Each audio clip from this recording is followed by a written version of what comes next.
voice sets the case in motion. Another stirs the silent ocean. From film to file, from trace to clue. 6 voices echo strong and true. With Mr. H, the dial rewinds. On the OTR Visual Radio Show, time finds each legend clear, each moment prime. Presented by Hearth Home, we chase the crime. Welcome to the OTR Visual Radio Show, presented by Hearth Home Entertainment. I'm Mr. H, and tonight we follow 6 voices through radio's great shadowed halls. From the smooth cases of Johnny Dollar, voiced by Bob Bailey and Mandel Kramer, to the cold truths of Crime Does Not Pay, to the lens of Casey, the file of Mr. Keene, and the charm of the Falcon. This is 6 Voices of Crime. The mic is warm. The case is open. Let's begin.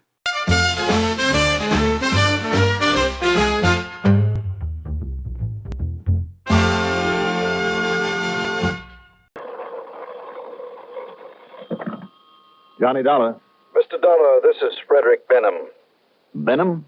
That's right, at Tri-Mutual Insurance Company Limited. Oh, I see. There's a very important matter I'd like you to look into for us. I thought you always used members of your own staff. I mean, as investigators. Ordinarily, we do, Mr. Dollar. Ordinarily, any problem that might arise would be handled by one of our own men. In this case, however, unfortunately, not one of them is a fisherman. Did you say fisherman? That's right. I understand from those reports of yours that broadcast on the radio that you are a very good one. Well, I like to think so, but do you mind telling me what connection that can possibly have with an insurance problem? I would be very glad to. Shall we say at 3:30 this afternoon, here in my office? Well, if it has anything whatever to do with fishing, Mr. Benham. Oh, it has, Mr. Dollar. It has. 3:30 then? Okay. I'll be there.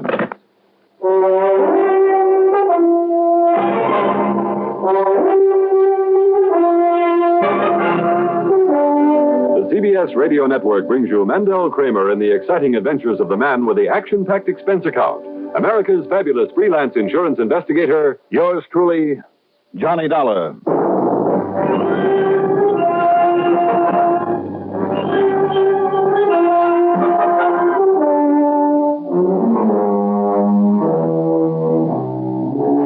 Expense account submitted by Special Investigator Johnny Dollar to the Tri-Mutual Insurance Company Limited Home Office, Hartford, Connecticut. Following is an account of expenses incurred during my investigation of the low tide matter.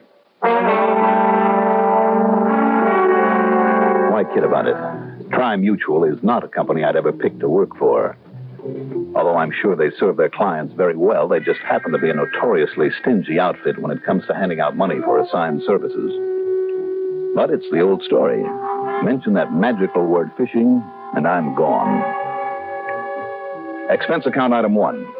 At exactly 3:15 p.m., $1.20 for a cab to Mr. Benham's office in the Tri-Mutual building. Being the methodical sort that he is, he kept me waiting at the reception desk until the exact time of our appointment. Very well, Mr. Dollar. You may come in now. I was beginning to think you'd forgotten I was waiting out here. This was 3:30, I believe. Well, then you're slipping, Mr. Benham. Slipping? Mm-hmm. According to my watch, it's nearly 3:31. Then your watch must be wrong. But come in, please. All right. Now, let's get one thing straight. Yeah? I'm freelance. That means you pay my expense account on whatever it is you want me to do. I'm fully aware of that. Also, I'll expect a fee. I'm quite familiar with your scale of fees, Mr. Dollar. Or, of course, a commission. A percentage of the actual amount of insurance involved. Of the amount saved, Mr. Dollar.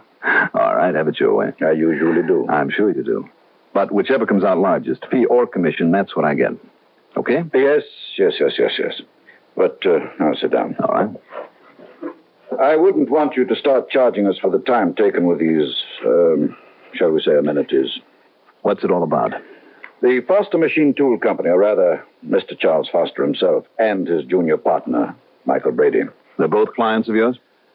Our concern is over a partnership policy we've written for them.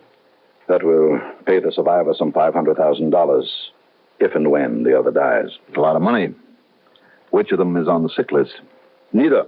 But I'm seriously worried about Charles Foster. How come? He came in here the other day to ask if the policy could be canceled. I see. And, of course, I had to tell him we couldn't do that without the permission of young Brady. Mm-hmm. Why does he want to cancel? He and Brady haven't been getting along. Business hasn't been good, and he suspects Brady, who is much younger and completely and selfishly ambitious, of being responsible. Why, when Brady himself has a share in it? To ruin Foster, force him to sell out his share of the business cheap. Oh, been done before, I guess. Of course it has. But then Brady walked in and said he wouldn't consider cancellation of the policy for a minute. So the only trouble with Foster was that he was overworked. But what he needed was some rest and relaxation. Don't we all? I beg your pardon. No, nothing. Go on, Mr. Benham. I've tried to reach them for several days now in the hope of talking it out with them. Well, of helping them reach some amicable solution to their problem. They've refused to see you? No, not exactly. They've gone away together. Where? On a fishing trip. Look, don't knock it. It's the best way in the world I know of to get rid of troubles. Best way in the world I know of for Brady to get rid of Charles Foster. Oh, no, wait a and minute. thereby collect $500,000 insurance. Mr. Benham, aren't you jumping to conclusions just because a couple of men... You wait a minute, Dollar. You don't know these two as well as I do. I don't know them at all, but it does seem to me Perhaps that... Foster is getting old. Perhaps Brady is right in wanting that business for himself. He'd certainly make a go of it. Then what's the beef? Well, the more I think of it, the more certain I am that Brady knows only too well that the one way to get that business without its costing him anything, and $500,000 besides, is by having Foster dead. For old Foster to go on a fishing trip. Ridiculous. What's the matter with the fishing trip? Nothing. For you, or me, or Brady. But for old Charles Foster, ridiculous. Yes, you said that. And when Brady wouldn't inform me or Foster's wife or anyone else where he was taking him, well, Dolly, you've just got to find them. Make sure that Foster gets back here safe. Now, Mr. Benham... Or if it's too late, that Brady has already done him in. That Brady is brought to justice. Well, you sure can build a mountain out of a molehill. And I tell you that if you knew those men as well as I do, Dollar, you've got to find them. And don't forget there's a possibility of a commission on $500,000. Yes, but not much probability. I think you're going off half-cocked. Would you rather not take on this potentially highly lucrative assignment? Okay, as long as you're paying the bill, I'll go out and look for them. Good. Now, what's your first move? Well, you know something, Mr. Benham? Yes? I haven't the vaguest idea.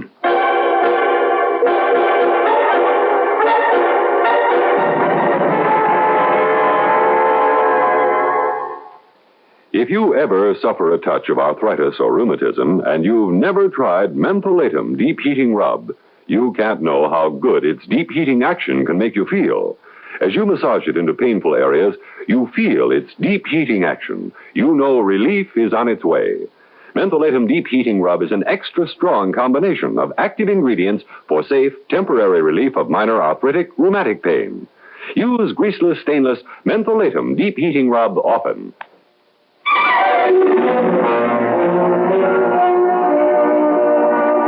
My first move was to call on Mrs. Charles Foster, a sweet, lovely little lady in her 60s. She was worried sick over the way her husband had suddenly taken off for parts unknown with young Michael Brady. She didn't trust Brady. She was afraid of him, of what he might do to get his hands on the business. By the time she got through talking, I began to wonder if maybe Fred Benham's fears weren't justified after all. Then I called on Mrs. Mike Brady. This was something else again. Kathy Brady was a living doll, and not one bit worried about the way her husband had taken off. Why should she be? This girl had everything. I mean, besides looks and charm and all that goes with. He'd set her up in a home that must have cost $200,000 with a couple of expensive cars, clothing, jewelry, the whole bit.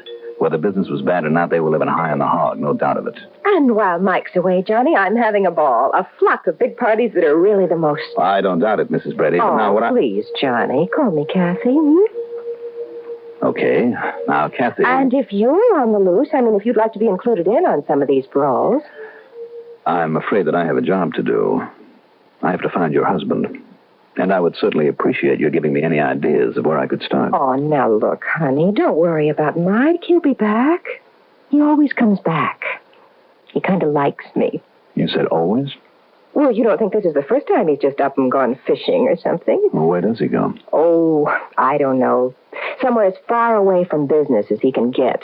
When we lived on the West Coast, he'd go up to Lake Mead or Mojave.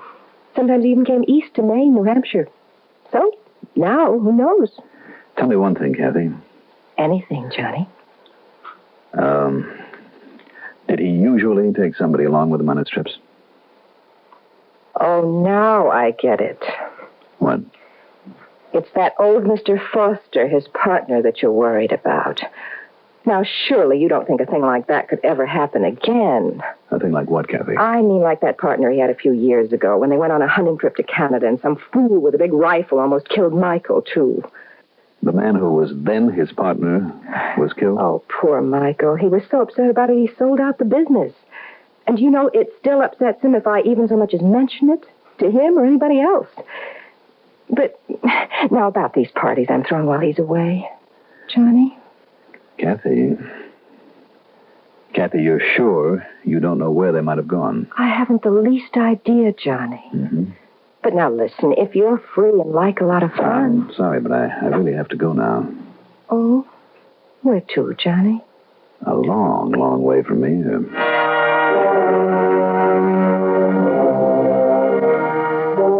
Sure, Mike Brady could use $500,000. Living it up the way they obviously did. And what a plum that machine tool business would be if, that is, he didn't have to share it with an old man. And what about his former partner? Hunting accident? I'll bet. But where to start? I took a cab back to my apartment. That's item 3, $1.50. Poured myself a drink, pulled a steak out of the refrigerator, and then... something Kathy Brady had said clicked in my head. I fairly ran to the telephone and put in a long-distance call to my old pal, Ham Pratt. Johnny, good to talk to you. Coming out to Lake Mojave for a little fishing? I don't know, Ham. Depends on your answer to a question. Fire away, Johnny. Well, this is a real shot in the dark. Have you seen or heard anything of a guy named Charles Foster? Charles Foster? Yeah, Foster. You know anything? Boy, Johnny, your shots in the dark are getting better and luckier all the time. What do you mean? Well, the police from over in Kingman and the sheriff and the coroner seem to think that a guy named Charles Foster has been in some kind of accident or something. But, Johnny, if you ask me... Just hold everything, Ham. I'll ask you in person. I'm on my way.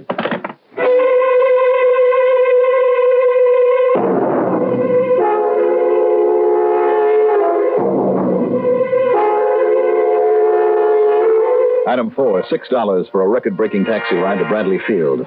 Item 5, $170.40 for a night flight to Los Angeles. Item 6, $21.10 for a plane to Las Vegas.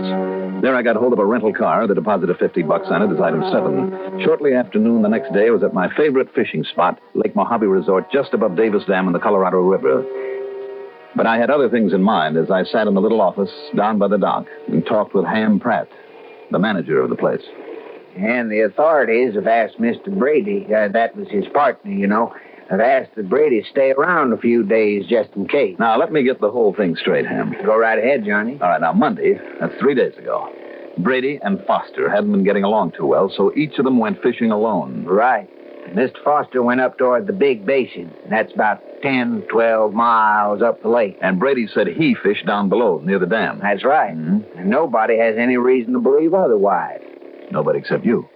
Because of the way young Brady had been behaving, Johnny. You see, with all the people I meet running a place like this, well, I like to think I know a little something about human nature. And that's the understatement of the week. Well, thank you. Then the wind came up. Yeah. All the rest of the fishermen came back in, including Mike Brady. All but old Mr. Foster. As soon as we dared, after the big blow let up a bit, we sent the launch out looking for him. But all we found was his boat. Where? Beached on the side of the big island. Mm. You know, the one about 7, 8 miles up over on the west, the Nevada side. Mm. Could have come from almost anywhere in that much wind, though, Johnny. And there's been no sign of Foster's body. No, sir. All right. Excuse me, Johnny. It sounds like that's for me. Sure. Yes. Oh, hello, Sheriff. Oh. Yes, I see. Okay, sir. Thank you. Well, Johnny. Yeah? Sheriff says I can tell Mr. Brady it's okay that he can pack up and leave if he wants to. Don't. Oh? Why not? Just don't tell him, Ham. Not yet. You have an idea, Johnny? Let me make a phone call. Then, if it works out the way I hope it will... You got a boat with a good outboard on it that I can borrow? Well, sure. You can take my own with a 40 horse on it. That'll be fast enough for whatever it is you're up to. That'll be fine, but first, let me have that phone. My call was to the Weather Bureau in Vegas, and they were able to tell me the exact direction of the big wind of 3 days before. Then, alone, I took off in Ham's outboard and drove some 8 or 9 miles up the eastern, the Arizona side of the lake. There, for the next few hours, I carefully explored every wash and cove that was a few degrees north of northeast of the big island on the opposite side, the one Ham had mentioned. Luck was with me. The lake was smooth as glass, the water clean. There were a few other boats around in some of the coves, fishermen. I hope I didn't disturb them too much with my prowling. I noticed that one boat kind of followed me, as though the man in it hoped I might lead him to a hot fishing spot. He didn't follow me into the cove they call the rock pile, where a lot of huge boulders have fallen from the cliffs above into the deep, clear water. There I found it. The body of a man, wedged down between 2 rocks some 15 feet below the surface. 1 foot apparently was tangled in an anchor line. I quickly stripped down to my shorts, dove on over the side.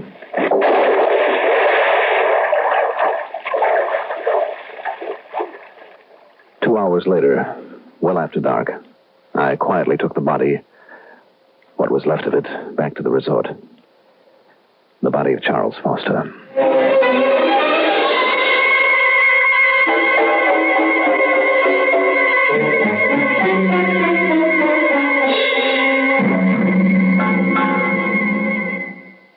Who did it? How did they do it? What in the world did they do? Who put the man in menthol smoking? Alpine, that's who. Alpine, that's who. Nice. Now, the menthol cigarette has tobacco flavor a man can get hold of. Alpine always tastes rich, never smokes rough. Alpine filter cigarettes. Nice.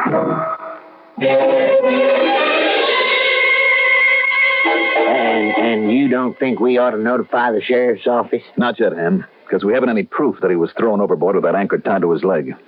Even the bruises on what's left of him don't really prove anything. Pretty diabolical, Johnny.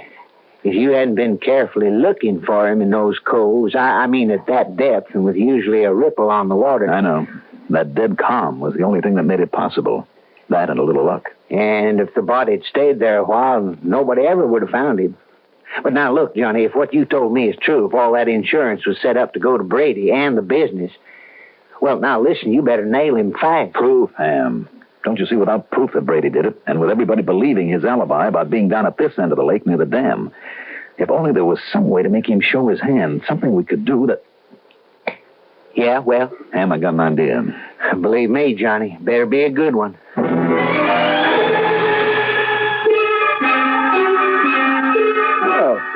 Now, don't tell me how you cooked this yourself, Mr. Pratt. Hardly. I just had it sent over from the cafe. Nothing wrong with it, I hope. Well, can't you tell by the way I'm making a pig of myself? It's fine. More coffee, Mr. Brady? Yes, thank you. But, you've aroused my curiosity. Oh? About what? Just why you asked me here to have breakfast with you. Well, with all you've been through these past few days, it seemed like the least I could do. I appreciate it. Oh, a cigarette? Oh, no, thanks. You go right ahead, though. Thank you. Matter of fact, the reason for all this food is I was half expecting somebody else to join us. Oh? Who? Old friend of mine who pulled in here yesterday afternoon. His name is, oh, now, maybe that's him now. Come in. I thought you was going to have breakfast with us, too. Ham, I forgot all about it. Sorry. Well, sit down and have a cup of coffee with us anyhow. Why not? Meet Mr. Mike Brady, one of our new customers here. Hi. Mr. Brady, this is Mr. Johnny Harris. Oh? Harris? That's right. Why do you say it that way, Mr. Brady? Oh, I just, thought there was something familiar about your voice, Mr. Harris. I don't believe we've ever met before. No. I guess we haven't. Coffee, Johnny? Sure. Well, Johnny, you plan to bring in a string of lunkers today? You going to try? See, Mr. Dollar is one of our most avid fishermen, Mr. Brady. Mr. Pratt, wait a minute. Just then you called him Yeah, Ham. I thought I'd take a crack at the rock pile this morning. the rock pile, did you say? Yeah, that's right, Mr. Brady. It's a big cove about 8 miles up the lake on this side. Lots of rocks fell off a cliff and made a kind of rock pile under the water. Haven't you tried that spot yet? Why, you know that all my fishing has been down at this end of the lake, Mr. Pratt.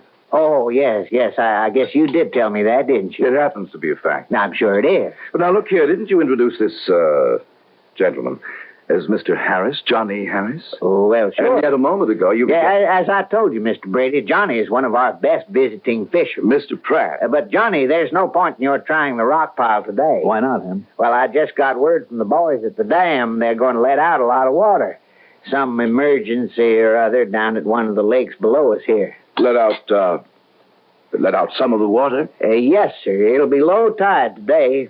I'm sorry, Johnny. Yeah, so am I. Well, How much do they drop the water in this lake, Mr. Pratt? The way I understand it, may go down as much as 20 feet. 20 feet? what's the matter, Mr. Brady? Why, nothing. Nothing at all. But now, excuse me, gentlemen, there are some things I have to do. Well, now, Mr. Brady, I thought you was going fishing, too, this morning. Yes, I am.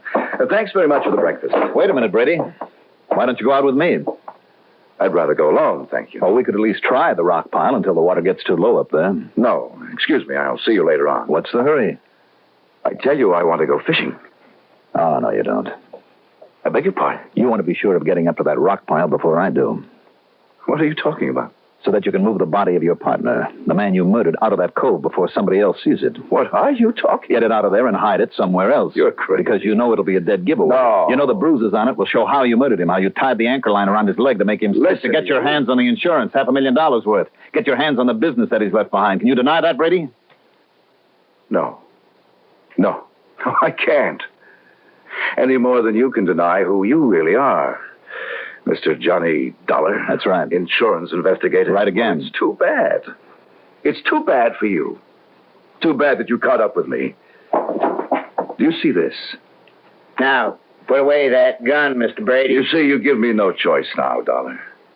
And I'm sorry, Mr. Pratt, but the same goes for you. Don't be ridiculous, Brady. Ridiculous or smart? Surely you don't think you can get off a shot with that thing before I can draw my own gun. Dollar? For instance, like this. Oh, no. Oh.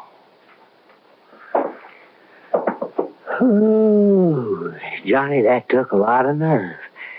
Nerve. Damn, I was scared to death. What? I guess I'd never qualify for a part on Gunsmoke.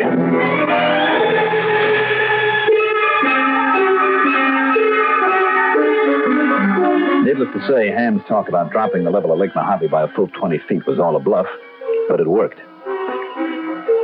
Expense account total, including the trip on back to Hartford.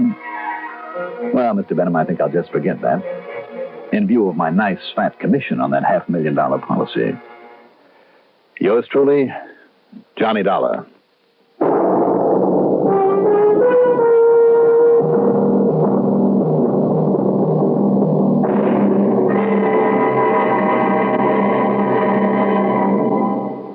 Now, here is our star to tell you about next week's story. Next week, somebody takes a crack at the perfect crime, and with pretty exciting results. Join us, won't you?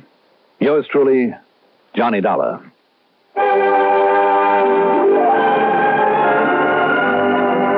Yours truly, Johnny Dollar, is written by Jack Johnstone, produced and directed by Bruno Zerato Jr., musical supervision by Ethel Huber. The role of Johnny Dollar was played by Mandel Kramer.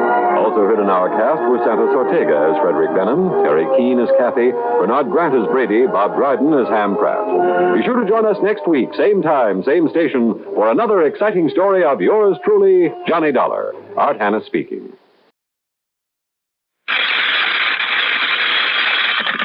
Johnny Dollar. Hi, Johnny. This is Lou Little over here at State Unity Life. Lou, it's about time I got a call from you. I know. But then our nice, quiet, wealthy clientele hasn't been giving us any trouble. Up to now. What's the problem now? Johnny, I've got a crazy writer on my hands. Well, maybe not crazy. Actually, he's a very nice old guy, but You know how writers are. Do I? Well, don't you?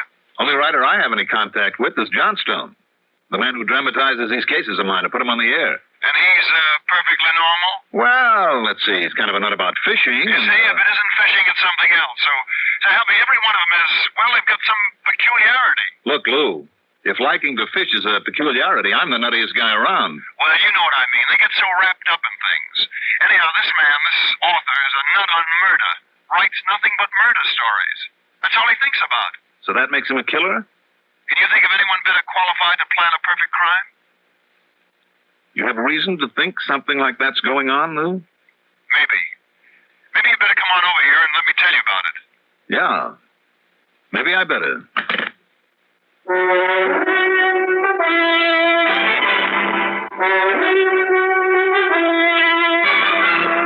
The CBS Radio Network brings you Mandel Kramer in the exciting adventures of the man with the action-packed expense account, America's fabulous freelance insurance investigator, Yours truly, Johnny Dollar.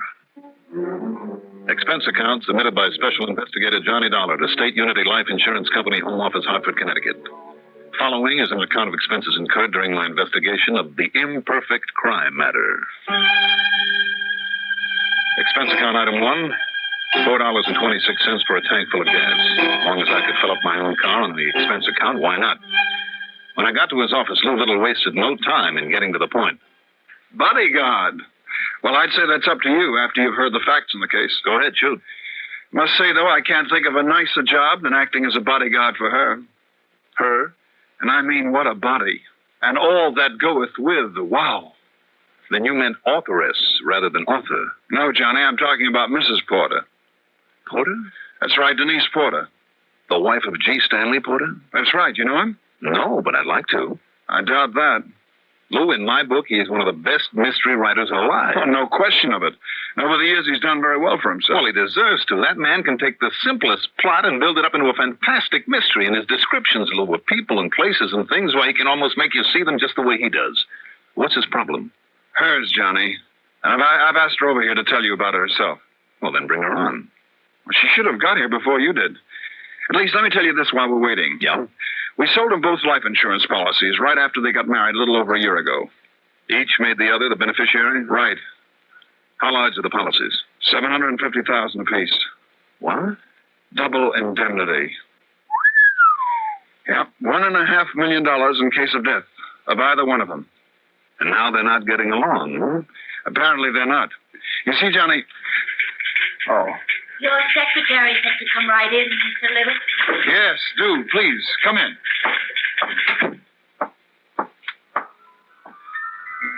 And suddenly I began to hear sweet music. That whole office took on a kind of soft, warm, pleasant glow around one of the prettiest girls I've ever seen. Denise, maybe 26 or 7, tall, blonde, and beautiful. Her complexion, faintly tanned, was flawless, and her figure, well, her expensive, carefully tailored clothes, even the few carefully chosen pieces of fine jewelry she wore, seemed almost tawdry compared to the girl herself. Her eyes were a warm, rich brown, yet there was a twinkle there, a sparkle that was almost an invitation. But into her eyes, as she talked to us, came what? Apprehension? Fear? I'm not sure, but it was disturbing. And it isn't as though my husband hasn't been good to me. He has. Almost too good. A little too considerate. But, well, there's been something insincere about it lately. Ask me, Johnny. It's like giving the condemned one a hearty last meal. That's a horrible way to put it, Mr. Little. Oh, maybe that's what it amounts to. Yes, he's been so moody, so morose lately. Why? Have you given him any cause? No, of course not. I'm afraid it's just because... Well, you see, Go on, Denise. Johnny, I don't know how to say it. I thought that our marriage would be different, not like the others. You've been married before? No, but he has. And I just found out all about it. And not just once, Johnny, but 4 times. 4 other wives. Happy as a lark with every one of them, too, for a couple of years. And then? Then each of them died. Suddenly, unexpectedly. Under suspicious circumstances? Apparently not at all. Apparently a couple of them were accidents. But mind, I use that word apparently. He's such a master of the perfect crime, Johnny. In his writing, I mean. But don't you see? That's all he thinks about. Planning perfect crimes, perfect murders. It's almost an obsession with him. And when I found out that right after each of them died, he'd written another book about the murder of a woman. But to commit a crime and then put it into a book would be ridiculous. What I said about authors still goes, Johnny. Well, do you or you, Denise, have any real reason for thinking that he might have murdered his other wives? 4 in a row? And each of them after only a year or two? And each of them well insured? Doesn't prove anything, Lou. Not the least suspicious, huh? Well, of course I am, but if nobody's been able to prove anything, why... I'm scared, Johnny. The way he's been acting lately. And this not knowing what he's thinking or planning. If only I could know what he's writing about. Locked up there in his study every day, all day long, most of the night. And I lie there alone in my bed every night, wondering what sort of a clever, diabolical trap he's setting for me. If he is. I'm sure he is.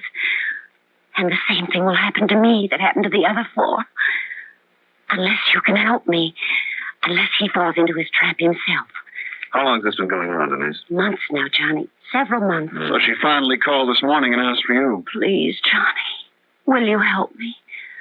Will you protect me from whatever trap he's setting for me? Of course he will, Denise. I'm not sure. You're not sure? Johnny. Let me think about it. No, I'll be in touch. Maybe in a couple of days.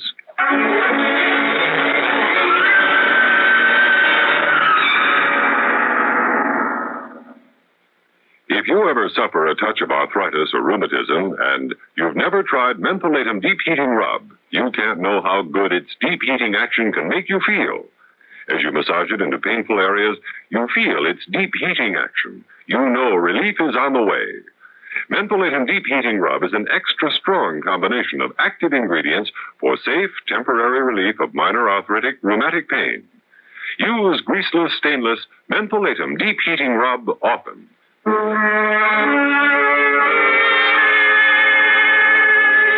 I went back to my apartment to think this one over.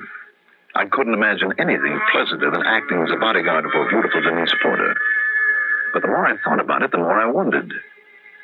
No question but that an author, constantly preoccupied with planning the perfect crime, would be the most likely to get away with it, or at least to think he could. I'd told Denise I wasn't sure if I'd take on the case. I was sure. Only I didn't want her to know it.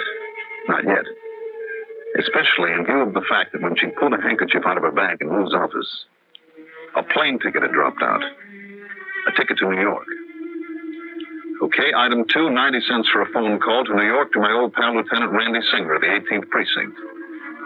Then I hopped into my car and drove out to the home of G. Stanley Porter, author. It was an old place, but in its way, a very handsome one. The front door of heavy oak led into a large reception hall, its floor of polished marble. At the right was the entrance to a huge living room. At the left, a long, straight staircase, also of oak, going up to the second floor in a sort of gallery with various bedroom doors facing on it. But I'm getting ahead of myself. That front door was opened for me by a man in his late 50s, tall, well-built, handsome, with a shock of white hair. Yeah? Mr. Porter? That's right. My name is Dollar, Johnny Dollar. Oh, come in, Mr. Dollar. By all means, come in. Thank you. I don't know what brings you here, but I can assure you it's a real pleasure to see you. Thank you again. I've been following these exciting exploits of yours for years on the radio. I'm glad to hear that. I see now. About 6 feet, huh? That's right. Perhaps 160 pounds. On the nose. Dark hair and eyes of gray, is it? Mm-hmm. And built like a steel spring, I'm sure. Just the way I've always visualized you. But what I can do for you? Your wife isn't at home. Oh. I see. She's been checking with you or one of your companies about our insurance. Something like that, yes. Well, now, I'm sorry, Mr. Dollar, but I can assure you we have all we need, and surely they aren't making you fill in your time as an ordinary salesman. No, Mr. Porter. It's just that where policies the size of yours are involved, we like to keep in touch, that's all. Well, it's a matter of making sure that we're hale and hearty and able to keep up the fantastic premiums they charge for a man of my age.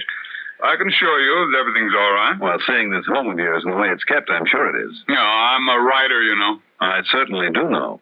I've read and thoroughly enjoyed most of your books. And things have been going nicely for me, financially, I mean. And, well, as long as I have the money, I like to surround myself with beautiful things, this home, the garden, beautiful paintings. And a beautiful wife. Yes. Denise is beautiful, isn't she? Very. Young, beautiful, full of vitality. Yes, I'm very lucky for a man of my age. And I suspect that all she needs to do is ask, and you give her everything she wants. Everything? Well, I try, but working the way I do, the long hours alone. You see, Dollar, my writing is a sort of compulsion. Writing is my whole life. I get ideas from everything, from everyone I meet. Now, it may sound morbid, but even the passing of my former wives, and believe me, I love them dearly, gave me ideas for stories. And if I don't get them down on paper and work them out immediately, well, I have to, or I'll lose them. You understand that, Dollar? Yeah, I think so. Oh. But apart from some of my, perhaps too much of my time, I try to give her everything to keep her happy. And, of course, when I die, she'll have not only my insurance, but other things and money as well. It's the least I can do when you consider how she nursed me back to health from an almost fatal illness.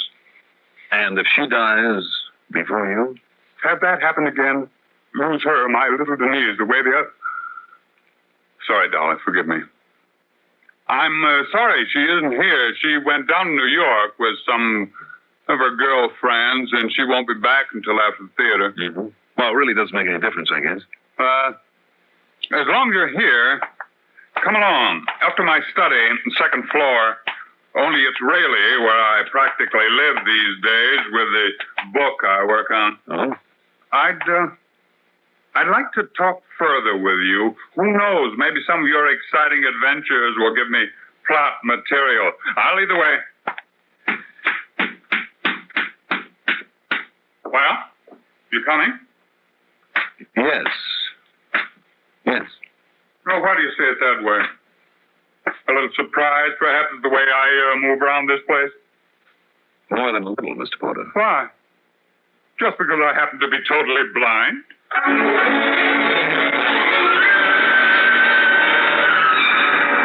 Up there in his study, only it was a small, complete apartment. I tried to speak further with Mr. Porter about his wife. But all he'd talk of was plots for his whodunits, and ask about some of my relatively mild experiences as an insurance investigator. Despite the fact his interest lay only in the fine points of weather, I found his conversation fascinating. Later, after making and pouring enough cocktails to give both of us a bit of an edge, he opened the door of a sort of a built-in kitchenette and fixed one of the most delicious steak dinners I've had in years. And with such ease and sureness of touch, I almost forgot that he was completely blind. Well, enjoy your steak, Johnny. Prime, well-hung, and broiled to a T. Fine. Now, just let me get these dishes cleaned up, and we can talk some more. You can give me some more of your ideas. No, you don't. Now, you stay right there. You stay right there and finish your cigarette and coffee. I'm the host. I'm the boss. All right. Tell me, you always eat your dinner up here? Well, when Denise is away, which is rather often these days. But my real fun is in raiding the big refrigerator downstairs every night, long about 2 or 3 in the morning, after I put my typewriter away. Mm-hmm. Mr. Porter? No? I think I would like to raid that icebox with you. Fine. Maybe for 2 or 3 nights, if necessary. Oh? Oh, of course, I'd be delighted to have you stay over. Provided one thing. What's that? That neither your wife nor anyone else knows that I'm staying in this house. Some little mystery you're cooking up for me, Johnny? Yeah, something like that. And while you're doing those dishes, I'll go down and move my car over to the next block. A hunch? No, not at this point. Just lay it to experience. Some long, sometimes pretty unpleasant experience. When I went out to move my car, I put in another call to New York. That's item 4 to Lieutenant Randy Singer. And what he had to say told me that I'd guessed right. That's right. He met her at the plane. She got off alone? All alone. No, I don't know yet who he is, Johnny, but don't worry. I'll find out for you. And where'd they go? Well, like I said, before they started the round of the nightclubs, they made that one stop. At a machine tool supplier's. Yeah. And all he bought and gave to her was a... Yeah, you told me. Okay, Randy. Thanks a lot.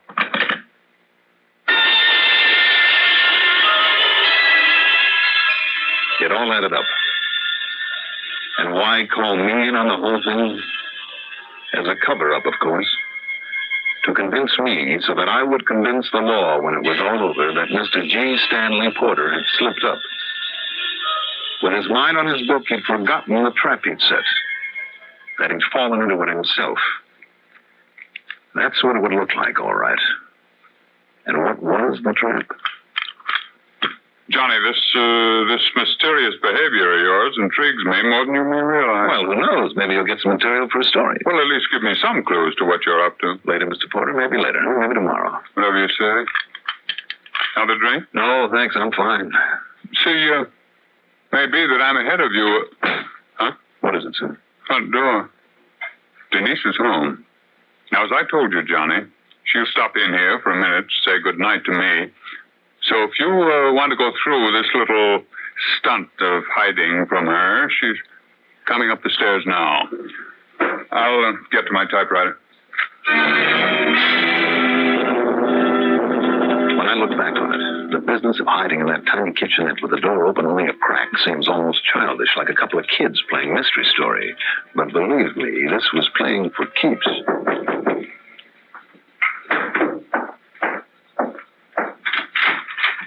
Still working, darling?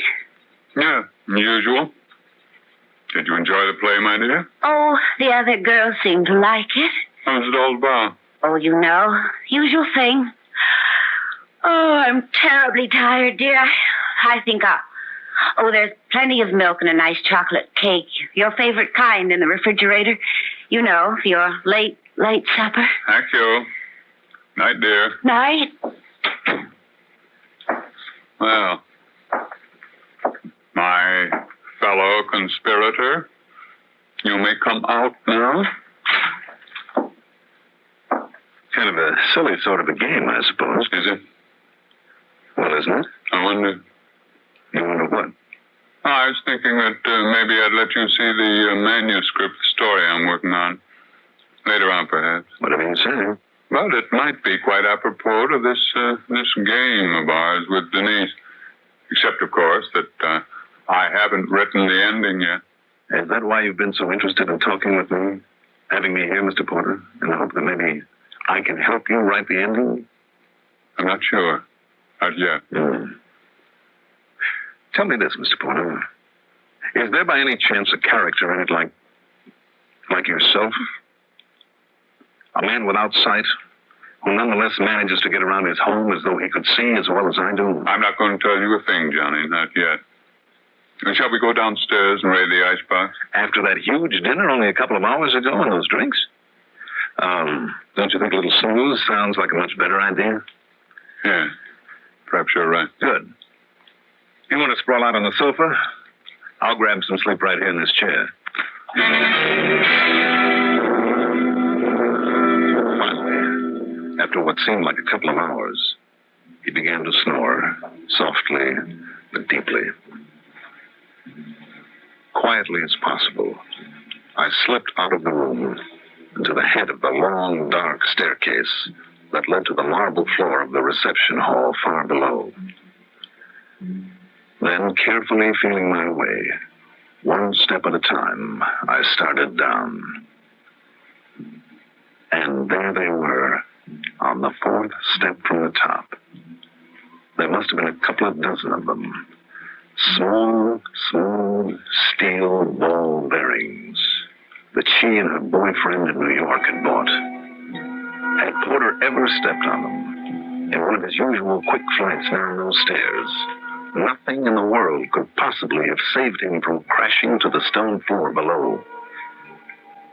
And when it was over, she could have gathered up those ball bearings, disposed of them, and nobody would have known the fall wasn't an accident by a blind man who simply missed a step that he couldn't see. There'd be nothing to suggest that he was pushed down the stairs because he wasn't. No marks where a wire might have been stretched across because there was none. No sign at all of what really happened. Carefully, still feeling my way in the dark, I collected the ball bearings from the stair tread and put them in my pocket. Then I went back up and started feeling my way back to Mr. Porter's. That's all right, Johnny. Mr. Porter. I've seen now what you planned for me. Or rather, my ears have told me. I'm sorry, Mr. Porter. And it looks as though you have given me an ending to my story, doesn't it? You mean your story is about this? About Denise? And her having got tired of living with an old man, about her lover in New York? Yeah. I'm afraid I've known all along, Johnny, about a lot of things. And a man of my age, married to a lovely young girl, only half his age. I guess that's why I felt in the beginning, Mr. Porter, that if one of you were plotting to kill the other, it wouldn't be you. All I didn't know was how she would try it, or when. What'll you do now, sir? No, I know it's really none of my affair. Now give me the little steel balls you found. When I give them to her, and she sees that I know,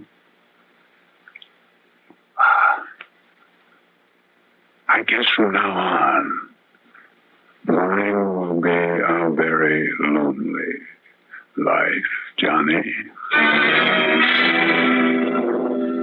I left him then, walked out to my car, drove back to my apartment, poured myself a good stiff drink, and have been quietly sitting here writing out this report. Whatever may have happened when he faced her with the evidence of her attempt to murder him is none of my affair. The expense account? Forget it. Yours truly, Johnny Dollar.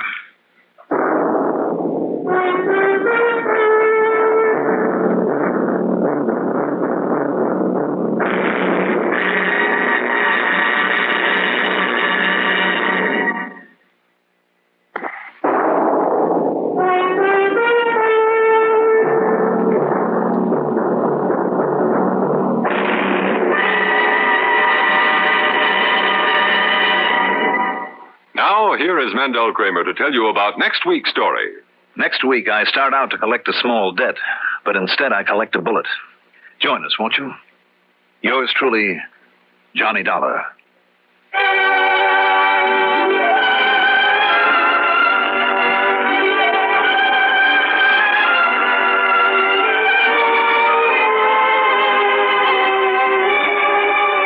Yours truly, Johnny Dollar, is written by Jack Johnstone, produced by Bruno Zerato Jr., directed by Ed Oates, musical supervision by Ethel Huber. The part of Johnny Dollar was played by Mandel Kramer.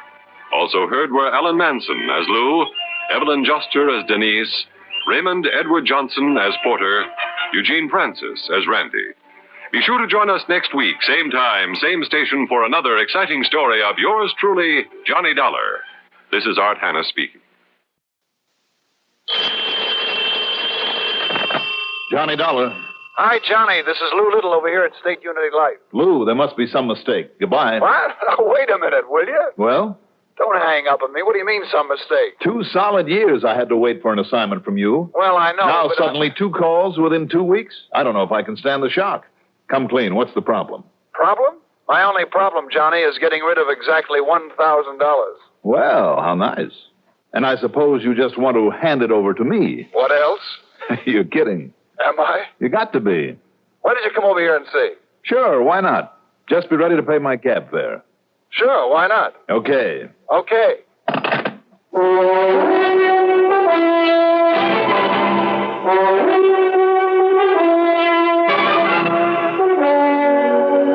The CBS Radio Network brings you Mandel Kramer in the exciting adventures of the man with the action-packed expense account, America's fabulous freelance insurance investigator, yours truly, Johnny Dollar. If you ever suffer a touch of arthritis or rheumatism, and you've never tried mentholatum deep heating rub, you can't know how good its deep heating action can make you feel. As you massage it into painful areas, you feel its deep heating action. You know relief is on its way. Mentholatum deep heating rub is an extra strong combination of active ingredients for safe, temporary relief of minor arthritic rheumatic pain. Use greaseless, stainless mentholatum deep heating rub often.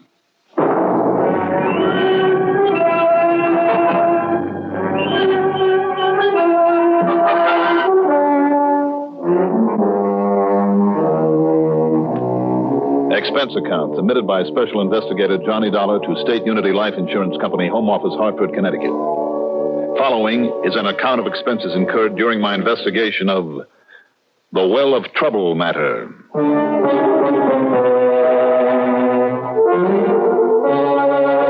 So maybe Lou Little was just leading me on. I had some real nasty case bothering him, but if it meant $1,000 in my kick, and after the one I handled a week ago for him for free, well, to repeat myself, why not?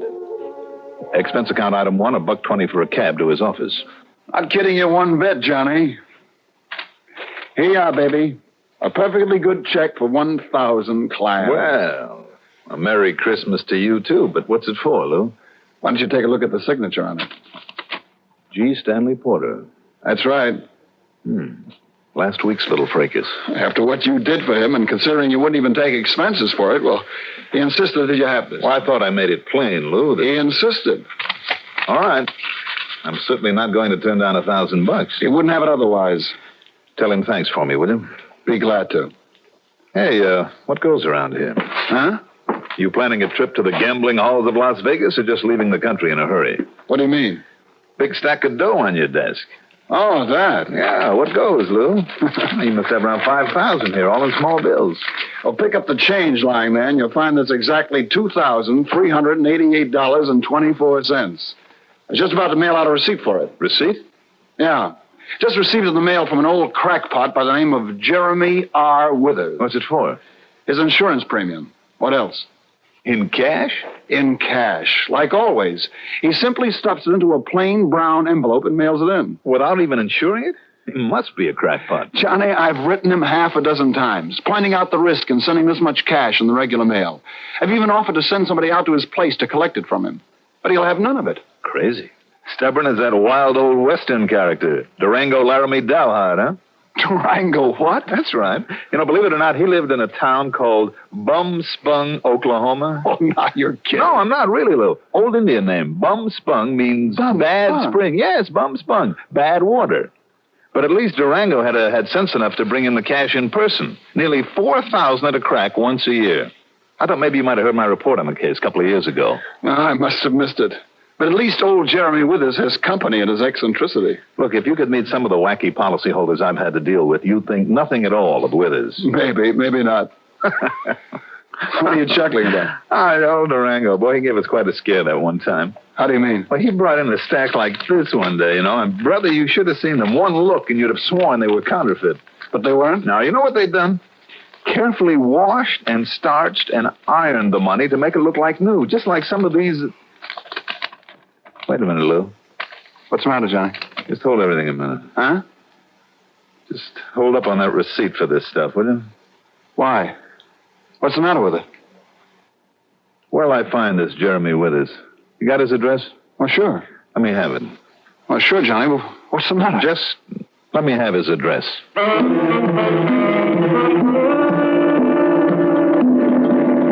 Expense account item 2, a dime for a phone call to police headquarters where I got some very interesting information. And incidentally gave none in return. Item 3, another $1.20 for a cab back to my apartment. Item 4, $3.97 to fill up the gas tank in my car.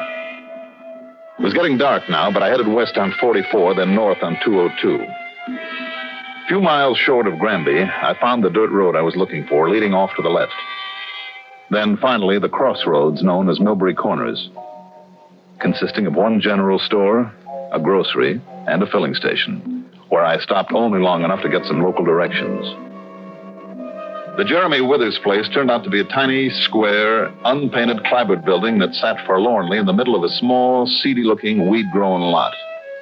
But there was a flickering light inside. I could see it even through the tightly drawn shades. No doubt an oil lamp. And when I knocked on the door... Who is it? Who is it? My name is Dollar. Johnny Dollar. Dollar? That's right, from the insurance company. Open up, Mr. Withers. Yeah. Just you leave me open up the peephole I put on this here door so as I can take a look at you first. Go ahead. Dollar, eh? Here, take a look at these, my credentials, if you can see them in the moonlight. Dollar, eh?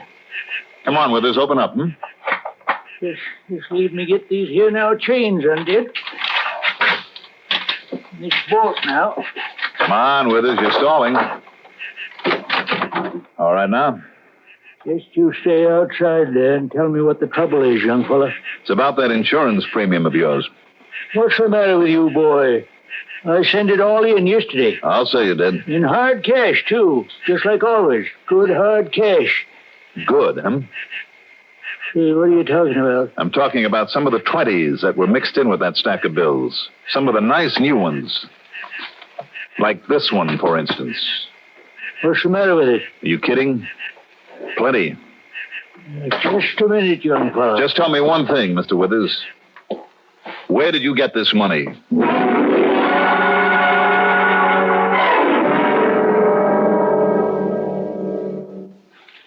The time has come for a friendly warning.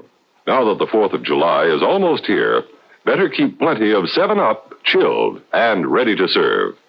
This is the sparkling drink that says a nice warm welcome to everyone who comes calling on the 4th. 7-Up has a wonderful gay sparkle and a fresh as all out of doors taste. Just about everybody goes for fresh, clean-tasting 7-Up. Grandmothers, moms and dads, the teenage set, even the tiny tots. It's this same clean, fresh taste that makes 7-Up just great with food, too. 7-Up wakes up your taste buds, makes whatever you're eating taste even better. Believe me, any food's a feast with 7-Up. So if you're in the business of pleasing people, and who isn't, keep plenty of 7-Up on hand for family and friends. Better order a case today. For a fresh, clean taste on the 4th of July, fresh up with 7-Up.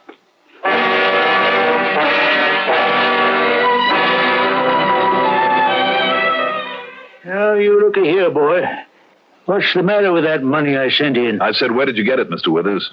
I'm talking about these brand new $20 bills. Anything wrong with it? The way you're talking, you might think it was counterfeit or something. Counterfeit? Hardly. No, of course not. But it's plenty hot, believe me. Now, what do you mean by that? Are you trying to tell me you don't know? How should I know? Well, why do you lock yourself in the way you do? Not only a lock on the door, but safety chains and a bolt. Man's got a right to protect himself, ain't he? Against what? Well, maybe against nosy people like you. Now, what's the matter with that money? You going to tell me or ain't you? Sure, I'll tell you. These new bills are part of the loot from the First National Bank over in Millville. Loot? That's right, stolen money. Over $20,000, mostly in new 20s. No. I worked on the case. I had to memorize a list of serial numbers, or rather number groups, as long as your arm. You must have a good memory, boy. Luckily, the numbers were consecutive, all starting with 66644, so it wasn't too much of a strain. Well, you mean you didn't solve the case? I didn't get to first base. But you didn't answer my question. Where did you get these? Just part of the money I had. Mr. Withers, where do you get your income? Well? From a pension, that's what. Pension? Anything wrong with that? Big enough to afford an annual insurance premium of over $2,300? So for 2-3 years, I've been able to pay it okay. Doesn't make any sense, Withers, and you know it. Now, look, son, I worked hard all my life. Made a right steady income. And I saved up a little bit to put aside. Mr. Withers. I never did like to waste what I had on fancy living and such like. So after my wife died and our kid went off and got herself married, well, I just kept on putting it aside. Mm-hmm. And these here last couple of years, too, I've been buying up some insurance so my daughter, she can benefit when I die. Now, anything wrong with that? What sort of work did you do? Flagman for the railroad company, that's what.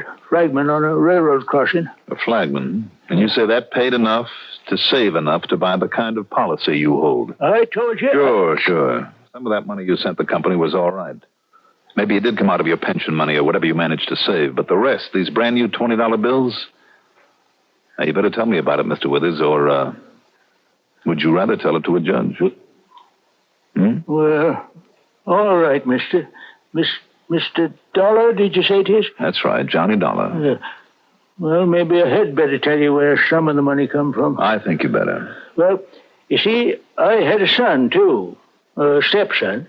His name was Bernard. Wait a minute. Barney Withers? You knowed him? Barney the Bum. That punk and small-time bank robber who was finally killed trying to crack Security First over in Danbury. Yes, sir. That was right after the job in Millville and 2 or 3 others before that. Yes, sir. Keep talking, Mr. Withers. Well, now, maybe it's a pretty bad thing for me to say, him being my wife's kid and all, but, mister, that Bernard was no good. That's an understatement. Whatever happened to him, I mean his being killed, that's all he deserved. No good bank robber. Go on. Well, it was my knowing about him. That's what kept me from ever putting what I had in any bank. Instead, I sort of kept it right close, where I could watch over it. Where? Yeah, sure, I'll tell you. Right under the floor, over there in the corner. You better show it to me, Mr. Withers. I'd like a look at the rest of your money. Well, it's all gone now. Gone? I mean, all used up. The money of my own, I mean. That's why I had to start using up some of that Bernard hid away. What's the matter with you, anyway? First, you tell me Barney was no good because of the jobs he pulled. You say that he deserved to die for what he did. Yes, sir. But you don't hesitate to keep and use the money that he stole. Well, no, I didn't steal it, did I? Well, do you think that makes you any less guilty for keeping it and spending it? Well, sure. Instead of returning it to the banks that it was stolen from? And why didn't you turn Barney in when you found out what he was doing? You say you had no use for him. Well, I've been looking out for myself, is all. Man's got to look out for himself, don't he? Well, from now on, the state's going to be looking out for you. You mean you're going to get me arrested and put in jail? You don't think I'm going to let you get off scot-free? Well, it ain't as though Bernard done them jobs alone by himself, is it? What difference does that make? Well, 'cause that partner here's killed the bank guard over in Millville. Never caught him, though. That has nothing whatever to do with this money that... Wait a minute. You know who that partner was? Oh, I know. Why else you suppose I keep myself locked in here this way, and why I took out some life insurance? Who was he? Oh, that rotten, crooked Jerry McNear, that's who. And you didn't tell the authorities? Why should I? If I had, they might have tried to make me tell them where Bernard hid the money at. The same as that McNear's been trying. Only I kept telling him I don't know. Mr. Withers... Don't you see? As 'tis, the police and all think McNear got all the money. And I'll tell you this, Mr. Dollar. Yes, tell me. Only thing that's kept that McNear from killing me off for not telling him is that then he'd never find out where Bernard hid out that money. Well, you better tell me, Mr. Withers, and fast. Yeah. Well, now, if I tell you where it's at, so's you can take it back, you think maybe the police, they'd go a little easier on me? Well, isn't that pretty up? Wait a minute, what's that? A little shutter out there on the kitchen window. Must be. Now, listen. If you're sure it'll make it any easier on me... If all or most of that money can be returned on the basis of your information, well, of course it will. All right, then. You know the old Hacker farm about 2 miles up the road? No, but go on. Well, that's where the big poplar trees and the broken-down windmill is. Mm-hmm. A lot of broken windows in the house. Place is empty. Go on. That's counted nobody been living in it maybe for, 10, 15 years now. Except in Bernard when he was hiding. And the money is somewhere in that house? Well? Dollar? Yes? You sure you'll try and have them go easy on to me if I tell you where that money's hid? The only thing I'm sure of is if you don't tell me, I'll turn you over to the authorities and tell them to show you no mercy at all. All right, I'll tell you. Go ahead. Well, now, at the back of that old house, there's an old well. Only it ain't been used for years, and it's near empty now. Yes? You let yourself down by the rope on the windlass, maybe, 7, 8 foot. And there's a sort of big shelf hollowed out. And that's where it is? The money's right there on that shelf. Hey. Okay, Pop, thanks. Jerry! Expecting somebody else, Pop? That's a corny line, McNear. Keep out of this. Ready, Pop? No, Jerry. No, listen, Jerry. Put it down. Put that thing down. And now you. Take it easy, McNair. Don't move. Listen to me. No, keep away from that lamp. Yeah.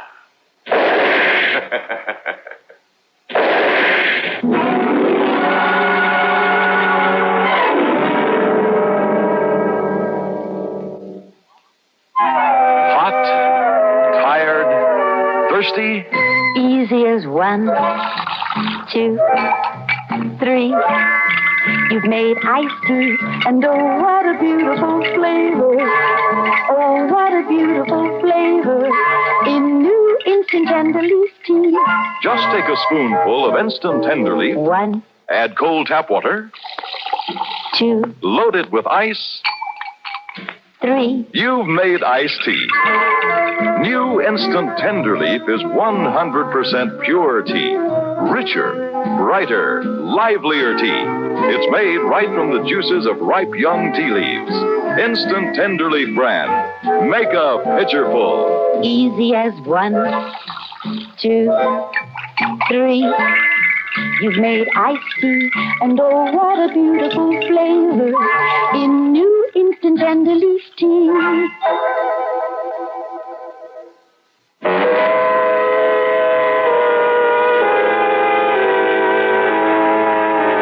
In the brief second it took him to shoot down the old man, I suddenly realized that I'd come along without my gun. In spite of smashing the old-fashioned oil lamp, the only light in the place, his first shot put a nice new part in my hair. As I rolled under the table, the other 2 shots missed me, although he must have been able to see me in the light from the fire I'd started.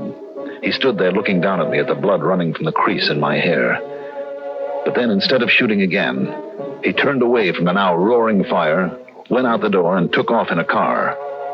I got thoroughly singed, dragging myself and the body of Mr. Withers outside, then jumped into my car and headed up the dirt road, hoping I could find the Hacker farm some 2 miles away, the one with the tall poplars, the broken windmill, the windowless house, yes, and the loot from the bank robberies. Ahead of me were the tail lights of McNair's car. The moon was full. I could see pretty well, so I cut off my own lights. After only a mile or so, he turned off to a farm that had a broken windmill, all right, but there were lights in the windows of the house. Good. He was going to the wrong place. Or else the old man had told me wrong. With my headlights on again, I finally found it, the old Hacker farm. The remains of a mailbox still bore the name on it. After a quick look to make sure I wasn't being followed, I drove in the yard and parked the car behind a clump of bushes. Then walked around the old well.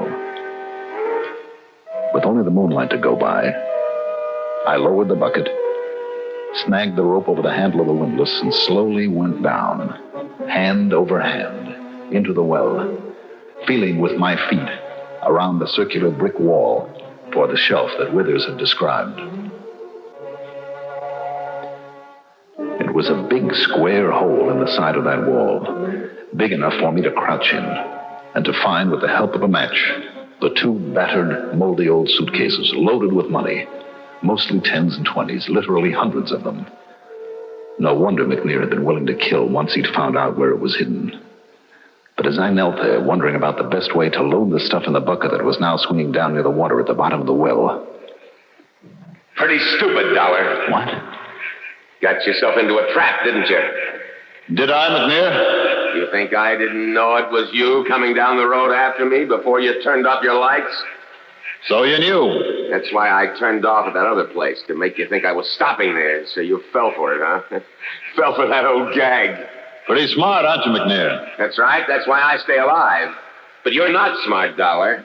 And that's why you're going to end up in the bottom of this well feeling real dead. Kind of, I'm the guy that's got the gun.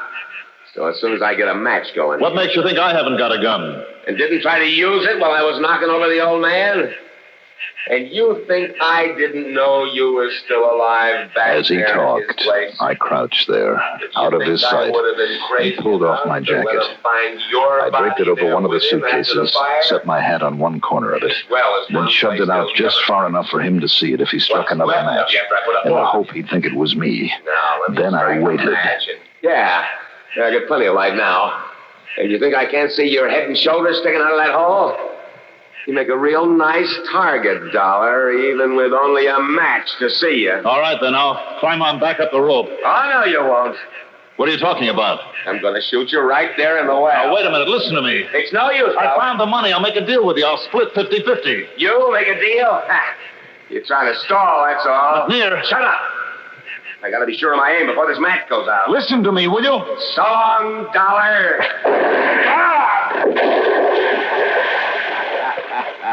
Just as easy as that. Now, all I got to do is get down there and pick up all that nice new money. Oh! You gotta be careful. Got nothing to hurry about. Not now. Well, come on. Better find that shelf. Right here. Dollar! I heard you dropping the water. You heard that suitcase with my coat on it. Let go. Let go of me. No, you let go of that rope. This time I'll kill you. Try this, McNear. I'll kill you. With only one hand? Try this.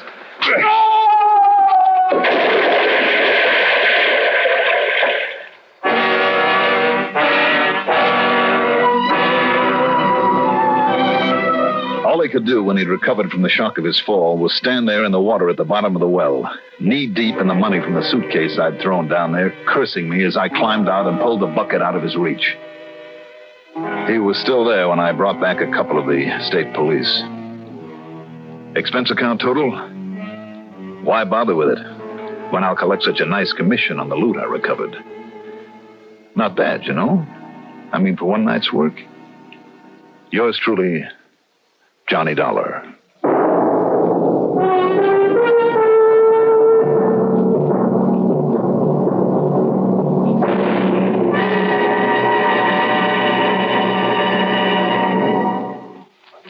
Who did it? How did they do it? What in the world did they do? Who put them in menthol smoking? Alpine. That's who. Now, the menthol cigarette has tobacco flavor a man can get hold of. Alpine always tastes rich, never smokes rough. Alpine filter cigarettes. Nice. Now, here is our star to tell you about next week's story. Next week, one of the most valuable violins in the world that inspires a man to murder. Join us, won't you? Yours truly, Johnny Dollar.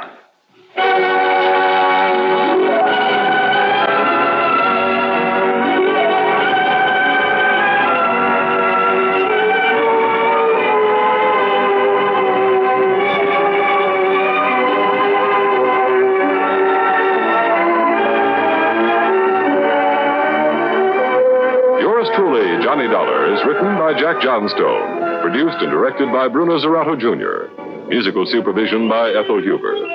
Johnny Dollar is played by Mandel Kramer.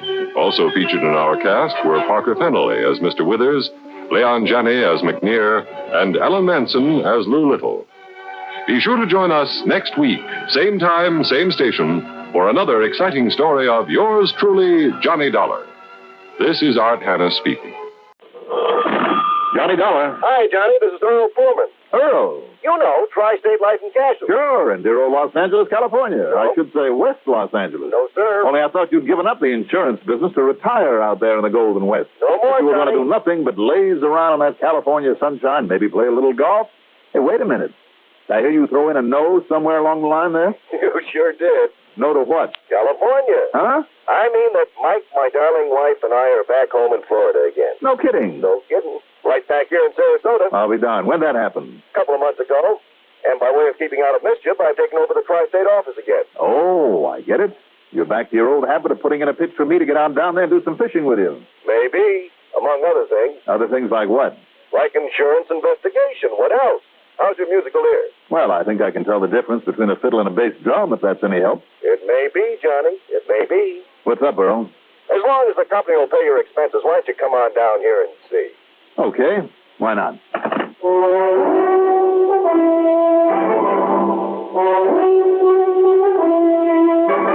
The CBS Radio Network brings you Mandel Kramer in the exciting adventures of the man with the action-packed expense account. America's fabulous freelance insurance investigator, yours truly, Johnny Dollar.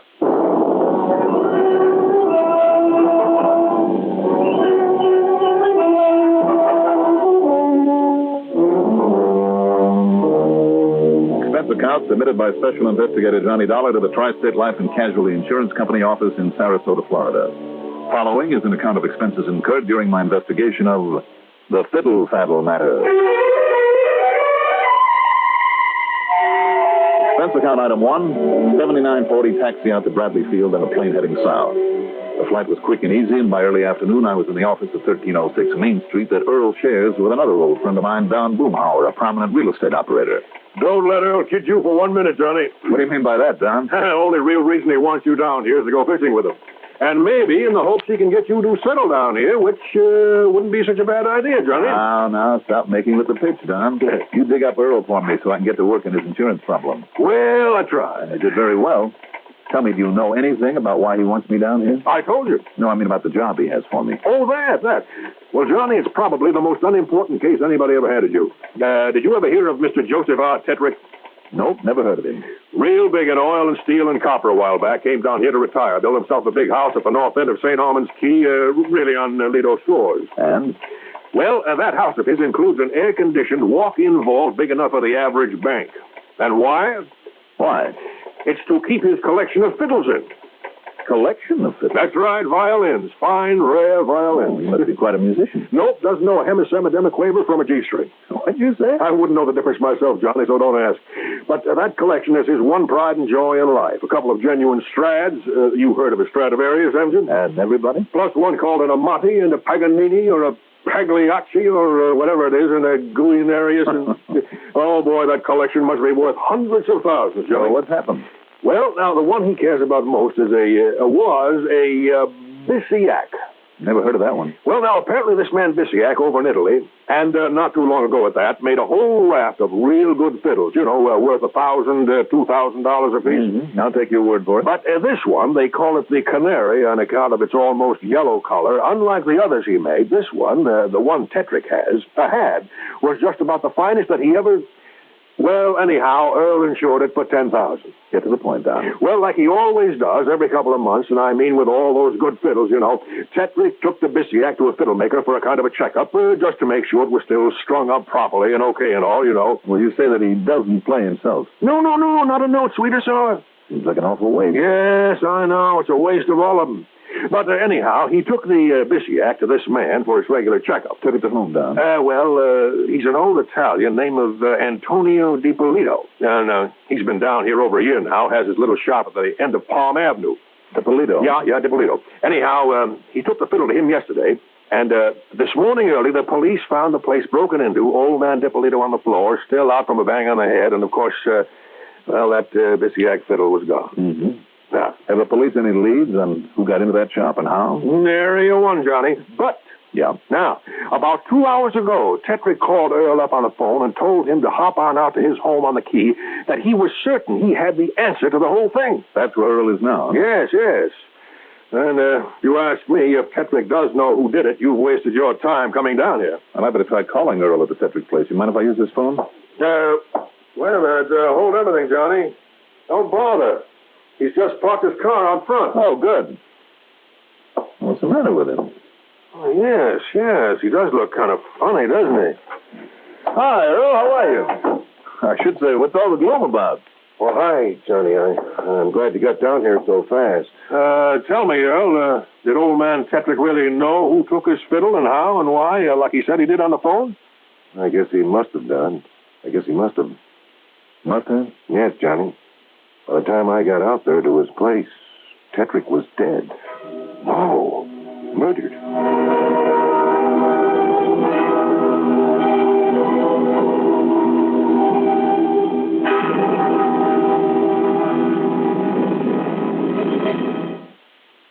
Take a thirsty man and serve him 7-Up. When he wants a fresh, clean taste, just serve him 7-Up. Noon or night, 7-Up is right. A quick, refreshing lift. We're thirsty now, but we won't be thirsty long. 7-Up. And a thirsty man can tell you outside eating takes on extra pleasure when you serve 7-Up. It can be hot dogs on the grill, hamburgers on the broiler, or charcoal cooking that's really extra fancy. 7-Up just plain makes them all taste better. That's because 7-Up sharpens up your taste buds. Trout fresh from a stream, backyard barbecue, picnic at the beach. 7-Up is the greatest outdoor eating companion you can take along. So pure and wholesome, everyone can enjoy it, regardless of age. When you're planning a cookout, include plenty of 7-Up. Fresh up with 7-Up.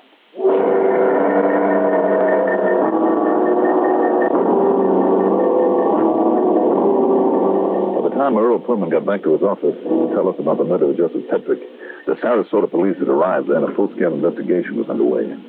Results so far, nothing. Apparently, someone Tetrick knew had gone to see him. There were no signs of the house having been broken into. He let them in himself and got slugged to death with just one blow with a heavy crystal ashtray. But the police had found no fingerprints, no clues of any kind, not yet.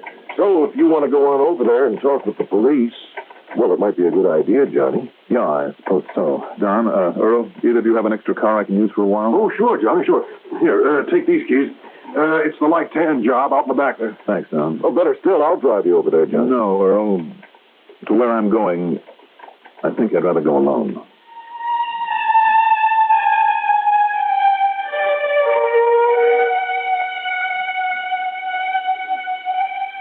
The little shop of Antonio DiPolito, there at the end of Palm Avenue, was just that. Little and dirty and thoroughly cluttered with the tools of his trade. In the dusty fly-specked window, he had half a dozen or so dark brown, cheap violins in a stack of fiber cases. Inside, on a couple of shelves serving as a counter, was the usual stock of strings, rosins, mutes, and so on. Mr. DiPolito sat behind his workbench, a bandage around his head, concentrating on a refinishing job on a fiddle in his lap. Now, let me say again that I'm no expert, but it did strike me that he was doing a rather good job with the varnish that he so carefully, painstakingly applied. He's a kid. He's a crazy kid. The body of the violin took on a sort of old-world patina under his expert hand. These are children. They get us so careless. They drop the violin to make it a crack in the belly. That's a good violin, Mr. DiPolito? These are maybe $150, $250. But it's too good for the kid. He don't take care of him. So I got to fix up. Put him the varnish. Then he's to look like a $500. Yeah, it looks pretty good. Yes. Now I'm hang it up to here. And it'll dry. Yeah. And now, what am I going to do for you, mister? I'm an insurance investigator, Mr. DiPolito. Oh. Oh, yes. It's a terrible thing.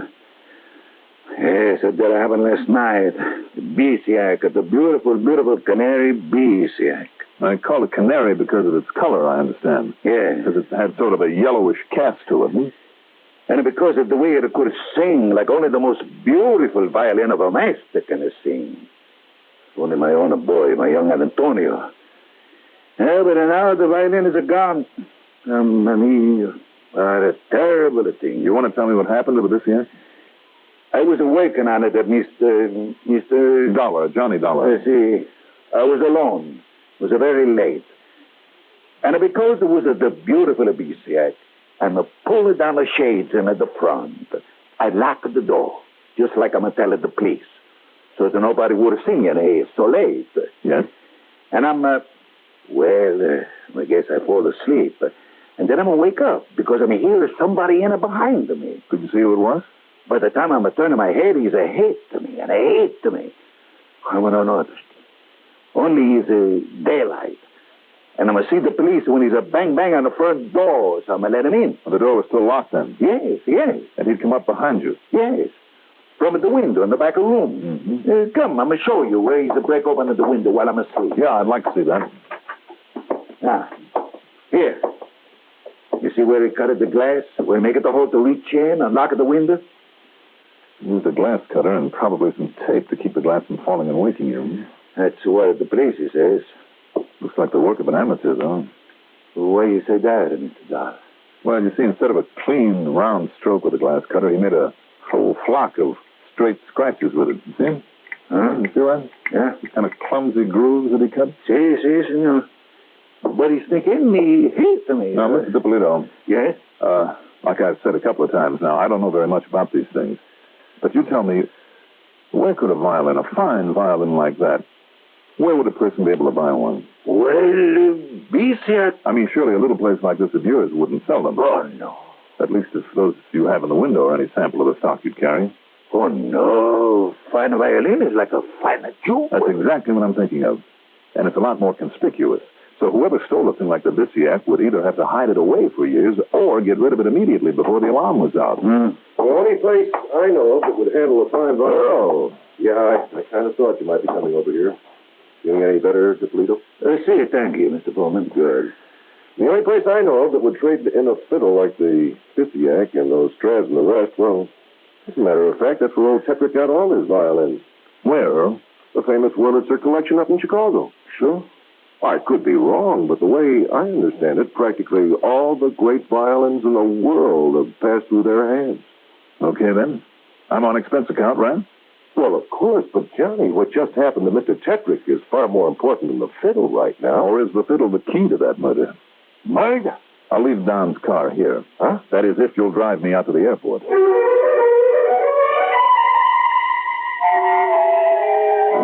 Item 2 is 7905, plane fare to Chicago. I had a late dinner and spent the night at the Blackstone Hotel. That's item 3. Call it $15 even. In the morning, within 5 minutes of the time they opened for business, I was talking with one of the experts at the Wurlitzer collection. Well, of course, Mr. Dollar will immediately notify every one of our branches, too, New York, Los Angeles, and so on, to be on watch for that Bisiak. Good.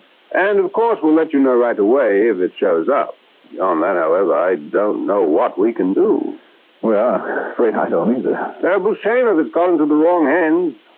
Only a true artist could do justice to that violin, but then, of course, no such artist would dare to use it. Why do you say that? Well, because it's now known to be stolen, too easily identified because of its unique, almost yellow color. Oh, I see. Poor Emil will be heartbroken when he learns of this. Emil? Emil Victor, who once owned it, played it in concerts all over the world before he brought it to us, and we sold it to Mr. Tetrick. Tell me, why did this Emil Victor ever sell it? Well, you didn't know? Tragic accident to his hands that also left him blind? Oh, I'm sorry. No, I didn't know. Matter of fact, I'm afraid that I never even heard of Mr. Emil. Wait a minute. Yeah? That name, of course. Emil? No. Oh, son of a gun, I knew that name had rung a bell. Oh, who's Mr. Dollar? How stupid can I be? I'm afraid I don't Emil Victor played that Bisiak for years, hmm? Oh, 15 or 20 at least. All right, then blind or not, he'd recognize it immediately if he heard it. But I thought you just said Emil's was not the name that rang a bell, so to speak. Don't you worry about that. Just tell me where I can find this Emil Victor and get me a list of concert bookings anywhere in this country. Concert bookings? Now, I don't understand. You will when I recover that Bisiak.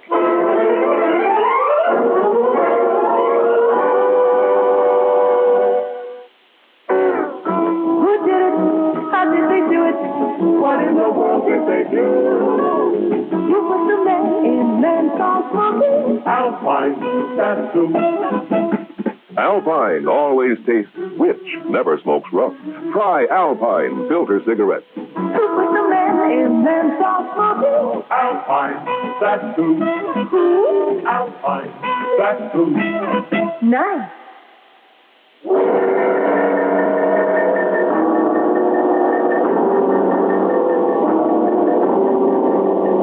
Item 4 is 420 for a couple of phone calls to Earl Pullman. Yes, the man I was now looking for had been in Sarasota on a brief stopover before resuming a concert tour. Okay, now with the help of the concert schedule, I knew where he was going to play next. That very night, as a matter of fact. Item 5, $1.90 for a cab to the flat where the once famous violinist, poor blind old Emil Victor, lived. I told him about my suspicions, of what I planned to do with his help. But I cannot believe it, Mr. Dollar, that a fine young musician could. And that his own father. And perhaps he didn't know what he was saying. Because of that bang in the head? Who really knows how hard he was hit? Maybe that wallop on the head was faked. But if he was unconscious the rest of the night... Well, that's what he says. Who can prove otherwise? Look, he distinctly told me the shades were down so that no one could see him working on the Bisiak. I see. Yet Later, he told me that when he came to, he could see the cop, could see him outside knocking on the door. Now, one of those statements is false. But I really deserve a kick in the pants because of those scratches, because I didn't get wise to them right then and there. Scratches, Mr. Dollar? Yes, from a glass cutter on the window in the back of the shop to make it look like that was the way somebody had got in there.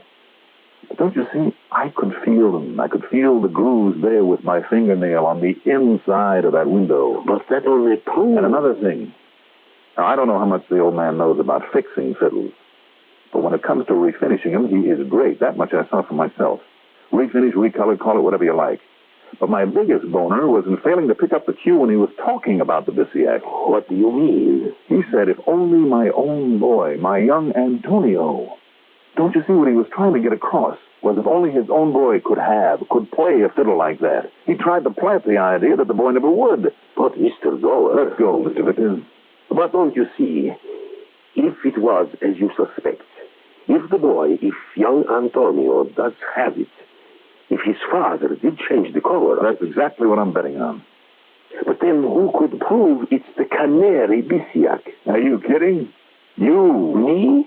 Come on. We got to get to a plane to that concert in El Paso tonight. Item 6, 172.50. Taxi to the airport, then plane fares for the two of us to Fort Worth and a hop westward to El Paso. There, thanks to a Kenton police, our tickets for the symphony concert cost us nothing because, yes, the soloist for the evening was young Antonio de Polito. I'll say this for him. The short, dark, intense-looking kid could really play beautifully on the rather reddish-brown-colored violin that he used.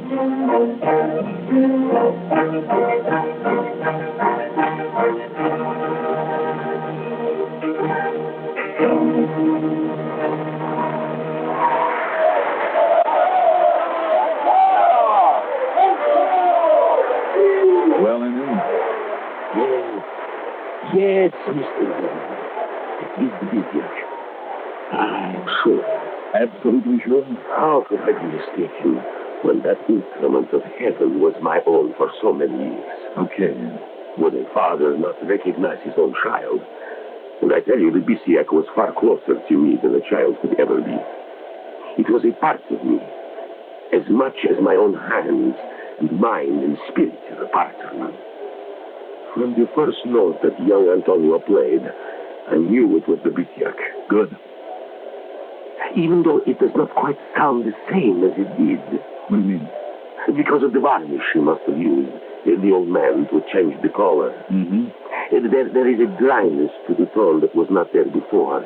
It is just as robust, as commanding in its tone as ever. Yet there is a dryness, too, that only I would hear. But it is the Bisiac, the canary Bisiac. Of that there can be no question. Okay, then, come on. We'll pick up the police and wait for him in his dressing room.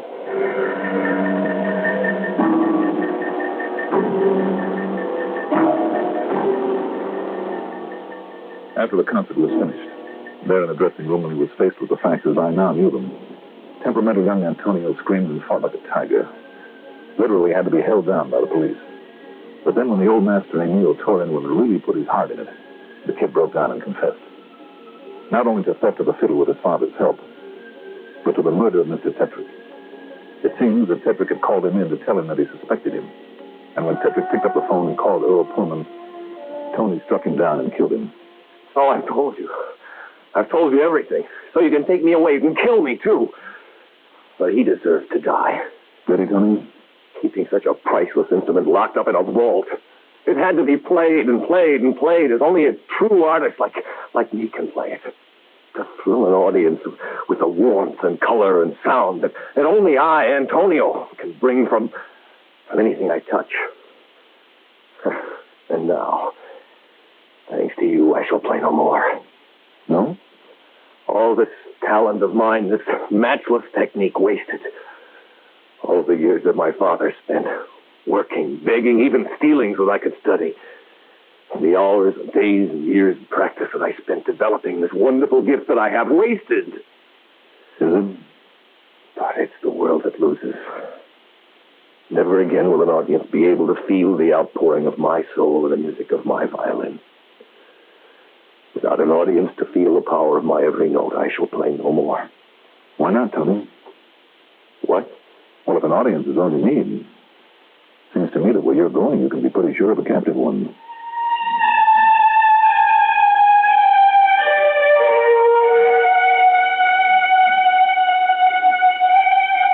So, from here on out, it's up to the courts. And that means for his father, too. You know, I wonder if the Tetrick estate will put the priceless fiddles in that collection in the hands of musicians where they can be used and appreciated. I hope so. Expense account total, including back to Chicago with Emil Victor and a trip home, That is, after a few days of fishing with Earl Pullman back in Sarasota. 68180. Yours truly, Johnny Dollar.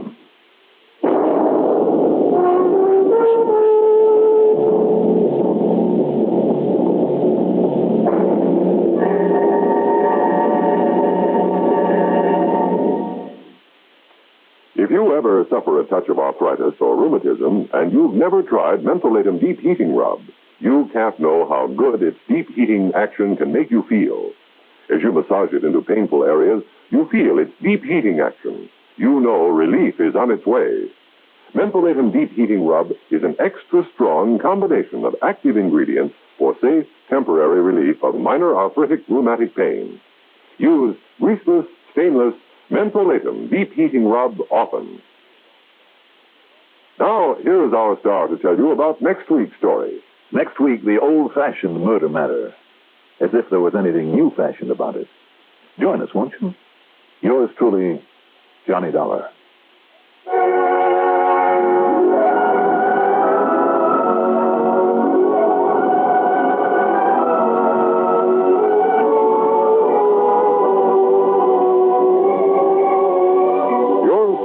Johnny Dollar is written by Jack Johnstone, produced and directed by Bruno Zerato Jr., musical supervision by Ethel Huber. Johnny Dollar is played by Mandel Kramer. Also heard in our cast were Santos Ortega as Dipolito, Leon Janney as Emil Victor, Richard Holland as Tony, Frank Behrens as Don Boomauer, Sam Gray as Earl Foreman, and Bill Lipton as the violin expert. Be sure to join us next week. Same time, same station, for another exciting story of yours truly, Johnny Dollar.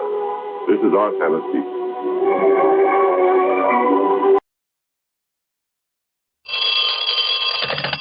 Johnny Dollar. Lucian Peterson here. Luke, how are you? Just fine, Johnny. How are you? Still out there in dear old Seattle, Wash? Yep. And still holding down a job with Western Maritime and Life? Sure am. Or let's say I'm trying to, but at the rate we've been paying off on claims lately on some of my own clients, well, the Home Office doesn't like me too well. Something phony about some of those claims, maybe? No, but they've all been big ones. $500,000 here, $250,000 there, $600,000 just last week. No wonder the company doesn't like it. So right now, I don't want to have to pay off on Mrs. Myra Brittingham. That is, if I can help it. Well, I don't know Myra Brittingham or anything about her, but if you've insured her and she is now dead... That's just the point, Johnny. She isn't. Hmm? Not yet. Oh? But maybe somebody would like to see her that way? Well, I don't know, but I think so. Or maybe this hunch of mine is all wrong, Johnny. And I'll be the first to admit it, that this feeling, this worry of mine is nothing more than a hunch. If I were to tell the police about it, they'd probably laugh in my face. Well, I don't know, Luke. I've had some pretty wild hunches work out for me more than once. I know. That's why I've called you. I hope you can fly out here and, well, see what you think. See if you think he's liable to try it. He? Yes. Who? Her husband, Mark. Oh. Yeah. Well? Sure.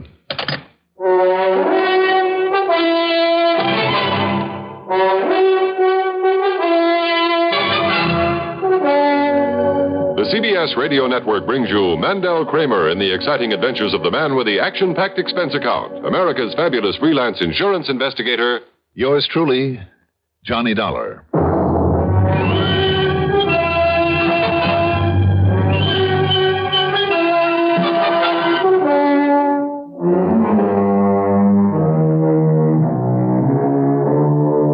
Expense account submitted by Special Investigator Johnny Dollar to the Western Maritime and Life Insurance Company, Seattle, Washington office.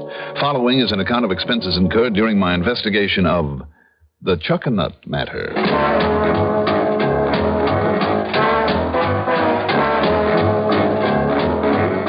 Expense account item 1, $6 for a cab out to Bradley Field. Item 2, $186.70 plane fare. It was after 11 p.m. by the time we sat down at Seattle-Tacoma International, so item 3 is $5.25 for a cab into the Benjamin Franklin, where I proceeded to get me a good night's sleep. Then, after a hearty breakfast the next morning, I dropped in on Lucian Peterson. Now, Johnny, you're staying at the Ben Franklin? That's right. And that's where I'll have them deliver a rental car for you. You can repack your bags, toss them in, be on your way. Oh? To where, Luke? A little town of Chuckanut. Where is that? Well, you know where Bellingham is. Yeah, it's about 85 miles north of here. And Chuckanut's 5, 6, 7 miles this side of Bellingham. Oh. And that's where Mr. and Mrs. Brittingham live, hmm? Well, just this side of it, off Chuckanut Drive, is Paleoop Lane. A narrow, badly paved road that'll take you up into the mountains. Be real careful of that road, Johnny. And if it's wet when you get there, be doubly, triply careful. Why do you say that, Luke? That dinky little road has more twists and kinks and switchbacks than you ever saw in your life. Miss one of the turns, and you'll end up either flying off into space or smashing into the face of a cliff. Well, I remember that. But tell me, what's going on between the Brittinghams? Well, to begin with, they're both heavily insured.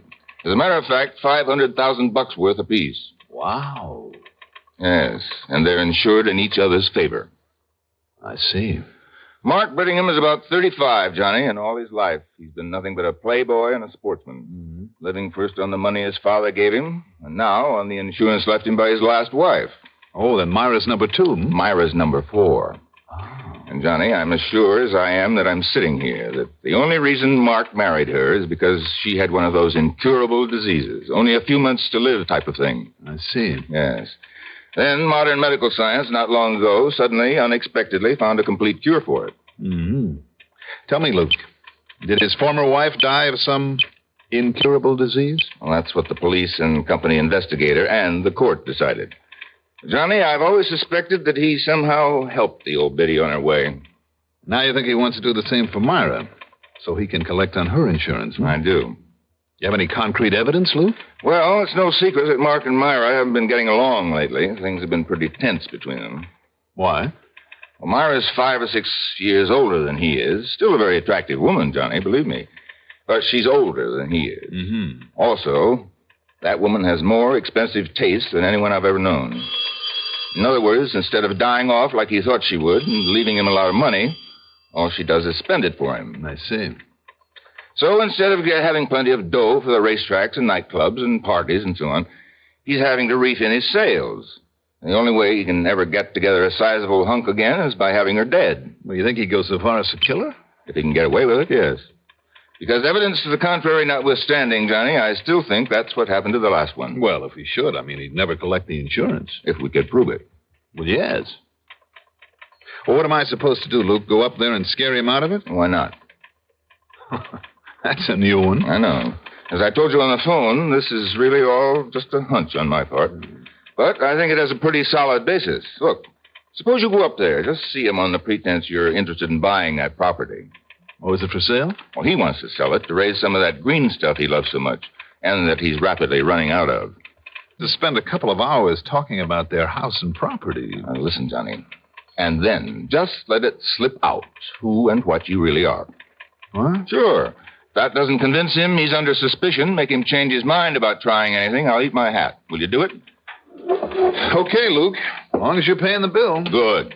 But I still don't think that you have any real... Well, we'll see.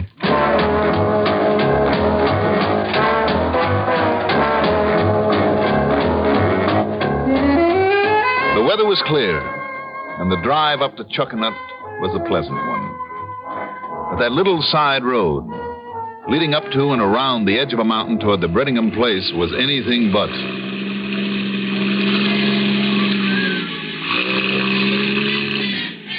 A couple of times, on an outside turn on that tortuous, narrow asphalt, I could catch a glimpse of the house, far above and nestled in among the trees.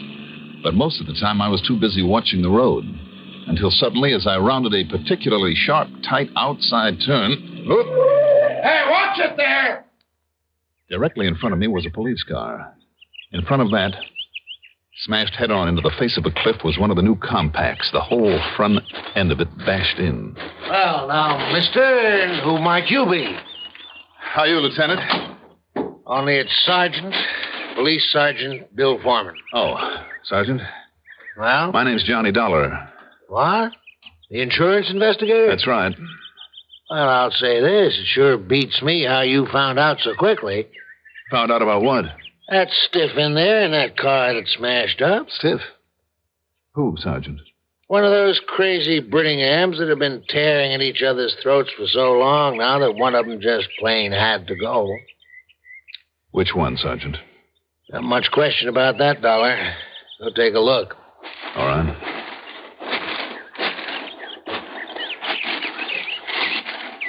Yeah, Dollar, that's Mr. Mark Brittingham. What's left of him. Mr. Brittingham. Hey, you sound surprised. Yeah, I am. You know him? No. Oh, his wife, then? No, Sergeant. I never met either of them. How did you find out about the accident? I got a call from his wife, Myra. Said Mark's been away for a while. He wouldn't be back until sometime early in the week, so she was all alone. Yeah? Said she was sitting up there on the porch. You notice the porch that sticks out the side of their house up there, Dollar? No, it's so far away and I was so busy driving. Go on. Well, when you walk back to your car, there on that outside curve, maybe you can see it. Anyhow, she caught glimpses of a car coming up the road. Whose it was, she didn't know. And, well, her being alone, she didn't want any prowlers around, so would I come take a look? So? Well, I told her I was busy. Maybe it was just a special delivery or something, but then she hollered, "Oh, my goodness, it sounds like there's been an explosion down there on the road." So I came on up here. She didn't recognize the car? This morning sun right in her face? And the car only showing itself now and then on those outside curves? Well, just take a look at that sun.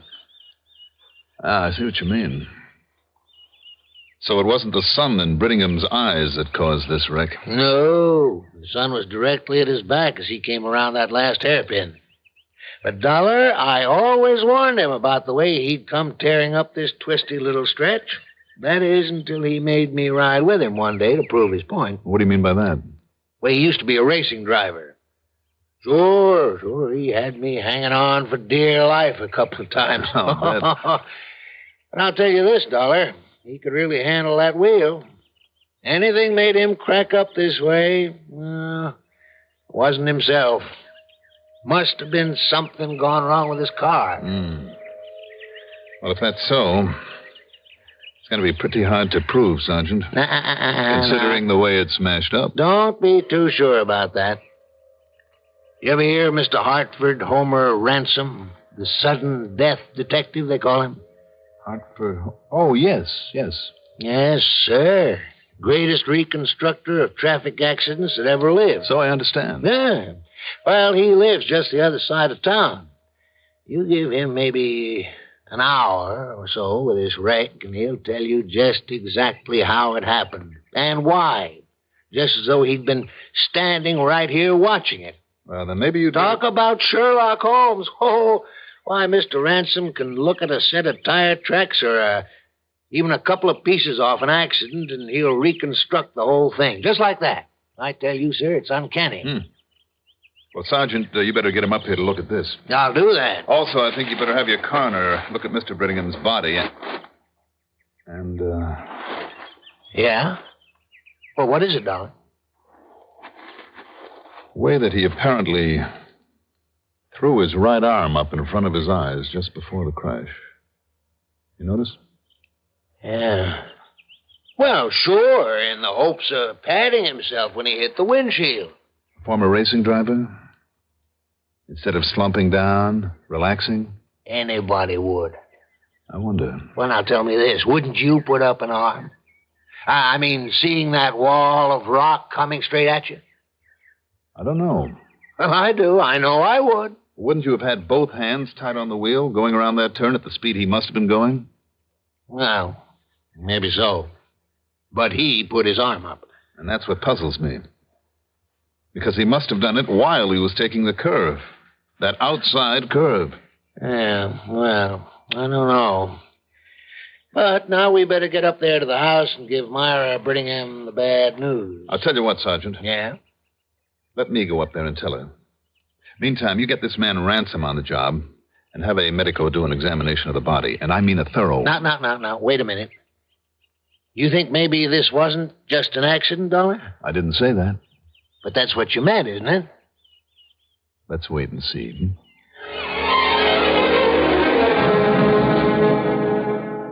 The Brittingham place, built there on the side of a mountain among the trees, was quite an establishment.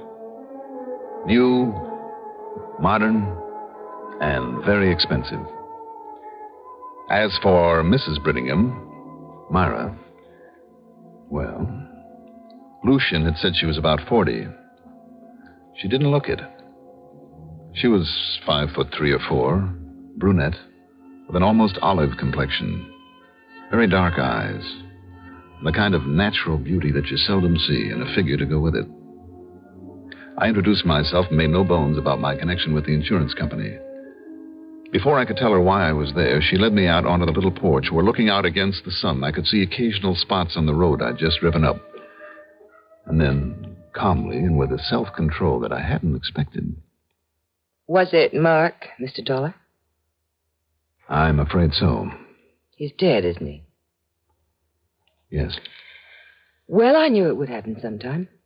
I warned him over and over about the way he drove so madly up and down that crooked little road, in spite of the fact he'd driven expensive racing cars when he was younger. I knew he'd kill himself sooner or later, and now he has. I'm sorry, Mrs. Brittingham. Are you? I'm not. What did you say? It rather settles things, doesn't it? Does it? We hadn't been getting along, Mark and I, for quite some time. And I know it was partly my fault. Why do you say that? Because of money, Mr. Dollar. You see, I married him for his money because I thought that for the rest of my life he'd be able to give me all the things I'd always wanted. Yes? Oh, it was all great fun with him while he still had it. The big parties night after night, the racetracks all over the country, theaters, nightclubs. I even put up with his silly hunting and fishing up here. But when the money began to run out and we had to sell the big home in Bellingham and the cars and get rid of the servants and settle down in this little place, I've hated this place, Mr. Dollar. And I hated him.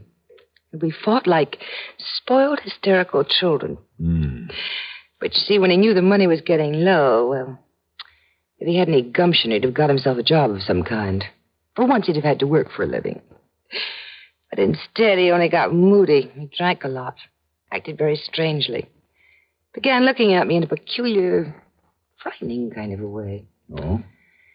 And then, because of something he said one night, I began to fear him, what he might do. Go on, Mrs. Brittingham. Oh, I know, Mr. Dollar. He was upset that night because we'd had another argument, a terrible argument. And he'd had too much to drink. But he started laughing to himself, quietly chuckling to himself. And then he tried to say it lightly, as though he might be joking, but he said... Yes?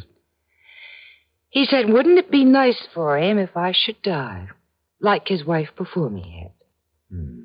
And then he could get a little fun out of life again, on my insurance money. It frightened me, Mr. Dollar, terribly. I can't say I blame you. Then these long trips and leaving me alone like this. Trips to where, do you know? No. Oh, I've wondered if he hasn't been out looking for someone to take my place. Or just planning some way to, Well, it's all over now. Well, I'd lie to you if I said I was sorry. You know, of course, that you stand to collect some $500,000 of insurance. Yes, I know. And I'll use it to get as far away from here as I can. Can you blame me? I'll want to talk further with you, Mrs. Brittingham. Of course. First, though, I'd better check out the police report on this accident, purely as a formality. Of course. So, if you don't mind. I'll be here, Mr. Dollar.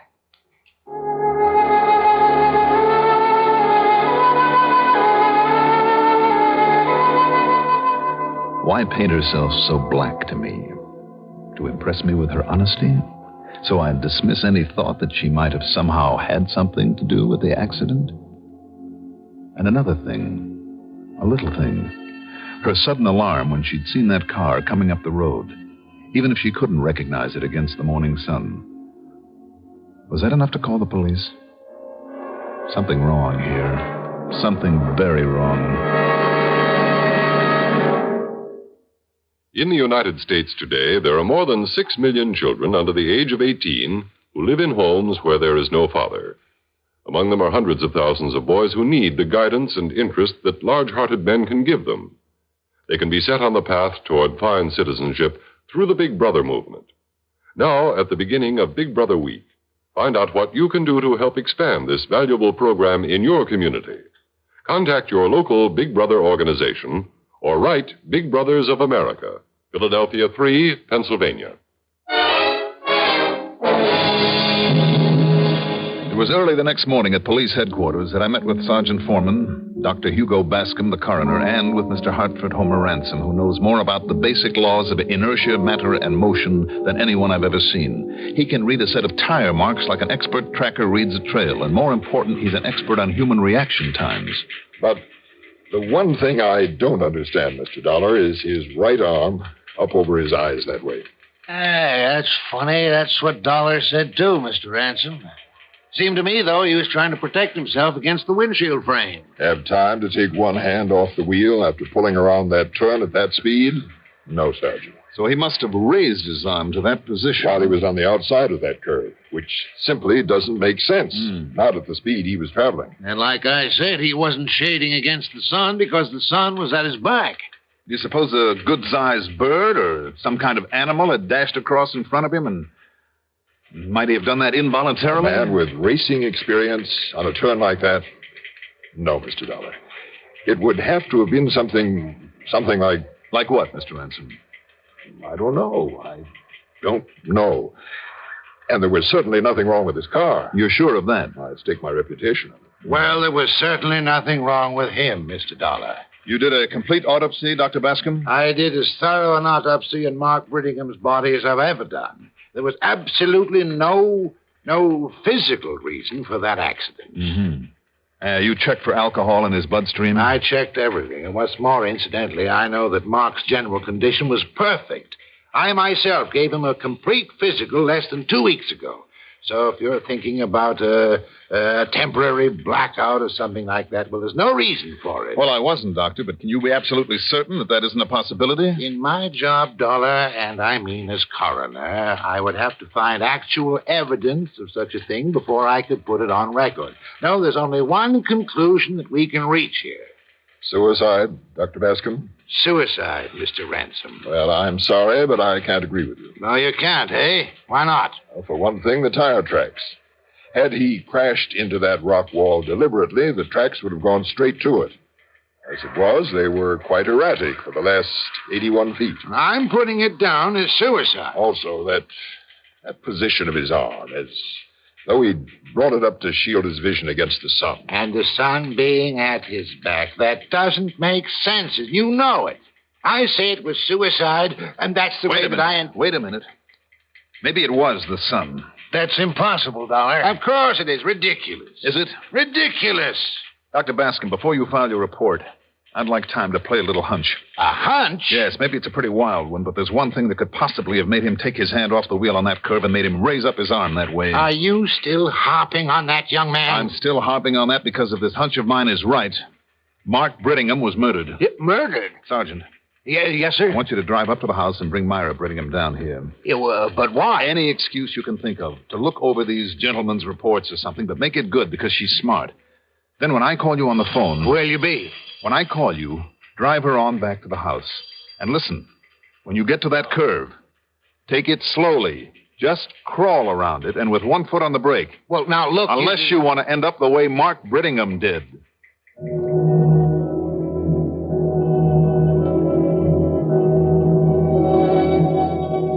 When the sergeant got her away from there, I went over that house top to bottom.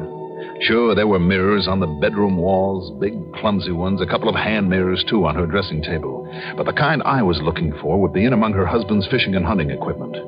I found the survival kit, all right, and in it were the usual, the water-purifying pills, some iodine, salves, bandages, a couple of cans of sea ration. But the little mirror was missing. I mean the kind that's used for signaling. A small, clear, oblong mirror with a hole in the center. By facing the sun and peering through that hole, you can aim it. You can focus the full rays of the sun on anything up to a mile away. And then I found it, tucked between the pages of a book on a table out on the porch, where she practiced with it and then used it as a murder weapon. I called Sergeant Foreman and told him to drive on up the hill, but slowly. And then as he poked his car around that crucial curve, as I aimed the mirror to reflect the blinding rays of the sun full into his windshield, Well, fortunately, he was able to stop before losing control. He waited there until I drove down to meet them. Then... No, she hasn't said a word, Dollar, since I jammed on the brakes and raised up my arm to cut off that glare you shot down here. I see. Well, Myra? How did you know? How did you know that's the way I killed him? I didn't. It was purely a hunch, I guess, but it looks like it paid off, doesn't it? $500,000? That's a nice round figure. A lot of money. But don't they ever learn that even millions aren't enough to murder for? Expense account total? Oh, call it a nice round figure, like, say, $391.18. Yours truly, Johnny Dollar.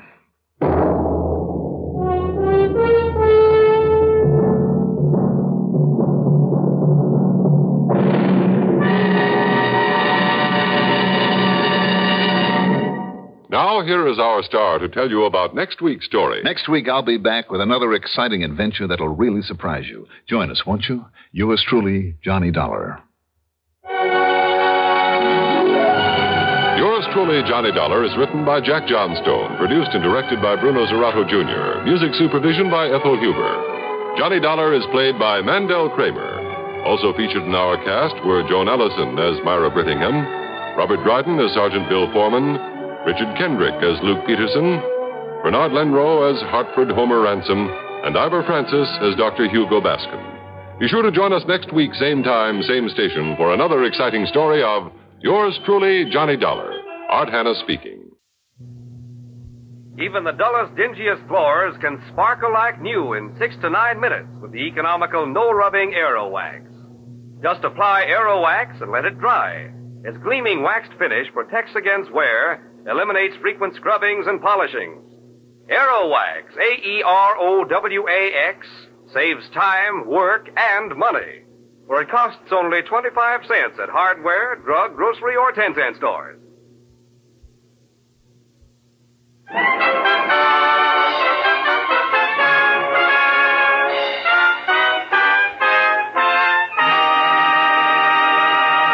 Mr. Keene, Tracer of Lost Persons, is on the air.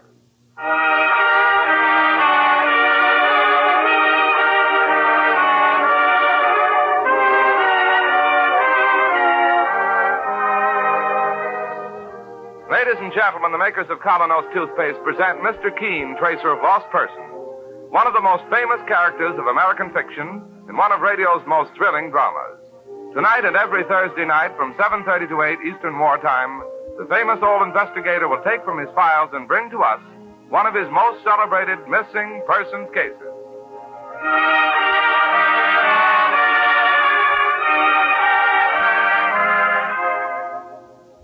To have a charming, attractive smile, teeth that feel fresh and clean, resolve right now to use Colonos, a high-polishing toothpaste. Colonos helps clean and polish teeth beautifully, yet with utmost safety. Colonos has a refreshing, minty flavor you're bound to go for, because it leaves your mouth feeling fresh as a daisy. Get Colonos, K-O-L-Y-N-O-S, Colonos toothpaste tonight.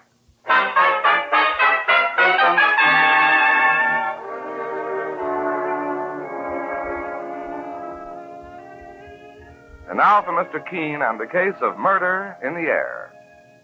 It is almost midnight, and in Mr. Keene's office, as the tracer and his spinster secretary, Miss Ellis, finish up a very hard day's work.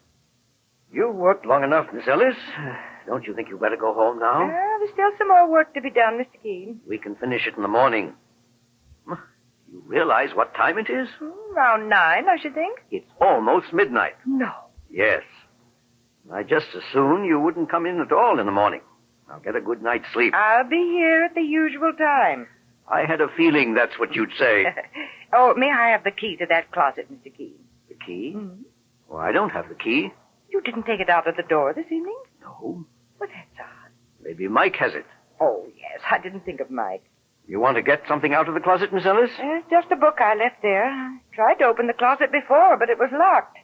Mike must have accidentally locked it before he left. Oh, well, it doesn't matter anyway. I'm not going to do much reading tonight. I should hope not. You go home and get some rest, Miss Ellis. I'll finish up here and lock the office. All right, Mr. Keene. Just midnight, I guess. Late, even for you. I'll be leaving very soon. Good night, Mr. Keene. Good night, Miss Ellis, and thanks for staying in. I think I'll check this correspondence in the morning. Getting rather tired. Come out of that closet and keep your hands above your head. I said, come out of that closet.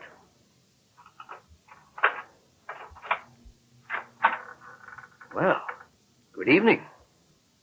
Good evening. May I ask how long you've been in there? Since 8 o'clock.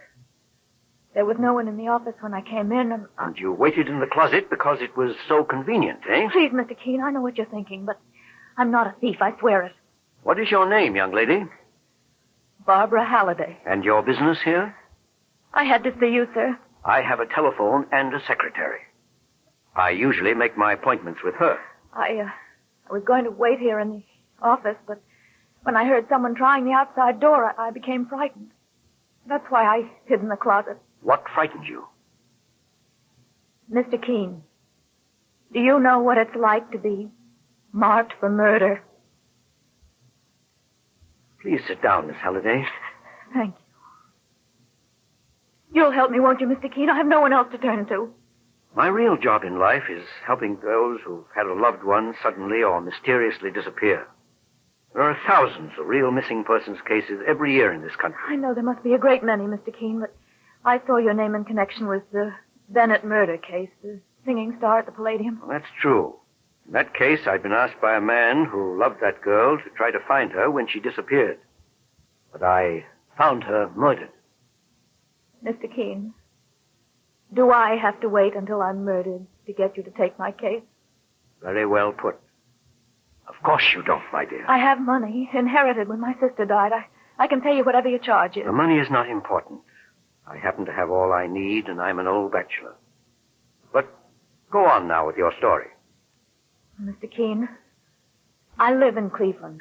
Up until the time of my sister's death a month ago, I'd been living with her and with my brother-in-law. His name is Tagus, Chester Tagus. I see. After Grace's death, I decided I needed a rest. It was all too much for me. We were very close. And her sudden death was a blow. Her sudden death? Yes, Mr. Keene. Go on, please. I arrived in New York about 2 weeks ago. And that's when things began to happen. What things, Miss Halliday? 3 attempts were made on my life. Any one of them could have been my finish. Frankly, I don't know yet why they all failed. Well, tell me about them. The first occurred on the street, in full view of several people. And where was this? Uptown, near Columbia University. I'd gone up to the university on a sightseeing tour by myself. I took a Fifth Avenue bus and got off at 110th Street. But the university is at 116th. I know, Mr. Keene, but I wanted to walk for a few blocks. I had an uncomfortable feeling on that bus, as if someone were watching me. I walked up the drive to 113th Street and then turned east toward Broadway. Do you know the street? I think so. A few apartment houses, mostly 4-story walk-ups. Halfway up the block, some workmen were about to lower a piano to the street. They were moving it, apparently. There was a large pulley on the roof, and they had the piano halfway through a window. I only half noticed those things as I walked up the street. My mind was on something else. Oh? What? A man was following me. A man in a dark coat, the collar turned up, dark glasses. There were other people on the street, and I got the feeling for a moment that it was all very silly. What harm could a man possibly do in a street full of people? That's how I argued to myself. For a moment, I thought of running. I walked faster. So did he. But suddenly I decided to face him, and I turned. What do you want? Pardon me, ma'am? You've been following me. What do you want? I'm terribly sorry. I didn't mean to frighten you. I'm a stranger in New York, and I wanted to ask directions. You could have asked someone else. Of course. I'm sorry. Do you have the right time? 4:30. 4:30. You're very kind. Now, will you please go?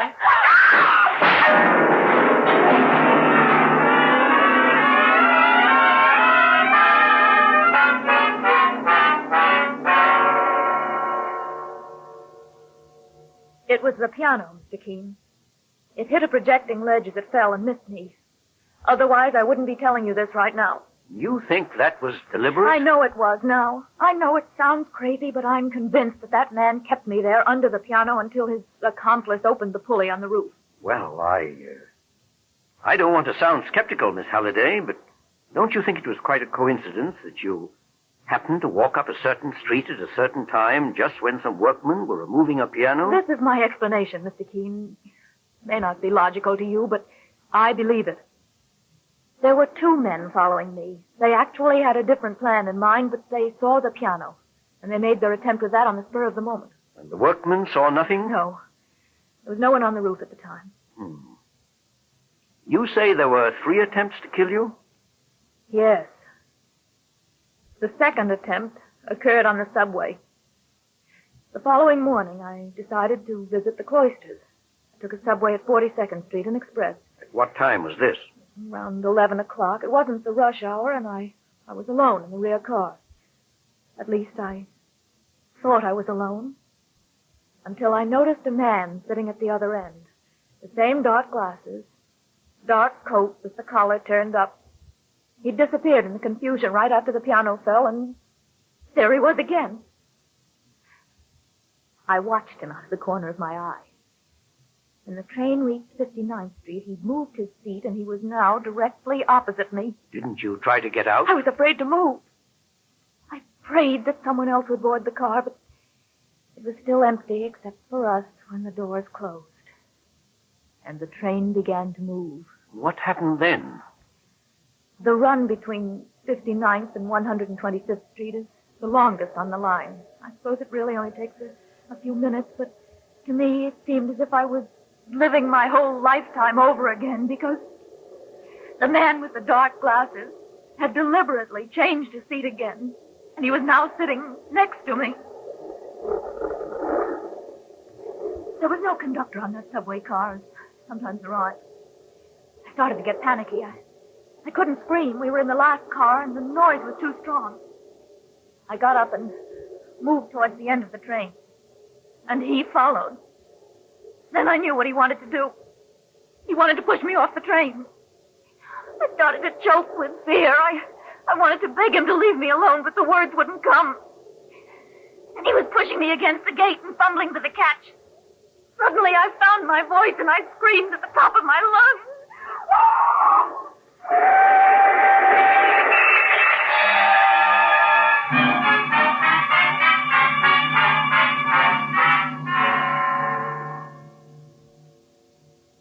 Later, I opened my eyes and found a conductor looking down at me. I'd fainted. My enemy was gone. Was there an investigation? No, I didn't tell anyone what had happened. I just took a cab home as quickly as I could and went to bed. The next day, I was ill from fear and anxiety. Every time I heard a footstep in my hall, I thought it was the man with the dark glasses. You kept to your room then for several days? Yes, I had my meals sent up. The only one I would admit was the waitress who brought my food from the restaurant downstairs. Where were you living? In a brownstone house on 37th, Mr. Keene. I've since changed to a woman's hotel, the Charlotte. Yes. Go on. Well, at the end of 3 days, I began to get hold of myself again. I felt stronger, and I decided to leave town as soon as I could. And then one evening, Marion, the waitress, brought my dinner as usual. Who is it? Marion, ma'am. Just a moment, I'll let you in. How are you today, Miss Halliday? I'm fine. Thank you much better. I got you some tasty stew. Irish stew. I'm sure you'll like it. Thank you, Marion. Oh, my goodness, you've been leading a hermit's life up here. No friends, no fresh air, no movies. I didn't miss the movies so much, but the fresh air, I could certainly use some of that.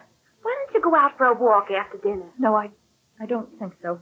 Oh, but it's so nice out, and you'll feel fine after you have that lovely dinner. Wait till you taste that stew. I had some myself, and it's super. I'll bet it is. Do you want me to uncover it for you? No, thanks. I'll do it. Stew does look good. There's hot potatoes under the other cover. Oh, they look nice, too. And under that third dish, I guess they must be the peas. Oh, thank you very much. Oh! What is it, Miss Halliday? In the dish, Marion. Oh! A spider. A dead spider. Do you know what kind of a spider that is? They call it the Black Widow. The deadliest in the country.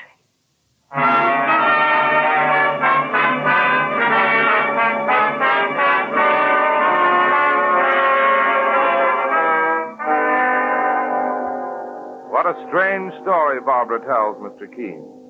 It continues in just a minute. Mr. Keene is broadcast to you by Colonos Toothpaste.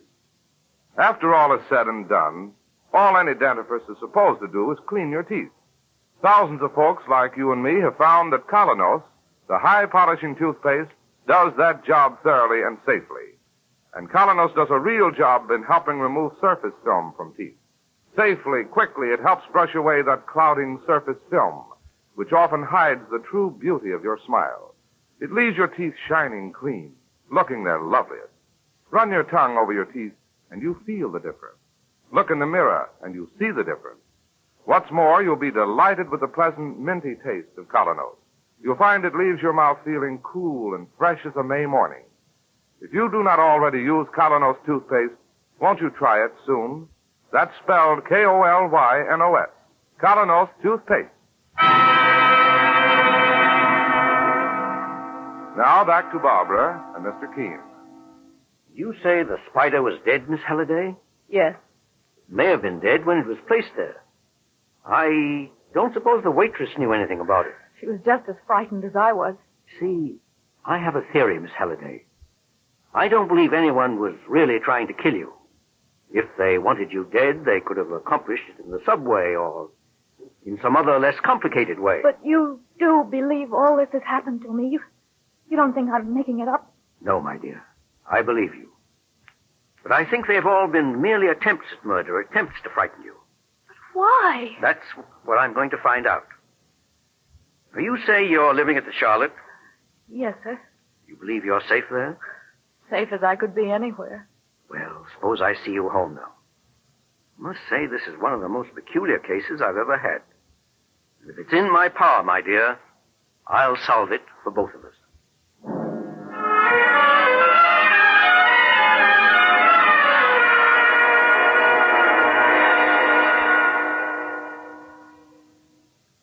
And you say Mr. Keene won't be in until noon? I doubt it, Mr. Tagus. My name is Clancy, Mike Clancy. I'm his assistant. Can I help you, sir? Well, perhaps. You see, my sister-in-law disappeared from our home in Cleveland. When was this, Mr. Tagus? 2 weeks ago, following my wife's death. I know she came to New York, and I've heard of Mr. Keene's marvelous work as a tracer of lost persons. I was hoping he might be able to help me. What is your sister-in-law's name, sir? Halliday, Barbara Halliday. I have a picture of her here. Oh, I see. Well, if it's just a simple case... Well, I'm afraid it isn't, Mr. Clancy. Simple, I mean. Oh. You see, Miss Halliday is not... well. She has what you might call hallucinations. Oh, I see. As a matter of fact, sir, there's no question about it. About what, Mr. Tagus? My sister-in-law, Barbara, has lost her mind.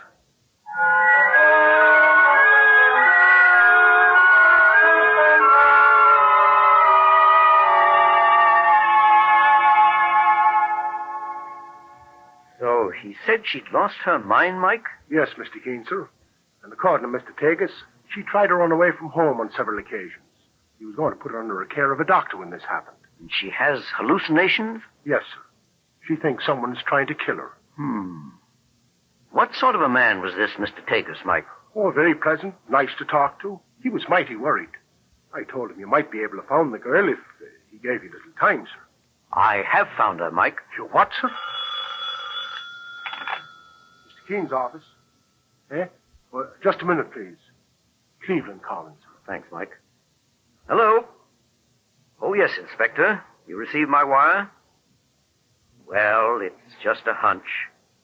I suggest you call the coroner and consult with him. Yes. Yes, you can reach me here in my office. Very well, Inspector Bragg, and thank you. What's this all about, Mr. Keene? I can't explain now, Mike, because all the pieces don't fit. But I'll try to give you a slight idea of what's been going on while we're on our way. On our way where, sir? The Charlotte Hotel. I'm going to make an offer to Miss Halliday, and it's probably the strangest offer that's ever been made to anyone. Let's go, Mike.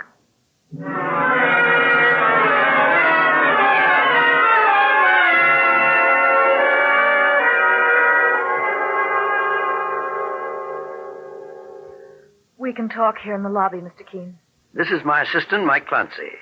Miss Halliday. How do you do? I'm glad to know you, miss. Sure, and I just met your brother-in-law. A brother-in-law? Here in New York? Well, We haven't got much time, Mike. Do you mind? Oh, no, of course not, sir. Miss Halliday, I've been thinking over everything you told me about your home life.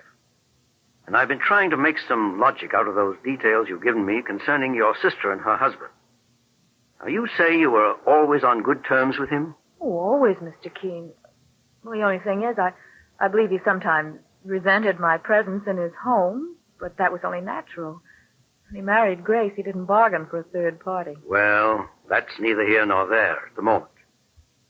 I've thought of one way in which we might be able to catch the would-be murderer. But it involves a good deal of danger. I'm not afraid, Mr. Keene. Well, first let me explain my plan and then give me your answer. Now, it's obvious that this man will make another attempt to kill you. I say it's obvious because he has something definite in mind. He wants you to believe you're in great danger for some reason. Go on, Mr. Keene. When a hunter in the African jungles wanted to bag a tiger, he'd set a lamb in the trap. Well? Would you be the lamb? You want me deliberately to expose myself to him? Yes. All right. Now, wait. Don't give me your answer so quickly. Let me explain the greatest danger of all. Up to now, as I've told you, he's only been bluffing, in my opinion. Just trying to frighten you half out of your mind. Well, if he discovers that you have help, that you've set a trap for him, he may want to really finish the job this time. I understand. And you're still willing to do it. I'd rather take that chance than live like a hunted rabbit for the rest of my life. That's how I'm living now, Mr. Keene. And I can't stand it any longer. Oh, there now. All right, Miss Halliday. We're going to help you, I promise. Now, here is the plan.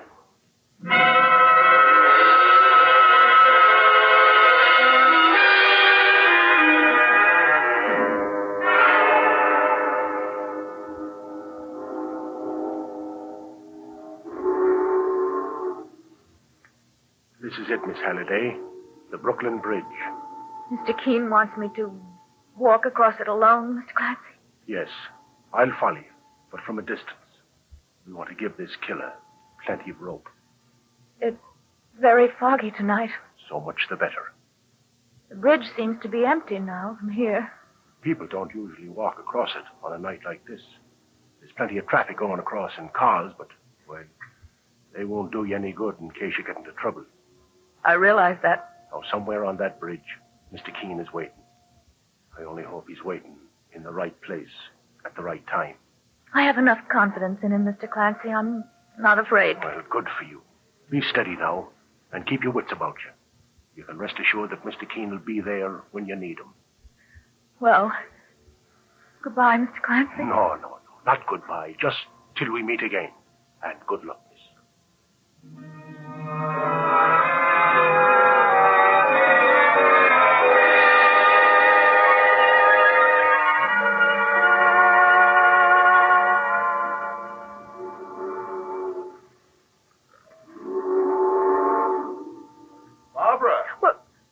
Chester, what are you doing here? That's just what I was going to ask you. Oh, I was just walking. My dear, do you realize how I've been searching for you? I've combed New York. I'm sorry I left so suddenly, Chester. I didn't mean to worry you. Haven't you been well, Barbara? Yes, I've been... Oh, this is just about the most peculiar meeting I've ever had. Is it? Oh, don't you think it's a coincidence? To meet on Brooklyn Bridge in a city like this? Well, no matter. Come, we'll go home, Barbara. No, I can't go home. What do you mean? Chester, I can't explain now, but someone's been trying to kill me. What? I know it sounds crazy, but I have absolute proof. Have you? And someone is going to help me find this man. Who, Barbara? I can't tell you that. But you say you have proof. Yes, I'm going to the police tomorrow as my benefactor, and... Wait. Just stop here for a moment. Why? I have very bad news for you, Barbara. What is it? I'm the one who's been trying to kill you. You're joking. Was the piano a joke? Or the subway? Chester... Don't scream. It won't do you any good. There's no one about. Please, Chester, don't look at me like that. You're right. Chester, you're mad. We're in the middle of the bridge. It's a long drop from here, my dear.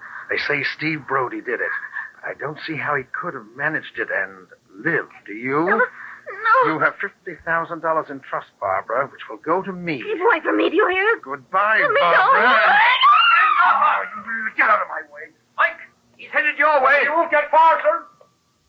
We've got you between us now, Mr. Tagus, and there's no escaping. No funny business now, mister. This gun really works. Stand back, you hear? Stand back! He's climbing the rail. He's going to jump. Stop him, Mike. I'll get him. I've got you, Tagus. Don't try to pull a Brody on me. Get away from me. Get away from me. Oh, no, you don't. I got you, and I'm saving you for the police, me fine feathered friend.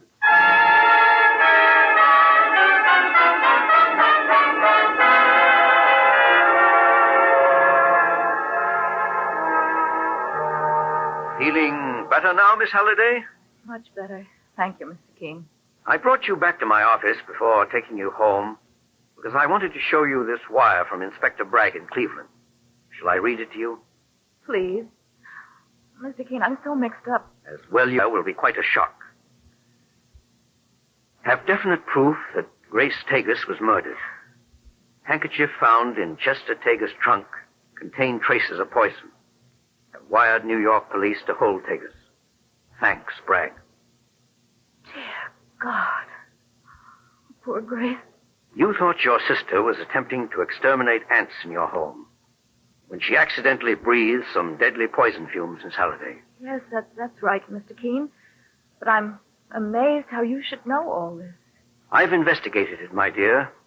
Actually, those fumes came from a handkerchief, which her husband used to kill her with. He must be mad. He seemed to be on that bridge. At any rate, we've got him now, and there's still another explanation for his actions in the case. Yes? Did you ever hear of a codicil in your mother's will which stated that her money was to go to her eldest daughter, and then to you should your sister die, providing the beneficiary was sane and completely capable of handling the financial affairs of the family? Well, no. I wasn't present at the reading of the original will. Well, your brother-in-law was. I've contacted the family lawyer, the man you told me about the other day. He gave me enough information to come to certain very definite conclusions. It was then that I began to realize that someone was trying to drive you mad, Miss Halliday. And I suspected that someone was Chester Tagus. Well, apparently I was right. He would have been next in line for the money with you in the asylum. But now he'll have to face the charge of the murder of your sister. Keene, how can I ever thank you for what you've done for me? It's not necessary to thank me, my dear. The thanks I receive from seeing that justice is done is quite enough. You can go home now, Miss Halliday, with no fear or foreboding. I can assure you now there'll be no more murder in the air.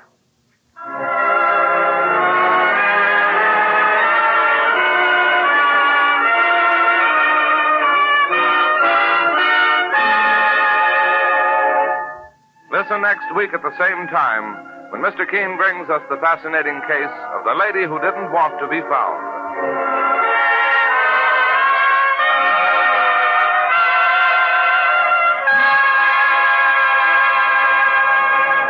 Have you noticed any change in the taste of your dentifrice lately? If so, we invite you to treat yourself to Colonos, a toothpaste that really tastes good. You'll love its tangy, minty flavor that sets your tongue a-tingle, leaves your mouth feeling cool and fresh as a sea breeze. And children really go for that zippy Colonos flavor. You never have to coax youngsters to clean their teeth with keen-tasting Colonos. What a job Colonos does in cleaning teeth. Gets them clean, looking their best. That's because Colonos is a high-polishing toothpaste. Its action on teeth is like a jeweler's polish, removing tarnish from precious silver, because it helps brush away masking surface film. Colonos leaves your teeth shining clean. Ask your druggist for Colonos. K-O-L-Y-N-O-S. Colonos toothpaste tonight. You'll be glad you did.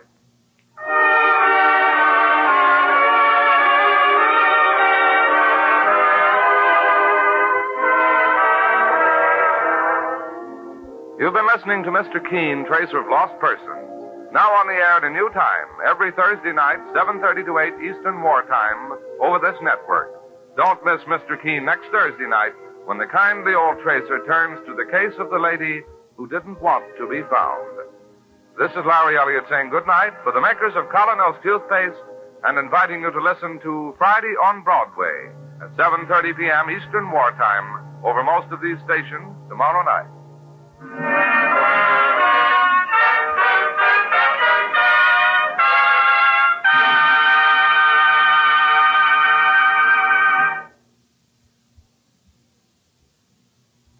Here's marvelous news, ladies. Aerowax gives you sparkling, new-looking floors for old in 6 to 9 minutes flat without a single stroke of rubbing. Just apply and let it dry itself. In no time at all, you're proud of your shining waxed floors. A full pint costs only 25 cents. Be sure to get Aerowax, A-E-R-O-W-A-X, tomorrow. This is CBS, the Columbia Broadcasting System. Thousands of women are finding that economical, no-rubbing Aerowax makes dingy old floors shine and sparkle, look like new. Just apply, and in 6 to 9 minutes, it dries to a hard, lustrous waxed finish that saves countless scrubbings and polishings. Yet Aerowax costs only 25 cents a pint at grocery, hardware, drug, and chain stores. Get Aerowax, A-E-R-O-W-A-X, tomorrow.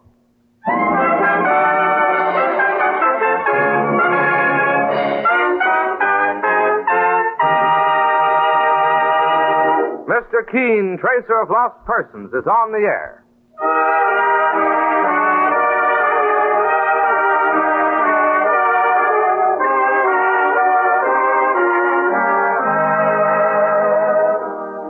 Ladies and gentlemen, Colonos Toothpaste presents Mr. Keene, Tracer of Lost Persons, one of the most famous characters of American fiction in one of radio's most thrilling dramas.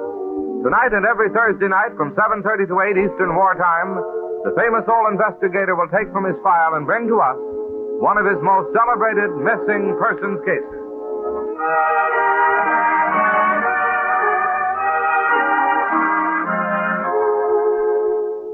For perfectly clean teeth and naturally brighter smile, start today with Colonos toothpaste. Safely, speedily, it helps your brush take away dingy surface stains that cloud your smile. Colonos not only makes your teeth look their best, but it tastes as bright as it cleans. You're bound to like it. Ask your druggist for Colonos. K-O-L-Y-N-O-S. Colonos toothpaste.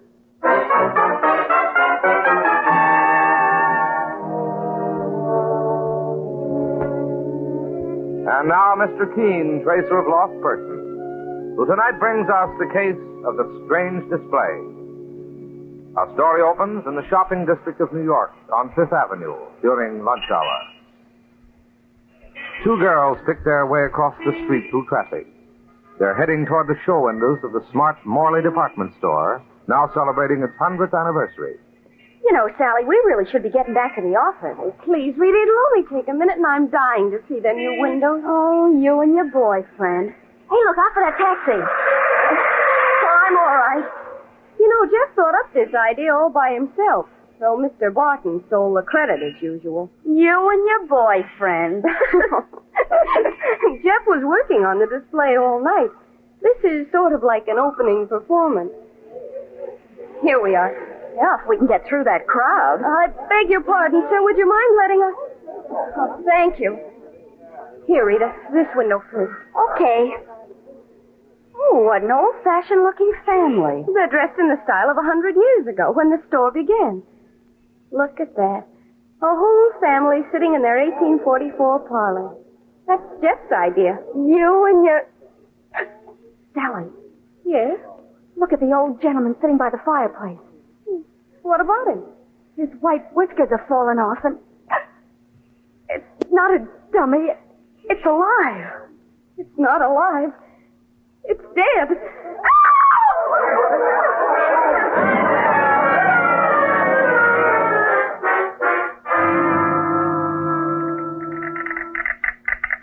Wanted for murder, Jefferson Jones, age 26, window dresser at Morley's department store. He is believed responsible for the fatal stabbing of his superior, Wendell Barton, last night while both were engaged in dressing the windows. Jones is 5 feet and 11 inches in height, physically slight. The body was found propped up in a display window this morning. Here, my dear. Please sit down. Mr. Keene? Now, your name, please. Sally Wilson. Come, Sally. Maybe it isn't that bad. It couldn't be worse. Well, what's the trouble?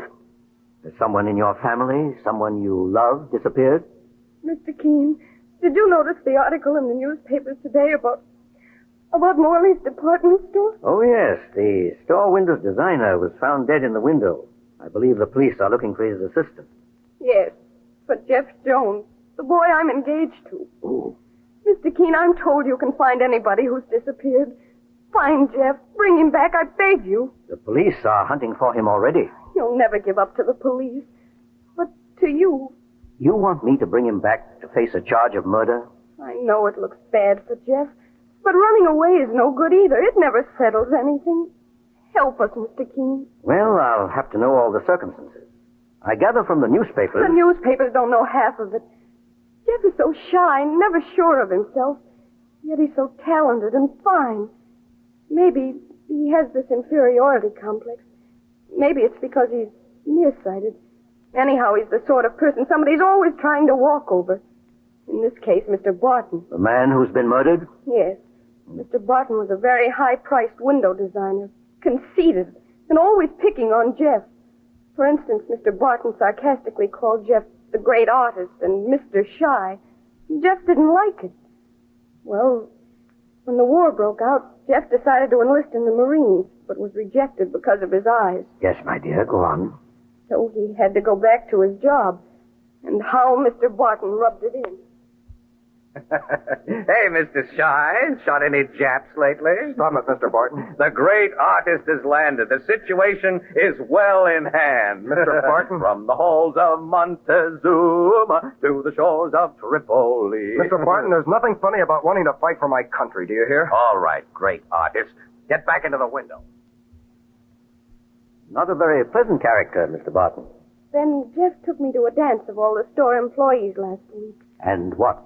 Mr. Barton kept telling me how pretty I was. He asked why I wanted to be engaged to a fellow like Jeff. A ladies' man. Well, that night Jeff was ready to hit him, but I took Jeff aside and told him not to mind. He kept talking of quitting. Oh, it's no use, Sally. I can't work with that guy. But, Jeff, darling, they're giving you a raise next month. Everybody knows how good you are. Me? I'm just a nobody. Stop running yourself down, Jeff. Believe in yourself the way I do. Sally, you're swell. You always make me feel so good. So important.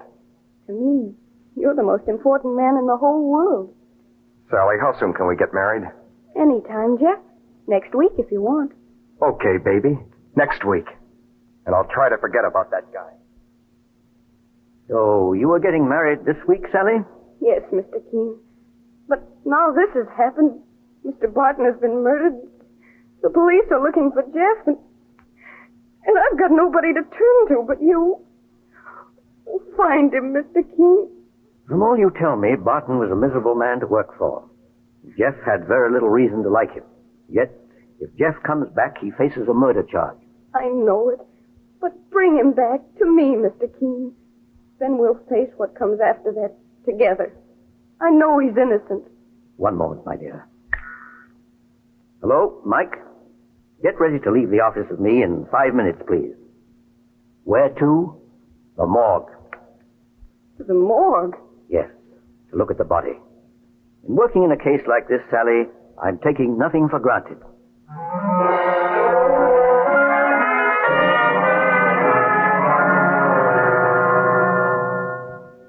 Seen all you want, Mr. Keene? Clancy? Saints preserve us. I have. Oh, thank you, Captain Thomas. Pull the sheet over him again. Stabbed through the heart he was, as you can see, Mr. Keene. And the weapon was? We believe it was a long, sharp pair of shears, the kind that window dressers use for cutting out cardboard displays. Have the shears been found? Yeah, buried away in back of the show window. Any fingerprints, Captain Thomas? Not a one. Wiped off, were they? Or maybe they never got on in the first place, Mike. Window dressers sometimes wear cotton gloves so they won't make smudges. Well, Captain Thomas, I noticed one other thing. There was a bruise on Barton's left temple. Oh, yeah, Miss Keene. Must have got that when he fell, after the stabbing. No fracture, though. Then only the stabbing killed him. That's right. Well, thank you, Captain. Mike and I will be getting along now. Glad to have seen you. Well, boss, where to now? To the Morley department store to ask more questions.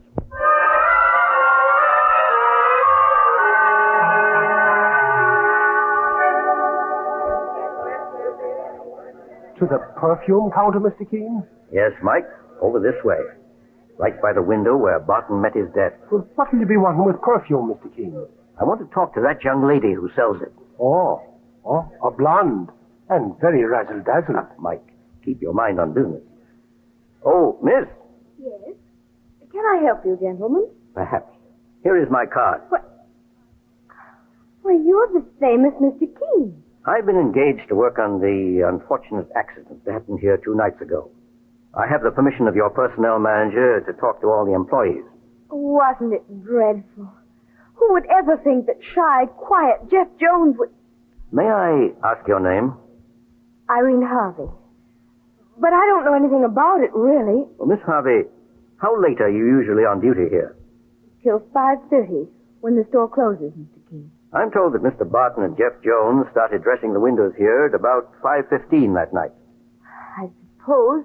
First, they went into that window nearest this counter. You must have noticed them starting. Well, I don't want to say anything against Jeff. Poor thing, he's in enough trouble. I've been engaged to get him out of it if I can. Tell me now, did you notice anything as the men arrived there last night? Well, they were on the outs again. What did they say? Well, I heard Mr. Barton say. Yes, my great artist. That was a very pretty girl you took to the dance last week. I know she is. What was her name? Sally?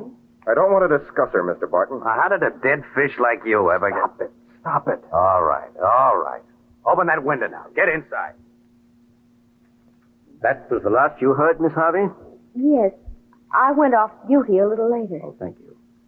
Mike. Yes, Mr. Keene. Let's get back to the personnel office. I want them to call in the night watchman for me. There's still a lot I want to know. A lot, Mike.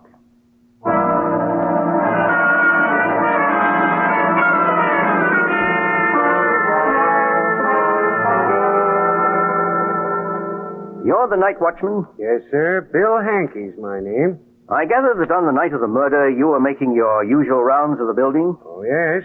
In the course of the night, you passed Mr. Barton and Jeff Jones several times. Did you see them fighting at any time? No, sir. Nor did you see the actual killing? I was probably on one of the upper floors. Well, after the killing, it must have taken 5 or 10 minutes to dress the dead body of Barton in the dummy's clothes and pop him up in that chair in the window display. I suppose. But you saw none of that? This is a big building, Mr. Keene.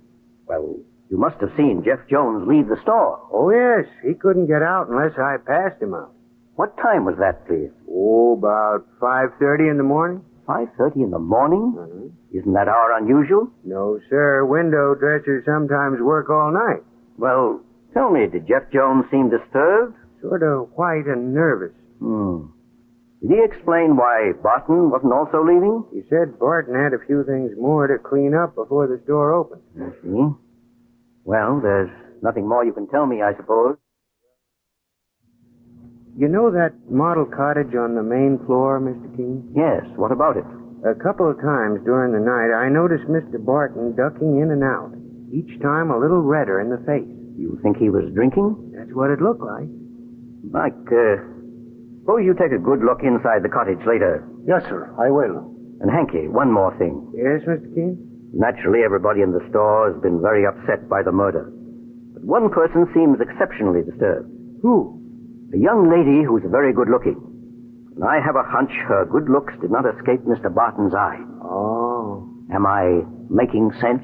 Barton liked any good-looking gal. And Irene Harvey, too? That was no secret. The whole store knew about those two.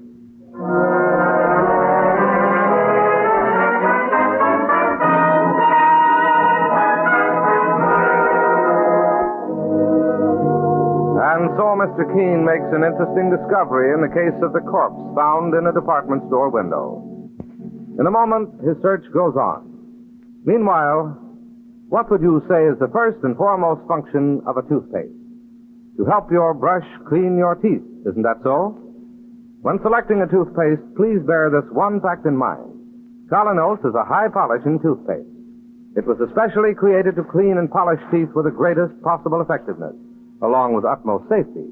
Isn't that the kind of toothpaste you want? You might compare the action of Colonos to a jeweler's polish, removing tarnish from silver. Quickly, but oh so gently, it helps your brush remove unsightly surface stains. When these clouding stains are gone, your teeth look their loveliest. Your smile its brightest. Run your tongue over your teeth and you'll feel the difference. Look in your mirror and you'll see the difference. So start today the Colonos way. Your reward will be a naturally brighter, more attractive smile. The kind of smile that helps you go places in social and business life. You can get Colonos at any drugstore tonight. That's spelled K-O-L-Y-N-O-S. Colonos toothpaste. Now back to Mr. Keene as he looks in at another part of Morley's department store. Mrs. Ross, you're in charge of the employees' time cards. That's right, Mr. Keene. I'm very much interested in the comings and goings of one particular employee. Jeff Jones? Irene Harvey. Would your record show what time she left the store the night of the murder? Oh, yes. At 12 minutes after 6. But right after punching the clock, she turned and went back into the store. She said she'd forgotten a package. Oh? When did she come out again? Well, that I don't quite remember. There was quite a crowd leaving at that time. Oh, boss, Mr. Keene. Hello, Mike. For one moment, please. Boss, this is very important. What is? Well, come downstairs to that model cottage. There's something I want to show you.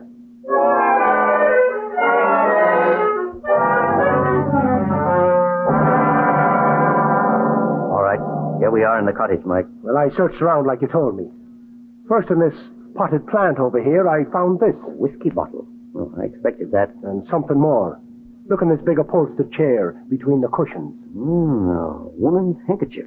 Look at the initials. I-H. Now we're getting somewhere. Irene Harvey. Ah, boss, I got to hand it to you. We've got our hands on the murderer. Will you ask Irene Harvey to step in here for a moment, Mike?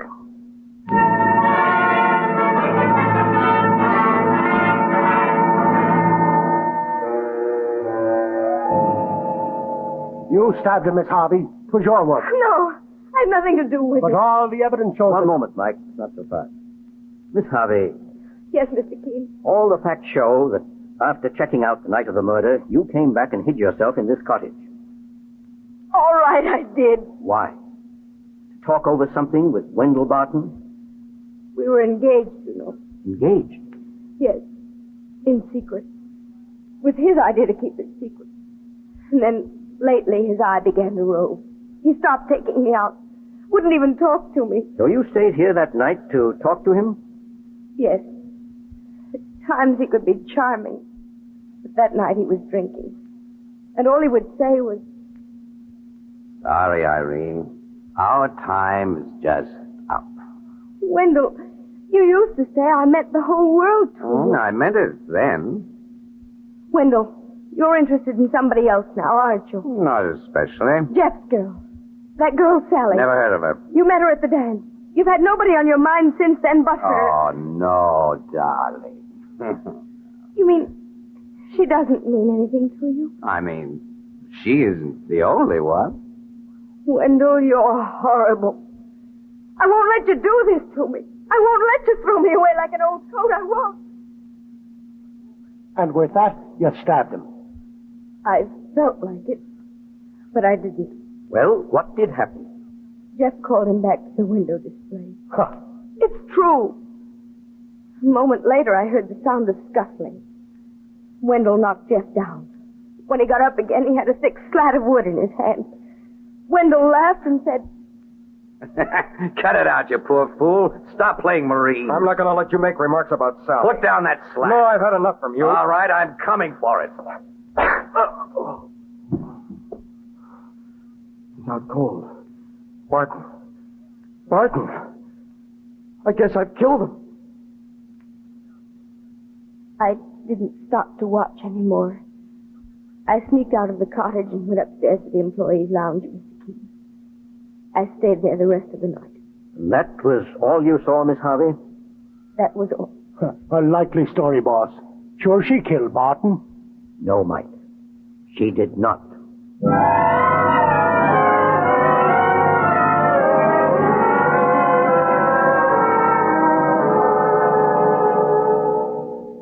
Mr. Keene, I don't want to seem to be bothering you, but have you found any trace of Jeff yet? Well, frankly, Sally, I haven't begun to look for him yet. No? Finding him will take care of itself. If I can solve another problem first. If I can prove who really killed Wendell Barton. You're sure Jeff didn't? Well, I may have the answer in a couple of days. But first I'm going on a trip. Where to? I'll tell you when I come back. Meanwhile, if Jeff gets in touch with you, tell him to come back at once and give himself up on my advice. If you'll listen. He's got to. Running away was the greatest mistake of his life.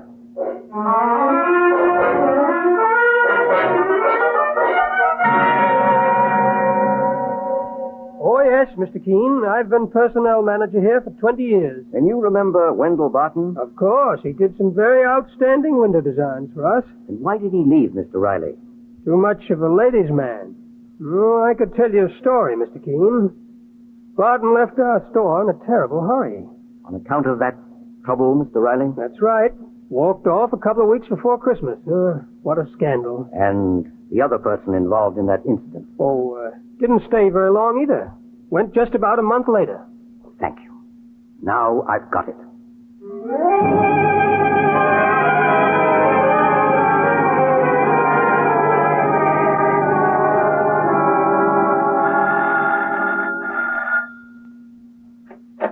Hello, Sally. Mr. Keene. I just got back. I dropped in here on my way from the station. Oh, come right in. Tell me, any news? The case is solved, my dear, except for the testimony of one certain witness. Who? Jeff himself. I haven't heard from him. Well, if I'm forced to do it, I can present my evidence without him. But it means a long, slow, methodical search all over the country. Oh, one moment while I answer, Mr. Keene. Hello? Oh, dear God. Jeff, darling. Jeff. Oh, darling, why did you ever run away? You were afraid my name would be dragged into it. Oh, Jeff, that was wonderful of you. But now you've got to come back, and you've got to. Oh, Jeff, please listen to me. Sally, give me that phone. Jeff, hold on for a second. Hello, Jeff? No, you don't know me. My name is Keene. No, this isn't a trap. In the name of heaven, don't hang up. Now listen to me. I want you back in New York tomorrow morning at police headquarters. Yes, in the office of the homicide squad. Don't argue. Do as I say.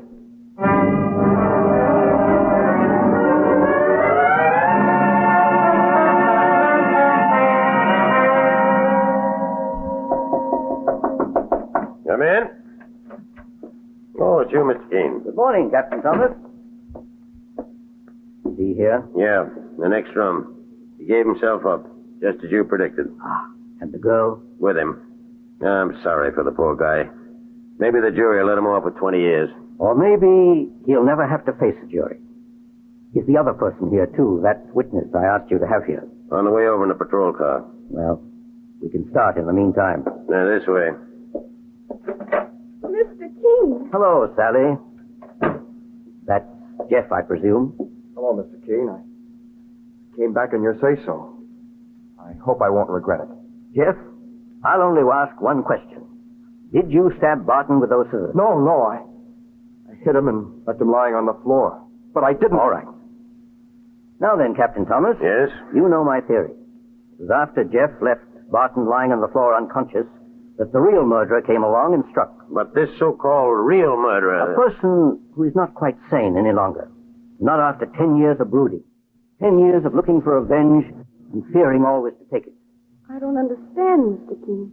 As we all know, Barton was a ladies' man. 10 years ago, in a department store in Buffalo, there was another incident. Barton ran away with the wife of one of the other employees. He did? Soon after, she killed herself. Oh. Well, for 10 years, the husband of that woman has haunted Barton like a ghost. For 10 years, he has followed Barton from city to city and store to store, waiting for revenge, physically afraid of Barton and hating himself for being a coward. And he was in the store that night? Very much so. Come right in. You said you needed me for some evidence, Mr. Keene. Yes, indeed. This is Bill Hankey, the night watchman at the department store. Oh, sure. Hello, Bill. Hello, Jeff. Hankey, I'll come to the point.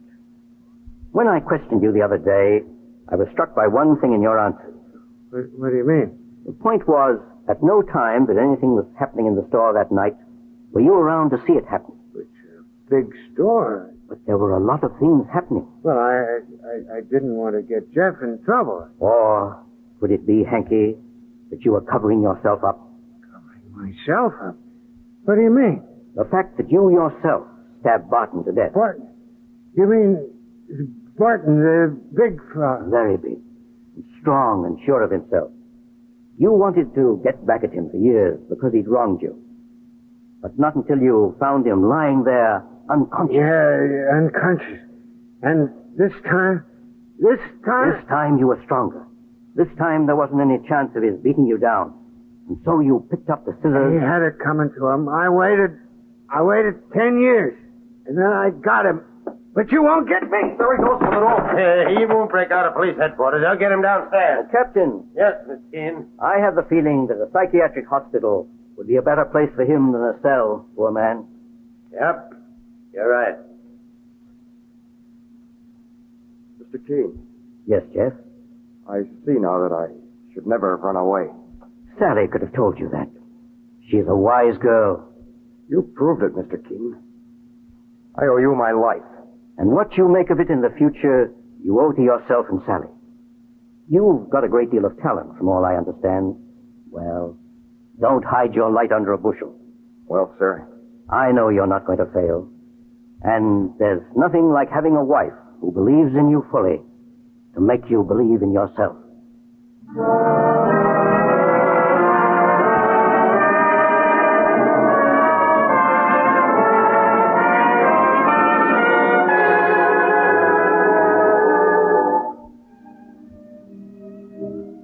Listen next week as Mr. Keene brings us the case of the room that vanished.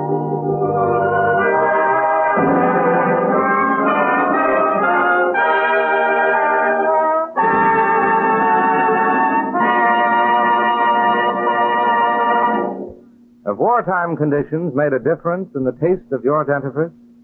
If so, may we suggest you try Colonel, a toothpaste that really tastes well. You'll go for its delicious minty flavor. You'll love that fresh, clean taste it leaves in your mouth. And say, those problem children who balk at brushing their teeth, how you never have to coax them at all if they have their own special tube of keen-tasting Colonos. And wait until you see how clean Colonos makes your teeth. Leaves them spick and span, looking their best. Because Colonos was specifically designed to give your teeth the highest possible polish without overstepping the bounds of safety. It can help reveal the true beauty of your smile. You can get Colonos toothpaste at any drugstore. And nowadays, you don't have to turn in a tin tube. Be sure to ask for Colonos. K-O-L-Y-N-O-S. Colonos toothpaste.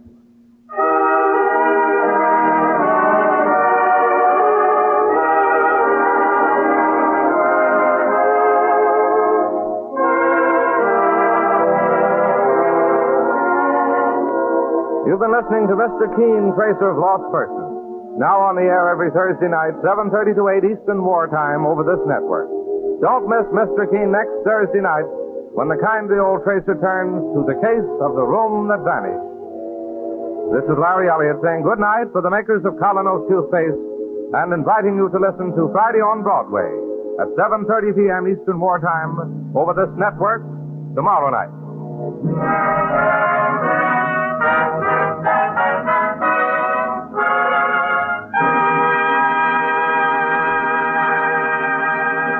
Ladies, there's a wonderful new way to make floors sparkle like new in 6 to 9 minutes flat. Use Aero Wax, the self-polishing wax that goes on in a jiffy, dries without rubbing. Its marvelous high luster adds beauty to your rooms, saves countless scrubbing. Yet it costs only 25 cents a full pint. Get Aero Wax, AEROWAX, tomorrow. This is CBS, the Columbia Broadcasting System.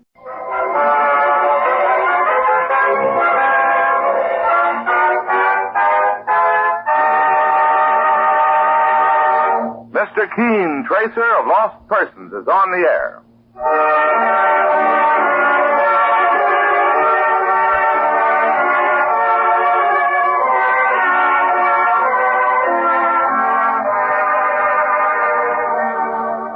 Ladies and gentlemen, Colonos Toothpaste presents Mr. Keen, Tracer of Lost Persons, one of the most famous characters of American fiction in one of radio's most thrilling dramas. Tonight and every Thursday night from 7:30 to 8 Eastern Wartime, the famous old investigator will take from his file and bring to us one of his most celebrated missing persons cases.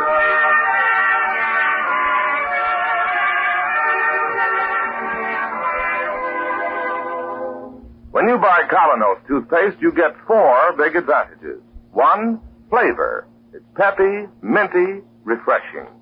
2, foam. It's bubbly, busy, alive. 3, feel. It's soft, safe, non-abrasive. 4, result. It helps brush your teeth immaculately clean. Who could ask for anything more? Don't wait. Ask for Colonos, a high-polishing toothpaste. That's spelled KolYnos. Colonos toothpaste.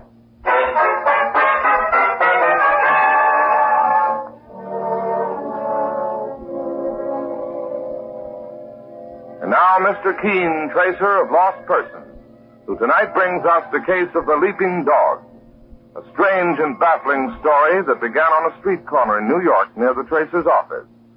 There was a modest little apartment house on the corner, and outside, a large Belgian shepherd dog stood looking up at a ground floor window and baying unhappily. From time to time, the dog would leap with all his strength toward that closed window, only to fall back hour after hour. Of course, it attracted attention from many who passed by, and eventually from Mr. Keen and his assistant, Mike Clancy, as they were walking back to their office from lunch. Mike? Yes, Mr. King. Look from the corner there. That dog is still there. Oh, sure enough. The leaping dog. There he goes again. Still jumping and still falling back. Poor fellow. So handsome and pathetic. Nice set of teeth, too. Let's have a chat with him. Yesterday I saw him almost put his teeth in the one fellow who tried to have a chat. Boy, it was a close shave. Well, he's looking over this way. Sure, here he comes. Gentle as a lamb. Say, boss, what you just tell him now? That I like him, that's all. Here you are, young fellow. Oh, what's the trouble? Locked out? Somebody forget you? No color on him, no identification. Oh, there's something you're trying to tell me, eh? Well, let's go inside and see what we can find out. Inside? Boss, you've got a year's work waiting for you at the office as it is. It'll only take a moment, Mike. Let's ask those 2 men standing there in front of the doorway. Maybe they can give us some information. Now we're working for a dog. Come along, young fellow. I beg your pardon, gentlemen. Yeah, what do you want? I wonder if you've noticed this dog leaping up at that window. What dog? This Belgian shepherd, right here. Never saw him in my life. Neither did I. He's been out here all morning and yesterday, too. We never saw him in our life. Okay. Here, Mike. Let's go through this door. The dog's trotting along like he knew you all his life, boss. It's a walk-up apartment. There goes the dog, heading for that first door. And that's where he probably lives. Ring the doorbell, Mike.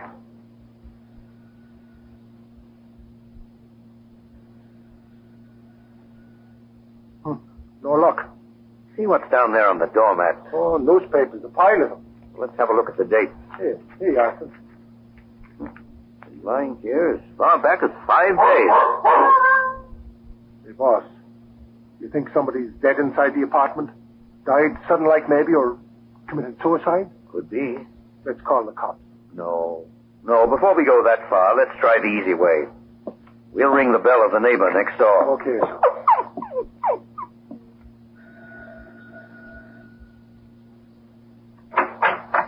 Yes?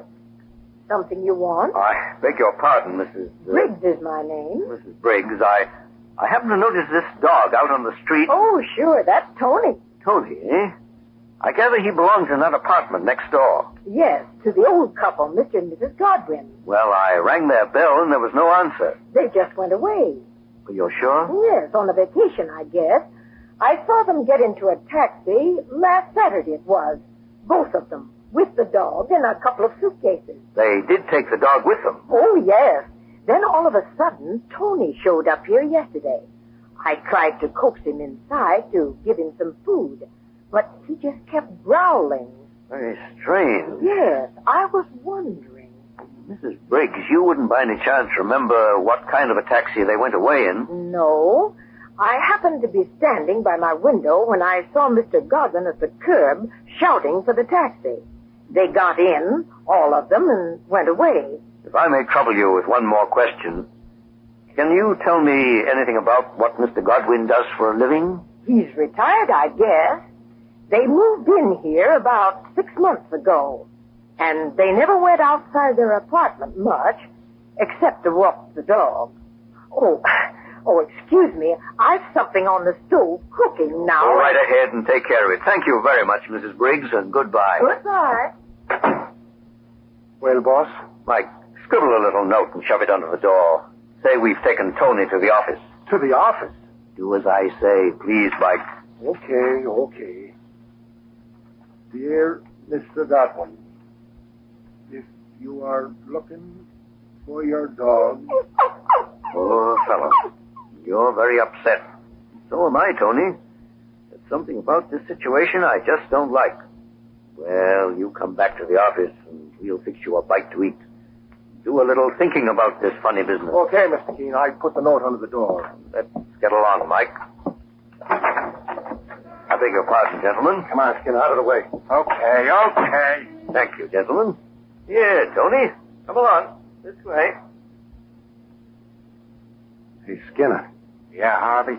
Did you hear what name that Irishman was calling the old guy before? Sure, Mr. Keene. There's an investigator by that name. Famous. I've seen his pictures in the paper. Me too. That's the guy. What makes him come snooping around here? It's one of those accidents. His office is around here. I don't like it, Skinner. I better keep an eye on the old guy.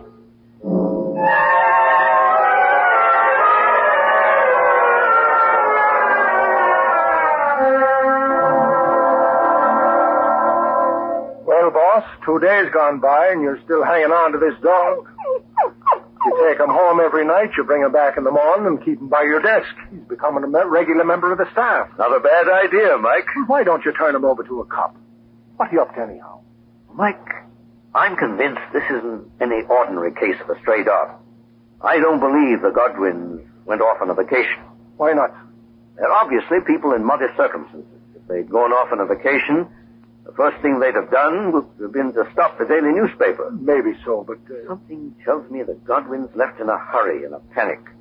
They were running away from something. Why should 2 old people run away? I don't know, but I'd certainly like to find out. There's still no answer to our note. We haven't got a thing to go on. Just one clue.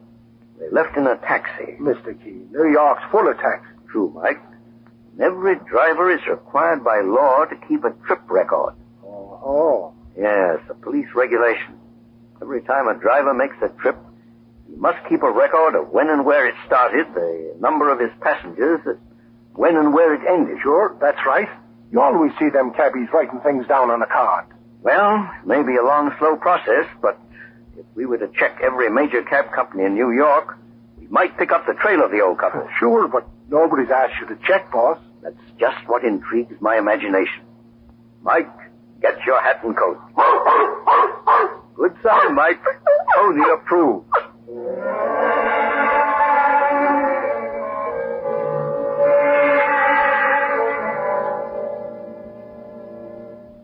You know, I don't like the looks of him. Just because the old guy makes friends with the dog? He's hanging on to the dog because he's got a hunch of some kind. You know Keene's reputation? Maybe so, Harvey. Shut up. Do like I say. You keep tailing Keene night and day as long as he hangs on to that dog. Okay.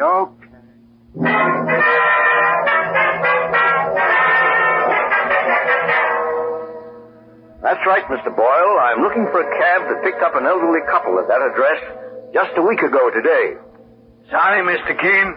Wasn't any of our cabs.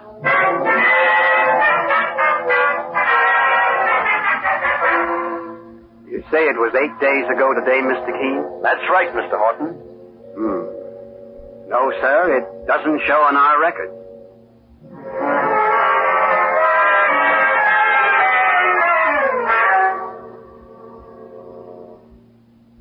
Well, Mr. Keene, sir, it looks like the well-known needle in the well-known haystack. Mike, we mustn't weaken. Sooner or later, we'll find the right cab. But how do you know it'll be worth finding? How do we know there's any kind of a case? We've got to take the chance because... 1 second, Mike. What's up, boss? Look, they're across the street. 2 men walking along. So what? Unless I'm very much mistaken, it's the same 2 men we ran into in the hallway the day we first started this search. Mr. Keene, you're right. Mike, they're shadowing us. Yes, sir. That's the way it looks. And that convinces me. There's a case, all right, and we must get to the bottom of it.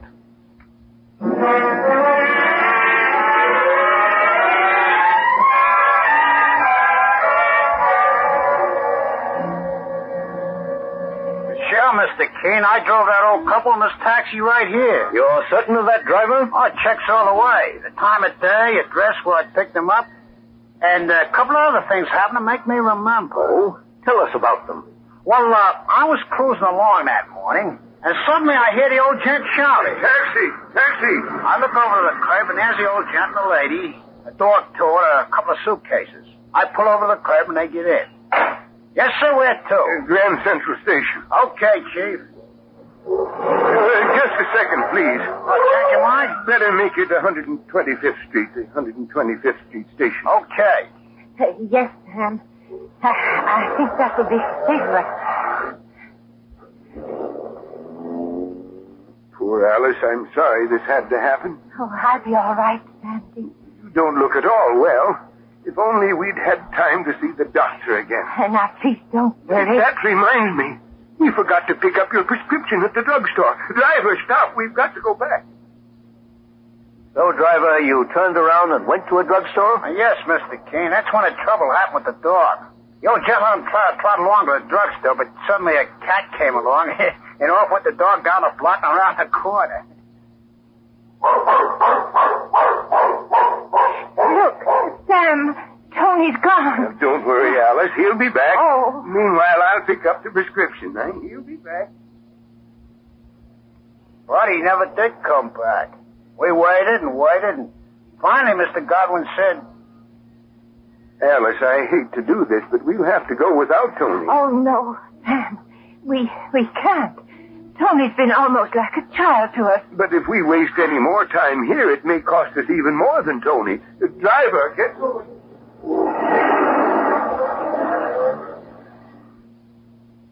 You got them to 125th Street all right? Yeah, but the wife was so upset, Mr. Keene, that when she started out of the cab, she went into a faint. Well, I'll be darned. I helped get her into the waiting room of the station to a woman on duty for the traveler's aid. What happened next? I don't know. A cop asked me to get my cab going. That's the last you saw of them? Right. Obviously, they were very frightened people. Sure thing. Driver, if you're free to take a fare now... I am. All right, the 125th Street station then. Come along, Mike.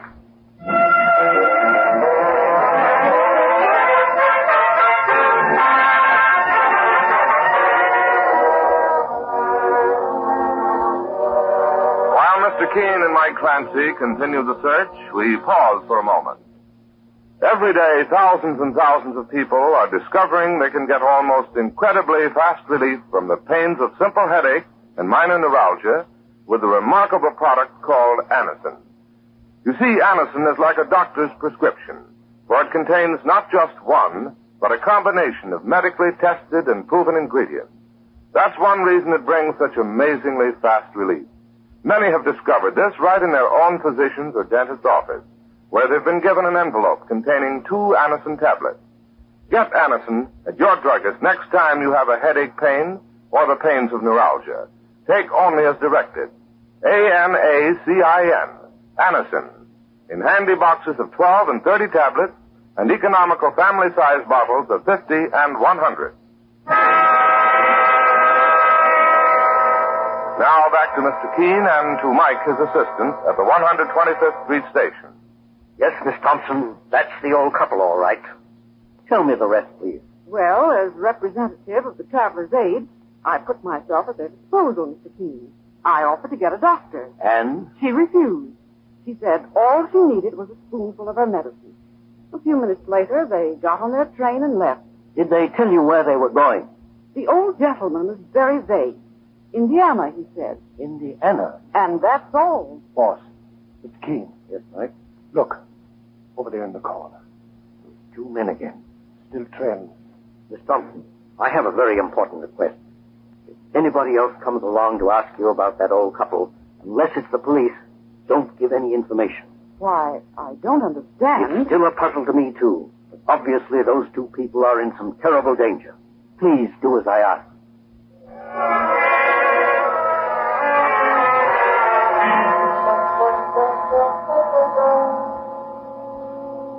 No, Harvey, that dame from the Traveler's Aid wouldn't tell me a thing. Not even where Godwin and his wife went? Not a word. We're stymied. No, we're not.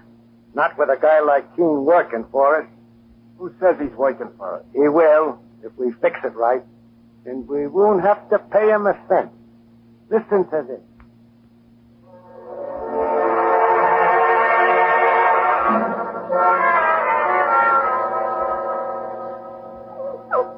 Easy there, Tony, easy. I'm doing my best to find them. Just be patient. Patient. Boss, you're up against the wall and you know it. I do know they've gone to Indiana, Mike. You found that out yesterday. Nothing since. Indiana. It's a very big place. Give it up, Mr. Keene. Turn the dog over to the animal society. Mike, maybe I'm just a vain old man, but I hate to admit defeat. Yes, Susie? A letter just came for you, Mr. Keene. Special delivery. Thank you, Susie. Very well, Mr. Keene. Maybe the Godwins have children out in Indiana. Maybe they...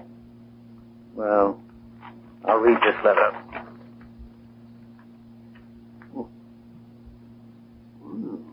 Right, this is very interesting. What's up? I'll read it to you. Dear Mr. Keene, I'm an old friend of the Godwins. I'm told by their neighbor that you were asking about them. Don't worry, they are safe and sound. Sam Godwin is a retired trainer of racehorses. Oh, a trainer. And he and his wife have gone off to visit some friends on the training farm. If you don't mind keeping the dog, they'll pay you all the expense when they come back. It's signed Arthur Ross. Boss, that letter is a phony. Why? Well, if the friend knew that they were on vacation, how would he happen to drop in at the house and find out you were investigating? Good point, Mike. The next question, why was this letter sent to me? Why, sure, plain as day. The man who wrote it wants to steer you off from looking for the Godwins. He wants to make you give up the search. Oh, Mike, I've got another theory, just the opposite. Well, what do you mean? This letter was written to spur us on. What? The writer knew it would sound fishy. Knew it would make me worry even more. Also, he went out of his way to give us a clue that may help find the Godwin. Well, you mean that this... Mentioned that Godwin is a trainer of racehorses. Since we know the Godwins went to Indiana, as the writer probably does not, that narrows down the search. You see, there are any number of obscure little half-mile tracks out in Indiana. Sam Godwin may have gone out there to work at his trade, in a place his enemies mightn't think of looking. Ah, but still, why would these enemies want to put you on the trail? Why? So that I'll do their work for them. So that I'll act as their bloodhound. Oh, well, that means that if we find the Godwins, so will their enemies. Probably. Those two guerrillas who have been shadowing us day and night, Mr. Keene. Yes, Mike. Go on with the search now is a dangerous risk. But we are going to take that risk.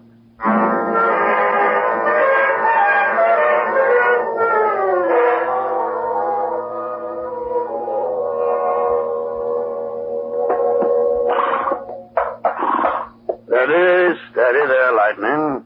This gentleman wants to talk to us. Mr. Williams, if you'd rather I came back after the race... No. My name is Keene. I'm an investigator from New York. Oh, yes. I'm trying to locate a trainer by the name of Sam Godwin. I wonder if you know him. Sam Godwin? Oh, sure. Yeah, he's old, but he's one of the best men in the business. Oh. Have you run into him by any chance? Well, you see, Godwin's a big shot, Mr. Keene. You wouldn't find him around a dinky half-mile track like this. Not here. Well, are there any other race meetings going on in the States?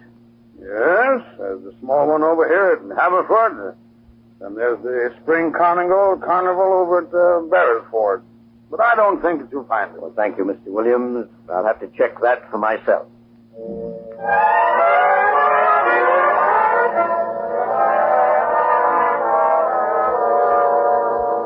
Yeah, Mike, this must be the office. Okay, boss. I knock. Come in. Yes, gentlemen. I'm told you're in charge of the racing program at the carnival. Yes, sir. You want to make some entries? No, I just want to have a little talk with you, Sam Godwin. You've made a mistake. My name isn't Godwin. I'm told otherwise. But just to prove it, Mike, go back to the taxi outside. Yes, sir, I will. And just open the door of the cab. Yes, sir. I get it. Who are you? What do you want? I think I can explain most quickly by showing you my card. Have a look. Your name is... Oh, you're the famous investigator. Tony, old boy. Tony, we thought you were gone for good. Poor fellow. I think this proves my point. You are Sam Godwin. How did you ever find Tony, Mr. Keene? And what brought you here? I won't go into that right now. I'll tell you only this. You're in danger. I know. Even more than you suspect. I may be able to help you, but only if you'll trust me. Come, I say. Tell me what the trouble is. Mr. Keene, All right. I'm sick of running away. I might as well tell you. Up to last year, I worked at the biggest tracks. I minded my own business, which was to produce winners. Then last year, just before one of the biggest races, two men came to see me at my hotel. They introduced themselves. My name's Harvey. This is Mr. Skinner. I'm pleased to meet you.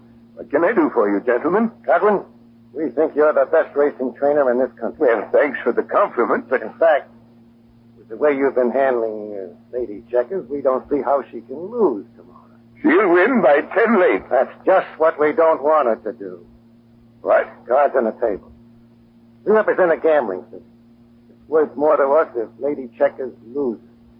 We'll pay you $5,000 if you fix it. Get out of here. We can go up to $10,000. I never threw a race in my life. Get out. $15,000. Just a little shot of dope before the race to slow her up. What do you say? I'm sending for the police. Take your hands off that phone and listen. You got a sick wife. She can't stand excitement. Suppose you start getting beat up every now and then. You can't do that. Sure we can. Or else we make you a present of $15,000. How about it? Which is it? Make up your mind, Godwin. Well, Mr. Godwin, what did you decide? I said yes, Mr. Keene, to stall them off. I wanted to tell the police, but I didn't see how I could prove it. And my wife is a very sick woman, a heart condition. Yes, I know. But I never harmed an animal in my life. 1 hour before the race, my wife and I packed up and ran away. Lady Checkers won. Cost the gamblers a fortune. They've been after you ever since? They trailed me from town to town. I had to give up my work.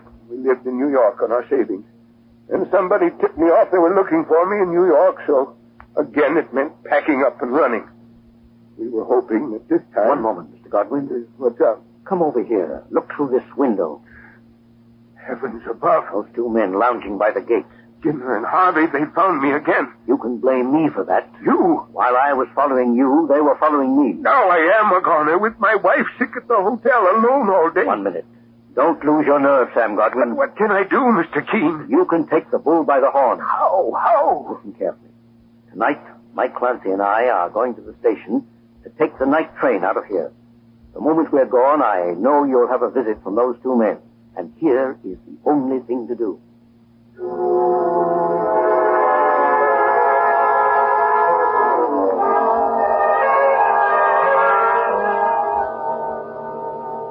Poor Alice.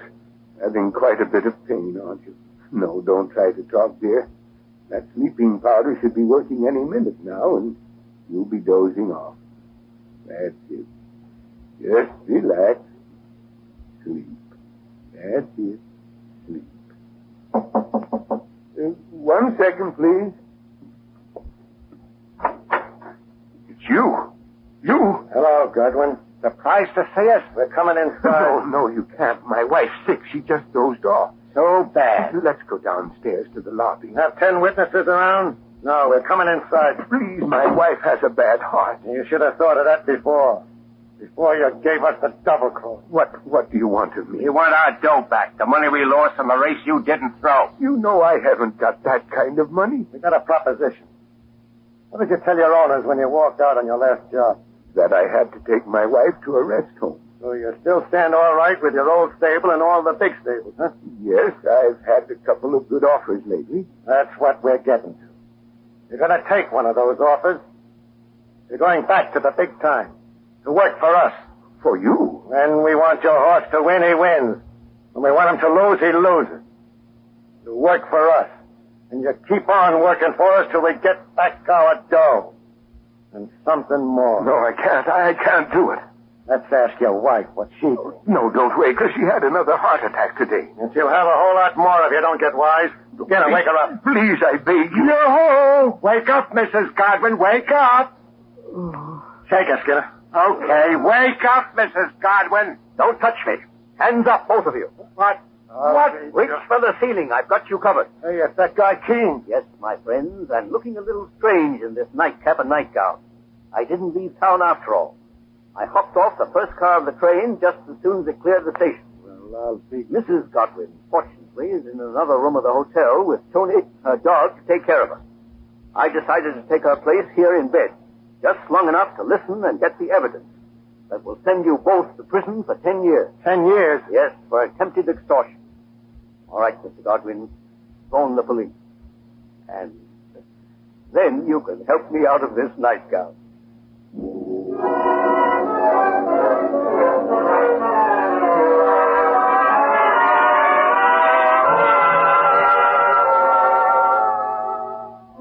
Listen next week at the same time as Mr. Keene brings us the case of the Little Black Book.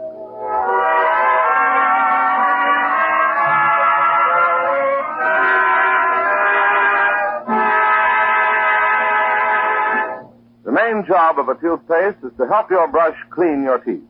Isn't that correct? We honestly believe that Colonos toothpaste will help clean and polish teeth more effectively, safely, beautifully. And here's the reason.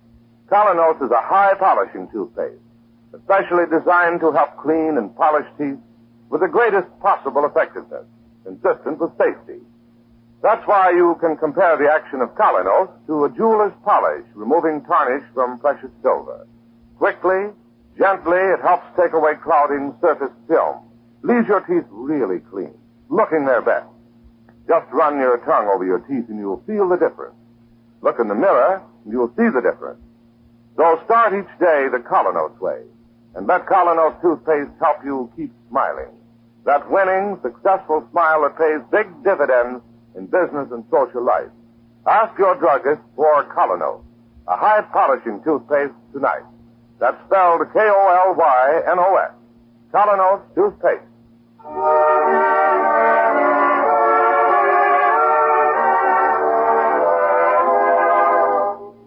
You've been listening to Mr. Keene, Tracer of Lost Persons. On the air every Thursday, 7:30 to 8 Eastern Wartime over this network. Don't miss Mr. Keene next Thursday night when the kindly old Tracer turns to the case of the Little Black Book. This is Larry Elliott saying good night for the makers of Colonos toothpaste. Crime does not pay.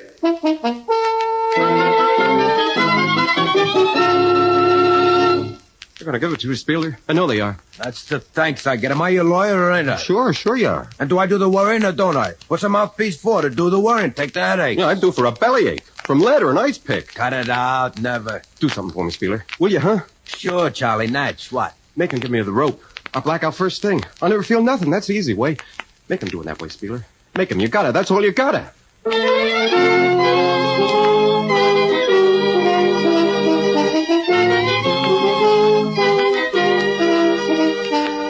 In the interest of good citizenship and law enforcement, we present Crime Does Not Pay, based on the famous Metro-Goldwyn-Mayer series of short subjects. In just a moment, you will hear Kangaroo Court, starring Richard Durr.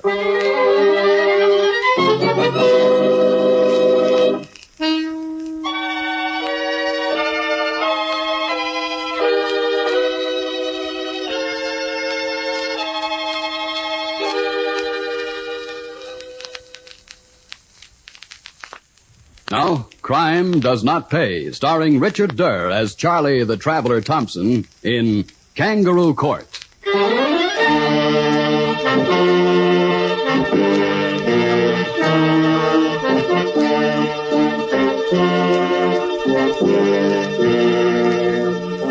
Organized crime is a vast hierarchy, from the remote leaders on the top down through the district bosses to the everyday hoodlums at the bottom. Any organization as huge as this must be governed by law. There is law in organized crime, organized law with a code, with lawyers, courts, judges, and executioners. Punishment follows conviction swiftly, certainly. Charlie the Traveler Thompson knew the law of this underworld in which he lived, but the night Charlie and his best pal, Jack Spieler Riley, visited the store on the corner of 6th and Main, the law was far from Charlie's mind. You sure this is the joint, Charlie? Sure as I know my name. This rat trap don't look like nothing Ernie'd be interested in. Wait. The old man will be out in a minute. He lives in the back. Anything you say, buddy. Yes, gentlemen. What can I do for you? Well, for one thing, you can open the cash register. Please, I'm an old man. I have so little money. You want I should slug him now or later, Charlie? No, please, wait. I opened the register. Okay, Spieler, enter the till while I keep him covered. Chicken feed. What a nickel joint this is. Okay, I got it. All week I work for what is in that drawer. Save it. Now show us the board and the floor in the back room. The board in the floor? You heard me. Give out. Now I get it. There is no board in the... You want more? Start moving. I have nothing. Cut it. The boss knows this joint. He knows what's been going on here for years. I have nothing. I'm sick of hearing you whine. Go to work, Steve. It's about time. Now take your medicine, Foxy Grandpa. I'll talk one way or the other. No, don't hit me. Not with a blackjack. No, don't hit me. Back room, Spieler. Count 3 boards from the right-hand wall. I got it. Hey, it's loose. You betcha it's loose. For crying out loud. Look at that roll. Yeah, the old boy didn't believe in banks. He's got 2 houses he rents up on the west side. Ernie says there must be 25 G's in that roll. Had the joint cased. Let's go. Right.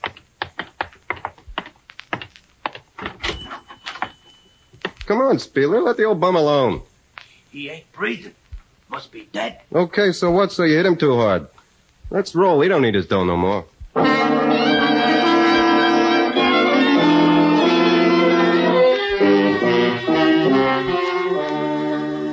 A good job, boys. Too bad you had to kill the old boy, though. He was a real character. He lived too long anyway. He wasn't having any fun. Except maybe counting his kale, right, Ernie? Could be. Some of these cops have a way of getting fond of bums like that. Heat on, boss? Not exactly. Nobody knew about the roll except the old man and us. Even the cops know he never had much in the register from the papers and sodas. Oh, well, it's okay then, huh? If you left the place clean. Sure we did. Wore gloves the whole time. Yeah, I told Spieler he shouldn't get no splinters from the floor. He didn't know what I was talking about till I told him to pry up that floorboard. Everything's copacetic then, Ernie? Sure there were no slips? Positive. Absolutely. Okay, then in about 5 years, the Sunday papers will run the story of a dead soda jerk. Another unsolved crime. Well, what's next, boss? Nothing urgent. Good. You know, I think maybe a change of climate would do me good. What, again? Yeah. Yeah, I ain't never seen California. Charlie the Traveler. What could you do in California you can't do here? Get a sunburn in February. Okay, Ernie? Sure, only why not Florida? Oh, I was in Florida last year. I want to see if the California oranges is better. Oranges or tomatoes, Charlie? No, oranges. Tomatoes is all alike any place.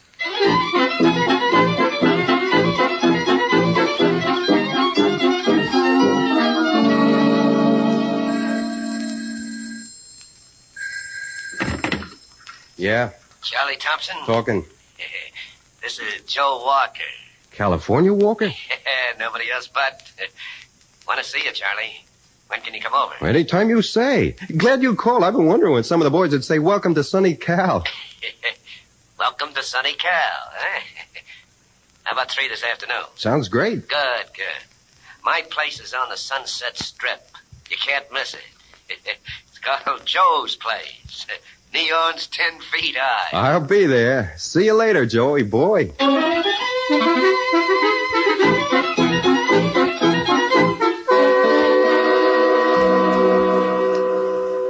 Quite a layout you got here, Joe. Yeah, nothing better. You know Cash Liggett? Hiya, Cash. Hi. Fellas, this is a place for a vacation. Another 2 days and I'll join the local Chamber of Commerce. Good. Glad you like it. Well, Charlie, I have a job for you. Me? Oh, nix. I'm on a vacation. Now, it needs your slick touch, Traveler. Yeah, pineapple job. Look, fellas, I'm on vacation. And when you're in my territory, you take orders from me. You know the law. Sure, same like I was back in Ernie's district. Then he's got control over me. But I need a rest. I've been working all year. Yeah, one job will just keep you in training. I don't want it. Well, you'll do it. That's an order. We need a guy from out of town. And you're it. You understand? Okay. Don't get sore. Where and when? Tonight's as good as any. I'll have to borrow a piece. I didn't bring no tools for a vacation. Cash? We got a dozen. One'll do the trick. What about a car? We got a Butte. Cash stole the day before yesterday. Is it that hot? Well, it won't be missed too much. Owner has 2 others. So it's all gassed up and waiting. Now, take him over to see it, Cash. And if he's a good boy and does his job right, maybe we'll let him drive it back east. Think of the plane fare you'll save. Charlie, my boy.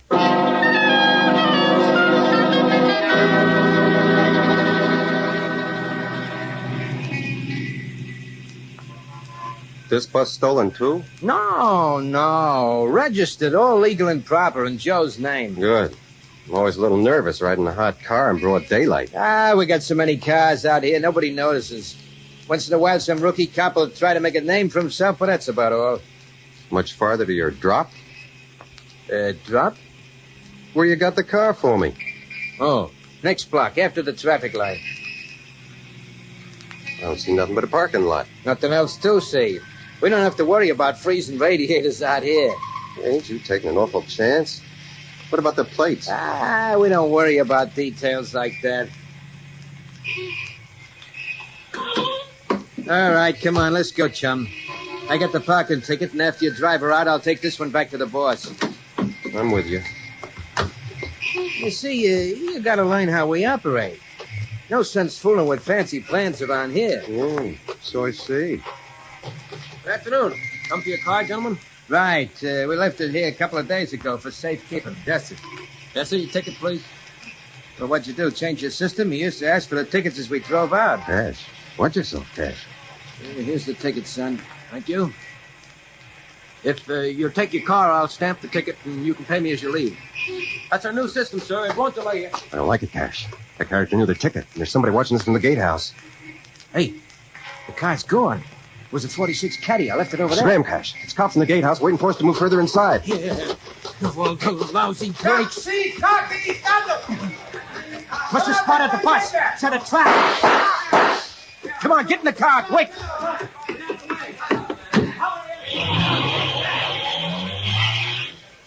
Oh, brother.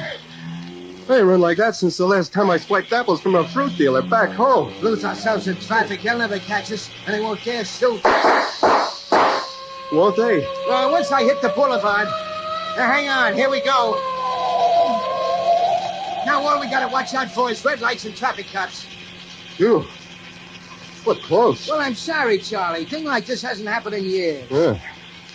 But believe me, Cash, it never happens back east.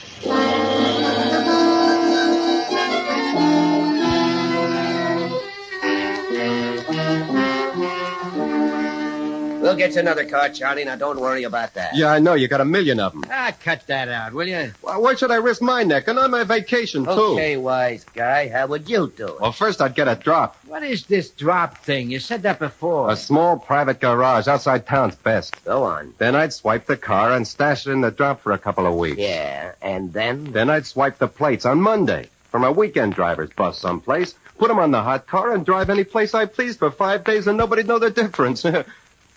Oh. Fancy, ain't they, back east? Huh, boss? Yeah. We lead a simple life out here. We'll get your car, give you the rod and a pineapple. You'll do the job, Thompson. Our way. You got another thing coming, Walt. Not me. You want me to bash him, boss? No. You'll do it. Let him yell first. I'm getting the next plane back east. Don't try it, Thompson. You know the law. So what? So plenty. You walk out on me, you'll never get away with it. Won't I? I'm walking, ain't I? And I don't see nobody trying to stop me, neither.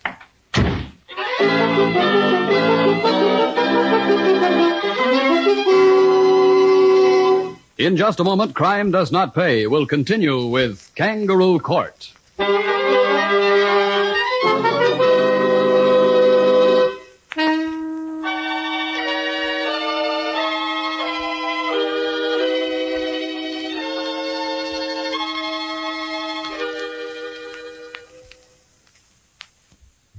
Now we continue with Crime Does Not Pay, starring Richard Durr in Kangaroo Court.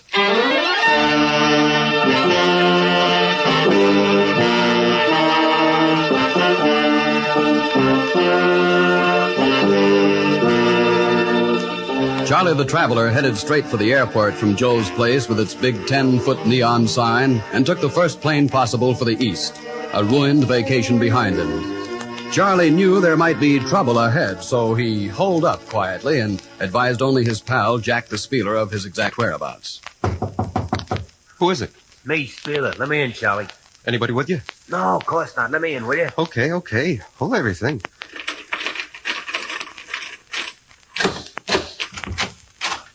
Hey, why all the bolts and stuff? You afraid of mice, friend? No, of lice. From out west.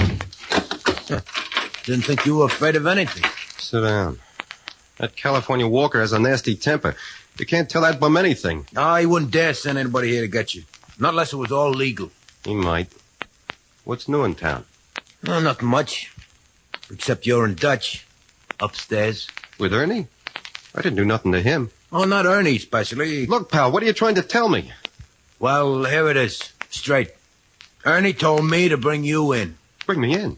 What for? How should I know? I don't ask questions. I do like I'm told. Yeah, I know. Well, get your coat, fella. We're going downtown. Hey, get that. Me making noises just like a cop.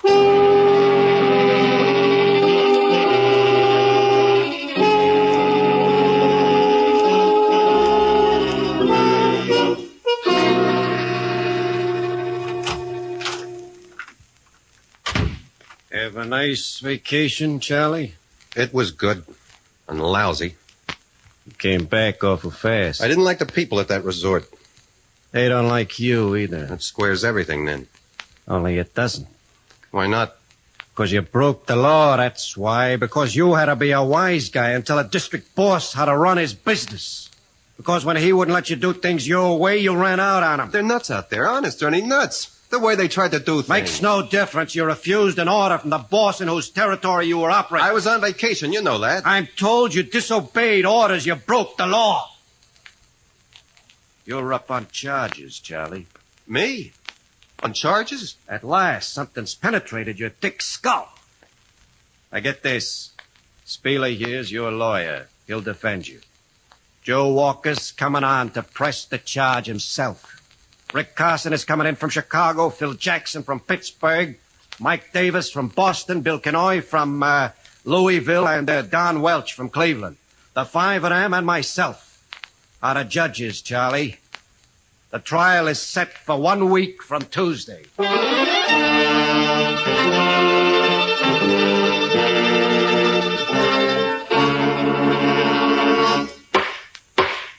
All right, Walker. Is that your evidence? That's it. And that's all I need. Any questions from the court? If I may, Ernie? Of course, Rick. What penalty do you want if we convict Thompson, Joe? Nobody crosses me that way. I want a cement jacket on him. You're pretty rough, aren't you? Well, it's my grievance, Carson. What would you do if he behaved this way in Chicago? All right, no further questions. Anybody else? All right, Walker, sum up your case. But the summations don't take place until the defense witnesses speak their pieces. You're rather familiar with court procedure, aren't you, Walker? Yeah, what if I am? Never mind. Only we set the procedure here. Start your summation. May it please the court. I want this man, Charlie Thompson. I intend to have him. You heard my witness.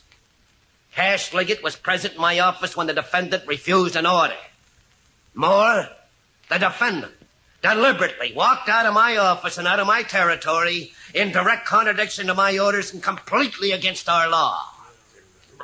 The very fact that his counsel failed to cross-examine my witness is, well, to me at least, admission of guilt. Defense counsel knows that my witness is telling the exact truth.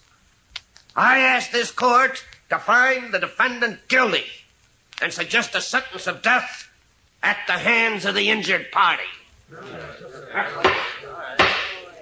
The defense will proceed. All right, Spieler. Thank you. Gentlemen of the court, I'm here in this job on account of being both Charlie Thompson's best pal and a fellow who knows the circumstances of the case. Let me say from the beginning that first of all, I didn't call no witness for the defense on account of the fact that the only such witness is dead. Thanks, boss. But more about that a little later. Second of all, I didn't waste your time and mine cross-examining a Cash Liggett on account of if he's telling the truth, he'll stick to what he says. And if he's lying, he'll stick to what he says. No joke, Spieler. It's no joke, boss. Not to Charlie, it isn't. But to get on with the case. It's a fact that my client went out to the coast for a vacation. While he was there, he tried to obey the orders of Mr. Walker. But it's a fact, too, that he almost got a dose of lead when the operations of the prosecution witness led him right into a trap the cops set over a hot car. Is this true, Riley? So help me, it's the truth. And after it happened, only after it happened, my client tried to show Mr. Walker a safe way to operate. The way the defendant has been operating for a long time. But no, Mr. Walker wanted it all done his way, and the defendant felt he had to refuse. Are you admitting guilt, counselor? Yes and no, Mr. Carson. That's a really legal answer. You should have been a lawyer. They don't call me the Spieler for nothing, Mr. Carson. Get on with it, Spieler. Yes, boss. Now let me say this. The defendant would never have walked out and probably would never have refused the orders if he hadn't been under a terrible mental strain. You see, there's outside things in this case that Mr. Walker don't know about. What he don't know and what you don't know is that just that morning, the defendant, he had a telegram from home. His old mother was dying. She's the dead witness I spoke about, gentlemen. Because when Charlie Thompson walked out of Mr. Walker's place, he went straight to the airport, flew straight home, and had the final satisfaction of making his mother happy. in her last moments on this here earth. Yeah, sure. My client acted out of turn, but he had a reason. And this is the truth, gentlemen. And more, I'll promise you myself. If you let him off this time, that I'll see to it personal, that he toes the mark from here on in. Charlie's too good a man to dump in a river for one mistake outside his own district and when he was under such a terrible mental strain. That's our defense, gentlemen. That's all it is. The truth and a promise to obey in the future. Thank you for listening.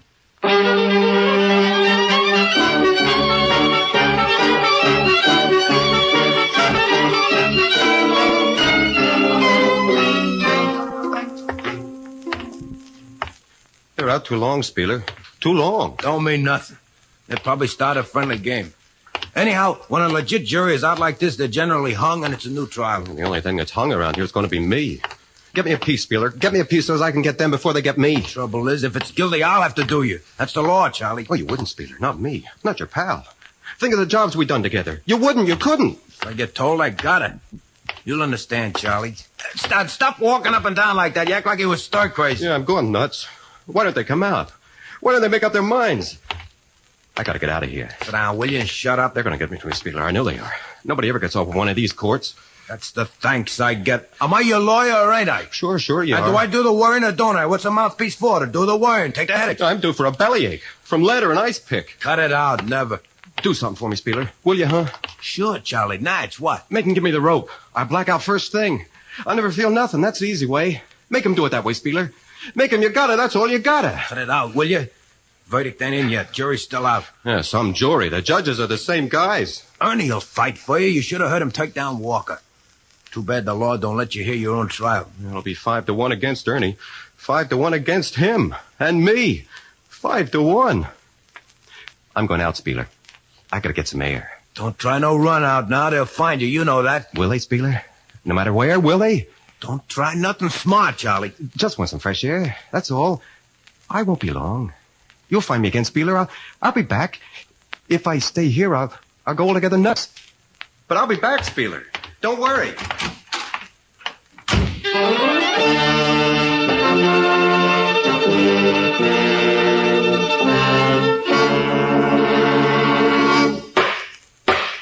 Where's the defendant, Spieler? Yeah, we rather like the idea of having him hear the verdict in person.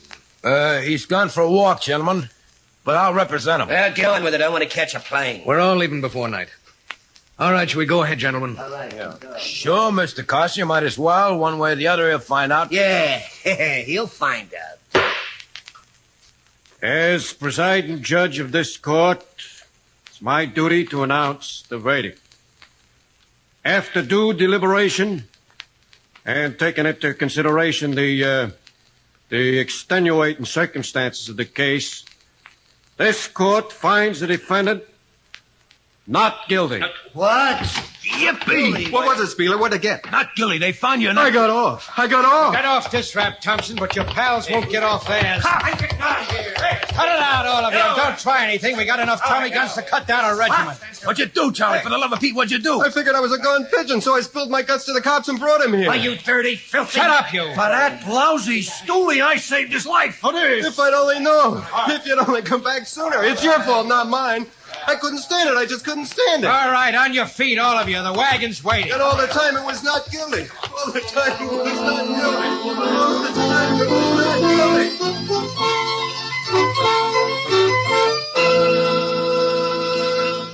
Crime does not pay.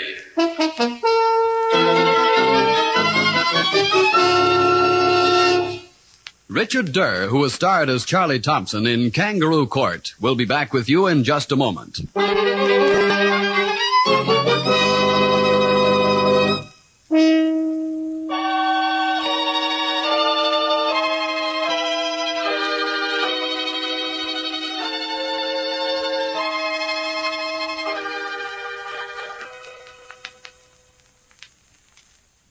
Now, here in person is Richard Durr. It is a fact that every organization must have a set of rules or laws by which its members are governed. And lawbreakers, even the underworld of organized crime, are tried and if found guilty are punished swiftly. The law is always upheld. But it is a fact as well that there's no reason to wait for the gangs to punish their own offenders or for informers to assist society in the administration of its own law. All decent citizens, once they make use of their free voices in civic affairs, can ensure that society's laws are upheld, and that crime of all kinds is punished, that in the end, crime does not pay. Thank you, Richard Durr. Crime Does Not Pay is written by Ira Marion and directed by Marks B. Loeb, with music composed and conducted by John Gart. Technical advisor is Burton B. Turkis. The events, characters, and names used in the story you've just heard are fictitious. Any similarity is purely coincidental.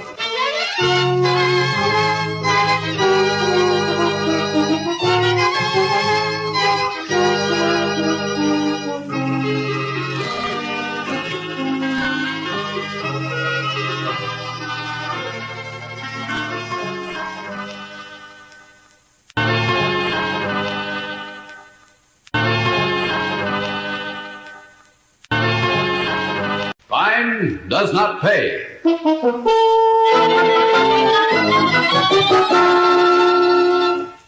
at 'em shine and glitter, Art. Look at 'em shine. That's a 50 grand glitter, baby. Ice. $50,000 worth of ice. Gee, how I'd love to wear 'em, Art. Wouldn't they look gorgeous around my neck? Like a rope, kid. You'd hang us both for sure if you ever wore those diamonds.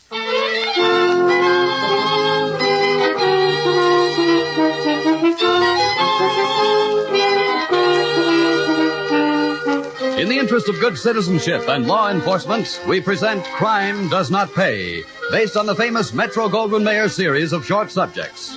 In just a moment, you will hear What's in a Name, starring Helen Craig.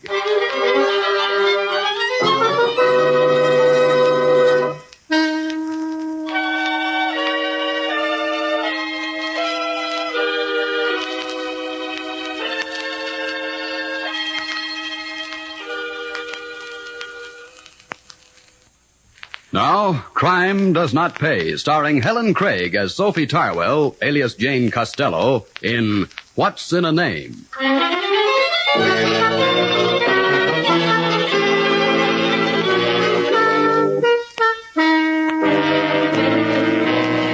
There is much truth in the old adage, no honor among thieves. There are only two successful methods of keeping thieves from falling out. One is a mutual interest in common gain. The other is force, the obey-or-die rule of organized crime. Sophie Tarwell and Art Sewell stayed together over the years because of common gain. These two had a method all their own. Sophie was the front with women, Art with the men. Their operation usually begins as did the morning Sophie arrived at a very swank Florida hotel and said to the desk clerk, May I register, please? Oh, of course, miss, of course. Right here. And what kind of accommodations did you wish? A small suite. Do you have one available?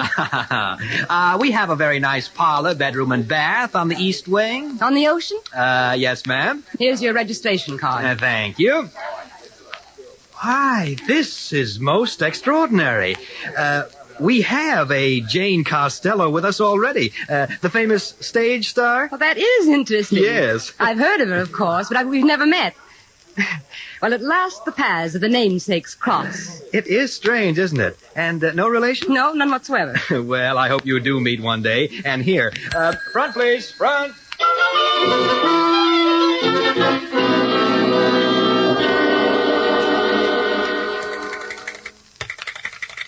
I want the manager. Is this the manager's office? This is Martin Coswell speaking. Mr. Coswell, something must be done about this at once. I'm not getting my mail, and that other Jane Costello is. Now, there must be some way of sorting the mail so that I won't read another woman's letters nor she mine. Yes, we've noticed your previous complaints, Miss Costello, and mentioned the matter to the other Miss Costello. We're doing our best. Please be kind enough to give us a little more time.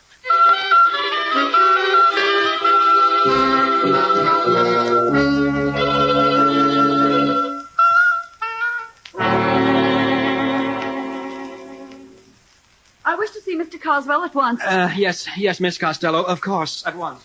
Miss Costello, at very long last. Yes, I'm Jane Costello. And so am I.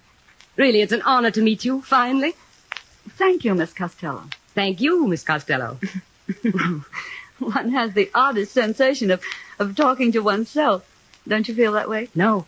I have only the name. You have the great talent, Miss Costello. Thank you again, my dear. Really, you know, we'll have to do something about the mail. Well, now that we've met, perhaps we ought to have breakfast together and open all the mail addressed to Jane Costello, side by side. Except, of course, those letters with return addresses we recognize. Exactly. Ah, I see you ladies have met. Yes, we have. And solved the whole muddle, Mr. Coswell. Excellent, excellent. Leave it to the ladies, I always say. Do you? Perhaps at the rate you're going, Mr. Coswell, you'd like us to run the hotel for you, too.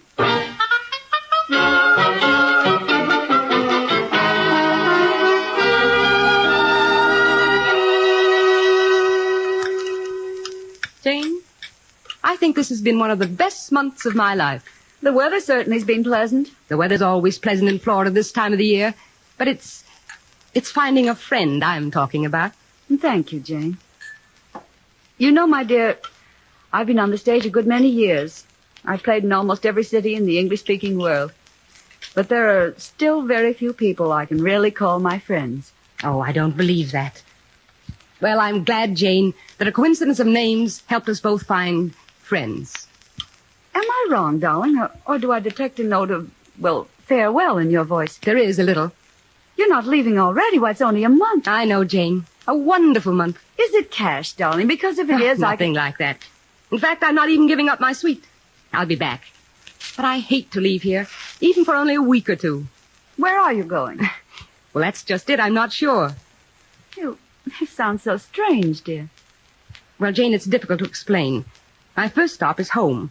But, well, my sister isn't well, and she needs a dry climate, it seems. So I think I'll probably have to find a place in Arizona for her, and then take her there. Oh, you poor dear. Oh, I don't really need sympathy, Jane. And anyway, I'll be back in 3 or 4 weeks. I'll miss you. And our breakfasts. I really will. And are you? You're certain there's nothing I can do? Well, there is the question of mail. Shall I forward it home? Oh, no, I won't be there long enough. But if you just accept anything that comes from me and hold it until I get back. What a question. I'll be glad to, darling. I'm sure the management will see to it that I get all your letters anyway.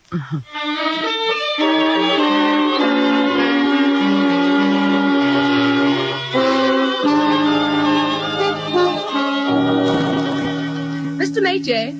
Georges Mertier, madame, à votre service. Mr. Métier, I'm looking for something really nice in the way of a necklace. You'll understand, I'm sure, the new evening gowns. One feels so bare without a fine necklace. Of course, madame. Now, madame has some limit, perhaps? Limit? Oh, you mean the price? None whatsoever, Mr. Métier. When the day comes that Jane Costello sees a... Madame Costello, I am desolate not to recognize the great star at once. 1,000 apologies. How can I serve you? I'll trust you, Mr. Métier. Let me see what you think is right for me. One moment, let me think. Yes, but of course. Jacques, tray 12 from the small safe at once. Vite. Something really special, Mr. Métier? You will see. A cascade of beauty that will take life from your beauty, madame. A piece made for a queen, made undoubtedly for you. Mr. Métier, you outdo yourself. Merci, Jacques, merci.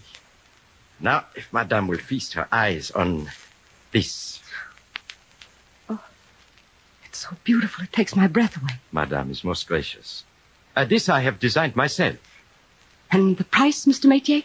So that I may say my work is graced by madame's beauty, $50,000, madame. That is a fortune. Set in platinum, each stone emerald capped, the central pendant a flawless jewel, a perfect rose diamond of 20 carats. You tempt me, Mr. Métier. You really do. Madame will take it? 50,000. Yes, I'll take it. And madame wishes it delivered? To my hotel, the Esplanade. If you'll just send it over. Well, madame will forgive me, but it is most necessary that I call the hotel on the telephone. Well, you know me, Mr. Métier. Why? The formality required by the insurance company, madame. In these distressing times, so many impostors. Do you think that I'm an impostor, Mr. Métier? But of course not, madame. Never.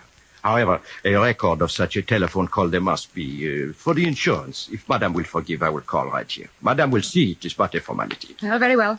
If you must, you must. 1,000 thanks, madame, for understanding. Hotel Esplanade.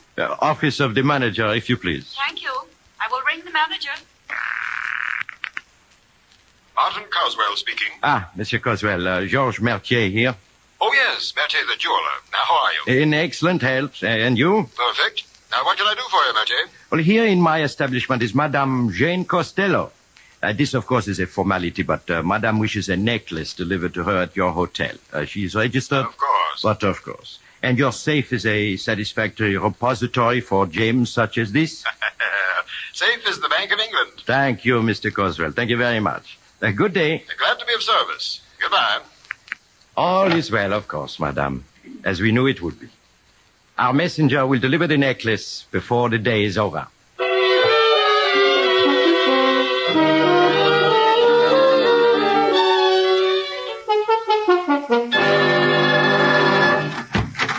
Mr. Coswell, I demand to know the meaning of this immediately. Of what, Miss Costello? Is something wrong? Wrong. Is anything right? Now, please sit down, Miss Costello. Sit down. When Mertier is threatening to sue me for $50,000, unless I produce a necklace they insist they sold me. I don't quite follow. 50,000. Where would I get 50,000 for something to wear around my neck? It's preposterous. If you would start at the beginning, Miss Costello, I'd be most happy to help if I can. Oh, yes. Yes, well, perhaps you don't know. Now then, listen. 2 weeks ago, I signed for a package addressed in my name. A package from Mertier's. I ordered nothing, much less a $50,000 diamond necklace. I remember now. George Mertier did call me something about your being registered here and was my safe a secure depository. Apparently not me, Mr. Coswell. My so-called namesake. She ordered the necklace, exactly. I was taking her mail and packages while she went off to Arizona. Oh, something about a sister. 2 days after the package was delivered, she blew in. Told me she'd come for her mail. I gave her the mail and her package from Mertier's. And I haven't seen or heard from her since. And Mertier's has my signature on the receipt and they're demanding payment. This is quite serious, Miss Costello. I wonder if you realize how serious. Are you telling me this is not a mistake of some sort, Mr. Coswell? It's no mistake, Miss Costello. It's one of the smoothest, slickest swindles ever perpetrated. That woman? With my name, a thief? Yes, Miss Costello. I'm sure she took your name only for the obvious purpose, and I'm equally sure this is a matter strictly for the police.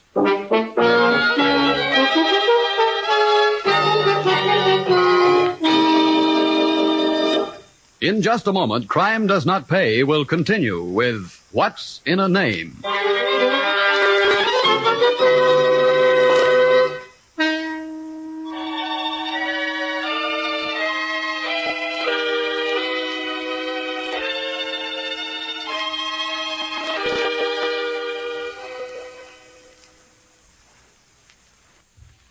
Now we continue with Crime Does Not Pay, starring Helen Craig as Sophie Tarwell, alias Jane Costello, in What's in a Name?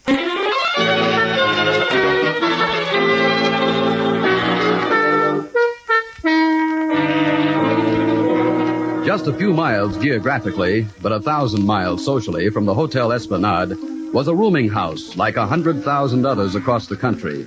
Shabby, shoddy, and anonymous. Second floor rear looked out on the usual littered yard with its crisscross of wash lines. But the occupants of that room were not interested in the view. At the moment, Sophie Tarwell, alias Jane Costello, was interested in the man with her and... Money. A lot at once. I want to bury my arms in the long green right up to the elbows. Want to run through it in your bare feet, baby? Yeah, that too. All my life it's been pennies and nickels, Art. When the rent was paid, it was worry over the groceries. When the grocer was paid, it was worry over the rent. Never enough money. I couldn't even finish commercial high school, Art. Did I ever tell you that? I couldn't learn shorthand and typing and get a decent job. I had to go into a mill because my father couldn't work, and my older brother wouldn't. And then you met me, Sophie. We ain't done so bad, huh? 2 weeks now, Art. Haven't we waited long enough? Could be. Matter of fact, I got a date with Fence Palmer today. Oh, can I go with you? Not on your life, baby. You're hotter than a pistol this minute. They saw you. Nobody knows me. Art, let me look at him once more. Sure, baby, sure. Here. Yeah, I love the way they pack this stuff. On black velvet, huh?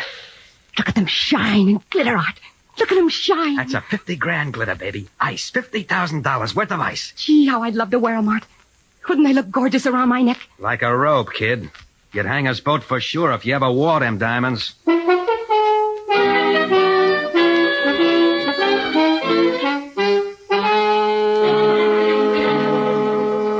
they are, Palmer. How do you like 'em? Very pretty. Pretty, is that all? Yeah. I should get excited over diamonds. Rose cut, the fella told Sophie himself. Today the demand is square cut. So what? You can't sell it like that. You gotta break it up anyhow. Just what I was thinking, Art. All right. How much? Now or after I sell them? Both. 5 G's down, 20 more after I sell them. Oh, you're nuts. That piece of stuff is worth 50 G's at least. That's what the fella told Sophie himself. Yeah, I know. That's what it was insured for, too. When the insurance company is in it, you can't never get more than half price. Maybe less. Give me the stuff. I don't let you have it for no 25 Put it down, Art. I got a phone. I could get a reward from the insurance company. About 10 G's, maybe, without doing nothing but making a call. Try it and see how long you live. You ain't no big shot yet, Art. Not until you get the 25 G's. So don't talk about putting anybody away. Any more talk like that, I cut the price. Understand? Okay. I get it. 25 G's. Sophie will be sore as a boil. She thinks she's going to have all of that to spend herself. Half ain't going to set so well with her. What's the matter? You scared of the dame? Me scared? What for? Dames is tricky sometimes, especially when they get only half of what they expect. Well, not Sophie. But she'll sure raise the roof. You want the 5 now? Natch. She sure will raise the roof. In what book it says you got to give her anything? Here's your 5 G's, count it. I don't want to gyp nobody. What do you mean, gotta give her anything? Get smart, boy. You ever showing this deal yourself? Planned it, that's all. Okay. Ever use a telephone, son? Ever use a telephone?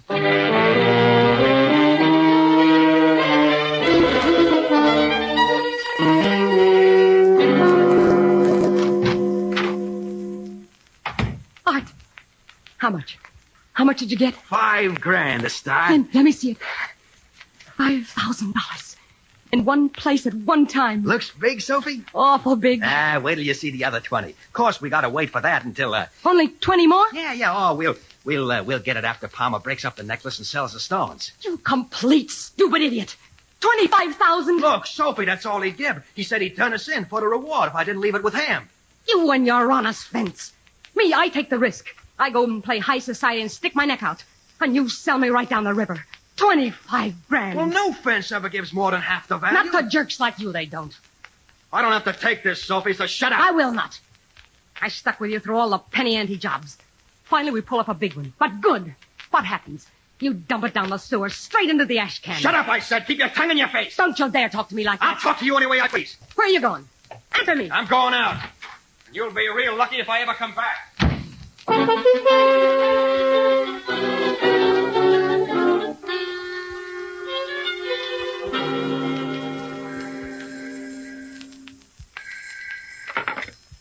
Lastly, Lieutenant Turner speaking. You want something on a Costello Mertier necklace? Do we want... Hold the phone a minute. Nah, you can't trace me. This is a pay telephone. You want the tip? Who is this? My name is Rockefeller. I buy diamonds all the time. Yeah, all right, Mr. Rockefeller. Spill it. The dame what did the job. She is second floor rear at 17 1/2 South Jackson Boulevard. She got the rocks? You nuts. I'm not that crazy. Hello. Well, what do you know about that? A break for a change. A nice little break.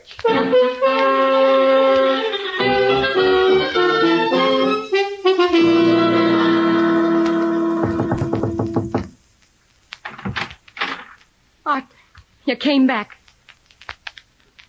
Who are you? Police, ma'am. What's your name? I haven't done anything. No, of course not. What's your name? Sophie Tarwell. I haven't done anything. Well, then, Miss Tarwell, I'm sure you won't mind taking a little ride with me and answering a few questions.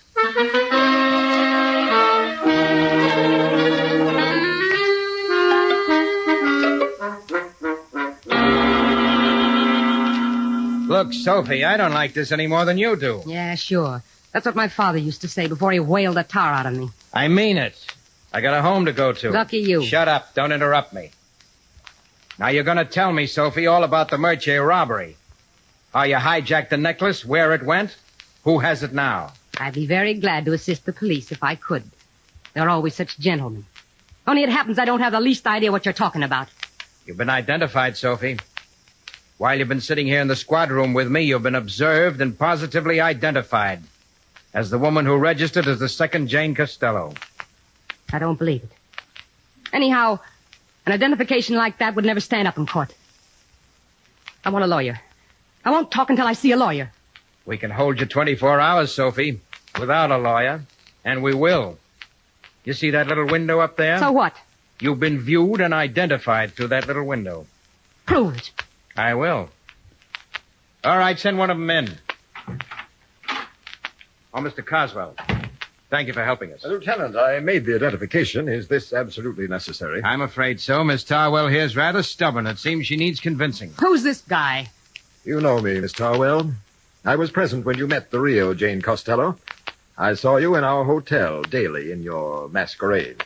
The circumstances were sufficiently extraordinary that I would remember you a long, long time. How much is the insurance company paying you to say that? Not one penny. Nothing will be paid anyone unless the necklace is recovered. You're wasting your time. Go on back to your bellhops and your potted palms. I never saw you in my life. Thank you, Mr. Coswell. Will you send in the next witness, please? Yes, naturally. It is a parade. Where's the brass band? You're a fool, Sophie. Come clean and I'll give you a break. No cop ever gave anybody a break. Lieutenant, I simply do not wish to have to face this woman. Here she is, Mr. Mertier. You know her, don't you? It is impossible that ever I will forget. So charming, so handsome, and a common thief. Say it, Frenchie. Nobody's proved anything. Call me names and I'll sue you for slander. Heaven forbid. I may go, please, Lieutenant. All right, Mertier, and send in the next one, will you, please? Merci, Lieutenant. I'm happy if I have been of service. Who's next, Lieutenant? The King of England? Oh, cut it out, Sophie. You'll never beat this rap, and you know it by now. What seems to be the trouble, Lieutenant? This woman is bright enough to know she's caught? It gets me, Miss Costello. Unless she thinks she's got a chance. I've got every chance. You know you haven't. It's in your eyes. Never mind what's in my eyes. May I, Lieutenant? Help yourself, ma'am. You're a fool, Sophie. No man is worth 10 to 20 years of a woman's life in prison. This isn't a play. Stop dramatizing it, Miss Costello. Afraid, my dear, if it were a play, the critics would pan it. It's no longer fashionable on Broadway for a woman to protect her man. Nor in real life when the man isn't worth... Think you're pretty bright, don't you? No. Not very. But I'm sure you're not a fool, Sophie. No woman who was a fool could carry off the performance you gave in my suite every morning for a month. I don't make friends with fools, Sophie. Leave me alone, will you? I made my bed, I'll lie in it. Alone. But why, Sophie? For the man who turned you in? Nobody turned me in. Nobody. Why don't you tell her, Lieutenant? We picked you up on a tip, Sophie. A telephone call from a pay station. From a man. No. No. You're making it up. You're trying to get me to say things I won't say. I won't. I won't. It's the truth. Who knew where you were? Who knew you were second floor, rear 17 and a half South Jackson Boulevard? No, he didn't. He didn't. But he did. You know he did. Your heart says no, Sophie, but your brains say yes. Who is he, Sophie? Where's the necklace? His name is Art Sewell. We've been together for years. I know every job he's ever pulled. I don't know where he is. But you'll find him now. I know that. And the necklace, Sophie? A fence. Palmer. The lieutenant will know where to find him. Art took it to him today. They couldn't have broken it up yet. All right, Lieutenant. A woman with a woman, Miss Costello. It's so beautiful. The stones are like fire and ice. I should have worn it once anyway. Like fire and ice, made for a queen. They mustn't break it up. They mustn't. Stop them, Lieutenant. Don't let them spoil it. Please don't let them spoil it. It's too beautiful. Like fire and ice. Like fire and ice.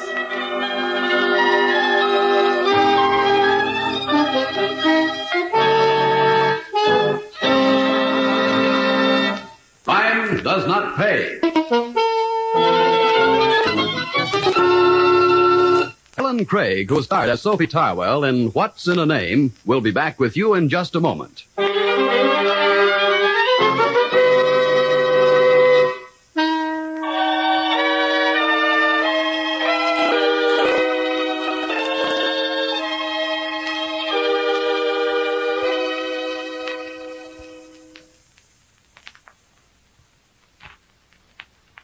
Now, here in person is Helen Craig. I think it's pretty clear that Sophie Tarwell was one of those unfortunate people who feel that they have the right to use their wits in any way they can. She wasn't born a criminal. She was made one by lack of training and opportunity to use her talents. When we, people like you and me, have seen to it that everyone receives training and opportunities within his or her ability, crimes like Sophie's will disappear. That will happen because, truthfully, the wrong way of life is always the hard way in the end. Inevitably, one way or another, the offender learns, as Sophie and Art did, that crime does not pay. Thank you, Helen Craig. Crime Does Not Pay is written by Ira Marion and directed by Marks D. Loeb, with music composed and conducted by John Gart. Technical advisor is Burton B. Turkis. The events, characters, and names used in the story you've just heard are fictitious. Any similarity is purely coincidental.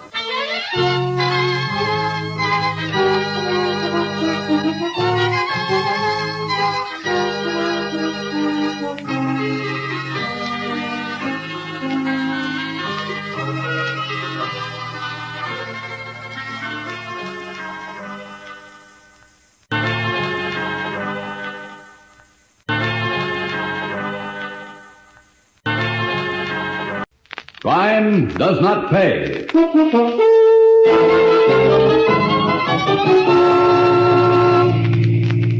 What do you think, Faithful?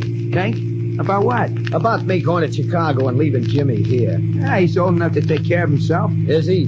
Tonight don't look like it for my money. So what? It ain't no skin off in your nose. Me and Jimmy grew up together. What I done, he done. We've been through a lot together. Well, you ain't married to the dumb jerk. Look, when two guys have been friends... look, Rick, you go to Chicago, you get big. Real big. Things being the way they are out there. So you come back. So you do big things for Jimmy here, if that's what you want. Yeah, and while I'm away, so he'll have to protect himself. That's it. Protection. I can fix that for him. And any mug that moves in on Jimmy Bassett is gonna be in for a rough time.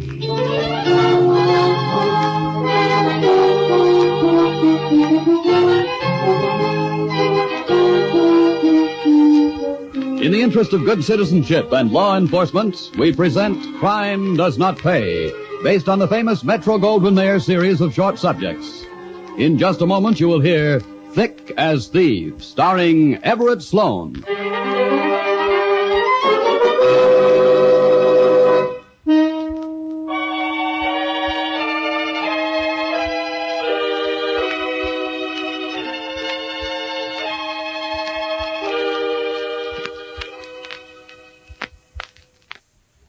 Now, Crime Does Not Pay, starring Everett Sloane as Ricky Carpenter in Thick as Thieves.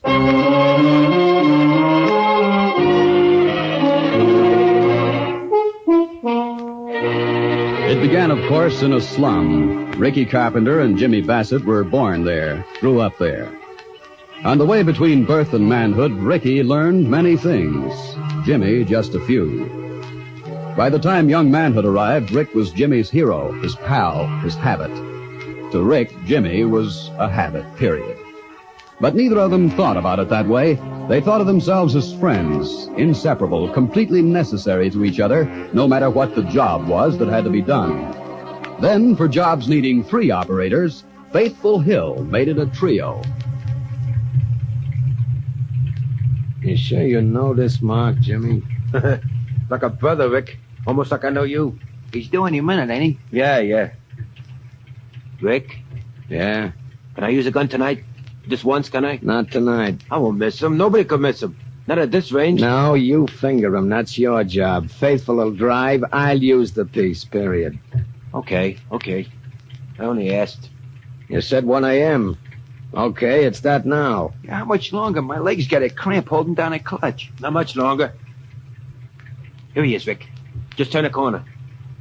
Fancy pants, ain't he? Almost ashamed to put a hole in that zoot suit. What are you waiting for, Rick? Christmas. I want to give your friend a present. This ain't no time for jokes. Shut up, Jimmy. That ties it. Let's ride, Faithful. You said it.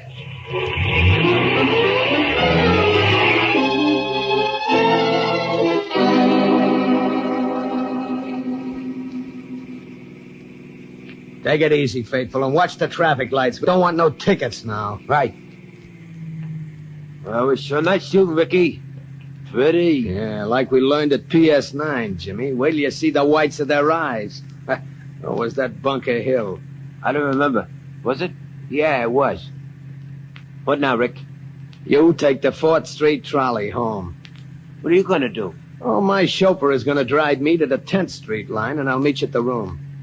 Can I go with you, Rick? Now, look, kid, get smart. How many times have I got to tell you? When we do a job, we don't let nobody see us together. And if the flat feet check the landlady, she can say she heard us come in separate.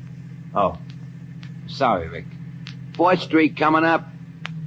You got car fare, Jimmy? Oh, yeah, sure. And enough for a couple of beers. Let me see. Here. Hey, that's my beer money. You keep the car fare, that's all. Gee whiz, Rick. Just a glass of beer. No, you know what beer does to your tongue. It grows a mile. Okay, Jimmy, on your way. Okay, Ricky. You're right, like always. See you at the room. I'll see you, Faithful. Right, see you. Go, Rick. Go. Think you take the right trolley? Only one on 4th Street. Lets him off a block from the room. You think everything. I gotta, or he'll get good and lost. What about Chicago? We're going. You and me. And him? Nah, we talked. He's scared of a new city. And here he ain't scared? He says not. Anyway, he knows how the streets run. Ain't that something? What do you think, Faithful? Think?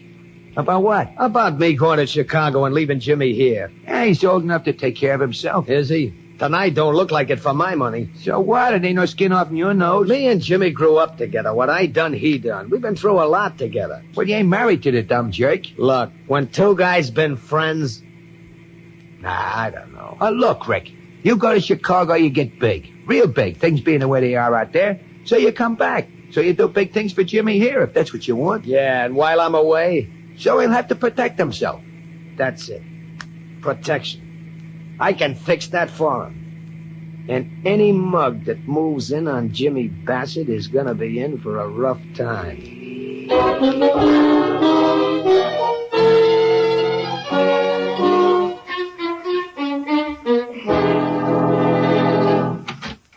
Rick Carpenter's here.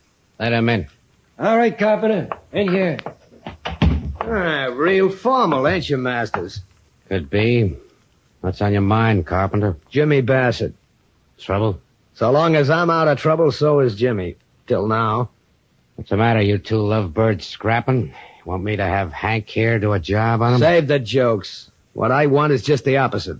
I'm pulling out, heading west. You and Horace Greeley. Can't say I'm sorry. I didn't think you would be. Dividing territory is okay, but someday one guy wants it all. That's trouble. I figure Chicago's ripe for picking. You can have this burg. Thanks. What about Bassett? He ain't going with me. Well, that's news. Yeah, I figured it would be. Also, it's getting known around. And there's characters around that would figure they'd be hitting me if they took care of Jimmy. Ain't that the truth? So what? So plenty. Jimmy ain't so good at thinking things out. But an easy territory he can handle. Go on. I want you to give him territory, where the pickings are pretty good, but where he won't have no trouble, with the law or otherwise. Am I, a wet nurse? No, not exactly. But you're gonna protect Jimmy on account of I'm letting you have my share of this town from here on. You got a deal? Did you think we didn't? No. But make a note, Masters. Anybody touches Jimmy Bassett pays off to me. You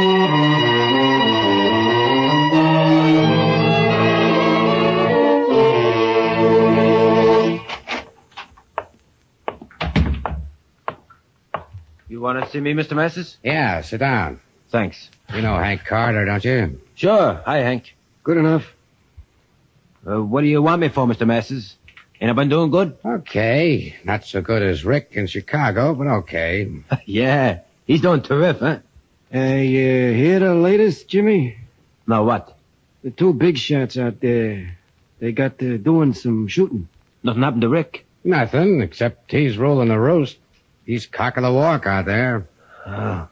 I always knew Rick would be big boss someday. Yeah, that's why we sent for you. I don't want to go out there. I like it here. Sure, and you've been doing fine here. So good, we want to give you new territory. Thanks, Mr. Masters.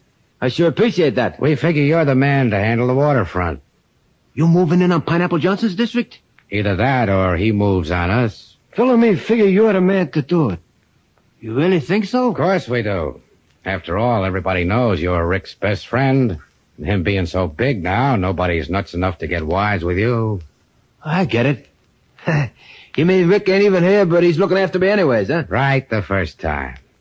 You want the territory? I always wanted a job like this. Boy, oh boy. Will Rick be proud of me now?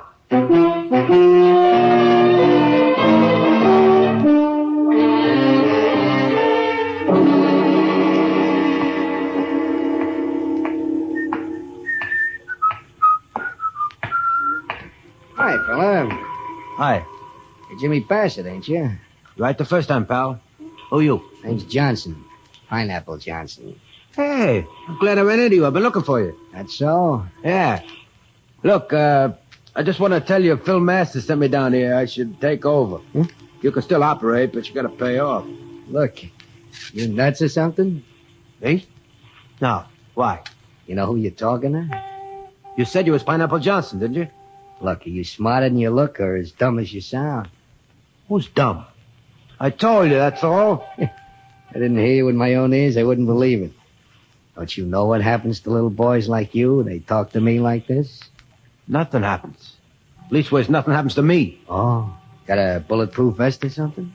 Don't like 'em. Uncomfortable. Anyways, I don't need one. I got a friend. I know. In Chicago. I got a friend, too. Right here. See? Yes, nice looking piece. 38? 45. Makes a nice hole. Nice big hole. I'd like to see it sometime. No time like the present, I always say. You ever see a hole like that, Jimmy boy? In anybody's belly? Ricky. Oh, Ricky. Ah, nuts. They even put dogs out of their misery. Man, that's that. Too bad, Jimmy boy. Your pal was too far away to help you that time.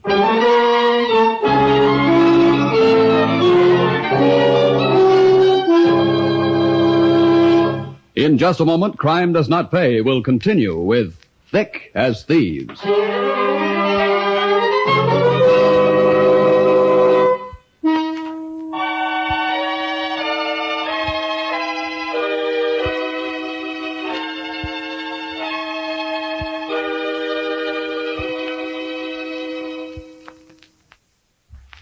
Now we continue with Crime Does Not Pay, starring Everett Sloane as Rick Carpenter in Thick as Thieves.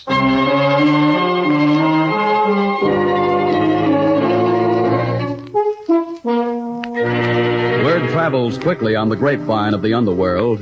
Before the Chicago newspapers carried their brief stories on inside pages of a gang killing on the waterfront of another city, Rick Carpenter knew that Jimmy Bassett was dead. He came back to his native city with just Faithful Hill for company, in style.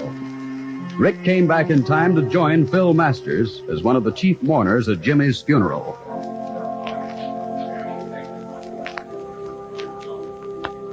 Some funeral, eh, Rick? Yeah.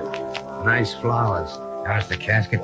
Solid's bronze. Silver handles. I noticed. 5 G's I laid out. So was Jimmy. Laid out. This our car? Yep.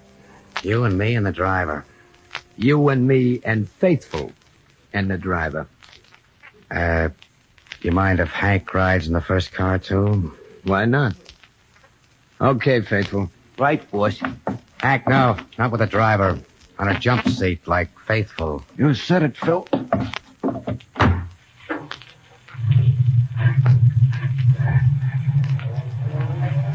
Well, Phil, Well, what? you done anything about Pineapple and his mob? Haven't had the manpower yet. You don't need manpower when you use choppers. We ain't up to those modern Chicago methods around here. Not yet. Look, I'll handle this, Rick. Like you handled Jimmy? I figured nobody touched You him. figured. Kind of if he was your pal. So you let my pal go down to the waterfront alone without even a piece on him? How should I know he'd be dumb enough to... Shut up. It's like murder. Look, Rick, the mark is dead. Nothing you can do about that. He wouldn't be dead if you protected him like I said. I told you what to do. You're out of your territory, Rick. You tell him in Chicago, I tell him here. Maybe you told Pineapple, too. I told him nothing. But when I'm ready, Pineapple will be told plenty. You think he'll be able to hear you by that time, Phil? You think he'll be able to hear you?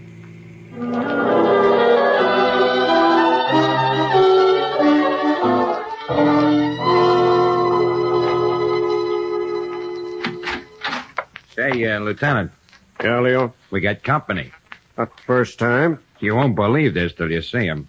Rick Carpenter. What?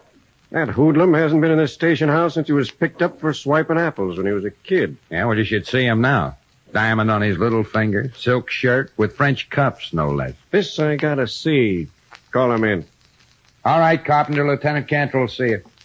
Wow, so it's Lieutenant Cantrell now, huh? So it is. What's on your mind, Carpenter? Oh, you might ask a man to sit down when he brings information. You, a stoolie? Spill it, Rick. You want the character who got Jimmy Bassett? Pineapple Johnson? Oh, you know. We know more than you give us credit for. You got any evidence? The slugs from Pineapple's gun, for instance. I know Phil Masters sent Jimmy into that territory. You call that evidence? In other words, you ain't interested. Well, I wouldn't say that, Rick. We're interested, but we can wait. After all, when you mugs shoot each other, why should we waste the taxpayers' time settling your quarrels for you? Okay, I get it. You ain't interested. See you, Cantrell. Sure. If you're looking for Johnson, he hangs out with his mob at the High Hat Club. Oh, that's so, Lieutenant. You do know a few things, don't you? Thanks. Of all the gall. Of all the colossal gall.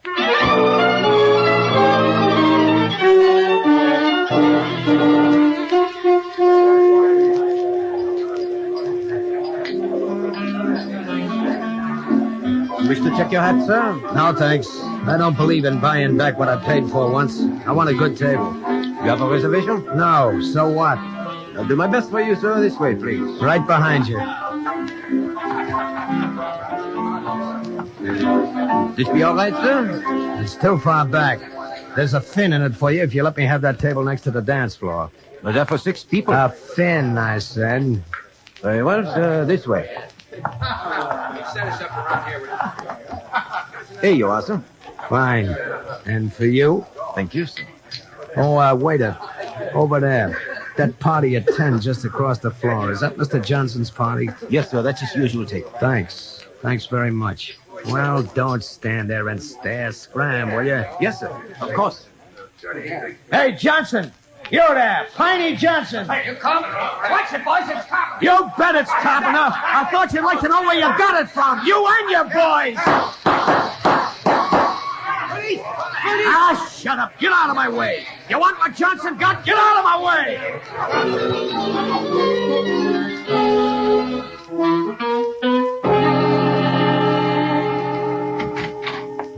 Want it, Phil? You seen the paper, Hank? Yeah. Wanted if you did. Lone gunman kills 5 and flare up of gang war. Well, looks like we take over the waterfront with no trouble. No trouble at all. Rick? Who else? Rick and Jimmy. They sure were thick as thieves. I've been meaning to ask you, Phil. Did you send Jimmy down there on purpose? Not exactly. But Rick was getting kind of big. Not much sense in having another boss's pal working for you, is there? Smart. Smart, Phil. Ah, well, pineapple's out of the way. Rick's satisfied. We can forget the whole deal. Any mail? Nothing. Oh, yeah, this was at the door, that's all. Looks like a Christmas card. In October? Post office always tells you to mail early, don't they? Let's see. Well, what do you know about this? Christmas greetings. Thought you'd like to have this now because it's the last Christmas card you'll ever get. Who signed it? Who do you suppose? Rick? Rick.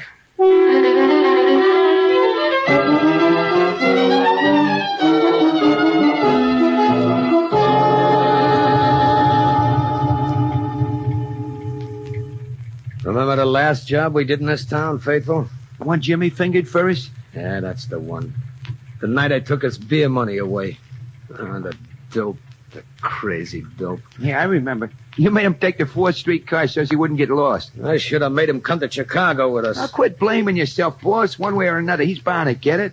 His kind always do. I could have protected him. I shouldn't have trusted that bum Masters. Ah, cut it out. Boss, you can't bring Jimmy back. No, but I can sure give him company. See why you don't hire this job out. Not this one. Even with the chopper, broad daylight, it's dangerous. Not for me, it ain't. And I want to see them die. That's all. I want to see them die. You ain't got long to wait. Looks like Master's car coming this way. There, up the street. Like he owned the town, right down the middle of the street. Suppose he got your card? Sure he did. Think the government don't do its job? Yeah, I suppose. When do I roll, boss? As soon as you let him have it? No, not till I tell you. I want to be sure I didn't miss. Hold everything now. What are you waiting for, Rick? You know me. Whites of their eyes, like I told Jimmy. Like a sitting duck, just like a sitting duck. So this town never heard a chopper before. Well, it's a first time for everything. Hold that clutch, Faithful. Roll, Faithful!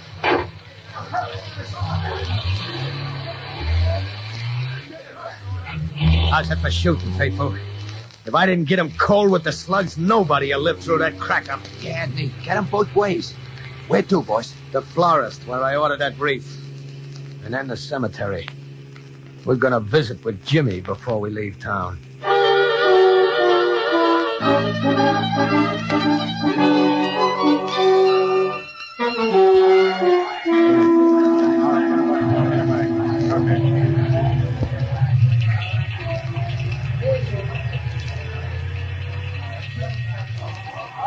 That's a beautiful mess, Lieutenant. Oh, Leo. Yes, very beautiful. So were Phil Masters, Hank Carter, and their driver. Accident? Not quite, Leo. Phil's head was shot half off. Hank got it in the chest. Driver died in the crack-up. Any witnesses? The usual. But all the neighbors agreed it was a machine gun. First time around here. Well, nobody will miss them pigeons. Anything to work on or the usual? Christmas card in Master's pocket. Christmas card for the love of... I see. Carpenter. Thought you were detailed to tail him. I was. Came over here as soon as we got the flash on the radio. How come? I lost Carpenter. When? Where? Tailed him into a florist shop. He came out, got in the car. Hill was driving. We tried to follow. The cab cut in front, and we lost him. Florist shop? What's he got he needs flowers for? A dame, I suppose. Was he carrying anything when he came out? A box, maybe? No, not a thing. Then he ordered something, probably something too big to carry, or something that had to be made up for it. Too big. Like a wreath, maybe? Wreath. That's it. Let's go, Leo. Where to? Out in the country a ways. Get on the radio. We're going to need reinforcements.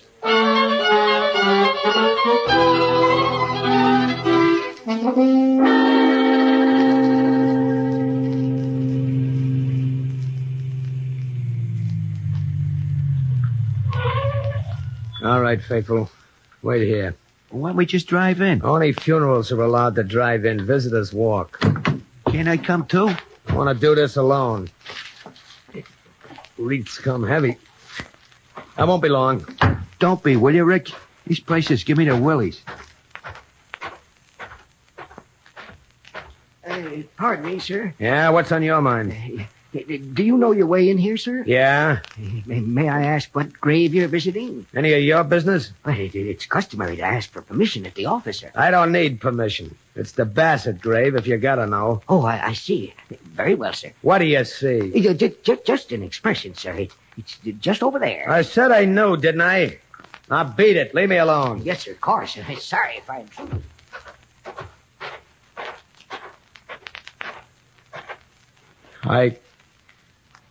I brought some flowers, Jimmy, and...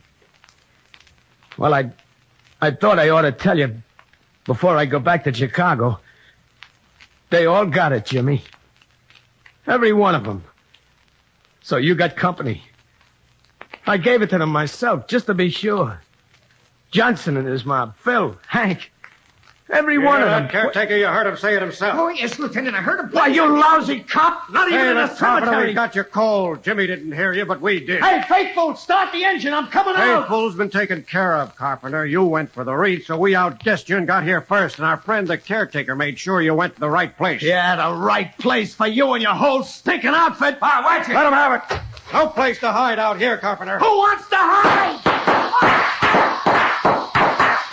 Are you okay, Lieutenant? Nice shooting. That ground is awful hard when you hit it as fast as we did. Is he dead? Nobody lives with that much lead in him. All right, Leo. We'll drop him at the morgue. Too bad, isn't it? We can't leave him right here.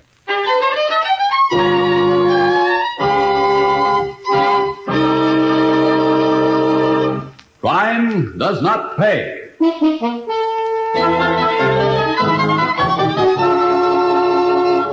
Everett Sloan, who was starred as Rick Carpenter in Thick as Thieves, will be back with you in just a moment.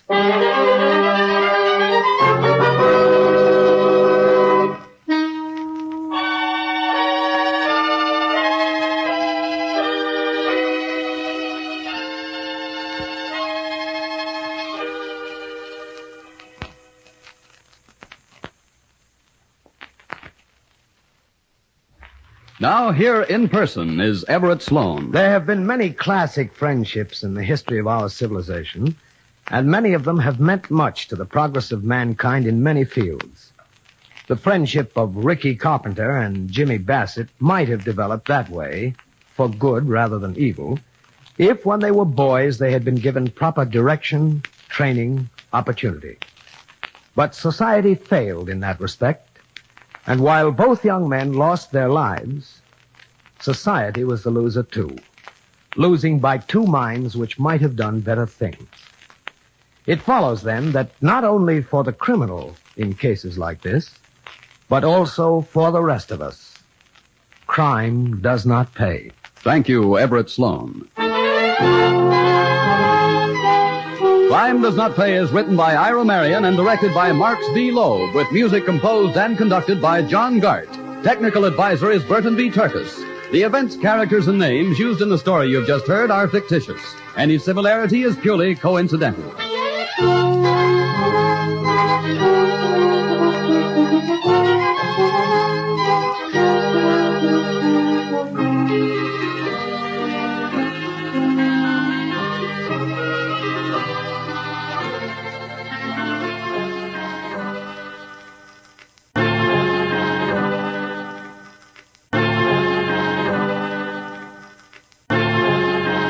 Crime Does Not Pay.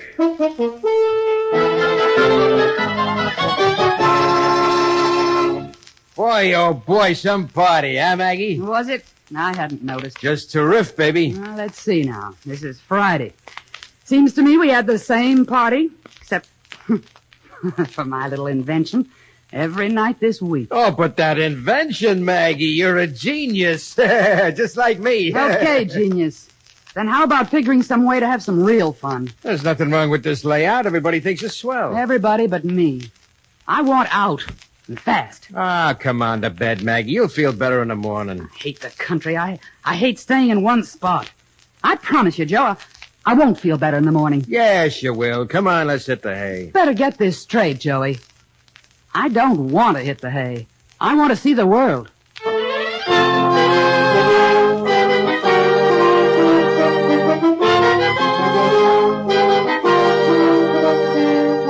In the interest of good citizenship and law enforcement, we present Crime Does Not Pay, based on the famous Metro-Goldwyn-Mayer series of short subjects.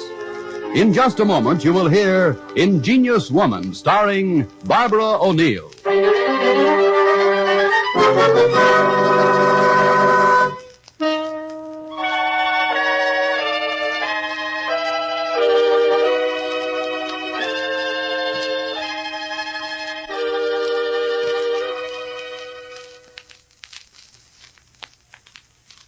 Now, Crime Does Not Pay, starring Barbara O'Neill as Maggie Davis in Ingenious Woman.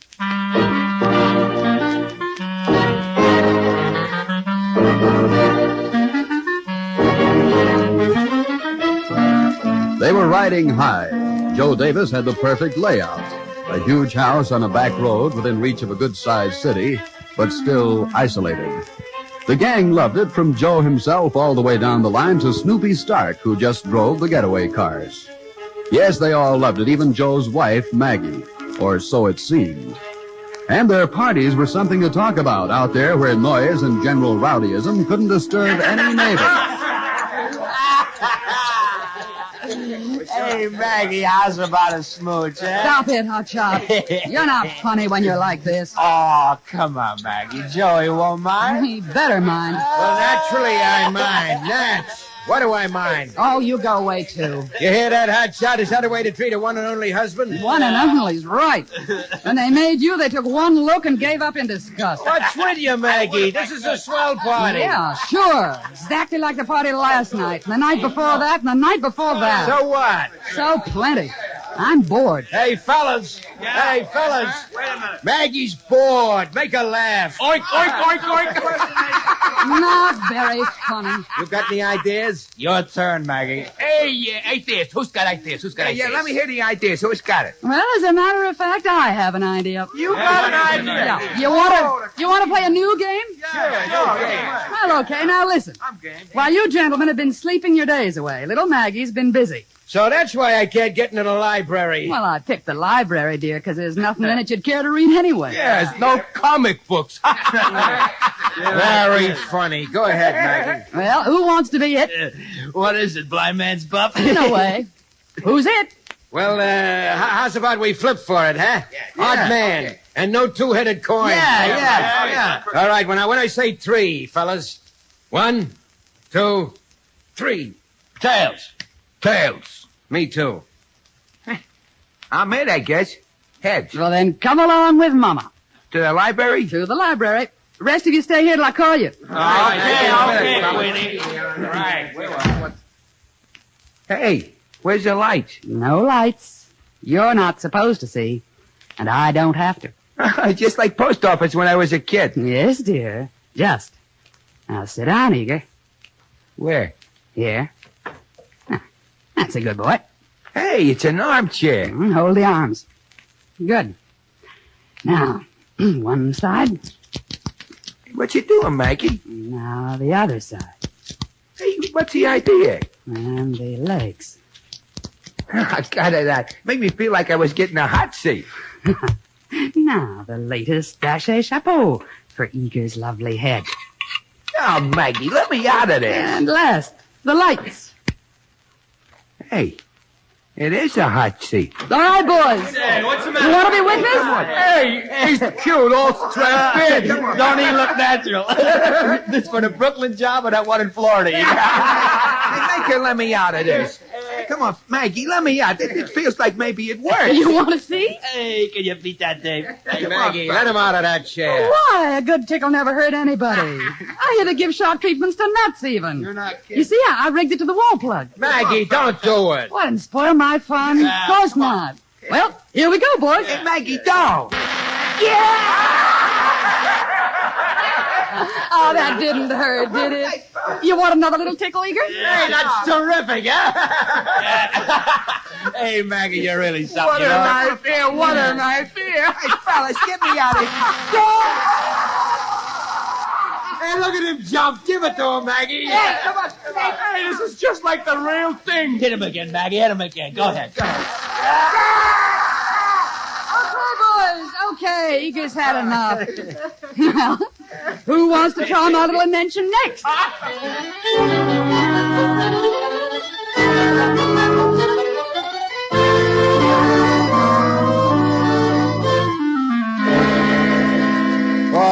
Oh, boy, some party, huh, Maggie? Was it? I hadn't noticed. Just to riff, baby. Let's see now. This is Friday. Seems to me we had the same party, except for my little invention, every night this week. Oh, but that invention, Maggie, you're a genius. Like me. Okay, genius. Then how about figuring some way for us to have some real fun? Well, what's wrong with this layout? Everybody thinks it's swell. Everybody but me. I want out, and fast. Ah, come on to bed, Maggie. You'll feel better in the morning. I hate the country. I hate staying in one spot. I promise you, Joe, I won't feel better in the morning. Yes, you will. Come on, let's hit the hay. You better get this straight, Joey. I don't want to hit the hay. I want to see the world. All of a sudden, the world. All of a sudden, nothing. Before we got married, you promised me trips, cars, and clothes. And what have I got? 12-room hole in the country and no place to get dressed up for if I had the clothes. All right. So what, where, and how? Well, now look, Joe. You could let the boys keep house here, you see. We've got the passports. We never used them. We could get a couple of visas for England, hop a plane, and be over there in no time. You got it all figured, haven't you? Well, of course. You think all I do with my time is figure out how to build phony electric chairs?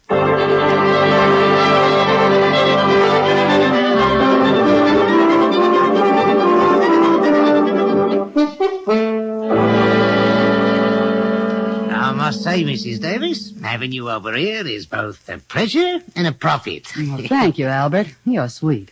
Of course, we've had our own methods of operation, but you Americans are most efficient. Yes, quite. What is it here, Lennon? Your cops on the slow side? Not at all, Davis. Manpower shortage, the war and all. Well, the pickings ought to be terrific. Not quite that, Mrs. Davis, but good enough. Well, what's holding you back? Hot cars ought to let you plenty, if you have an organization. We have the organization, but so has Harry Layton. Who's that?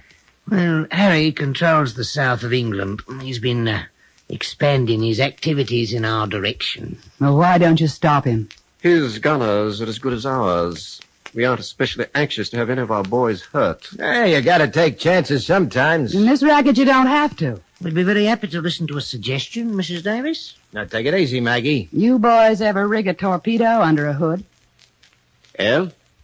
Never heard of it. Me either. You'd be so good, Mrs. Davis. Well, it's really quite simple. All you need, basically, are a few sticks of dynamite and some wire. Since the war explosives are plentiful, your American factories sent us some marvelous supplies. Kind of underground Marshall Plan, you might call it.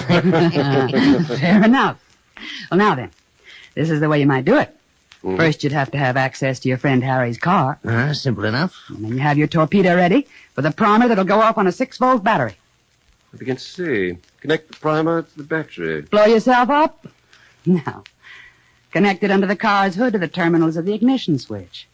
That's my wife, fellas, the electrical wizard. Which is the feminine of that word, Joey? Yeah, it's the same thing. Go ahead, teacher. Well, it's obvious, isn't it? Friend Harry turns on his ignition. Boom.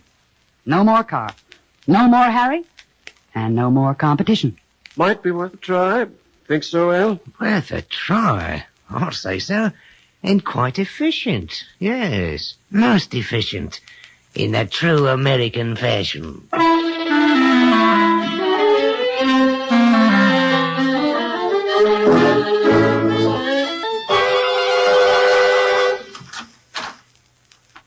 That you, Joe? Right. Well, the boys did it, Maggie. Every one of those silly London newshawks with the sandwich signs, you know? What about them? Special! Get your special edition. Gang warfare. Harry Layton goes up in smoke. Hey, hold everything. Yeah? Sergeant Detective Rivers, CID. May I come in? CID, what's that? Come right in, Sergeant. CID. Well, that's Scotland Yard, isn't it? Yes, madam. Quite correct. I assume you are Mr. and Mrs. Joseph Davis? And what if we are? There are no ifs about it, Mr. Davis. We've been with you, shall we say, since your arrival here in England. Well. Yes, madam. I dropped by to advise you we've taken James Lennon into custody. We expect very shortly to apprehend Albert Maxwell. And what's that got to do with us? Nothing, I trust. However, we do know of your contacts with the parties in question, and we regret to inform you that the Foreign Office finds it necessary to cancel your visas at once They have so informed your ambassador. We expect you to act accordingly as soon as transportation is available, or we shall have to take you in charge. Good day, sir. Madam. What was he yakking about? Oh, don't you get it, dimwit? Start packing. In plain American, we've been given the heave-ho. Right out of dear old London.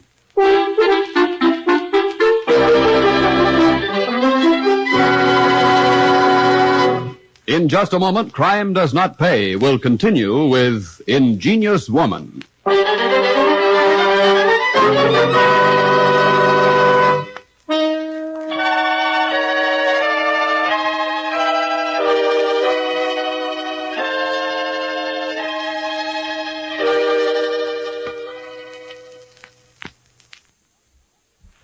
Now we continue with Crime Does Not Pay, starring Barbara O'Neill as Maggie Davis in Ingenious Woman.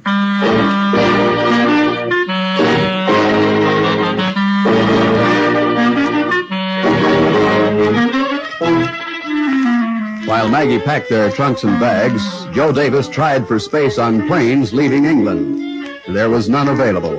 Joe tried the big ocean liners. Joe tried the smaller passenger vessels. Joe and Maggie finally arrived in Miami, Florida, aboard a grimy freighter. Maggie did not permit Joe to forget that voyage for a long time. 50 square feet of deck for 15 days. That's all we had. 50 square feet of rolling deck. And the food and that stupid first mate. All right. I heard it all before. Yeah, and you'll hear it again. Great brain. Oh, we had the passports. No one will check us. Don't get new ones under phony names. So Scotland Yard tails us from the minute we got off that plane. Now listen, it was your idea. The passports, I mean. Not after I thought about it, it wasn't. Who wanted to see the world? Well, you saw it. London, Liverpool, and every lousy port in the West Indies until we hit here. Don't you complain. Me, I'm glad to be back in a country where people talk American. All the good it does. And a third-rate, broken-down flea bag they call a hotel. Not even on the beach. The city of Miami on the wrong side of Biscayne Bay. This joint is perfect for my operations. Your What now, lame brain? It may interest you, Mrs. Lame Brain, that I'm taking over the bookies in this burg. Oh, and buying a half interest in the racetrack, no doubt. Could be someday. Someday. When? Snoopy and Eager are coming down. Oh, tell me when. I'm going to rig another little electric chair for little Eager. Day after tomorrow. And leave the chairs alone. Don't worry about that. Eager will be afraid to sit down around here. What's your plan? Well, frankly, dearest, it's none of your business. Now look, as long as I'm married to you... This is one operation I'm running my way. You know Big Jim Palmer runs the rackets around here? So what? I'll cut him down to size. Stick around, Maggie. You'll see fireworks before the winter's over.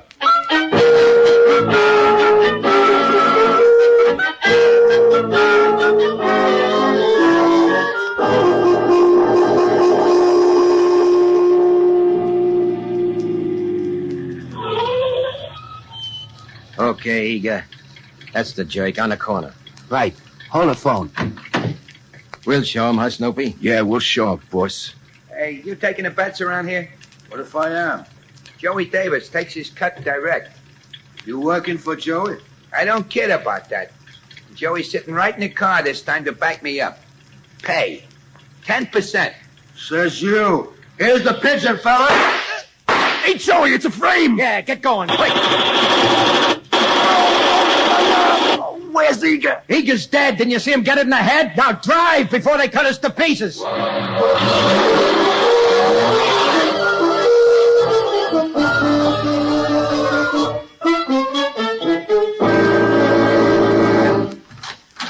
Hey, Maggie. Hey, give me a hand. Snoopy's hurt. Hurt bad? Where's Eager? Eager's dead. They open up on us with a chopper. My arm, it's broke. I tell you, my arm, it's Come broke. on, put Snoopy on the couch. Get his jacket off. Yeah. You and your half interest in racetracks.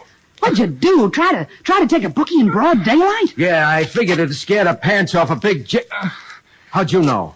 I know you, dummy. My arm. Oh, it's not so bad. Only a flesh wound. Were you followed here? How would I know? We just beat it. Oh, that ties it. You botched it again. Now start packing, bright boy, while I tie up your boyfriend here before he bleeds to death.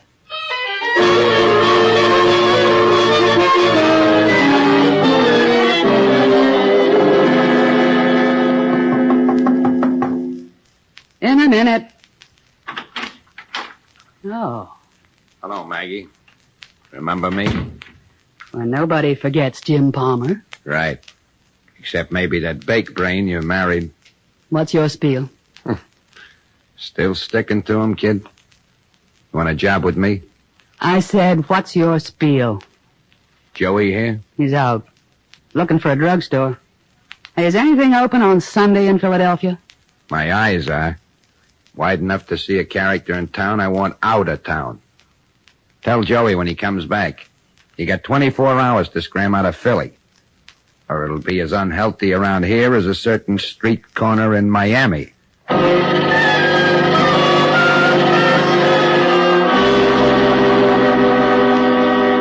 I sure miss Snoopy. Don't you, Maggie? Yeah, like a hole in the head. He's probably having himself a time on that farm. Uh-huh. If there is a farm. Oh, there is. I saw pictures of it once. And his uncle and aunt. Good place for Snoopy. But the pigs? Ah, can't you ever say anything decent about anybody? Why should I? What have I got? Except you? Ah, nuts. I'm going out. Where? Out. I'll tell you after I've been there. Maggie, my girl. You soft in the head, sticking with this jerk. Oh, quick trip. Hey, Maggie. Two of Jim's boys, Rod Stabbers and Shiv Hines, across the street. Oh, what are they doing? Waiting for a streetcar? No. For me. Say, you got the shakes. Jim chased us out of Miami and Philly, not New York. Well, I didn't tell you. I got a message. Out of New York, too. I thought we could maybe hide out. You thought? With what? Where's my hat? Hey, where you going? To the movies. There's a swell gangster picture up the block. Oh, no, Maggie, cut it out. You can't leave me alone. Oh, they won't try anything here. Too many witnesses. Anyhow, they'll wait for night. Stay here, crumb bum. Maybe I'll think of something to get you out of this. Oh, Maggie, no, have a heart. Maggie!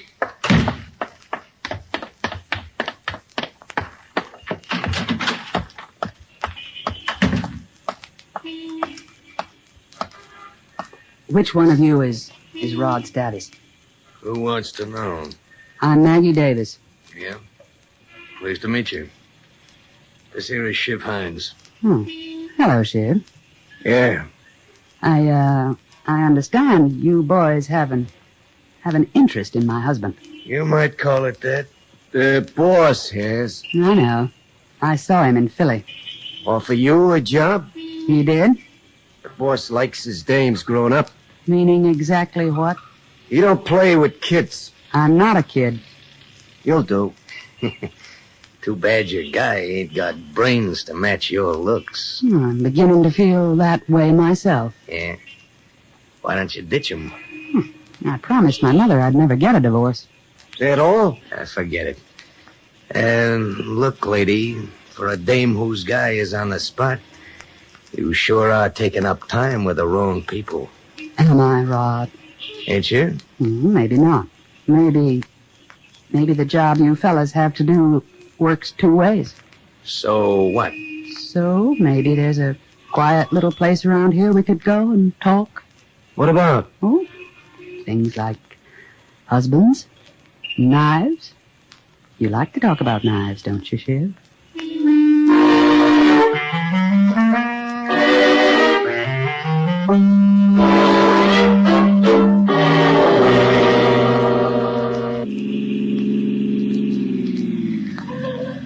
Mrs. Davis? Right here, Rod. The boss said okay. Good. Now, you won't nuff this now. I've had enough botched jobs to last me a lifetime. Don't worry about that. All right, start talking. You go in the front way. This key opens the vestibule door. Yeah, gotcha. 2 flights up. Door facing the head of the stairs. Yeah. 2nd floor rear. Yeah. He didn't even take a front room. He ain't sitting there with a heater waiting for us, because if he is, Big Jim will see to it that you die slow and uncomfortable. He's sound asleep. Doesn't even know I'm out. Here's the key to that door. You sure make this easy. Here. Hey, maybe we can do an ears job. A what?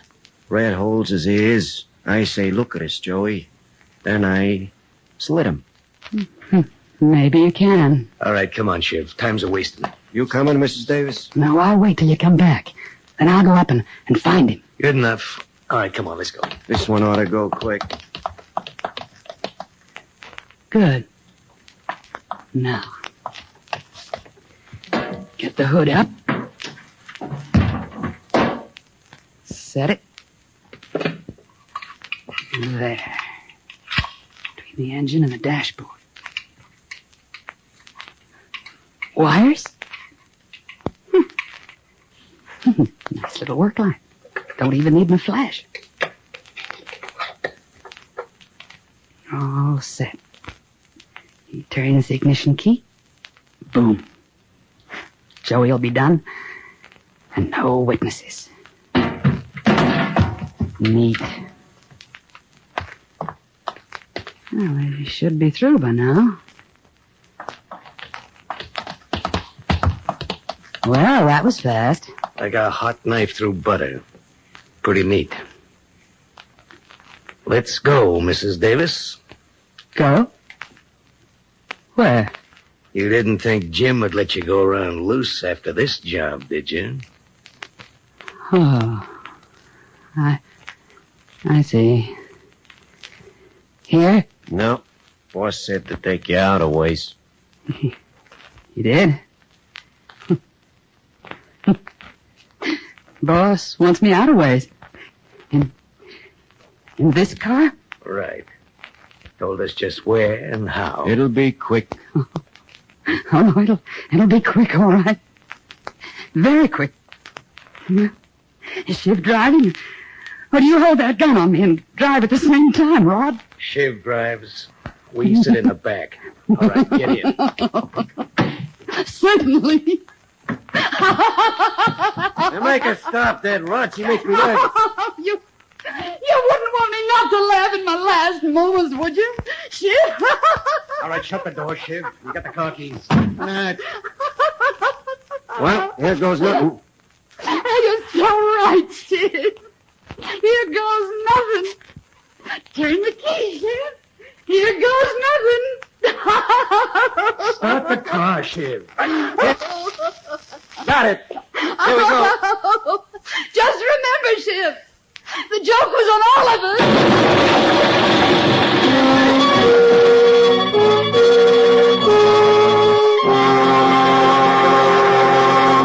Crime does not pay.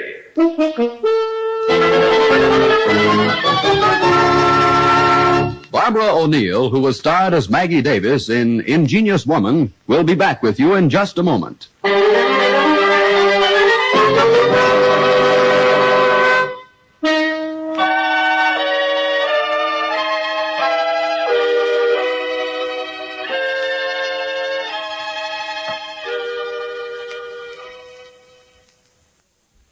Now here in person is Barbara O'Neill. I think the story of Maggie Davis, a woman who finally destroyed herself, is something to think about.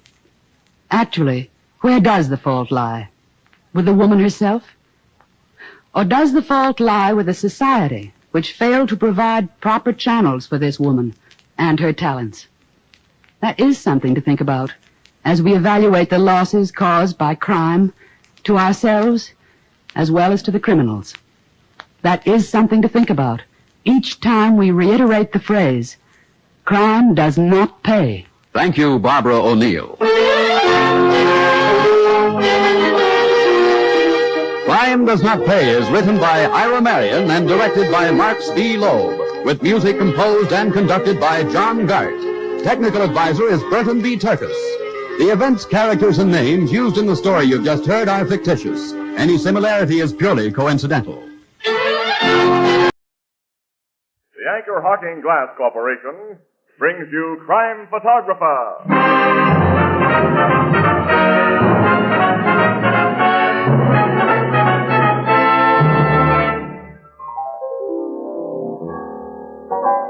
What's new, Ethelbert?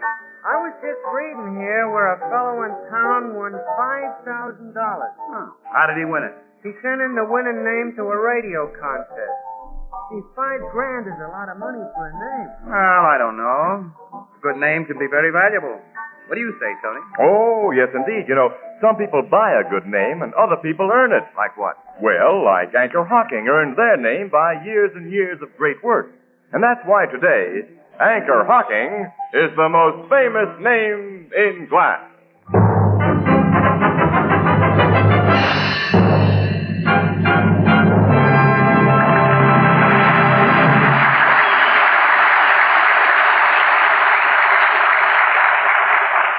Good evening, ladies and gentlemen. This is Tony Marvin.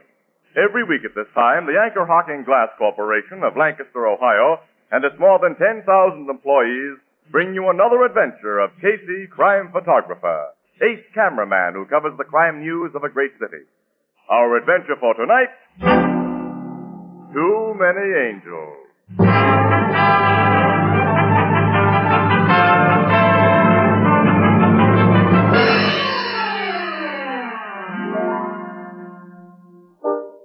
The Blue Note Cafe, early evening, and we find Ann Williams, news reporter for the Morning Express, perched on one of the high bar stools.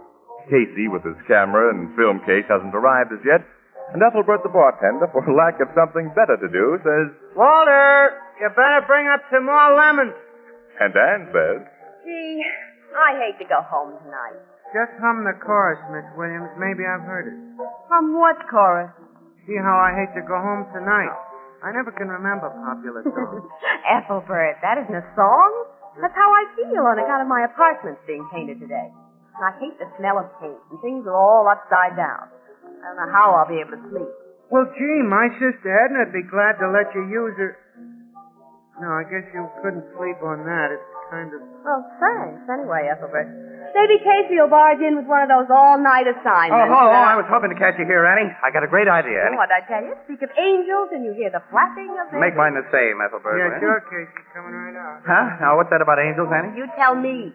A great idea, you say. Yeah. I feel like stepping out for a change tonight, Annie. Dinner and a show. Later, we can drop in at the Top Hat Club. Why, Casey, this is so sudden. Sudden? No, I mean it. What's the best show in town? How about Angel Face? Angel Face? Well, that's a musical. It won't open till next Monday. I'm with a bit of influence, Casey. I can get us in to see a preview performance tonight. Gee, that sounds exciting. How much influence, Ethelbert? Oh, $100 worth. 100? Huh? Well, I don't get it. Well, I was going to keep the news kind of subnormal until after I started getting weekly dividends. You mean you put $100 into that show? I'm what we call an angel, Casey. I know what you are, but how did it happen? Oh, you know how it is here in the Blue Note, celebrities and such. They get on the confidential side, you know. So a few months ago, when Miss Carling asked me did I want to take a crack at the big money... Miss Carling? Yeah, a blonde, Annie. First name's Eva. Sings, dances. Is in the show. Oh, the man with the photographic memory. Thanks. For blonde. You must have seen her in here, too, Miss Williams. Pretty, but, you know... So you gave Miss Carling your piggy bank, and later on you got a legal paper making you a limited partner in Angel Face. Ain't it all right? Legal, as I say. So, if you folks will do me the honor, I'll be glad to escort you to the preview. Suits me. I think it'll be fun. I'll get my other coat. This is my night off if I want it, but I usually don't because why should I? We'll have dinner together, too, Ethelbert. Anything to keep me out of my four walls tonight. The apartment's being redecorated, and I'm afraid to go home. Oh, Annie, what a sucker, that poor guy. I read the out-of-town notices. Angel Face is so bad they're going to have to produce it again before the critics can even call it a flop. Oh, for heaven's sake, well, don't tell Ethelbert. It cost $200,000 so far, Annie. Had all kinds of trouble, and on top of that, Carlo Chapman is the artistic genius behind the whole mess. You mean the nightclub owner? Yeah. Kind of a splash for $100 making that show, with or without Chapman behind it. Oh, poor Ethelbert. Isn't there something you can do, Casey? I ought to go backstage and turn Eva Carling over my knee and spank her. Don't be silly. Huh.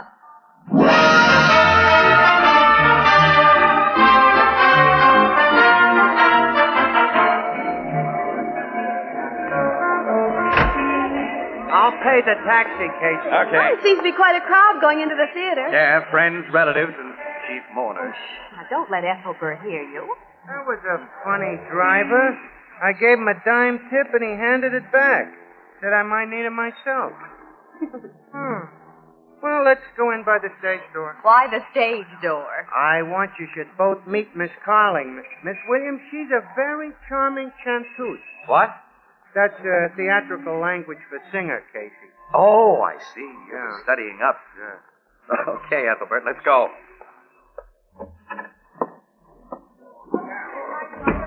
Now, this, Miss Williams, is the behind of the scene. Sorry, no visitors. The doorman should have stopped you. Mister, maybe you don't know it, but I own a considerable hunk of this show, and these here are friends. Mr. Casey and Miss Williams of the Morning Express. Morning Express? Oh, I'm sorry. I'm Jack Blake, stage manager. Anyone from the press is always welcome. But please excuse me, so many last-minute details, and it's almost curtain time. Make yourselves at home. See, Casey?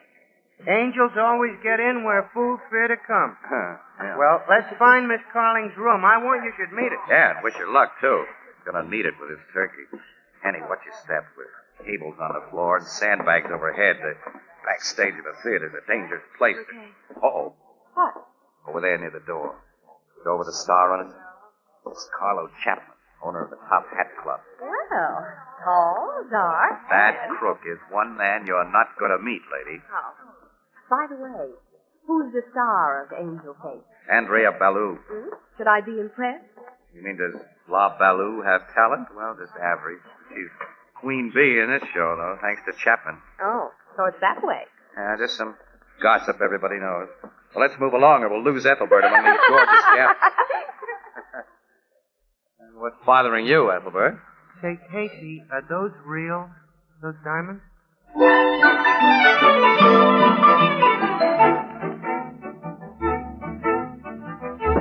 All the show, Mr. Hanson. All the show, Miss Bosley. All the show coming up, Miss Carling. Well, we've enjoyed meeting you, Miss Carling. We'll get on out front. Good luck. You look lovely, Miss Carling. That's a very original hairdo, sort of Veronica Lake-ish. Yeah, it certainly hides your sort of blonde, I mean. Yes. One of you to wish me luck. I'm sorry I'm not myself tonight. We understand. Preview butterflies, huh? Yeah, something else. Nobody can kid me. This show is going right down the drain. Right now, I know it. I sure wish you had your money back, Ethelbert. Well, gee, Miss Carling, where there's life... Life? Yeah. Angel Face might live if Andrea Ballou drops dead. She's a double-crossing microbe with a neat pan and a mink coat. Don't you like her? Ever since I can remember, Ballou has been in my way. I should have had that star part, so I'm lucky to be her understudy. Someday I'll take care of that she-devil. She can't push me around. I won't take it. Sorry to have to shoo you out, folks. Oh, that's all right. That's all right, we understand. Well, what's wrong with you, Eva? Nothing at all. You ought to know everything's just that. Sorry, Mr. Casey, Miss Williams. Everybody's keyed up tonight. Follow me. We can go down these stairs. I don't know if it would help or not, Mr. Blake, but suppose I take a few shots of your star. Miss Ballou? You mean now? Why not? Why, yes, we can use some publicity. That's her dressing room. I'll see if she's ready. This is your night to howl, all right, Mr. Wolf. What? Why, Annie. Only trying to help Ethelbert's investment. Miss Ballou, I have a gentleman outside. Ah, the diplomat. I'd better put my head inside and ask if it's safe. You know how temperamental he is. Miss Ballou, I was wondering if... Mr. Casey, something's happened. Come here. What is it? She's on the floor. She's fainted. I better call a doctor. Yeah, you better. I'll be right back. No wonder she fainted. She must have had an awful fight with someone. This dressing room's a mess. I wonder what happened. This is what happened. Step over here. Look. Oh, my gosh. Hey, the show started, Casey. What are we going to do? Miss Ballou can't dance with a knife in her back, Ethelbert. Angel Face has too many angels, including a dead one.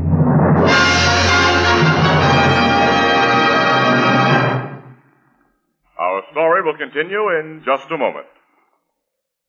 Here's how to enjoy beer at its best. I know. Pour it right out of a clean glass bottle. Yes, that's important, because glass and glass only can bring you beer and ale that taste as beer and ale should taste. Clean, clear, sparkling, unaffected by foreign flavor. Beer that's brewery bright. And now you have a new kind of bottle. The Anchor Glass one-way, no deposit, no return bottle. One way means it's sanitary. You are the first and last to use it. When it's empty, drop it in any waste receptacle as you would any other food container. No deposit means no more deposits to pay. No return means no more empty bottles to save and clutter up the back porch or cellar. Or lugging back to the store for refund. And this compact bottle saves space in the refrigerator. It's easy to open, safe to drink from. It protects that true brewery flavor. As only clean glass can protect it. Yes, the revolutionary new Anchor Glass one-way, no deposit bottle is sweeping America.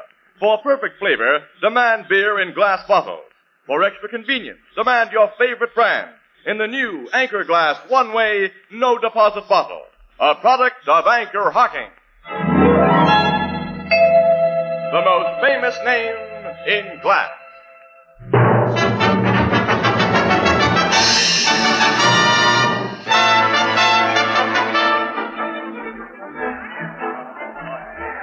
Let me through here. Which dressing room door's which? Say, who's in charge backstage? Get these people out of here. Let me through. Who is he, anyway? Ah, Miss Williams. You got here mighty quick. Oh, this way, Captain Logan. So did you. I suppose Casey's somewhere. He most certainly is. In here. Hello, Logan. What are you doing here? I'm a news photographer, remember? I just happened to be driving by and got the radio report myself. How'd you find out about it? Knifing, huh? Yes. We were attending the preview of this show. I asked Blake, the stage manager, if I could take some pictures of Miss Ballou. We knocked, nobody answered, so we came in. Found this. Well, our tech squad will be here in a few minutes. In the meantime, I hope you haven't disturbed anything in here. Wait a minute, Logan. Act your age. You know me. Just a few pictures, that's all. Maybe I can save you some time, the though. looks of this place, it must have been quite a fight. Get that stage manager in here. I'll get him, Captain. A fight between two gals. Gals? Yeah. Okay. Strands of yellow hair caught in her nails. A blonde. Stage manager Blake. We'll wind this business up quick. Blake, round up all the blondes in this company. I think there's only 4 of the girls. The one I want has scratches on her face or arms. She's probably tried to hide them with makeup. I'll catch the girls now before they leave the theater. There's Miss Carling, who might have something to hide behind a cocker spaniel hair. We'll get to her. Now, about this knife. Oh, hello, Chapman. So, you're here, Why shouldn't I be? I have an interest in this show. They tell me there's been an accident. That's too bad. You ever see that weapon before? I didn't come here to answer no questions. But I'm one of those fellows like to help the cops. I had a falling out with Andrea tonight. I got nothing to hide. That's my knife. I recognize it. Had it in my desk at the Top Hat Club. Disappeared 3 weeks ago. Your lawyer tell you to say all this?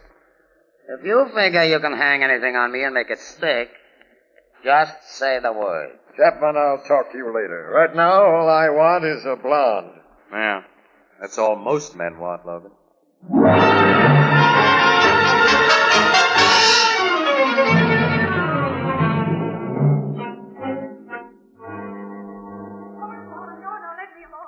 Why do you keep on asking me over and over again? I told you I was in a room and we had a scrap. I would have killed her, but I didn't. I never saw that knife before. I never saw it. I don't know how it happened. Will you step outside a minute, Logan? I want to ask you something. Hurry it up. Listen. Miss Ballou was killed, Logan, by a single, clean knife thrust in the back. Well? Now, is it logical, after a wild fight between two women, that the knife was only used once? No other cuts or slashes? Well, I'll bet you little Eva can't even peel potatoes without cutting a finger off. Can't I go home now? Can't you just let me go home and rest? We were just talking about you, Miss Carling, and I... Hold on, Casey. Casey, look out! Look out, Casey. It was a heavy sandbag. I saw it start to slip from up Yes, there. yeah, well, we're okay anyway. It must weigh 100 pounds. Yeah, they use it for counterweights on the curtains.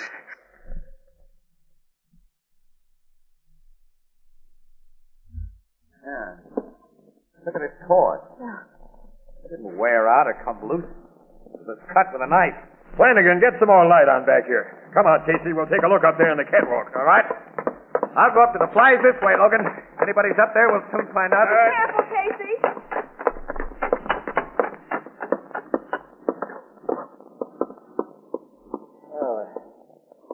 I'm so up here, Casey. Not anymore. But I got out through this door to the roof, though. Got away over the fire escape. Yeah. Down. Hello. Listen, will you give me a break now? It depends. Eva Carling couldn't have cut that sandbag loose. She was standing right beside us. Yeah, that's right. She's pretty worked up. I'll tell Annie to take her home. You can pick her up later if you want her. Okay. Let's go over and have a talk with Carlo Chapman.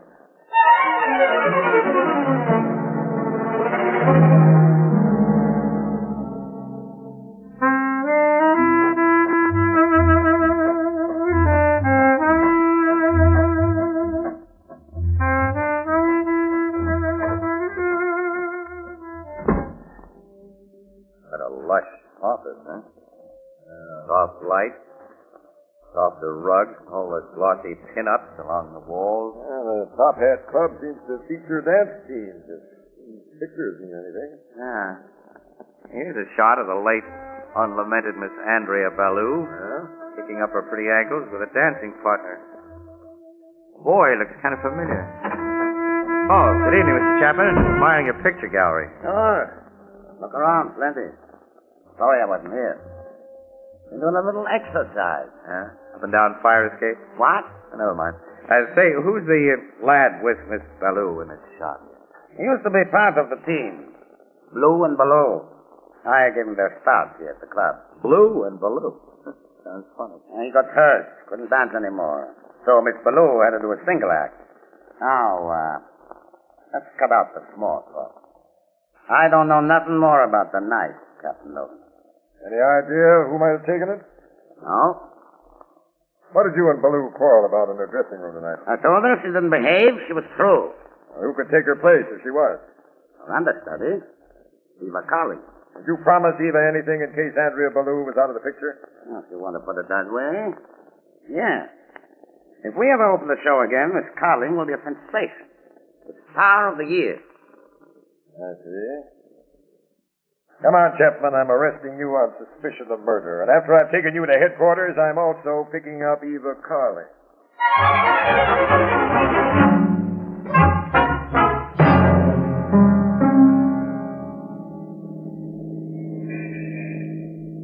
Casey, there's no use sulking. I'm not sulking. I'm going to pick up Eva at her apartment and book her on a charge of homicide, at least. If we get more evidence. Yeah, she and Miss Williams should have had plenty of time to get there by now. Yeah, I guess so. Now, look, Casey, Miss Carling was Chapman's new girlfriend. She knew Ballou was in her way. She had a motive, all right. So she took Chapman's own knife, stuck it in Ballou's back. All of which is pointing a finger at Chapman. I'll go this far with you, Logan. Little Eva may have a hunch who did put Ballou out of the way. Right now, I'm trying to dig something out of my memory, though. Ever since we were in Chapman's office, I've been scratching my head. So where are we? Eva Carling. Is that the building across the street, Flanagan? Yes, sir. The address Miss Carling gave us. 317, apartment 4B. Looks like a 4-story walk-up. Oh, come on, Casey. Let's start climbing.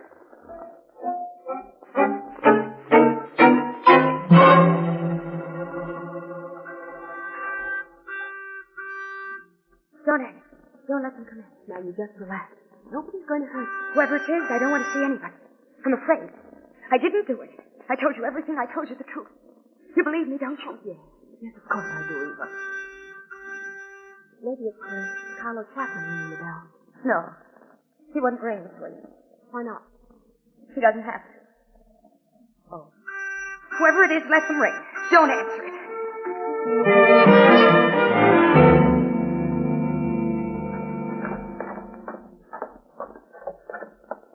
Funny.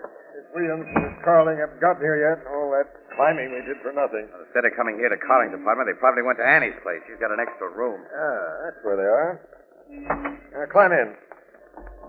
Hey, Logan, I think I've got it. Got what? Look, remember that photograph in Chapman's office, the dance team of Blue and Ballou? Well, let's go, Flanagan. Well, look, he said the kid got hurt some years ago. Wasn't able to dance anymore. Well, I've got a memory for faces. You know, you get that way in my business. Now, hold it a minute, Flanagan. Casey, That fellow going into the apartment house, isn't it? Yeah, that's Blake, the stage manager. Yeah. That's Blake, all right. Uh-huh. See how he drags one foot? I didn't notice it before. Yeah, he does walk with a kind of limp. I wonder why he's calling on Carling's apartment. Logan, I'm beginning to get one of those hunches. You and your hunches. What is it this time? So strong that if I weren't sure that Annie and Miss Carling aren't up there, I'd follow Blake up those stairs again. Why? Because according to my hunch, Blake is the murderer of Miss Ballou. And Miss Carling's life and Annie's, too, won't be worth a nickel if Blake finds him. Well, let's have it, Casey. At least we know the gals aren't up there. All Blake can do is walk up there and ring the bell as we did. If there is any reason to think he had anything to do with the murder, we can pick him up when he comes down. Yeah. That's right. The girls are safe enough. Well, Logan, look. Here's the basis of my hunch. As I was telling you before about that photograph.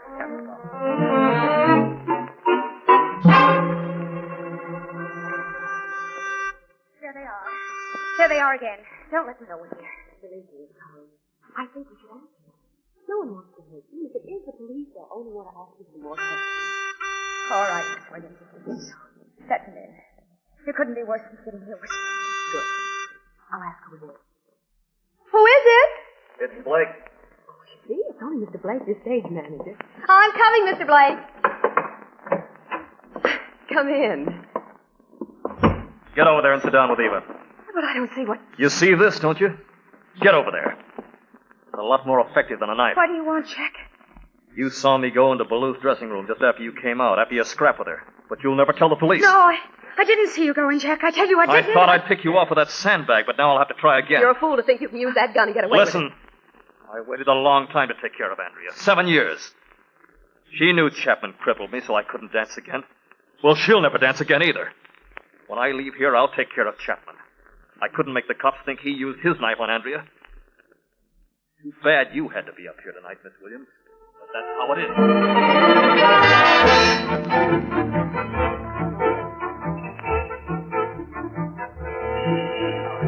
There you are. My hunch. Blake, or Blue, if you prefer, had his dancing career cut short by an accident. Now, suppose he nursed a grudge against Ballou, seeing her go on and up in show business, when all he could ever hope for was a job as a stage manager now and then. You know, Casey, at this hour in the morning, I admire your energy to think up such an idea. Well, like I said, Logan, it's just a hunch. I'm not completely sold on it myself. I wonder what's keeping Blake so long up there. He's wearing that door buzzer around. Casey, that's a theatrical apartment house. Lots of theater people live there. He probably lives there, and he's in bed asleep by now while we sit out here in the cold. I'll pick him up tomorrow for more questioning, but right now I'll settle for Eva Carling, and then I'm going home. Flanagan, you know where Miss Williams lives. Step on the starter. We're going there.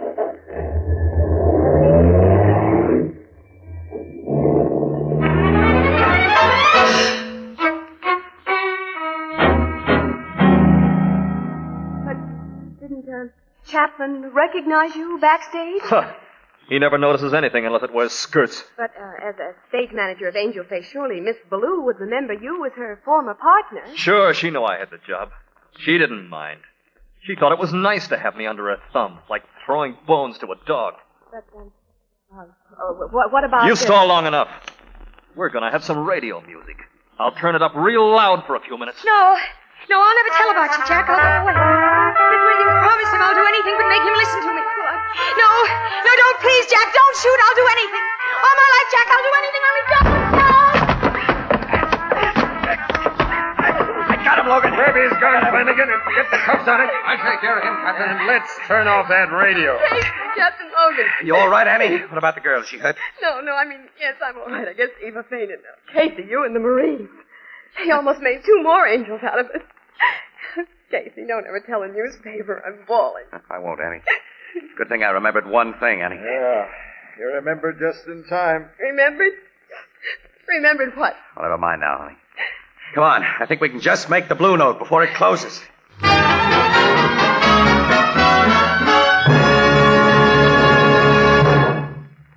We'll join the crowd of the Blue Note in just a moment. It's not far from Thanksgiving, and all reports are that turkeys are plentiful and big. And that means in most homes there'll be lots of delicious turkey leftovers. And many a smart housekeeper is going to make delicious, tasty dishes from leftover turkey because she's going to oven bake them in a big Fire King casserole. And how the family will enjoy those big, steaming casserole dishes, particularly when they come to the table warm, fragrant, and appetizing in beautiful pale blue Fire King oven glass.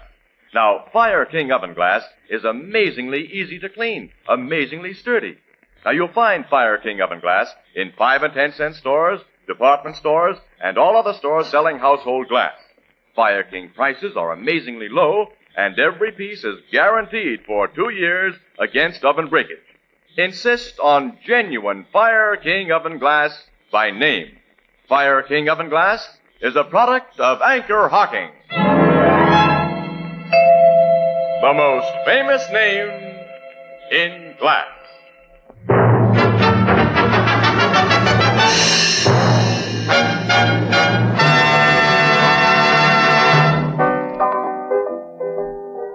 So Blake was deliberately crippled by Chapman, huh, Casey? That's right, Ethelbert. According to what he told us, he knew when 3 mugs held him up, knocked him out, and didn't take his money.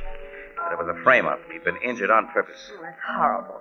That was 7 years ago, you say? And there's no way to pin it on Chapman? Well, if Miss Ballou was alive, she might, but... But why did Chapman bother with Blake 7 years ago? Well, Blake and Ballou had an ironclad contract that neither could break. Mm-hmm. Miss Ballou met Carlo and saw her big chance to latch onto the big time. But Blake was a drag, so Chapman helped out by fixing Blake so that he was through as a dancer, because that nullified the contract. There's a 5-letter word for a louse like that. Or is it 6? Well, he'll get his some night in a dark alley. To think Chapman can walk around unfettered while poor Blake winds up in the chair. Yeah, for murder. He almost got me with a sandbag. He was just going to add Eva Carling and our own Annie to his list. He was sure anxious to cover his tracks. When you broke in, and it was heavenly timing. Yeah, Casey, how come? Well, Logan and I started to drive to Annie's place, but at the last moment I remembered that her apartment had just been painted. She wouldn't go there if she could help it, so I knew you must be at Eva's place, Annie. We did a quick turnaround and got there in time to hear the radio tuned up. Well, boys, don't think it hasn't been fun. But I'm going home to my new smelling apartment and collapse. Wait a minute, Annie. I've got a bright idea. Oh, I know. You feel like stepping out tonight. No, tomorrow night, Annie. We'll have dinner and a show. What's a good show? How about Hello Broadway? There's a preview performance. Wait a minute. Wait. Don't tell me. Not again. Well, as my sister Edna says, quote, most of us keep one eye on the temptations we pray not to be led into. Unquote.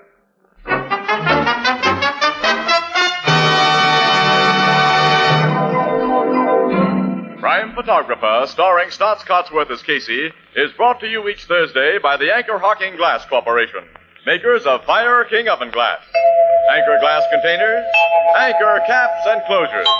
All products of Anchor Hocking, the most famous name in glass.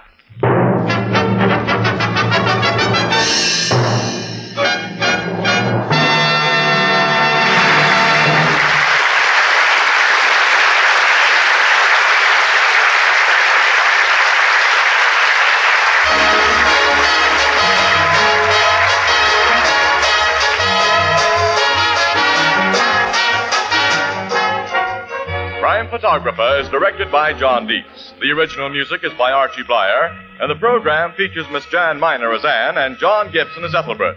Herman Chittison is the Blue Note pianist. Tonight's story was written by Albert Barker. This is Tony Marvin saying goodnight for the Anchor Hocking Glass Corporation of Lancaster, Ohio, with offices in all principal cities of the United States and Canada. This is CBS, the Columbia Broadcasting System.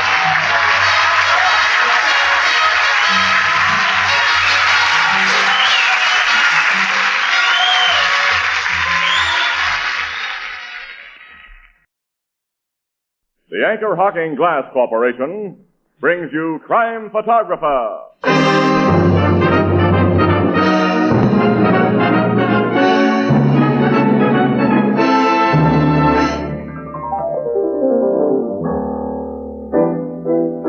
Hi, Ethelbert. Hello, Casey. What did you think of the royal wedding? Oh, Casey, it's a shame. I couldn't get off to go to it. You? You mean you got an invitation? Sure, I've known him for years. You know Mountbatten?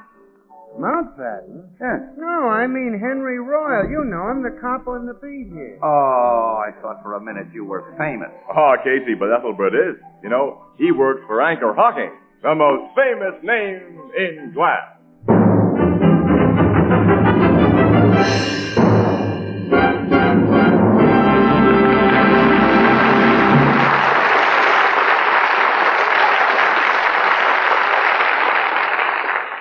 Good evening, ladies and gentlemen. This is Tony Marvin. Every week at this time, the Anchor Hocking Glass Corporation of Lancaster, Ohio, and its more than 10,000 employees bring you another adventure of Casey, crime photographer, ace cameraman who covers the crime news of a great city. Written by Alonzo Dean Cole. Our adventure for tonight, Earned Reward.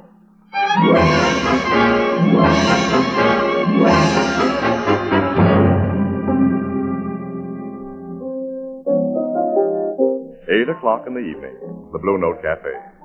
Casey, camera slung over his shoulder and a heavy equipment case resting beside his high stool, is sitting at the bar when a little man carrying a similar press camera and photographer's case enters from the street. Hello, Casey. Shorty, glad to see you, fella. I thought I'd find you here. You wanted to see me? Didn't you think I'd be looking you up? This was payday. You lent me $100 last week, Casey, so here's 10 of it back. Put that dough back in your pocket. Your kid's still in the hospital. But she's okay now. Came through the operation swell. That's good. And the missus made me promise I'd give you this today. That Century pulled us out of a mighty tough spot. Now, you tell the missus to forget it for a while. If one camera guy can't help another without women butting in, it's too bad. Okay, Casey. Going on a job, Shorty? Oh, just a political meeting in the old Caledonian Hall on Farley Street. Oh, one of those backstage fillers, huh? Well, after the beat you got on that Bernstein killing, you can afford to sit back for a while. I got the break of a lifetime on that Bernstein job, didn't I? Yeah, I'll say you did. You were only a few feet away when Joe Mosley shot him. Oh, not that close. Mosley had made his getaway before I could get a real hot shot of him. But I got swell close up to Bernstein lying in the gutter before the cops showed up. Yeah, you know, it's too bad hot pictures like that were wasted. What do you mean, wasted? They should have been running a good paper like the Express instead of that lousy sheet you work for. Oh, nuts to you. Here you are, Casey. Thanks, Ethelbert. You know Shorty Irwin of the Globe, don't you? Sure. Hiya, Shorty. Oh, fine, Ethelbert. Casey tells me you're the guy who beat him and all the other press photographers on the Bernstein murder. Yeah, that was my lucky day. Say, I see a reward's been offered for information leading to the capture of Joe Mosley, who shot Bernstein. Yeah, $5,000. That's a nice piece of change. I could sure use it. You and me both. I hear the cops been looking for him almost 2 weeks now without finding hide or hair of him. He's a smart cookie. Just a dumb, kill-crazy gorilla who's had a lot of luck and a clever, crooked lawyer for a brother. And now, when the cops catch him, even a mouthpiece like his brother Frank can't save him from the chair after that Bernstein job. Well, Frank usually has some shyster trick up his sleeve, Casey. He'll go all out to save Joe like he did for his other brother, Tony. Got him out after 2 years. Hey, there's 3 Mosley brothers? Oh, sure. Tony was a camera guy like Casey and me, Ethelbert, on the old Inquirer, until he got caught doing a blackmail business on the side. He got 2 years for that. Should have had 10. Well, he's back in this town now, running a little photo studio on the south side. I guess he's been keeping his nose clean, though. I wouldn't lay any bets on that. Well, say, I gotta get down to East Farley Street. Yeah, I gotta be moving toward the office. Now, I'll see you guys later, and, I'm much obliged, Casey. Forget it, Shorty. Give my best to the missus and the kid, huh? I will. So long. So long, fella. So long. So long, Shorty. Nice little guy, Shorty Irwin. Yeah, he's tough. I hear his kid's been sick. She's okay now, he says. Oh, that's good. One of the fellas on his paper tells me he's had an awful lot of expense with her. Said Shorty even had to hock his life insurance to raise dough. Did you hear that? No, I didn't. He was thanking you for something when he went out. Casey... he was thanking me for a tip on a horse I gave him. Oh. The tips you give out on horses don't call for gratitude. They call for revenge. Nuts. Well, I gotta be going. Put this sandwich on the cup, Ethelbert, will you? After Annie and I stepped out last week, angel face. I'm a little short. Okay. Well, so long. Well, here comes Miss Williams. Oh, hello, Annie. Hi there. Hey, Casey, there's a big fire downtown, and City Desk told me to pick you up and get down there right away. What kind of fire? Where downtown? An old frame tenement house. People are trapped in Hey, it. that's front page stuff. Sure, come on. It's on East Farley Street. East Farley Street. Yeah. Holy smoke. The shorty's already on his way there. That little mug will see that fire and get another beat on. Well, he's a pal of yours, Casey. What do you... I got no pals when it comes to getting pictures. Come on, Ann. We gotta make this fire before that shrimp gets all the gravy.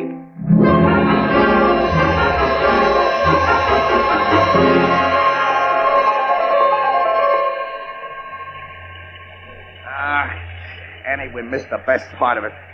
Another 5 minutes, they'll have the fire out. Boy, it must have gone up like a haystack. Shorty probably got it while the blaze was at its best. He had a head start, too. Well, take another shot. It won't be any good. Well, hurry up. I want to find the fire captain and get some dope on the people who are trapped in there. Okay. All right, come on. Captain Glennon ought to be in charge. Yeah, there he is. Hey, Cap! Hello, Casey. You just got here? Yeah. Hey, was Shorty Irwin here while it was going good? Yeah. I saw Shorty working his camera all over the place. Yeah, Annie, I knew it. Hey, Captain Glennon, the report we got was that several people were trapped in this tenement. We think one man was caught in there, but no one else. Oh, one man? A neighborhood bum who... Hey, Stanley, straighten out that number 2 hose line. Okay, Cap. You say the man was a neighborhood bum, Captain? Well, that's our guess, Miss Williams. This tenement had been condemned and was empty. An unidentified man was seen going into it tonight. Probably some poor devil who had no other place to sleep. Screams were heard from the rear, but we couldn't make any attempt at rescue. That's your story to phone in, Annie. Can't get any more until the ashes are cool enough for men to go in there. Well, that won't be long. The way we watered this place, you better stick around. Yeah, we will. Yeah, well, thanks for everything, Cap. See you later. So long, Casey. Hey, where are you going, Casey? The roof, one of those tenements back there. And they got a high-angle shot. Maybe Shorty didn't look at that. Come on. Okay. There's an alley here that we can cut through and see the time. It's terribly dark. Yeah, these buildings here cut off what's left of the fire glow.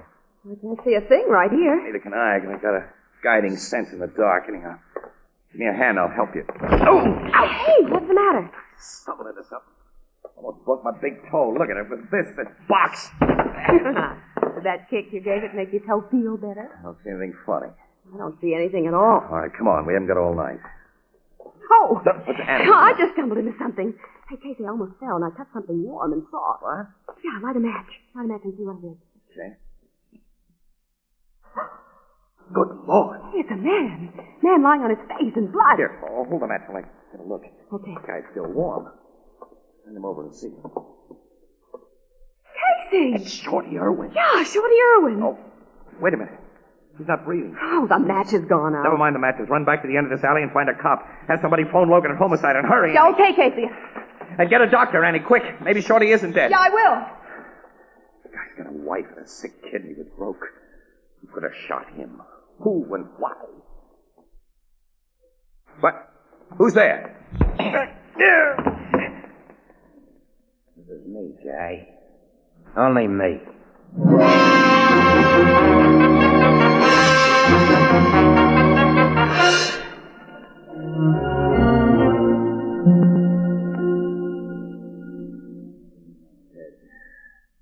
All I know, Logan, is that I heard somebody moving just behind me, and then something hit me.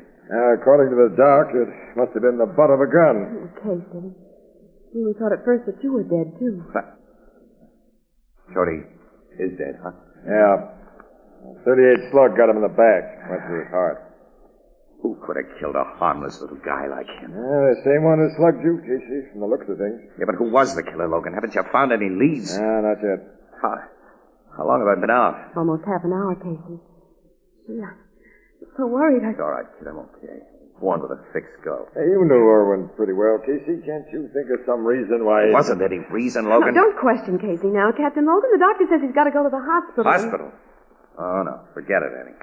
Logan, you remember Shorty got a beat on the Bernstein murder. Maybe Mosley thought Shorty got a picture that would help strap him in the chair and... Now, forget about Mosley, pal. He's dead. Who's dead? Joe Mosley. He was the man who died in the tenement fire. Joe Mosley? Yeah. Fireman dragged out a charred body shortly after you were socked. It was lying just inside what was once the back door. Here's what they found on it. That watch has Joe Mosley's name engraved on the case, Casey. And the diamond ring has his initials inside. And there was some fancy bridge work in the mouth of the remains that I'm pretty sure was Mosley's. It replaced some teeth that I personally had the pleasure of knocking out when he resisted arrest one time. And he was hiding out in that abandoned tenement. Yeah. And now the state won't have to burn him. Well, then who killed Shorty? We'll find out. Yeah. Well, I gotta get back to the office.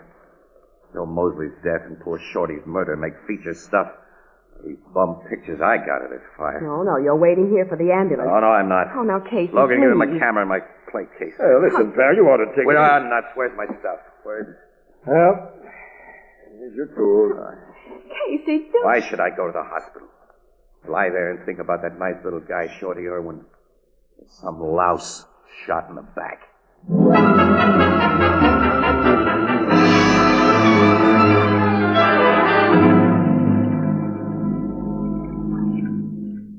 You're not fit to be working, Casey. That's Even all right. City Desk wants you to go home unless somebody... Will you else lay off, finishes- please? Look, wait a minute, will you? I'm trying to develop these films that I shot. You got no business in the darkroom anyway, Annie. Okay, if you want me to go on. I'm sorry, kid. I'm sorry. I didn't mean that. Okay, I know. I understand. Let's see what I've got here. Hey, I don't remember shooting anything from this angle. Let me see another. Annie. I didn't take these pictures. What? Well, there's a shot here of... Get on the phone outside and call Logan right away. Sure, will but you? what's it all about, Casey? What have you found? I won't be sure until I made a print of this negative. But I think I've got a picture of Shorty Irwin's murderer.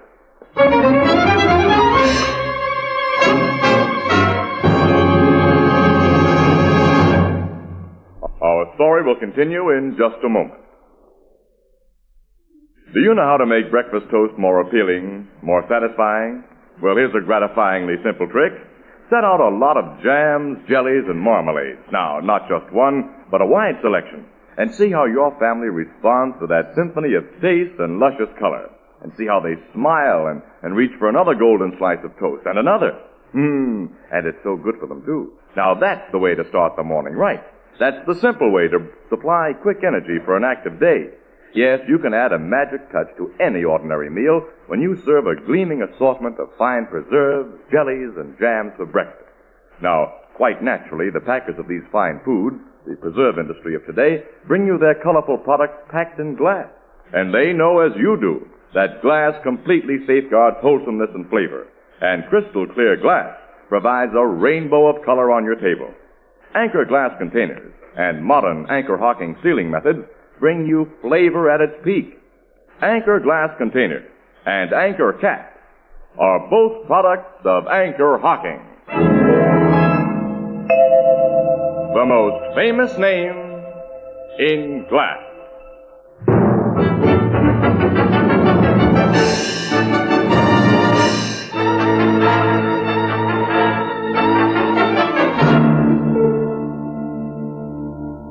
How'd you get this picture, Casey? Logan, I didn't get it. Shorty got it. Look, what did you do with the other equipment case, Logan? The one that you thought was Shorty's. I must have been so groggy. Well, we opened it and found it empty. All the film's gone. That explains everything. Look, what do you see in this picture I brought you? Two guys walking up an alley with their backs turned. But one of them is looking around over his shoulder. You can see his face. And it's the face of Joe Mosley. Yeah, you're right. In spite of the watch, the ring, the bridge work, Joe Mosley wasn't burned up in that fire because Irwin was killed after the fire was almost out. That's right, Captain. It wasn't Mosley's body that was found. Oh, it was just some poor devil of Joe Mosley's size. With his stuff planted on him, teeth and all. Yeah, sure. And the old gag was pulled so good I almost fell for it. Almost? Well, you did fall for it, pal. Joe Mosley's brother, Frank, the lawyer, is a smart guy. Frank knew that Joe couldn't beat the Bernstein rap once you cops got your mitts on. It was only possible out. Was to make you think that he was dead, so he framed that fire. You think the other guy in this picture is Joe's brother, Frank? Sure. His face doesn't show, but he's Frank's build. If we can prove Frank was with Joe, we can nail him, too, as accessory. I've always wanted to get that tricky sight. Well, look, here's what I think happened. Yeah?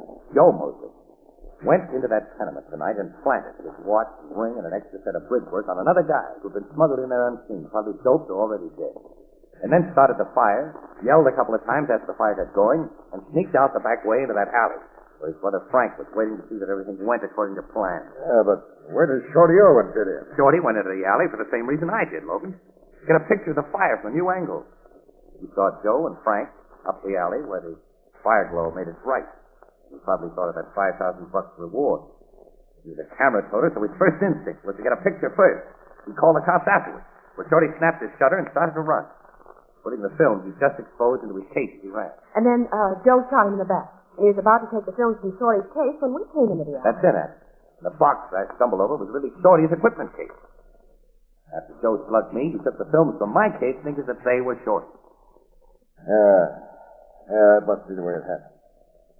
So now we still have to find Joe and Frank Mosley. Yeah. I think I know how to get both of them. And where. What do you mean? All you gotta do, Logan. Now, wait a minute. Before I pass out any more information, Logan, I want an understanding about that $5,000 reward. Reward? Yeah, I want it. I want it all. No divvies. With you or any other cop. You rat. Huh? A pal of yours has been bumped off, and you'll help nail the guys who killed him only if you can collect $5,000. Logan. You heard him, Miss Williams. You honestly In my racket, we know what guys will do for money. Okay. I said I want the $5,000 and no divvies. I don't make any deals. Oh, out for the pot yourself now that I've shown a lot of cards? No, but I'd have a legitimate right to be out for it. I wasn't a personal friend of Shorty Irwin. You lout! Okay. I'm playing this my own way. And I'll see you later, Logan. Hey, Casey, wait for me. I'm not waiting for anybody. And the next time I see you, Logan, I think I'll knock your teeth out.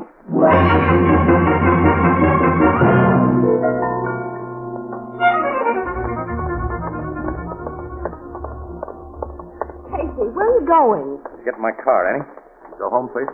I'm going with you. You know, Logan didn't mean what he said. Didn't he? No, he couldn't have. He spoke of it so suddenly, Casey, out of a clear sky. It took him by surprise. And why are you so interested in that reward? You figure it out for yourself, honey. Here's the car. Better take a cab home. I'm not going home. I'm going with you. Okay, if you want to stick your neck out, get in. I don't think I'll enjoy your company, but I will go along with you to satisfy my curiosity. Your neck and your curiosity. Where are we going? To the south side and through red lights. What's on the south side? A photographer's studio. Run by a guy who calls himself Jackson.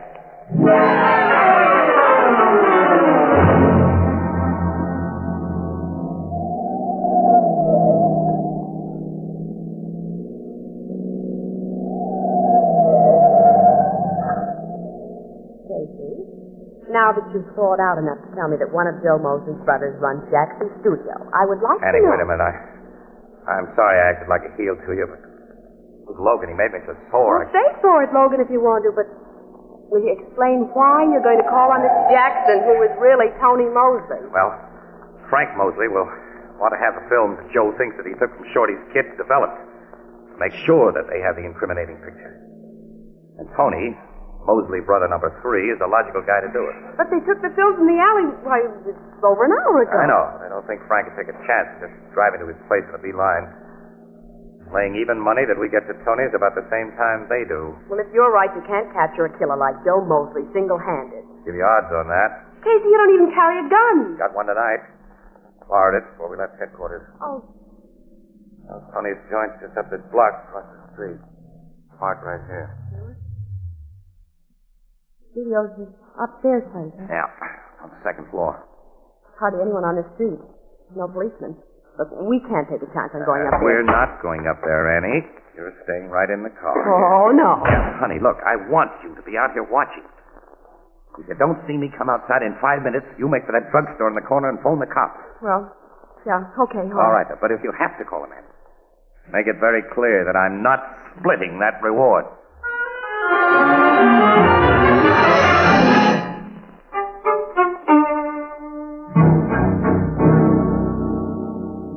Well, have you developed every film, Tony? Every exposed one you brought me, Frank.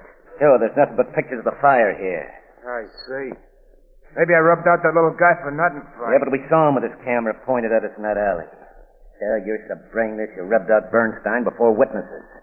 But even a lawyer like me can't make a jury believe you didn't do it.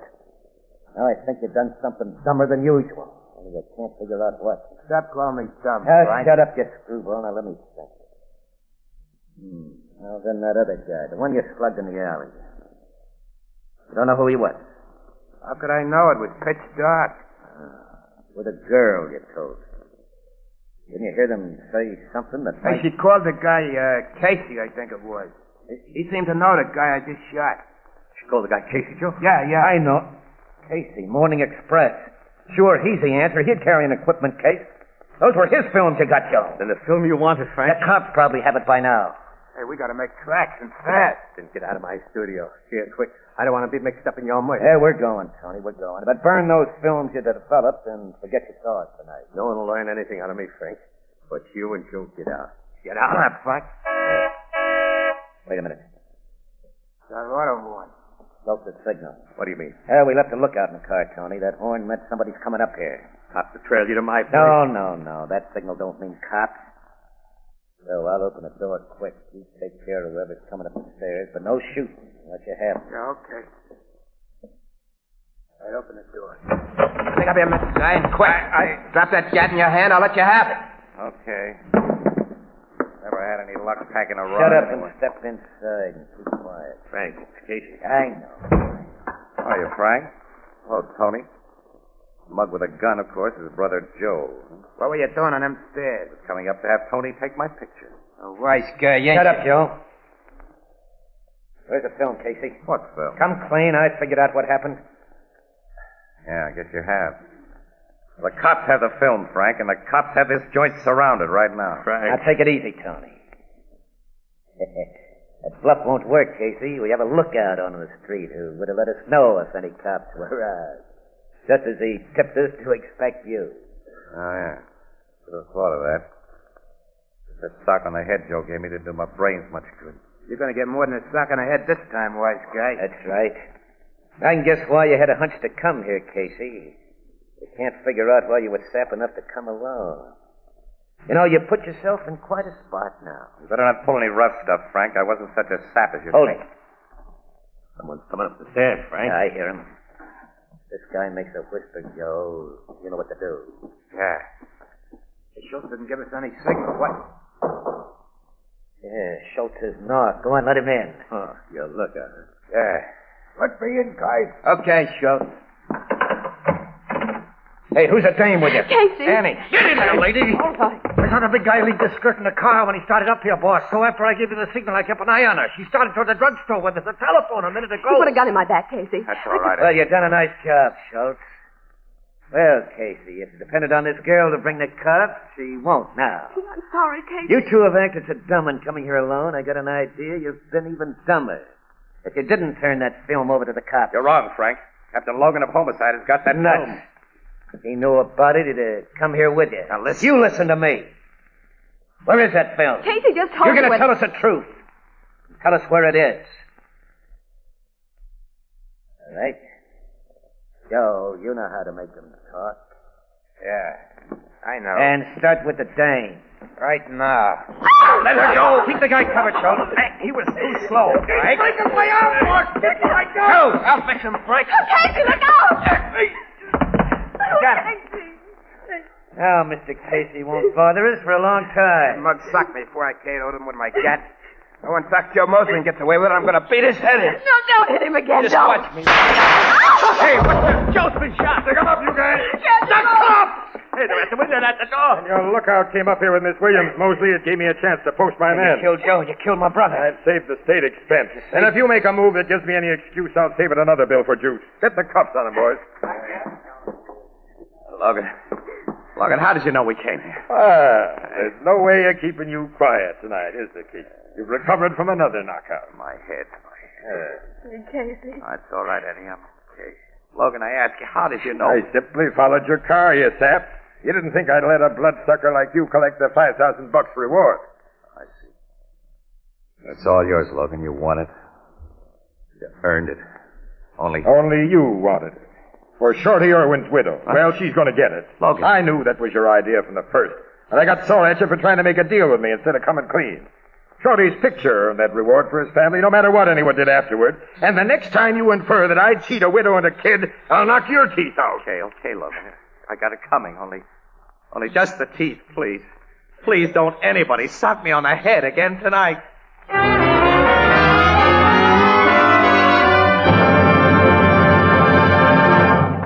We'll join the crowd at the Blue Note in just a moment. It's just a week to Thanksgiving and a real old-fashioned turkey dinner with all the fixings. And to make that fine meal even finer, serve plenty of delicious oven-baked side dishes. You know, there are so many tasty dishes that'll make your dinner look better and taste better when they're baked in Fire King oven glass. Sweet potatoes, baked onions, baked tomatoes, cornbread, pies, and puddings. Why, your family will enjoy those steaming casserole dishes when they come to the table warm, fragrant, and appetizing in beautiful pale blue Fire King oven glass. And it cuts down the work after the meal because Fire King oven glass is so amazingly easy to clean. Now, you'll find Fire King oven glass at 5 and 10 cent stores, department stores, and all other stores selling household glass. Fire King prices are amazingly low, and every piece is guaranteed for 2 years against oven breakage. Fire King oven glass is a product of Anchor Hocking, the most famous name in glass.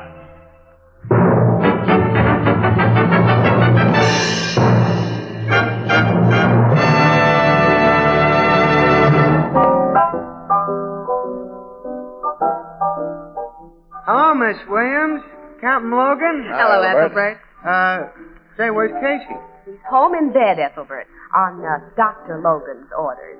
You sent the guy to bed, Captain? That's right, Ethelbert. And the 2 men I assigned to take him home have orders to make sure that's where he goes. What's so funny? Hey, look who's coming in the door with those bandages on his head. What? Casey! Hiya, folks. Meet my pal. Sergeant, I thought I told you to see that Casey... Wait a minute, Logan. That's not their fault. What do you mean? They brought me here. This is where I told them I live. Why, all right. Set him up, Ethelbert. A guy who earns a $5,000 reward can afford to pay for it. These are on you, Casey. $5,000? Ethelbert, can you lend me $5 more? I'm still flat.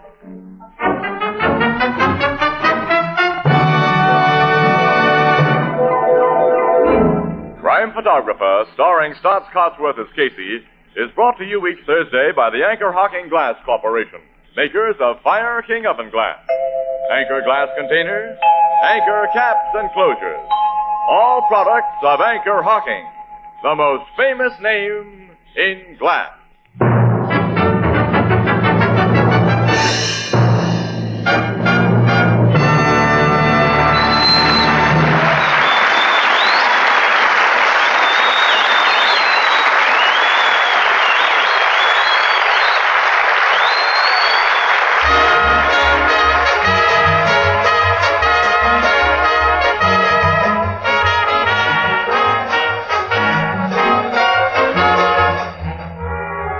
Crime Photographer is directed by John Deep.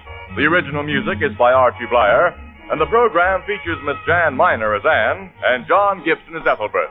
Herman Chittison is the Blue Note pianist.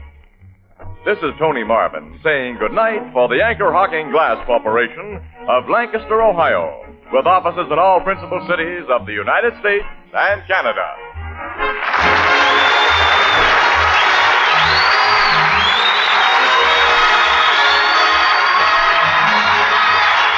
This is CBS, the Columbia Broadcasting System.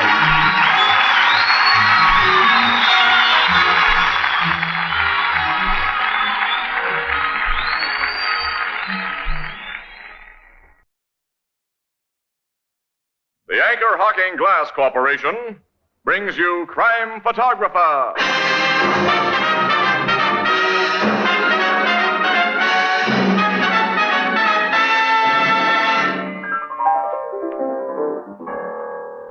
Say, Casey, do you think they'll ever put my statue in the Hall of Fame? What are you famous for, Ethelbert?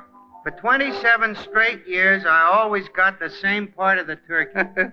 That's some kind of a record, ain't it? Well, because you consistently get it in the neck, that might make you notorious, but not really famous. No, Ethelbert. You know, you have to do something really big, something important to deserve a famous name.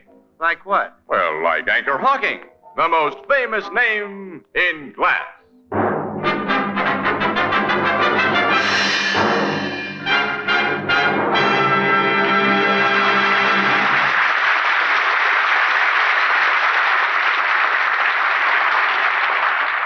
Good evening, ladies and gentlemen. This is Tony Marvin. Every week at this time, the Anchor Hocking Glass Corporation of Lancaster, Ohio, and its more than 10,000 employees bring you another adventure of Casey, crime photographer, ace cameraman who covers the crime news of a great city. Written by Alonzo Dean Cole, our adventure for tonight, After Turkey, the Bill.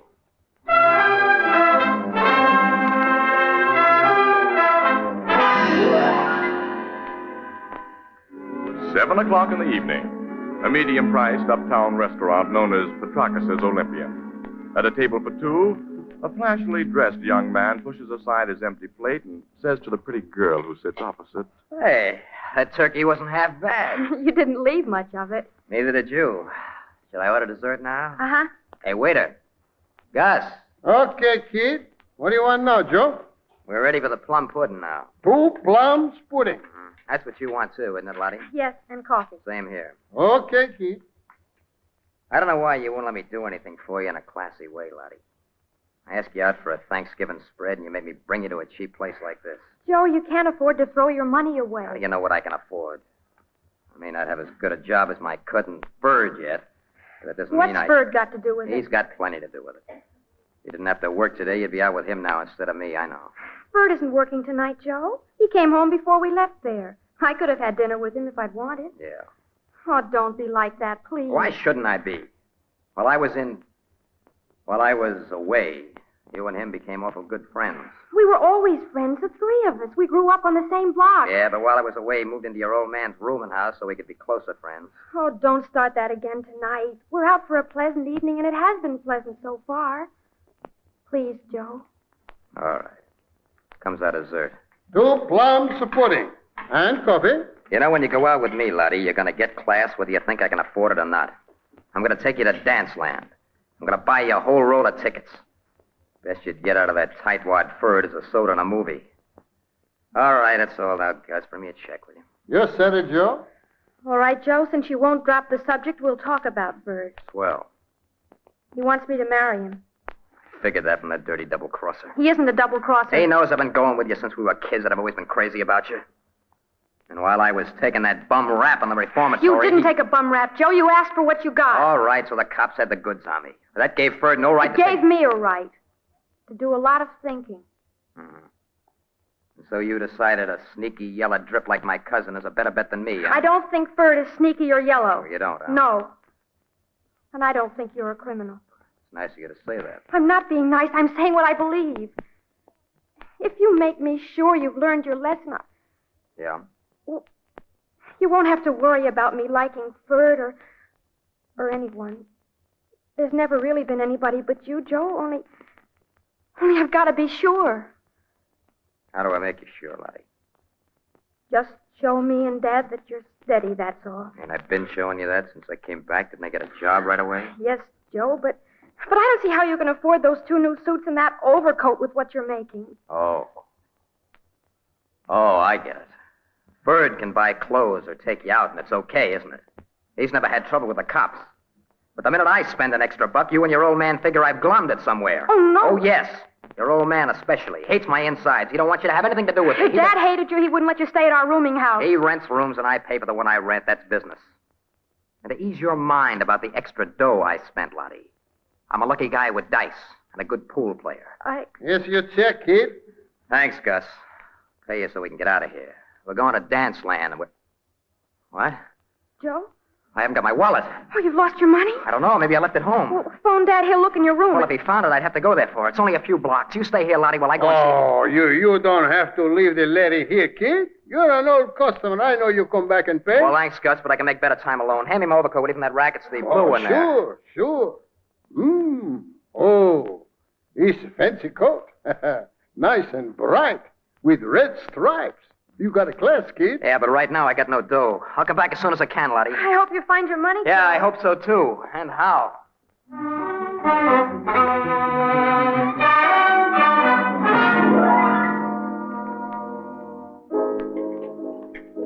Gee, Casey, it's nice of you and Miss Williams to have Thanksgiving dinner here in the Blue Note with me. We're nice people, Ethelbert. Well, the very best.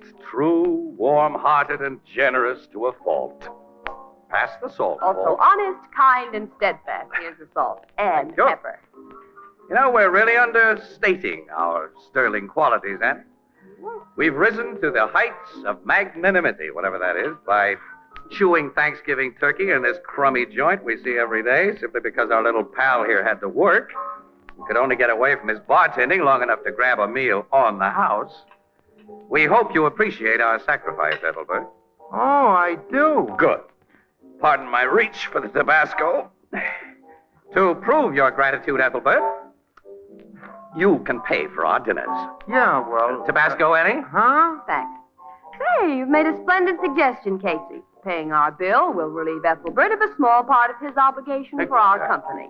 Say, come to think of it, you two are working today yourselves. You didn't have time to get a full meal any further away from your office than this crummy joint. Ethelbert, you impugn our motives. He destroys my faith in human nature, Casey. Yes. The spirit of the day is entirely lost upon this lug. Casey, if you'd pay me what you already owe this crummy joint, I'd be only too happy to buy you dinner. Get it, Walter? This guy's too wise for us, Annie. I'm afraid so, Casey. Casey, Yeah, Walter? you wanted the bar phone. You said you did. Oh, nuts. I'm only just finished my turkey. No, this means no dessert, Casey. I'll see what Burke wants. Well, stall him off if you can. Yeah, I'll do my best, Annie. Hello, Grace. Hello, Casey speaking. Look, Burke, we haven't finished our dinner yet. Oh, all right. Wait till I get my pencil out. Corner of Whitestone and Evans. Well, what happened there? What, is that all? For a run-of-the-mill story like that, we gotta leave our dessert? Well, okay, Burke, all right, goodbye. Why I stick to this newspaper racket, I don't know. What was it, Casey? All the Look, we gotta get out to Whitestone and Evans, Ann. Some mug just held up a filling station there and got away with a couple of $100. Did he shoot anyone? No. Huh? Just one of those inside page fillers. Burke says news is light and we gotta cover it. All right, where is Whitestone and Evans? The way uptown, not far from Petrakis Olympian Restaurant. You know, we've eaten there a couple of times. Yeah, I remember. Any description of the hold-up guy? Yeah, he wore a flashy blue overcoat with red stripes. See you later, pal. So long, Ethelbert. So long. Say, wait! Who's gonna pay for this crummy joint?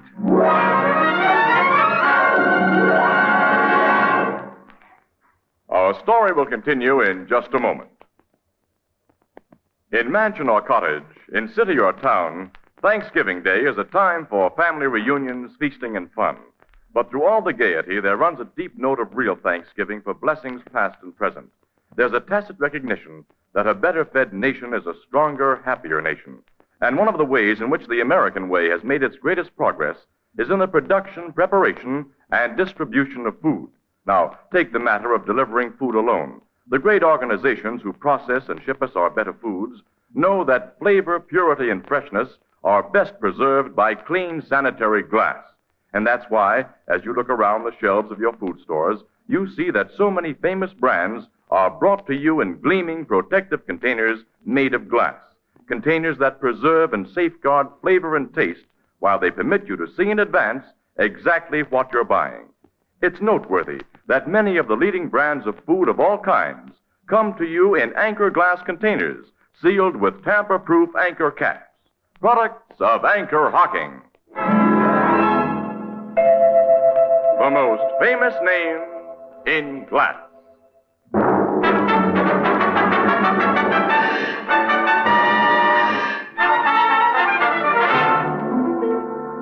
Here's what happened, Miss Williams. I'm working the station, see? I'm here in the office when this hold-up guy opens the door and says, "Give me your dough." He had a gun, of course. Oh, sure, he had a gun. The time was about 7:15. What did you notice about the guy aside from his flashy overcoat? Well, he wore his hat pulled down over his eyes, and a handkerchief was tied around the lower part of his face. Also, he worked fast. What'd he do? Well, he told me to get into the gents' the restroom there and to keep quiet.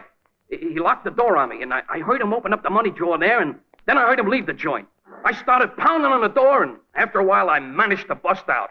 That was about 7:45, and then I phoned the cops. You mind if I shoot a picture of that busted door, Sergeant? Go ahead, Casey. Thanks. You'll want to picture me, too, won't you, Mr. Casey? Huh?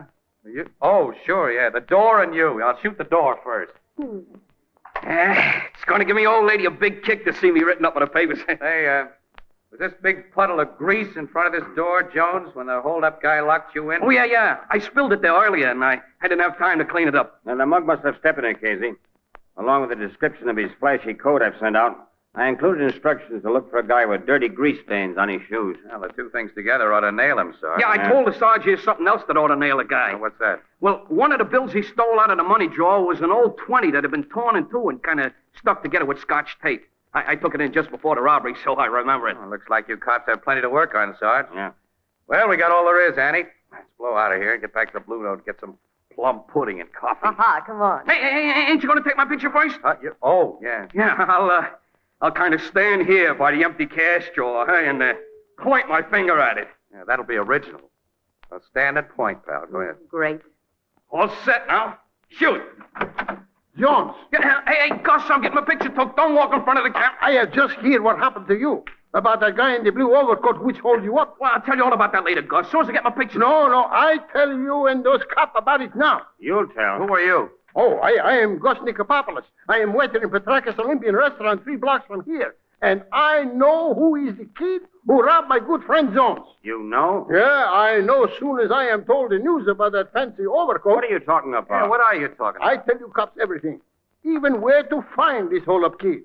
He tell me he is going with his girl to Dunceland.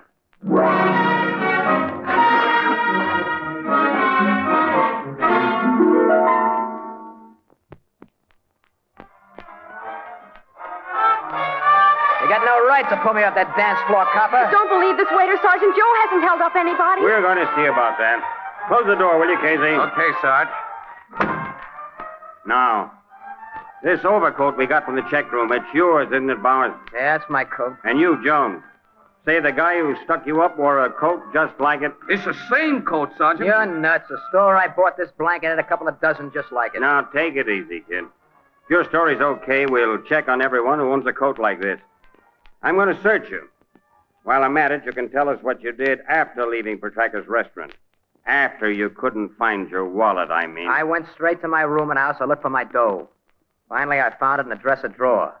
And I came straight back to Petrakis for Lottie. That's Miss Newcomb here. Yeah. The dough's in that wallet you just took out of my pocket. It's about $40, and it's mine. I didn't steal it. Hey, is that torn 20 in the wallet, Sergeant? No, Jones. Torn 20. I guess he hasn't got a gun on him either, Sarge. He's clean, Casey. Yeah, so are his shoes. Grease would show up plain on those light tans. Well, he may have changed shoes and hidden a few things. Yeah. How far is your rooming house from that filling station, kid? Well, I'd say... It's 2 blocks away down Evans Street. My father runs it. How long did Joe leave you in Petrakis while he was finding his money? I didn't time It it. wasn't more than 15 minutes, maybe a half an hour. So what? So you had plenty of time to stick up Jones and go to your room before you came back to Petrakis. All right, if that's the way you dope it, copper, search my room. I'm going to do that little thing, young fella. All of you. Let's go.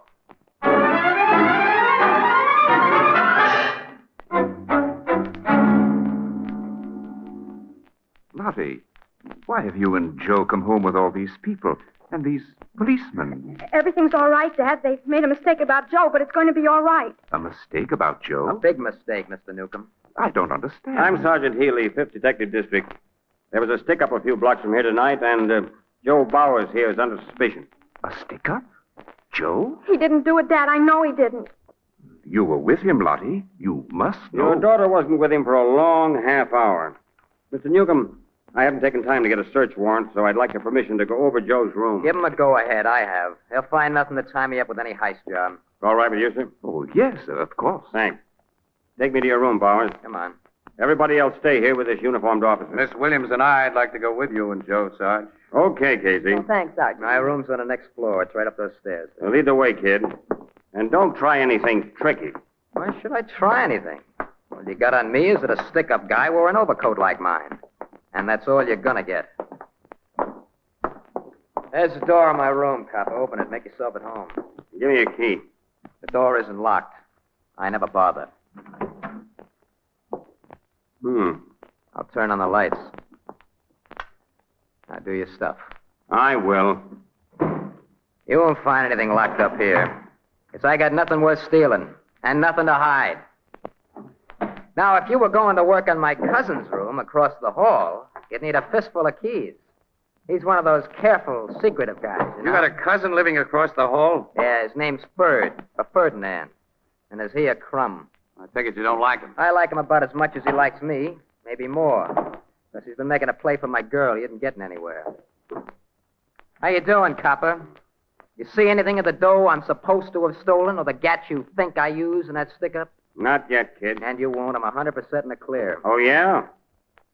How did this get under your carpet? What? Casey. A torn $20 bill. Stuck together with scotch tape. I never saw that bill before. And I think Jones will identify it as the one taken from his cash drawer. Wait a minute. There's more dough under this rug, Sarge. A couple of $100 at least. I spotted it, Casey. I don't know how it got there. I didn't pull that stick up. Cut the comedy, Joe. This money nails This you. is a frame-up. I tell you, it's a Where'd frame-up. you hide your gun? I never had a gun. I swear I didn't. Come clean, kid. Where's the gun? Wait a minute. Will you give me a break? Let me think. Let me think a minute. Yeah, there's just one mug who'd pull a thing like this. And if you're right, guys, you won't let him get away with it. Question Ferd, Sergeant. Question my cousin Ferd. His room's right across the hall. Might be a good idea, Sergeant. Okay. Let's go over. There's the room. Yes? I'd like to talk to you a minute. This is the police. Just a second. I was just starting to get ready for bed. I'm Detective Sergeant Healy, young man. This is Miss Williams and, Mr. Casey. Are you? Hello there. What do you want? Let me close this door. Your cousin Joe here has made some accusations against you that it's my duty to investigate. Oh, he has he? Do you own an overcoat like Joe's here? Blue with red stripes? An overcoat like that? Or have you ever worn one? I wouldn't wear a zoot blanket like that if you paid me. You say? Yes, I say. Mind if I look around your room? Why? Bert, someone wearing an overcoat like Joe's held up the Whitestone filling station tonight and... What? You know where I bought this coat, Ferd. I think you got one just like it on the QT. I think you slipped my wallet out of my pocket just before I left here with Lottie tonight, so I'd have to leave her and look for it. You were watching the restaurant when I left it. You went to that filling Why, station. you're crazy. Sergeant, you can't believe Maybe this. I don't. But I want to search your room. Oh, wait a minute. Huh? Have you got a search warrant? No. Then get out of here. Say. I know my rights. Unlike a certain relative of mine, I've got a clean record. Who are you calling a lousy You, rat? Joe. Why, I'll knock And your if- teeth out. Cut it out. Cut it, both of you. So you don't want me to search your room, hey, young fella? You heard me before, Sergeant. Hey, pal, wait a minute. You're taking the wrong attitude. You got nothing to hide. This isn't the way to show it. He's got a good reason for saying you can't search, and I'm going to prove it. Keep out of that closet, Joe. Make me if you can. I'll make you. Hold it, Ferd. Let me go. Come Let out me of there, go. Joe. I'll get a warrant. You I'll won't tell need a warrant, Sarge. Look there. What? In the back of his closet, covered with other clothes. Oh. An overcoat like yours. Just like mine. And in its pocket, there's a gun. I never saw that coat before. I never saw that gun. Well, somebody did. Come on. I'm taking you both to headquarters.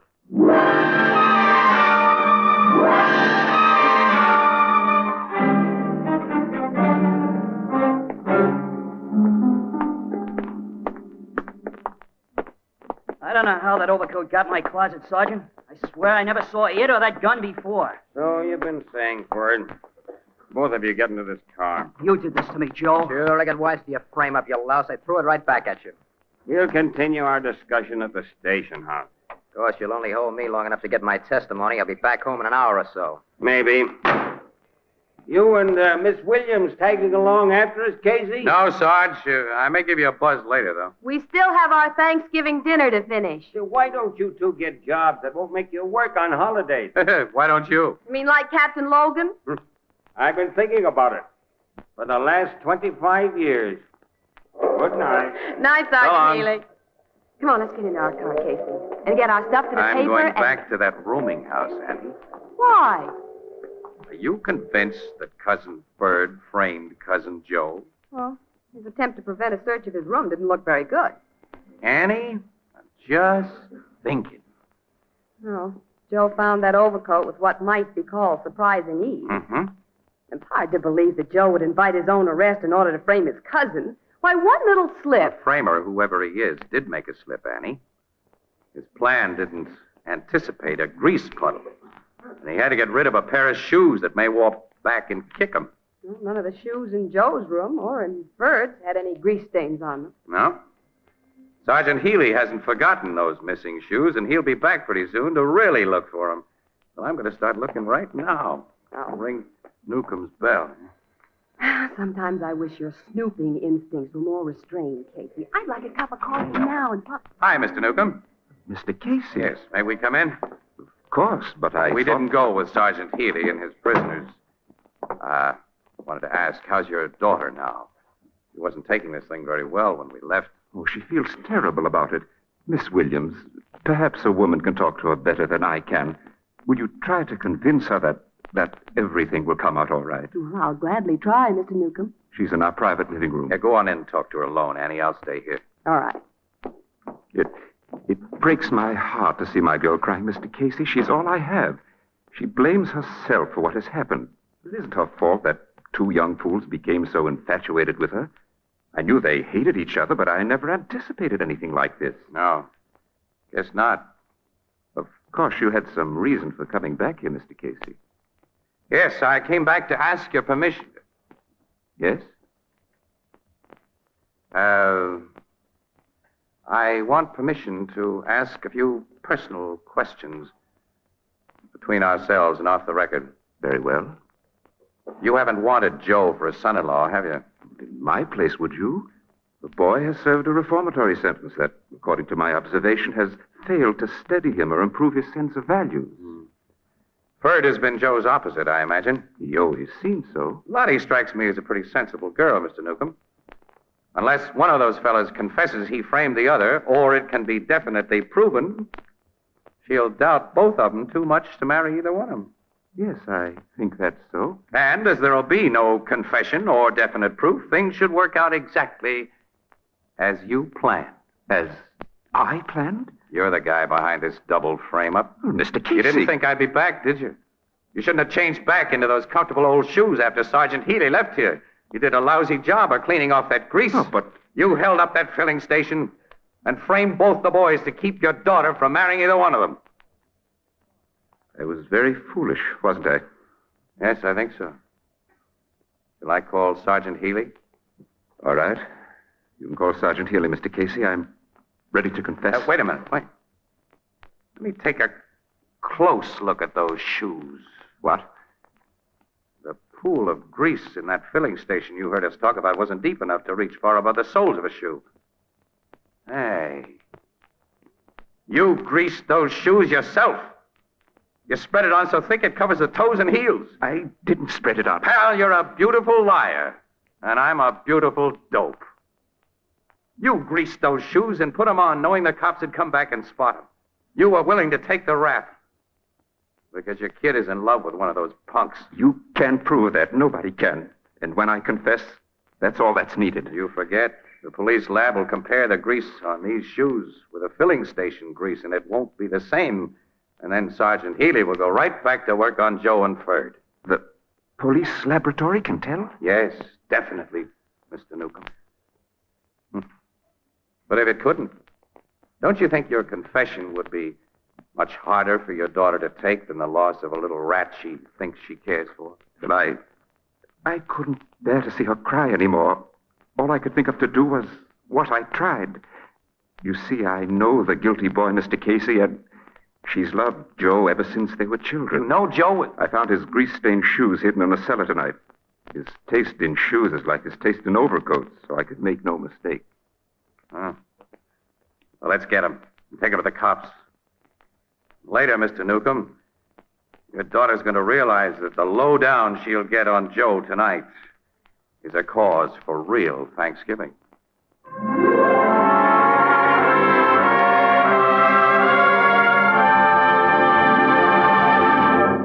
We'll join the crowd at the Blue Note in just a moment. This is Harry Marvel to remind you how important the new Anchor Glass one-way no-deposit bottle is to your enjoyment of ale and beer. It's a custom-made container made just for you. No one has used it before, and no one ever will use it again. When you're through with it, you dispose of it as you would any other food container. There's no deposit, no fuss or bother. And the new Anchor Glass one-way bottle assures you of sparkling ale and beer without cloudiness and with no foreign flavor or aroma. Beer that's truly brewery bright. Most of the brewers of New England and those who ship ale and beer into New England have adopted this bottle for your protection and added convenience. For the Anchor Glass one-way bottle not only costs the brewer less than any other type of single-trip container, but it also gives you much more for your money. So here's a good rule. When buying ale and beer, always demand a glass bottle. And for extra convenience, demand your favorite brand in the new Anchor Glass one-way no-deposit bottle, a product of Anchor Hocking, the most famous name in glass.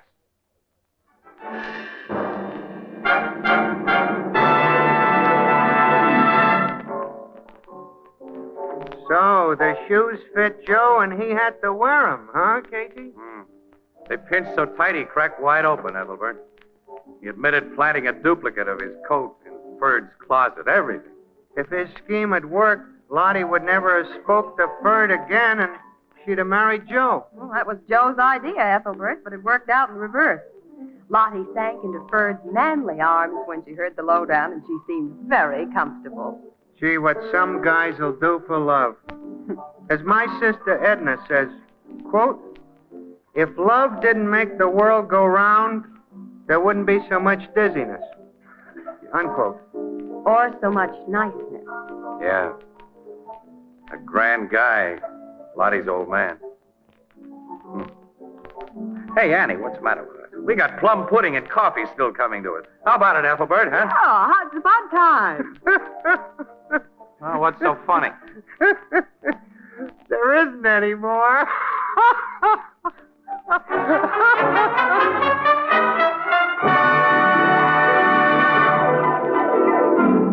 Crime Photographer, starring Stotts Cotsworth as Casey, is brought to you each Thursday by the Anchor Hocking Glass Corporation, makers of Fire King oven glass, Anchor glass containers, Anchor caps and closures. All products of Anchor Hocking, the most famous name in glass.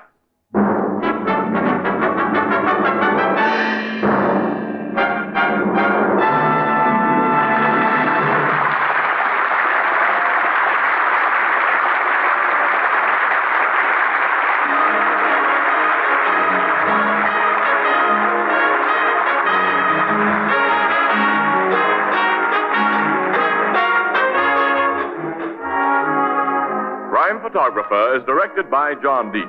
The original music is by Archie Blyer, and the program features Miss Jan Miner as Anne and John Gibson as Ethelbert. Herman Chittison is the Blue Note pianist. If civilization is to survive, we must reaffirm our religious faith. It's up to each of us. Do your part by supporting and attending your church or synagogue. This is Tony Marvin saying goodnight for the Anchor Hocking Glass Corporation of Lancaster, Ohio, with offices in all principal cities of the United States and Canada.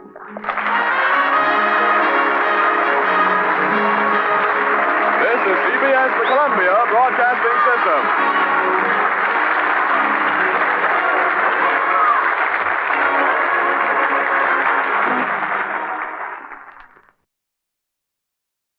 The Anchor Hocking Glass Corporation brings you Crime Photographer.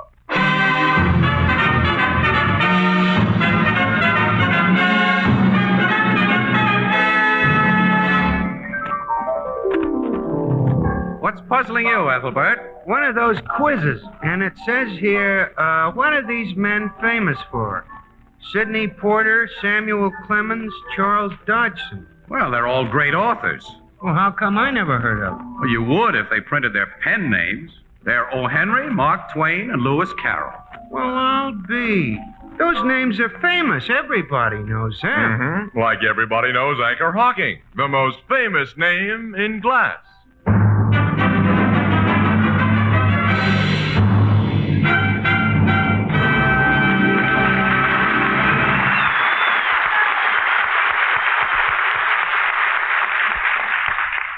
Good evening, ladies and gentlemen. This is Tony Marvin. Every week at this time, the Anchor Hocking Glass Corporation of Lancaster, Ohio, and its more than 10,000 employees bring you another adventure of Casey, crime photographer, ace cameraman who covers the crime news of a great city. Written by Alonzo Dean Cole. Our adventure for tonight, The Serpent Goddess.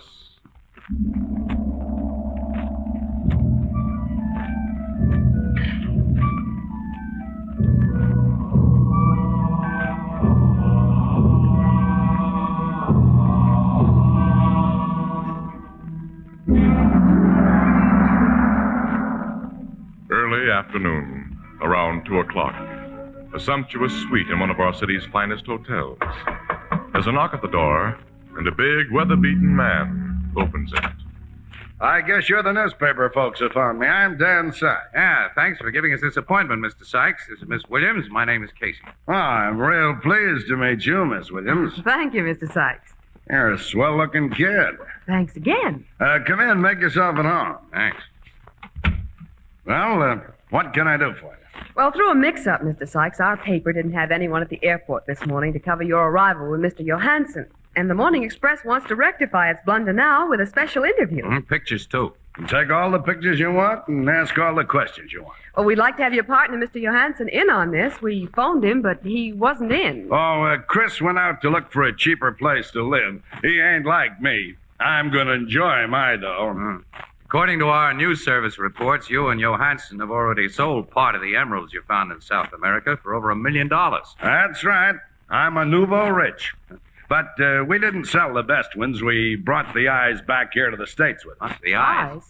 Well, that's what Chris and I call the two big emeralds we found. Reports on how you found all those emeralds have been rather conflicting, Mr. Sykes. What's the real lowdown? Well, Chris and I were flying an old crate out of Caracas on our way to Lima when a gas line broke and we had to bail out over the jungle. While we were trying to find our way out, we come onto some ruins of an old Indian town, and under a stone we accidentally knocked over, we found them emeralds. And that's all there was to it. There wasn't another man with you and Mr. Johansson? No, we were alone. Well, the first story we got on you fellas was that two very sick men, one with a pocket full of emeralds, had staggered into a village at the edge of the jungle, raving about a third guy they'd seen crushed to death by a big snake. A huge boa constrictor or an anaconda with, of all things, a human face. Yeah, well, naturally, a yarn like that made news. One of them South American reporters dreamed up that crazy stuff. Whoever saw a snake with a human face?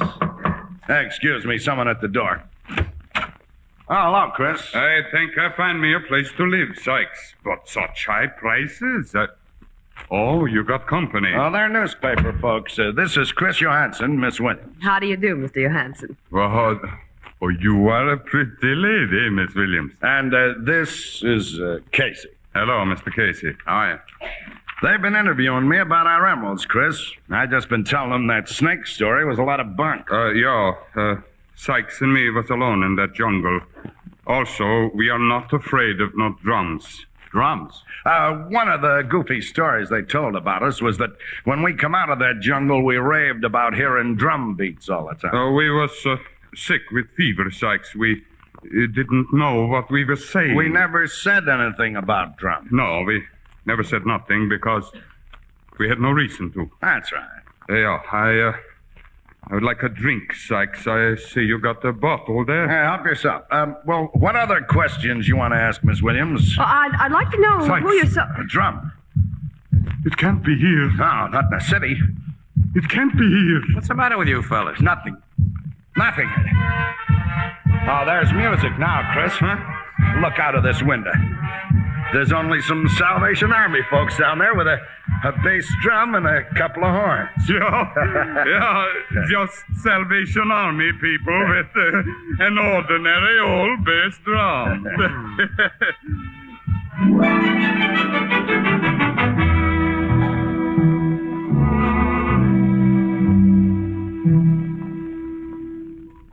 Good night, Mrs. Wheelbreaker.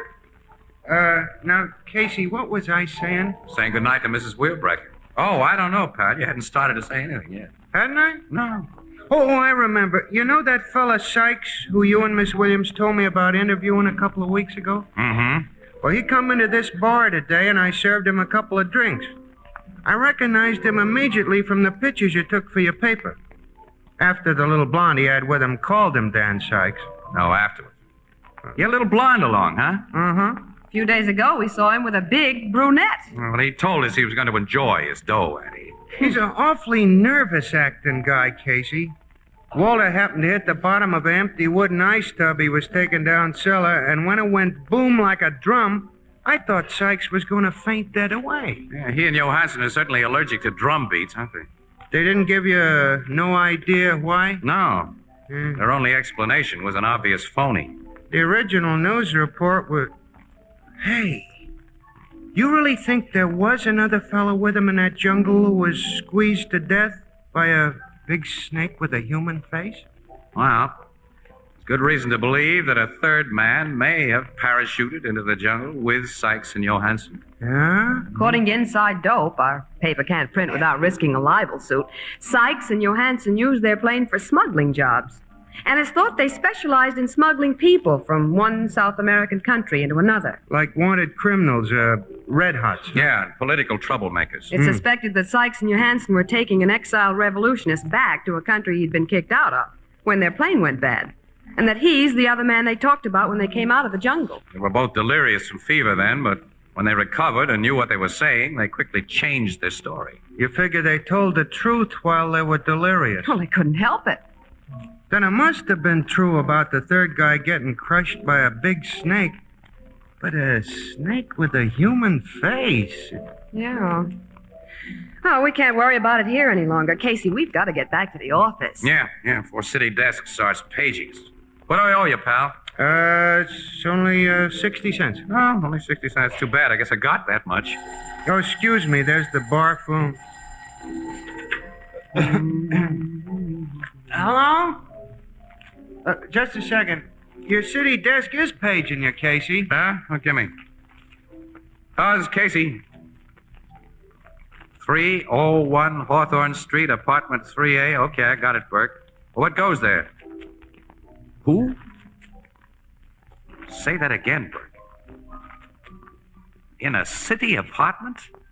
Whew. Hey, that's a story, all right. We'll get right up there. Hey, what is it, Casey? You look funny.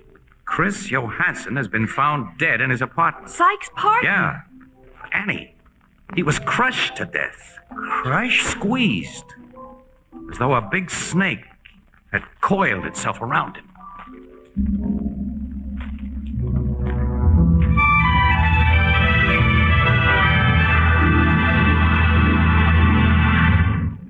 Our story will continue in just a moment. To you who enjoy good, wholesome American beer and ale, here's the easiest, most convenient, and most satisfactory way to buy it. Ask for your favorite brand in the new Anchor Glass one-way, no-deposit bottle. Now, here's a bottle made just for you. No one has ever used it before. No one will ever use it again. And it costs so little that it can be thrown away when empty, just like any other food container. You pay no deposit, never have empties cluttering up your kitchen, or bother about returning them to the store.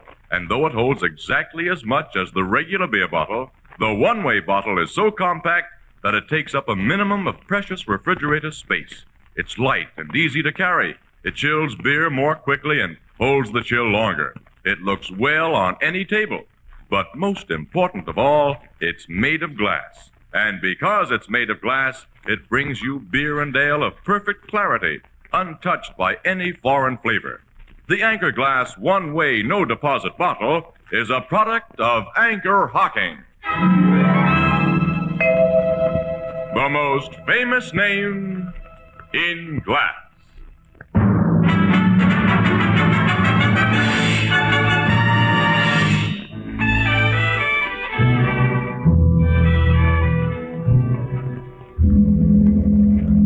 Captain Logan, did the medical examiner say that a big snake? He didn't say a snake did it, Miss Williams. He merely said that, well, that a python or boa constrictor were the only things he knew of that would kill in such a way. Johansson was literally squeezed to death by something big and smooth that coiled around his entire body. In this apartment? Yes, Casey. Well, what do you think, Captain? Only that a snake big enough to do the killing didn't do the killing. That's too crazy, Miss Williams. Oh, nuts, Casey. I just can't figure this one out at all. You know about the first news story we had on Johansson and Sykes, huh? Yes, I think you told me about it, but that fantastic yarn can't have any bearing. Naturally, you're going to question Sykes. My men have orders to bring him here as soon as they can find him. Now, here's your sergeant now, Logan. Now, maybe now we'll get the lowdown. You found Sykes at his apartment, Sergeant? Yes, Captain. I gave it to him cold about Johansson's death. I thought he was going to pass out on me. Especially when I told him it looked like the job of a big snake. He kind of whispered to himself, "She followed us." She followed us? Yes, sir. Well, were you able to find out where he was last night when Johansson was killed? Well, Sykes was throwing a big party in his place. His alibi is perfect. Now bring him in. Yes, sir. She followed us. That's a screwy one, Casey. Yeah. Another screwy one, like his fear of drums. Mr. Sykes, sir. Oh, I'm Captain Logan, Homicide Bureau, Mr. Sykes. You already know Miss Williams and Mr. Casey. Let me see, Chris. The body's still in the next room where it was found. Step in. Take a look. So that's what she does to a man. Who is this she? Let me out of here, Captain. I can't look anymore. Now, let's go back into the other room. Sit down, Mr. Sykes, and tell us what you know about this thing. I may as well tell you. I know now there's no way of getting away from her. Vasco said we couldn't. Vasco? She got Vasco first. Now it's Chris. Soon it'll be me. You explain what you're talking about? Okay. There were three of us who bailed out of the plane over the jungle. Casey, he Quiet, said... Andy, quiet. Vasco had caused a lot of political trouble in his own country, and he'd been told to stay out of it, or else. He paid Chris Johansson and me $1,000 to fly him back there without anyone getting wise. We'd have done it if our plane hadn't gone wrong. But it did, and we had to jump.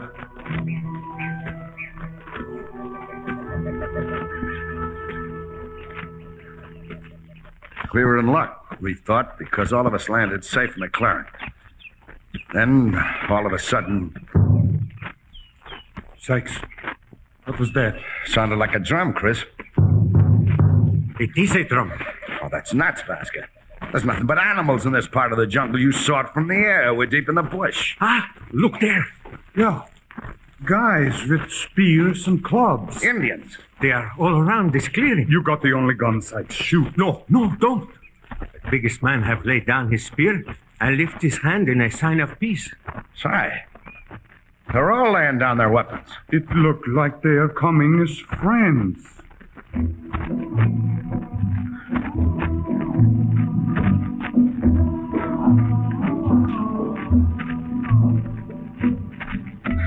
They were friendly Indians. They took us to their village and treated us swell. Seems we were the first white men they'd ever run into. Isolated tribe. Vasco called them a lost tribe, Casey. They had houses built of stone, and they acted civilized. That is, outside of their religion. Their religion? They worship snakes. Now, go on. Well, boa constrictors were sacred to them. And they made human sacrifices to the boa. How? When anyone broke a law, they tied them up and beat drums. After a while, a big snake would slide out of the jungle and... Well, I saw it done, but it didn't warn. Let's have the rest, though. The top medicine man, the head priest of the tribe, had a good-looking daughter who fell for me hard. She had a bracelet of emeralds. Huh? Oh. Wait. After I picked up a little of her language, she told me where there were bigger, finer emeralds. I told Chris and Vasco what she'd said, so one night, the three of us started out.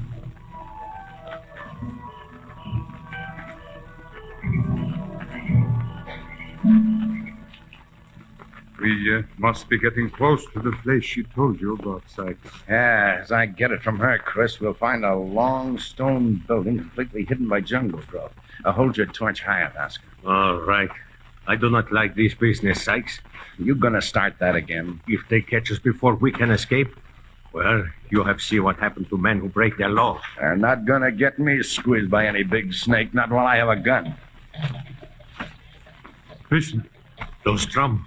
I hear. They are calling the big snake for the sacrifice tonight. Yeah, that's why I picked tonight to come here. The whole village will be attending the ceremony. You are sure nobody guards that temple where we go to? The girl says it's guarded only by the spirits. They won't bother us. We shall be robbing their temple. Oh, look. There is the long stone building. That's the place. We can walk right in. Sure, and take what we want. Come on. It is so dark in there, and these torches give so little light. They'll give enough. The emeralds are back. On a statue, you said. Yeah, come on.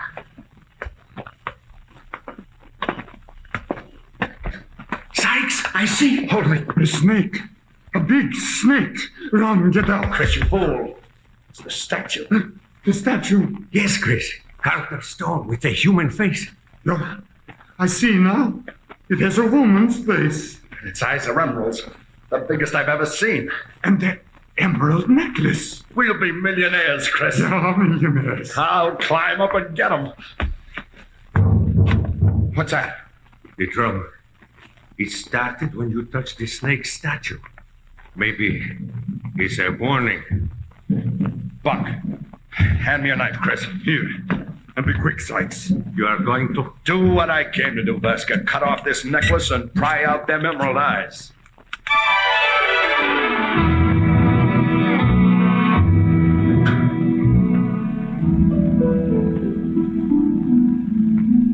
After I pried the emerald eyes out, the three of us beat it fast. But when we slept, we dreamed of drums, and that big statue of the serpent goddess, the snake with a woman's face. And sometimes deep in the jungle, we'd hear drums, or think we heard them. Vasca kept saying we'd never get away with what we'd done. He wanted his cut just like the rest of us. We kept on chopping our way through the tangled bush, hoping we'd finally get out of that jungle. One day, when we laid down to rest...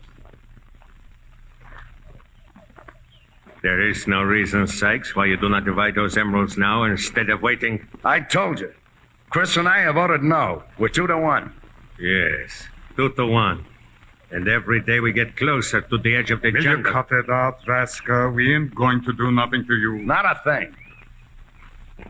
It's your turn to scare up some grub. Suppose you get at it. Why will you never lend me your pistol, Sykes? Use your knife. I told you. I'm a good shot, and I don't waste bullets, and I'm saving the few I've got left. For what? For emergencies, of course. I see. Now, get going. I'm hungry. I go. Listen. To what? I don't hear nothing but birds. I hear drums. I don't hear any drums. You don't hear them now? No. There are no drum sounds. Maybe I hear them because I will be the first of us to pay for robbing the serpent goddess. I go to hunt for food. Guy's driving me nuts, Chris. Me too. Sykes, you didn't hear no drum. Oh, I'm sure. Did you? I do not think so. I'm not always sure. He said maybe he heard him because he'll be the first of us to... Sykes! It's Vasca. The snake, help me! Snake? Come away, Sykes. Run. Away, Chris. Away!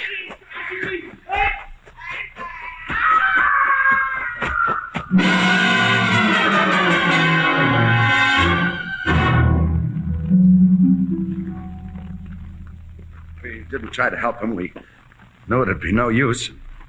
We were afraid. Just left the guy to die. Yes, Casey. All we did was run until we dropped and couldn't run anymore. Then the fever got us. I woke up in a village where the news reporters came and, well, Chris and I denied the true things we'd said while the fever was in our heads because... I can guess why you denied this story. Now she's followed us. She's paid off Chris. And I'm next.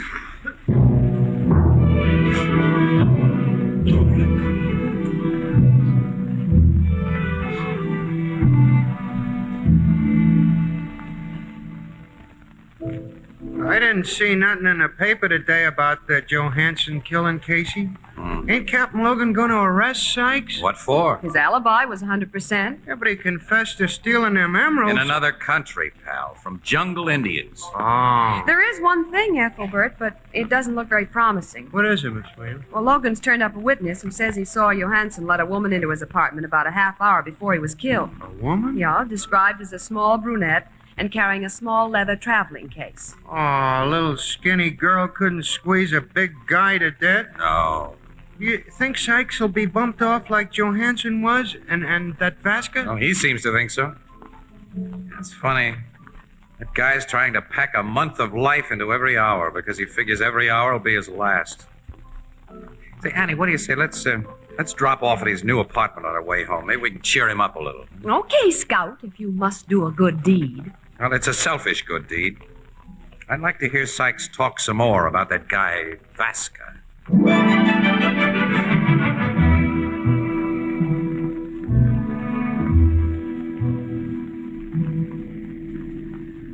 Oh, there's a parking spot, Casey, in back of that old Ford coupe. That's for us. Hey, somebody put a bad dent in the fender of that jalopy. Huh, I'll say. Oh, Sykes certainly got himself a swanky place to live when he moved out of that hotel. Whole first floor of these new garden apartments. Yep. Come on, I'll get you out of the car. Okay. There's a light behind those Venetian blinds, so the guy's at home anyway. Let's go in. I am sorry, excuse me. Okay, sister, but what's your hurry? Boy, she is in a hurry. Almost knocked you over and gets into that old Ford and off she Suitcase goes. of hers almost cracked my shin. She came out of Sykes' door. Say, Annie. She was a small, pretty brunette. So? With a traveling case. Casey! She and her Ford are out of sight. Hey, look. Let's get into Sykes' apartment quick. Okay. Yeah, hey, she didn't close the door tight. Nuts with ceremony and the bell. I'll open it myself. Sykes is lying on the floor. Just like Johansson. Hey, is he dead? He's dead, all right. Oh, Casey. I think he's been squeezed to death. Just like Johansson. The serpent goddess. But that little brunette, she couldn't have crushed him. Don't see how. When gal's answering the same description as... Huh. What'd you just pick up? The valve cap off a tire. I wonder how that got here. Tire cap, huh? Well, that won't help any. Hey, it's plenty help. Annie, pick up that phone and get your story into the paper. Yeah? I'm getting Logan at headquarters to tell him to locate an old Ford coupe with a dented rear fender.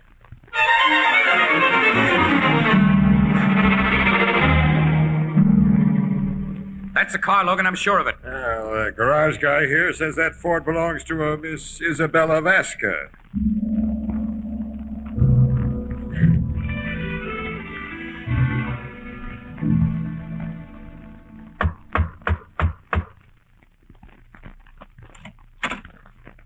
Is Isabella Vasca? Yes. I'm Captain Logan, Homicide Bureau. Well, Remember me, Miss Vasca? It wasn't smart to use that dented car for a getaway after you murdered Sykes. I did not try to be careful or smart after my work was accomplished. I'm very tired. Please, take me to jail. You admit the killing of Sykes? I proudly admit it, for I am Pedro Vasca's sister. So that's the connection. Where is your brother, Miss Vasca? We never really believed he was killed by any human-faced boa constrictor. He wasn't. He got out of the jungle. And he wrote me a letter. Tell me about it. My brother was sure those men, Sykes and Johansson, intended to kill him. So when he called to them that the serpent goddess had him in her coils, it was a trick. He knew they would run away quick and leave him as they did. Then, alone, he made his way to a village at the edge of the jungle, where he wrote to me of everything that has happened, and asked me to avenge him. How did you do the job in such a fancy way, Miss Vasca? How did you crush those men to death? I know how she did that, Logan. You know, Casey. I think so. How? First, I want to know why she did it. Why didn't your brother do his own avenging, Miss Vasca? Because when he wrote me that letter, he was dying.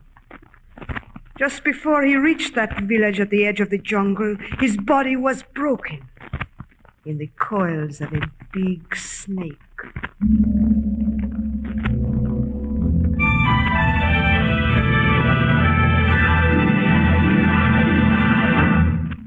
We'll join the crowd at the Blue Note in just a moment. Very seldom do you hear a commercial announcement as important as the one we have for you tonight. It's about a brand new kind of dinnerware, a product of Anchor Glass. Its name is Jadeite. Jadeite. Jadeite. It looks and feels like rare Chinese porcelain, and it's as sturdy and heat-proof as the Fire King oven glass you use in your oven.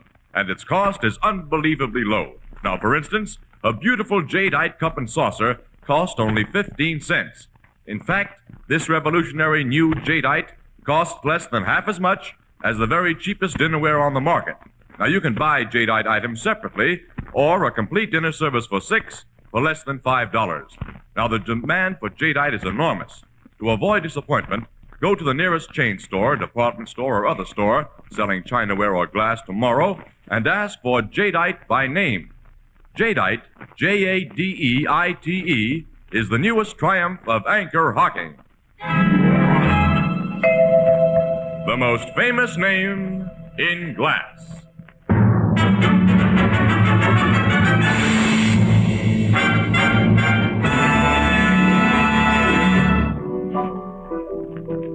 Hey, tell me how a little woman like that Miss Vasca was able to kill them two big guys like she did, Casey. And how did you know? Well, that valve cap I found was a tip-off, Ethelbert. That and the suitcase she carried. Now, that suitcase contained a long, thick rubber tube and a portable electric air compressor pump. And Isabella Vasca's a pretty woman, Ethelbert. Both Sykes and Johansson were wolves. She let them pick her up and take her to their apartments, and then she tapped them on the head with a well-padded blackjack that left no mark and wrapped the big tube around them and inflated it with the electric pump. You know, if a doctor ever used one of those blood pressure gadgets on your arm, pal, you know how air can squeeze. Of course, a doctor only uses a small bulb to pump it in a small tube. Gee, it was as simple as all that. Mm-hmm. Well, all this certainly wrecks the notion that serpent goddess was paying off them three for stealing her emeralds. Does it, pal? Think about it, Ethelbert. Gee.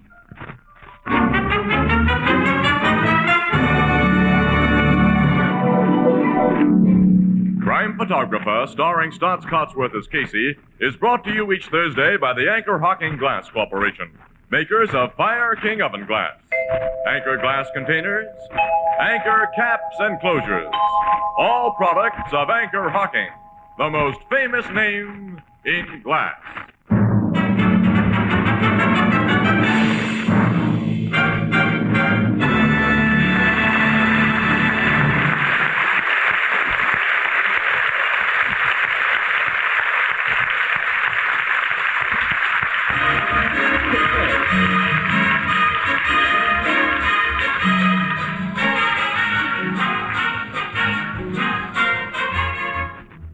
Crime Photographer is directed by John Dietz. The original music is by Archie Blyer, and the program features Miss Jan Miner as Anne and John Gibson as Ethelbert.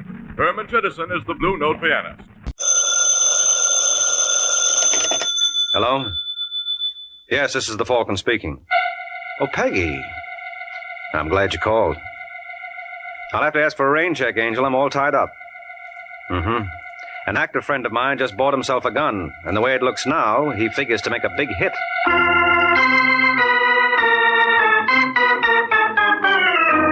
The Adventures of the Falcon, starring Les Damon. You met the Falcon first in his best-selling novels. Then you saw him in his thrilling motion picture series. Now join him on the air when the Falcon solves the case of the disappearing doll.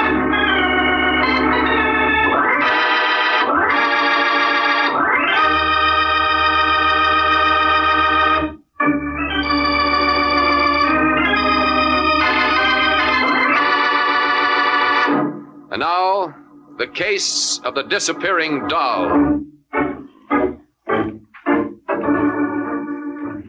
It's Wednesday evening in New York, and in a small furnished room on Manhattan's East Side, a gentleman named Carl Hoffman glares at an old clock, as if commanding it to stop. And when it continues to ignore Mr. Hoffman's wishes, he holds off and makes known his displeasure. Hey, take it easy, Carl. Don't tell me to take it easy, Sheppy. You went and busted the clock. That's not all I'm going to bust either. Where's Janet? Give her a chance, Carl. She'll show. When? She was due here an hour ago. Well, maybe she got tied up with that jerk Harry Jensen. That's still no excuse. I told her a dozen. Get that. Yeah, I'll get it. Just a second. Hello, Sheppy. Oh, you're just in time, Janet. What's the matter? Carl, he's blowing his top. Don't worry about it. It'll do him good. That you, Janet? Yeah, Where the devil have you been? working. You were due here at 8. There were what they call extenuating circumstances. You out with Harry Jensen? Uh-huh. How'd you make out? Well, he's loosening up a little. But? He still wouldn't kick through with the information. Oh, that's a nice how do you do. Well, if you think you can do better, Maybe I All right, can. take it easy, Carl. You too, Janet. Where does he get off bawling me out?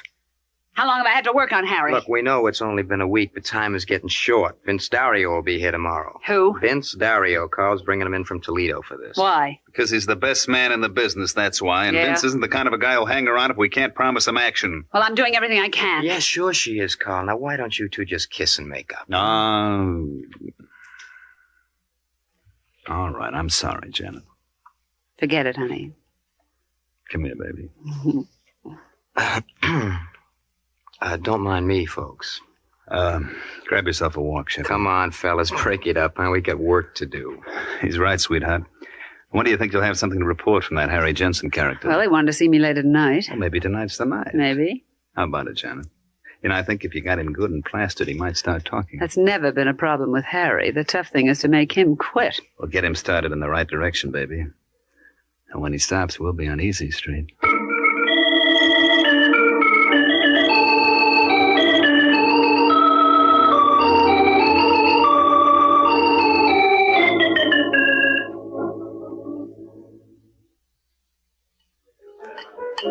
Hey, no more for me, Janet. I had enough. Ah, don't be such a sissy. Who's a Harry. sissy? You are. Yeah? Well, let me show you something. Give me that bottle. Now, Harry, do you think you should? Watch. Well. How's that? Oh, darling, you're terrific. Hey, you want to know something, Janet? What? Hey, you're pretty terrific, too. I'm crazy about you, baby. Crazy enough to marry me? Say the word and we'll do it like that. Don't tempt me, Harry. I mean it. So do I. What did we live on? What will we live on? What's the matter with me? I make good dough. $80 a week. Is that anything to sneeze at? Oh, no, that's wonderful, darling. Yeah, I'm top man with the outfit. Who do you think makes all the important deliveries? Who? Me, that's who. Go on. Don't believe me, huh? Ever hear of the McGill Company? Yeah? Well, they got a payroll of $80,000 a week, and I'm the guy who brings it to them. When? Huh?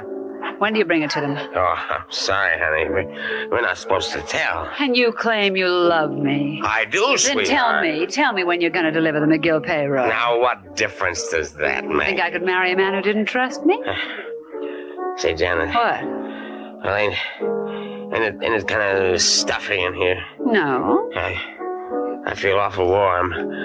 You know, I bet I could just go to sleep. Don't you pass out on me. Oh, don't, Janet.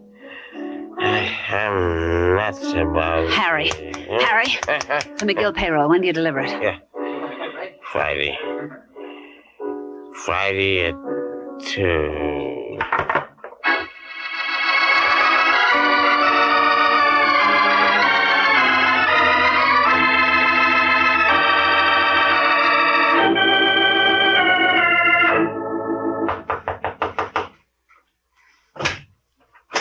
Yeah, what do you want? I'm looking for Carl Hoffman. Well, who are you? All right, Sheppy, let him in. Hiya, Vince. Hello, Hoffman. Sheppy, Vince Dario. Glad to know you. Thanks. When'd you get in, Vince? About 20 minutes ago. You couldn't have timed it better. Got something hot? Mm-hmm.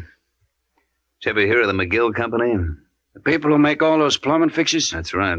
Don't tell me you're figuring on knocking them off. That's what I'm figuring on. I wish you would have told me that in your letter. Why? Because I wouldn't have wasted my time coming to New York. Let him go, Carl. Shut up, Sheppy. Now, before you make up your mind, Vince, maybe you ought to hear the deal.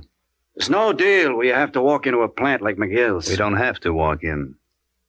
We grab on the outside. Come again? The messenger who delivers the payroll is a character named Harry Jensen. We know to the minute what time he'll get to the factory. Now, you interested? I'm still here. They're tearing up the street in front of the place, so he has to park his bus a block away. Now, he'll come down Remsen Street. That's where you and I take over. Sheppy will be covering the street with a Thompson from a vacant room across the way. Sounds all right. It gets better as it goes along. Now, we give the dough to Janet. Wait a second. Who's Janet? A girlfriend of mine. I don't like it, Hoffman. What's the matter now? I don't like any caper where a babe is involved. You don't know this, babe. How do you think we found out when they're going to deliver the payroll? Oh. Yeah. She's a real stylish kid. What's her last name? Halsey. Wait till you meet her. I'd like to very much. It's all up to you, Vince. What do you say? We got the time, the place, and a girl. What more can a fella ask?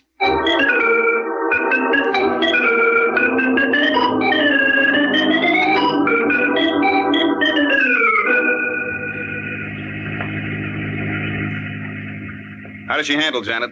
All right, I guess. You guess? Well, I never did like driving in this kind of weather. Don't be silly, baby. It's going to make things a lot easier all around, right, Vince? Sure, the rain will keep him off the streets. Whoa, sweetheart. Wait a minute. Right here will be fine. Should I shut her off? Now, keep her running. And remember, when you start off again, go right into second and don't feed her too much gas. Yeah, I got it. What time is it, Vince? Make it a couple of minutes to 2. Mm-hmm. You see Sheppy across the street? Think so. Well, that does it. Are you sure you know what to do, Janet? Yeah, as soon as I get the bag, I head straight for my apartment. That's right. Don't hang around no matter what. We'll all be over to your place by 9 to divvy up. Supposing you aren't. Don't give it a thought, sweetheart. It'll take more than just... What? Is that our friend Harry? Well, on the corner.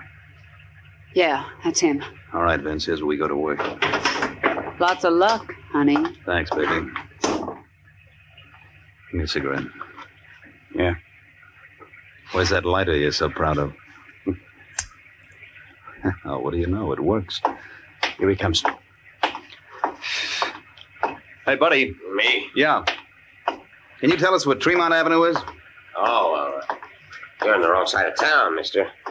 I tell you what you better do. No, I'll tell you what you better do. Don't make a move, bud. Not even a teeny one. Hey, what is this? Just what it looks like. Pass that grip to my friend. Go on. Sorry, pal. You know how it is. No hard feelings, I hope. Oh, that's all right, mister. I got a good memory for faces. I won't forget you. In that case, let me give you something else to remember me by.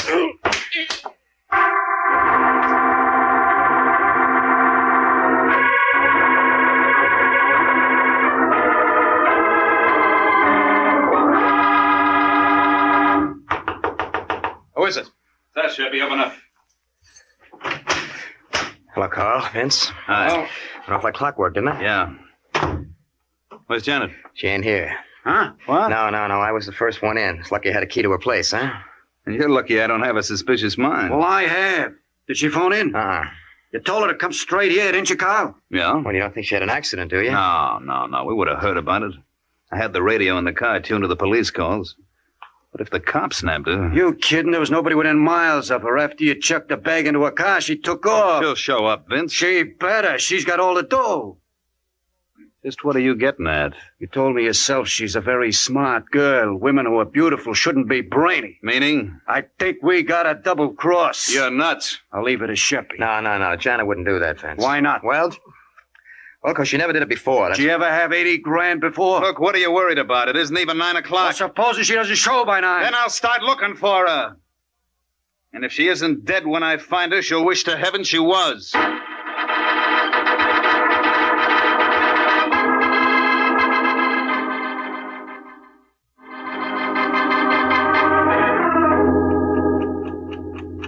Hey, you guys got a butt. I'm fresh out. There's a pack in my coat pocket, Sheppy. Thanks. Carl, you wouldn't have anything else in that pocket. Like what, Vince? Like 80 grand. Pardon me for pointing, but it's 20 after 9. Your girlfriend hasn't shown up yet. So? So I think we ought to start looking for her. Suppose she comes back in the meantime. You can always leave a note. No. I think one of us ought to hang around here. Who, for instance? Why, do you want to? Maybe I better. Okay, you wait here. Sheppy, you cover the east side. You know the places Janet likes. I got you. What are you going to do, Hoffman? I got an angle I want to try. Like what? Never mind. But if Janet's tossing us a curve, I think I know the one guy who can throw her out at home. I'll let you know how I make out.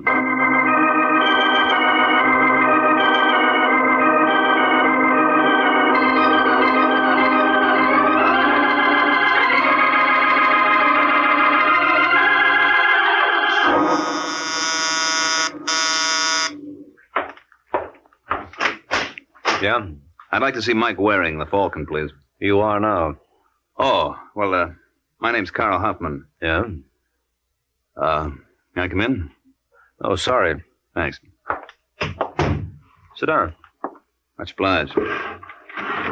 What's on your mind? Well, I'm looking for a girl. Aren't we all? No, I mean, this is a special one. Her name is Janet Halsey. Janet Halsey? Yeah. She's my girlfriend. Well, maybe we better take this from the beginning. Well, Janet and I were supposed to be married next Sunday. So I opened up a joint account for us at the bank. How big? $2,000. And she skipped? Mm-hmm. This morning. She lived at the Brighton Towers. How do you know she didn't meet with an accident? Well, she's done this same thing before. Oh, she has? Yeah. She served 3 years in the women's penitentiary under the name of Lois Hart. She got out in 48. Now, how come you trusted her with your money? Well, you know how it is, Waring. You always hope that this time it's going to be different. Mm-hmm. Well, I'll see what I can do, Hoffman. As you say, the first problem is to locate the girl. Yeah, and the moment you do, will you give me a call? I'll be waiting at the Brighton. Brighton? Didn't you say that's where your girlfriend lived? Yeah. I'm using her apartment to operate from. Uh-huh. You see, I wouldn't want to miss her if she came back. Well, I guess that does it, Falcon. I'll be waiting for your call.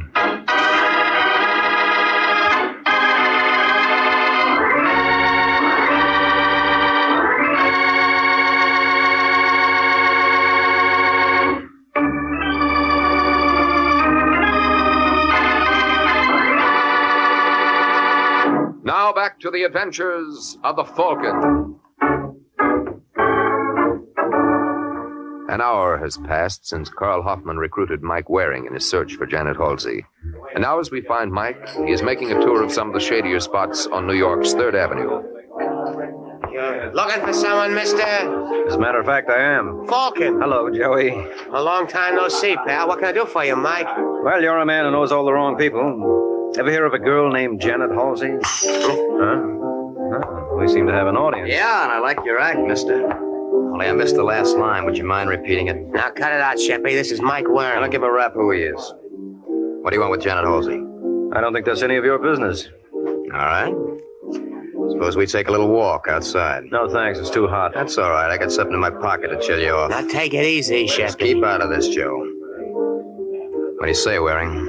I don't seem to have much choice in the matter. No. So start walking. I'm sorry, Mike. It's all right, Joey. All in a day's work. Quit gabbing. Come on, I haven't got all day. Look, if you'd like to put this off for some Don't be a wise guy. Okay, where do we go from here? Let's try that alley. Now, look, You Fred. heard me. All right, hold it. This is fine. Now let's pick up where we left off. What do you want with Janet? It's a long story, Sheppy. It's okay. You're not going anywhere. Oh, it might surprise you. Let go. Get that hand out of your pocket. Go or I'll what? All right, punk, on your feet. Let me alone. I said on your feet. Why are you so interested in Janet Halsey? Maybe I'm looking for her, too. Maybe, and then again, maybe you know where she is. No. Where can I find her? I got no idea. Well, get one. Let me go. Come on, Shep, you can keep this up all night. Have you been to the Brighton Towers? No, but someone else has, and she wasn't there. Well, you might try the Riverdale. Apartment 4E. Oh, thanks a lot, fella. You've been a great help. Let's do it again sometime.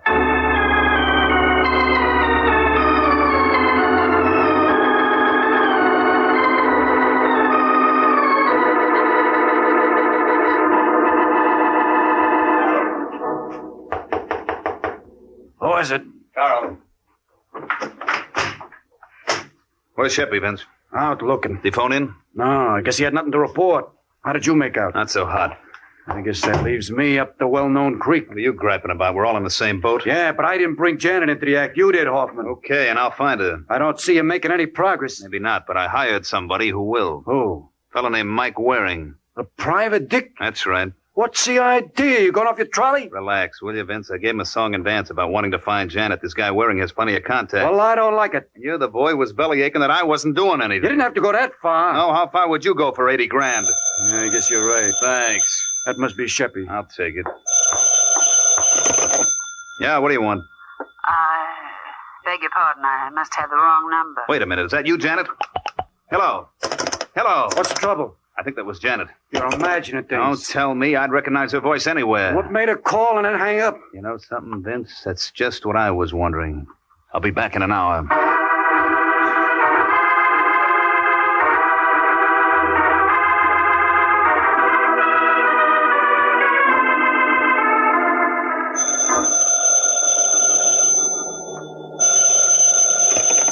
Hello?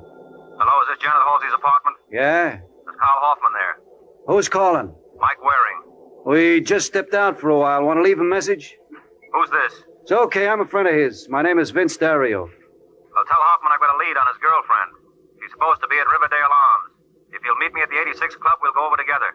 Thanks a lot, Mr. Waring. I know Carl'll be glad to hear that.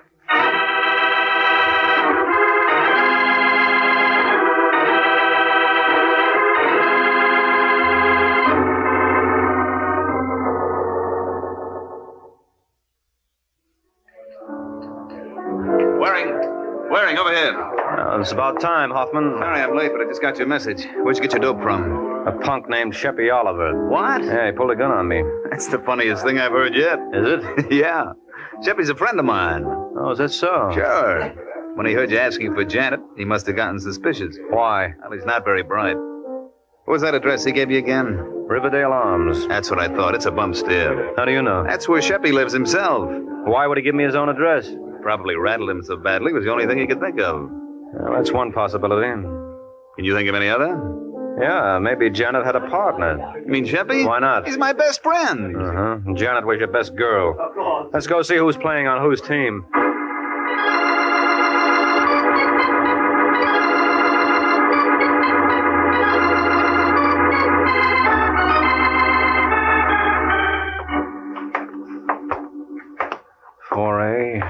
It's the last one down the hall, Waring. You know, there's one thing that throws me. Only one? After I left your office, I went back to Janet's apartment. I was talking with Vince Dario when the phone rang. So? A girl got on. I would have sworn it was Janet, but she claimed it was the wrong number. Well, maybe she was trying to get in touch with Sheppy, and she got frightened when she heard your voice. Could be, but I never thought Sheppy was her type. This is the place. I just can't believe that he... What's the matter? Unlocked? Yeah. Oh, just as I figured. Well, I guess I better call the police, huh? Well, what's the matter? Take a good look. Holy smoke. It's Sheppy. Yeah, and with that slug in his head, I don't think he's in any position to call the cops himself. Where's the phone?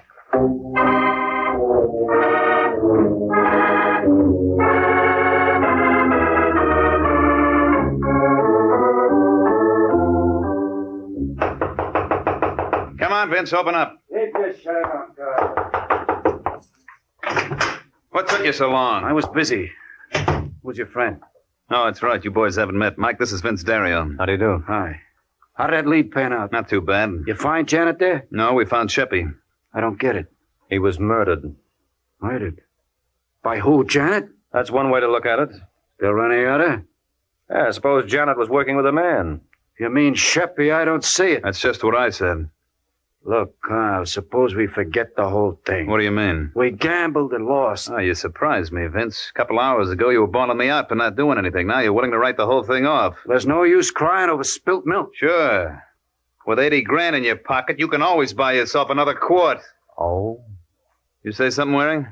Just oh. Look, Carl, you've been hinting at something all along. What is it? I think you know where Janet is. You're crazy. I was a sucker not to see it before. Don't be a fool, Carl. Can't you see what Janet's doing? She murdered Sheppy. Now she's turning us against each other. Well, somebody put her up to it, and I got a feeling it. Shoot! Where did you Cut it out, Hoffman. Out of this, Mike. Where is she, Vince? Come on, Hoffman, break it up. Mike, let go. I said break it up.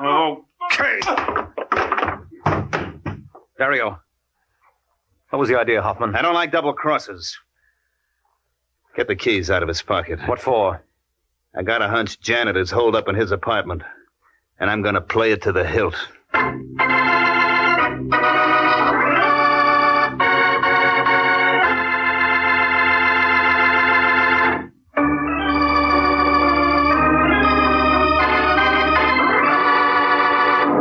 Now back to the adventures of the Falcon. Only a few minutes have passed since Carl Hoffman decided that Janet might be hiding in Vince Dario's apartment. Now he and Mike are at Dario's, but so far there's been no sign of Janet. Well, looks like your hunch was worthless, Hoffman. Did you try the kitchen? I've been all over the place. There's no one here. I still believe that Janet was working. Wait a minute. Open that drawer again. I thought I saw an envelope in there. Yeah, you're right. Mr. Vince Dario, 2719 Bolton Avenue, Detroit. Look at the postmark. Bedford Hills, March 16th, 1948. Now look at the return address on the other side. Janet Halsey, State Penitentiary for Women. Uh-huh. You get it? And I was right. Vince knew Janet all along. Well, you could build up a convincing case on the face of it. Yeah, but where is she now? But can't you think of somewhere she might go? Oh, we've covered every possible hideout. No, we haven't. There's one place you're forgetting, Hoffman. Whose? Yours. What are you talking about? You're the man who put Janet up to this. You planned to double-cross your ma from the beginning. Yeah? Yeah, and I thought you did pretty well. You murdered Sheppy and framed Vince Dario, and that only left Janet to be taken care of. What about you? I don't think you're man enough. That just goes to... What's the matter, Hoffman? You lose something? That's what you're looking for? Where'd you get that gun? I lifted it off you when you were shoving Dario around. Just say the word, friend, and I'll give it back to you. A slug at a time.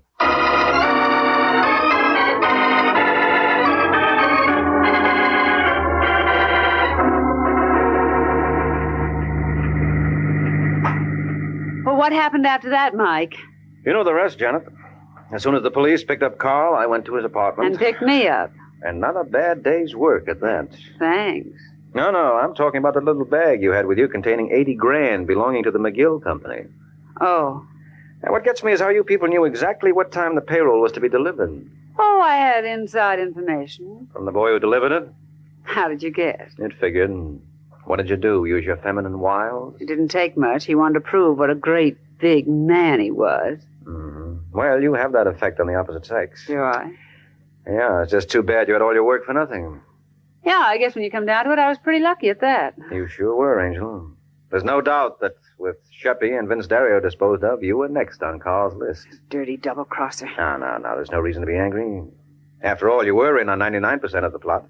He just neglected to tell you the big finish he planned for you. Oh, incidentally, when you called your apartment and got Hoffman on the phone, why did you pretend it was the wrong number? We had it arranged. When Carl picked up the phone and said, "Yes, what do you want?" I knew he wasn't alone, and that was my cue to hang up. Pretty cute. That was the second way he convinced Dario he was acting above board. What was the first, Mike? Hiring me. He had to go through with the motions of trying to find you, and what would make him look more innocent than hiring a private detective? I still don't see what proved to you he was guilty. Well, the return address on the envelope I found in Dario's room gave your name as Janet Halsey. And Carl told me when you were up at the women's pen, you served time under the name of Lois Hart, so obviously the letter was a frame. And Carl was the only one who could have planted it. That's right.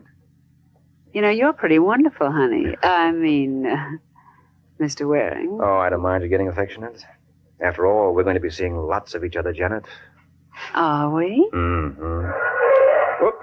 Almost past our destination. Is this where you live? What's the matter with you, Janet? Don't you recognize the building? It's police headquarters. That's right. Why, you no good double cross. Now. What are you complaining about, Angel? I promised you we'd be seeing a lot of each other. Can I help it if for the next 10 years it'll have to be through bars?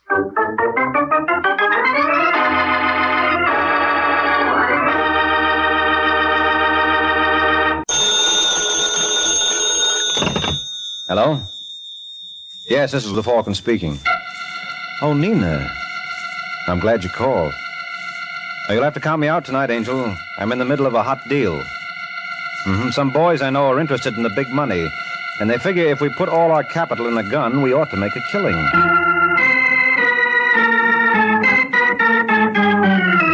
The Kraft Foods Company brings you The Adventures of the Falcon, starring Les Damon. You met the Falcon first in his best-selling novels. Then you saw him in his thrilling motion picture series. Now join him on the air when the Falcon solves the case of the Quarrelsome Quartet.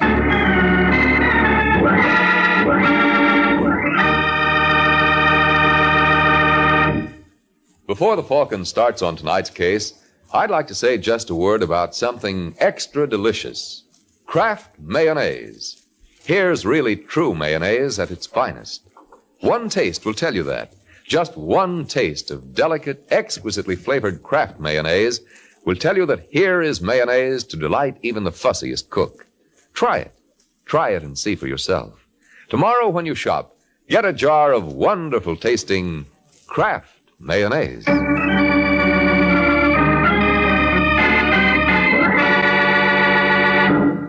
And now, the case of the Quarrelsome Quartet.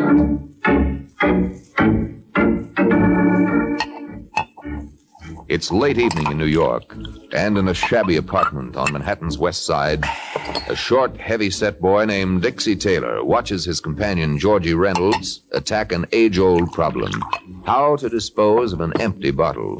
But George is equal to the occasion, for, spying the fireplace, he comes up with a practical solution. Well, I guess that's one way to get rid of your empties. Anybody ask you, Taylor? No. All right, then shut your face. Hazel? Hazel! You want me, George? No, I was just rehearsing. I'm going in for hard calling. Oh, I'm sorry, sweetie. I was busy. Well, I hope I wasn't interrupting anything important. No, honey. Get me another bottle. Well, darling, don't you Didn't think... I tell you something? All right, George. There's one in my bedroom closet. Well, what are you staring at, Dixie?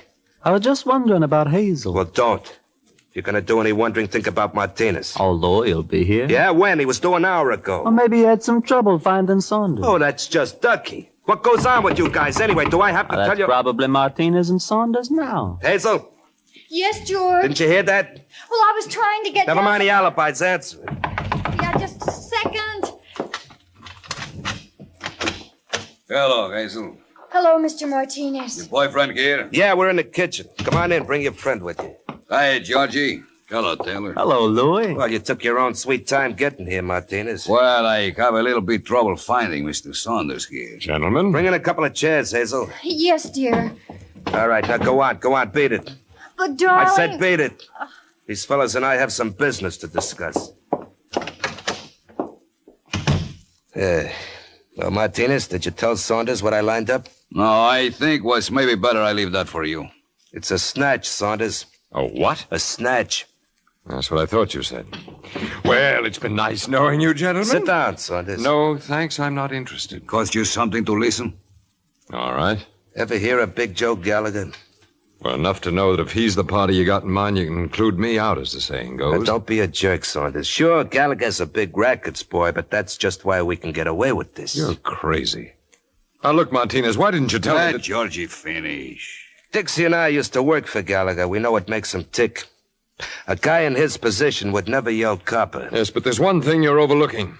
From what I know of Mr. Gallagher, he never goes anywhere without 2 or 3 of his boys. How are you going to separate the wheat from the chaff? I got it all figured out. Gallagher's a ladies' man, see? Now, if a babe were to call him up and arrange a blind date, it's dollars to donuts he'd go for it. I doubt it. Don't tell me. I've seen it work a dozen times. You got the girl? Yeah, Hazel, the one who let you in. I suppose she talks. She wouldn't dare. Besides, she doesn't have to know what's going on. I'll tell her the whole thing's a gag. Well, where do I come in? Hazel will arrange to meet Gallagher at the 49 Club. You and Martinez will pick him up. What about you and Taylor? Now, we can't take a chance. He knows us. Well, what do you say, Saunders? You think this will work, Martinez? Why not? Georgie's got all the angles figured out.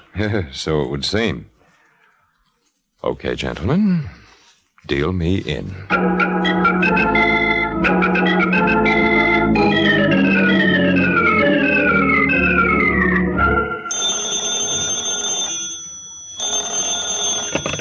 Yeah? I'd like to speak to Mr. Gallagher, please. Who wants him?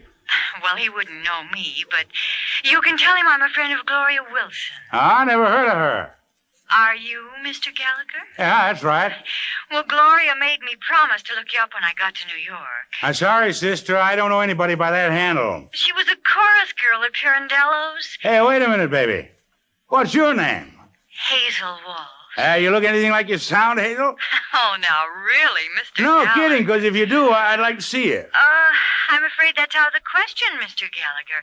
I'm flying to the coast tonight. What time? 1:15. Well, that still gives us 3 hours to get acquainted. What do you say, baby? All right. But you will have to meet me here. You see, I'm expecting friends. Oh, that's okay. Where are you? It's a little place called the 49 Club. Do you know it? No, but I'll manage. What color dress you wearing? Blue. My favorite color. Okay, Hazel. I'll see you in 20 minutes.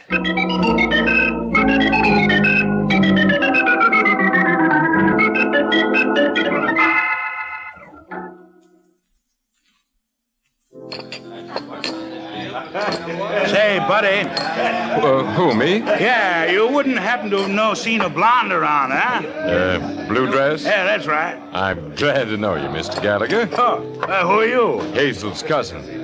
Didn't she tell you we're having a little farewell party in her honor? Well, she said something about friends. Oh, now don't get frightened. We'll be pushing off in a few minutes, and that'll give you enough time to talk to Hazel alone. Where is she? She's in the back room with the rest of the family. Well, let's go. Right down here. By the way, fella, I don't believe I caught your name. Well, it's the same as Hazel's. Related on your father's side. Yes, that's right. Oh, here we are. Hiya, fellas. Hello, Louis. This is Hazel's friend. Pleasure to know you, Mr. Gallagher. Where's Hazel? Oh, she just stepped out for a minute. Well, where's the rest of the crowd? Crowd? Yeah, her cousin told me she had a flock of relatives down here. Never believe Saunders. He's a big joker. Saunders? I thought his name was Walsh. What goes on here anyway? Watch him, Saunders. Just keep those hands where they are, Mr. Gallagher. Frisk him, Martinez. Get your hands off me. Don't get excited, Mr. Gallagher. He's bad for your blood pressure. Is he clean? He is now. Good. Would you be kind enough to accompany us, Mr. Gallagher? Oh, no, you're not getting me to walk out of here. Well, as long as you feel... You have to hand it to him, Martinez. He said he wasn't walking out of here, and, he was right.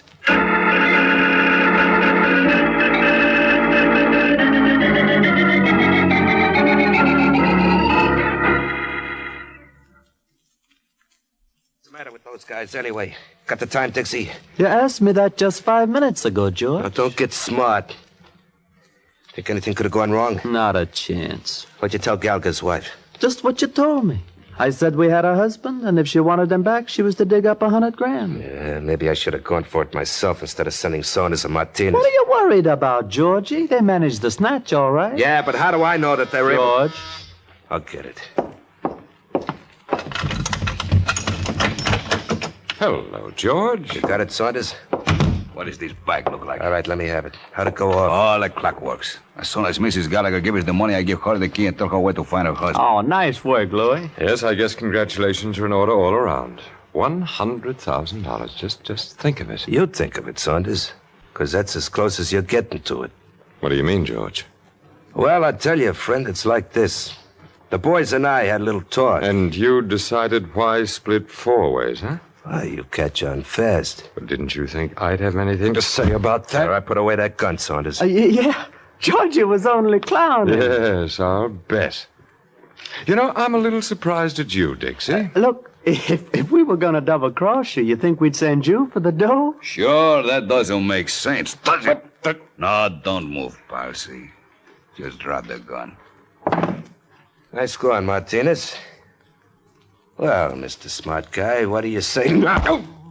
That's enough, Georgie. Go on, Saunders. Beat it. All right.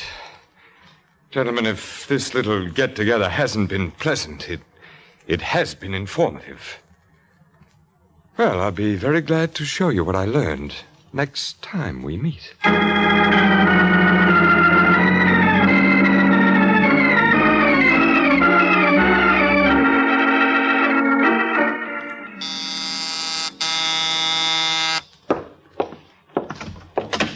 Hello? I'm looking for a Michael Waring, private detective called the Falcon. Well, you picked the right place. Oh, are you... Mm-hmm. Come on in, Angel. Oh, thank you. Sit down. I suppose I should introduce myself. It's customary. Well, my name is Hazel Walsh. Hazel Walsh? Ah, that's right. Who recommended me? Well, I remembered hearing about the Falcon years ago. And you filed the information away for this more convenient date, hmm? Yes. Are you available for a case? At $50 a day in expenses, I am. What's your problem? Well, it's really not my problem, Mr. Waring. A girlfriend of mine is engaged to some man, and she believes that he's done something... Crooked? Of course not. All right, let's call it unethical. Go on. Well, if the man ever was caught, could they force my friend to be a witness against him? They certainly could. Even though she found out about it by accident? Doesn't make any difference, Miss Walsh. Well, isn't there anything she can do? Nope. Only if she were married to him could she refuse to testify. Well, if we got married... I mean, if they got married, I'd... Let's use the first example, Hazel. It'll be easier on us both. Now, look here, Mr. Waring. No, you look, Angel. You're obviously in some sort of a jam. Now, what is it? I tell you, you're wrong. What did your boyfriend do? Nothing. Absolutely nothing. All right. I suppose you tell me his name. It's... Harry Prescott. Come on, Hazel. What's his name? Well, you have no right to question me like this. No, but the police have.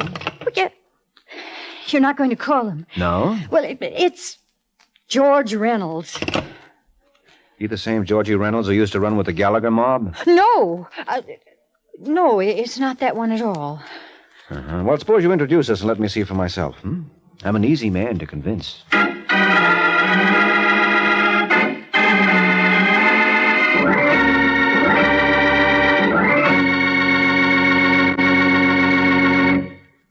Well, sounds as though Mike follows that good old theory that seeing is believing. Of course, that's a pretty smart idea, I think. And it's a good one for everyone to follow when it comes to food. For example, I can tell you how satiny smooth Kraft mayonnaise is. What an amazing, creamy, rich texture it has because of the special way Kraft blends it. But to really appreciate just how smooth Kraft Kitchen Fresh mayonnaise is, get a jar and see for yourself. That way you can taste for yourself, too. You won't have to take my word for it that Kraft mayonnaise is especially good, with a delicate, delightful flavor, the result of careful blending of only the finest oils and eggs, the most fragrant vinegars and spices. Yes, the best way to tell is to taste Kraft mayonnaise yourself. Try it on a cool and colorful salad of hollowed-out tomatoes topped with spicy deviled eggs and garnished with fresh and tangy watercress. It's really delicious. So tomorrow when you shop, get a jar of Kraft Kitchen Fresh mayonnaise. Whether you're serving a simple, everyday kind of salad or a fancy company special, you'll enjoy it more with true mayonnaise at its finest. Kraft mayonnaise.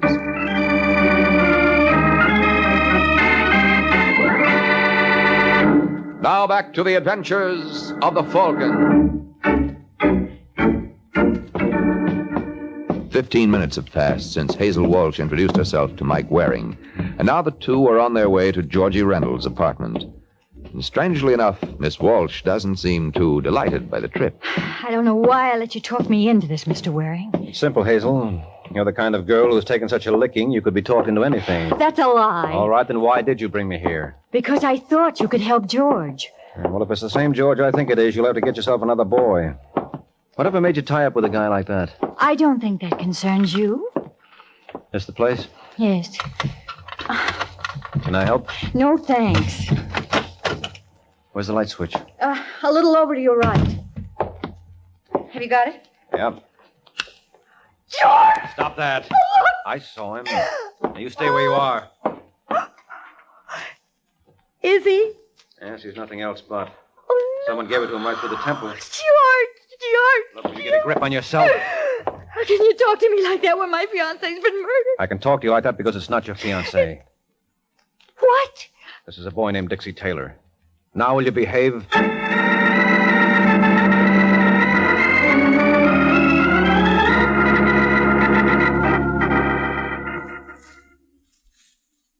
believe it, Mr. Waring. There must be some mistake. What's the matter, Hazel? You disappointed it isn't George? Of course not. Did you know Taylor? Well, he was a friend of George's. I saw him around here once or twice. Who else was a member of this fraternity? Just a man named Louis Martinez. Oh, well, that's some select group. I've heard of all of them. Did they blackball anyone recently? I don't know what you mean. Did your boyfriend and Martinez cross anyone lately? I don't think so. Hazel, you better stop lying. You don't do it very well. Well, there was a Nick Saunders. Good-looking boy, around 35? Yes. What did they fight about? I don't know. You think Saunders might have killed Dixie? I suppose so. How about George? No. Oh, Hazel, don't be a sucker. You think he'll appreciate your loyalty? Why don't you ask him, Waring? Georgie. All right, I will. Isn't it nice of her not to suspect you, George? Not to suspect me of what? Take a look under that blanket. Oh. Who did it? That's just what I was asking. You got any suggestions? Nary a one. Say, who invited you here anyway? She didn't. Oh, is that so?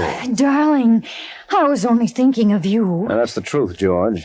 Never have I seen a woman show so much concern. All right, Waring, beat it. I don't need you. How about Hazel? She don't need you either. Go on, Hazel. Tell him.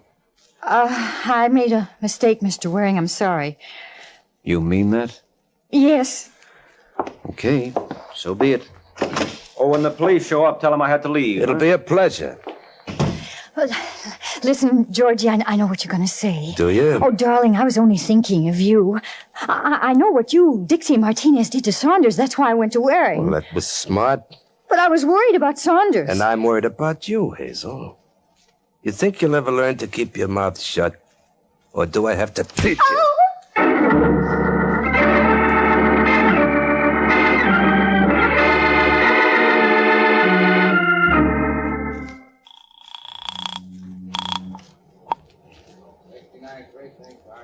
Hello, Corbett. This is Mike Waring. What's on your mind, Mike?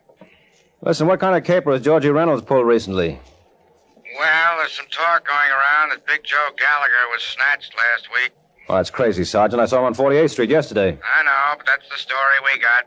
According to one of my pet stoolies, his missus laid out $100,000 to get him back. You think Georgie Reynolds was behind it? Wouldn't be at all surprised. Well, can't you do anything? You tell me how when we got no proof, and Mrs. Gallagher hasn't seen fit to make a complaint. Was Nick Saunders in on it? You seem to know more about it than I do. What do you know about Saunders? Not quite enough, Sergeant. I'll let you know the minute I learn more. Oh, by the way, there is a body over at Georgie Reynolds' apartment. Go over and pick it up like a good fellow, will you?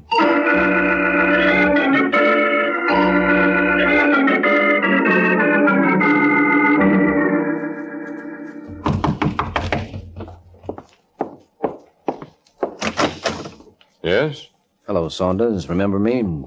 Oh, sure. You're the Falcon, aren't you? Mm-hmm. Can I come in? Why not? Sorry I can't offer you anything. Well, you never know unless you try. All right, Waring, what's on your mind? Well, I heard you and George Reynolds had a little trouble last night. You must be thinking of two other guys. Well, what gets me is why you took it out on Taylor. Taylor? Yeah, haven't you heard? He's dead. Not my old pal, Dixie. Well, what do you know? I know you better have a pretty good alibi handy. Come on, Saunders, get your coat. We're going to headquarters. Just brief me on one thing, Waring. You're a private detective, aren't you? That's right. Now, where do you get off pushing people around? It's my hobby. You going to get your coat, or will you go like that? Oh, act your age. Put away the gun, Saunders. Put it away before I... Cut it out. Go on, drop it. No, Drop it. All right, now what do you say, friend? Do we take that little ride I mentioned? Okay, Waring. But don't be surprised if someday I return the favor.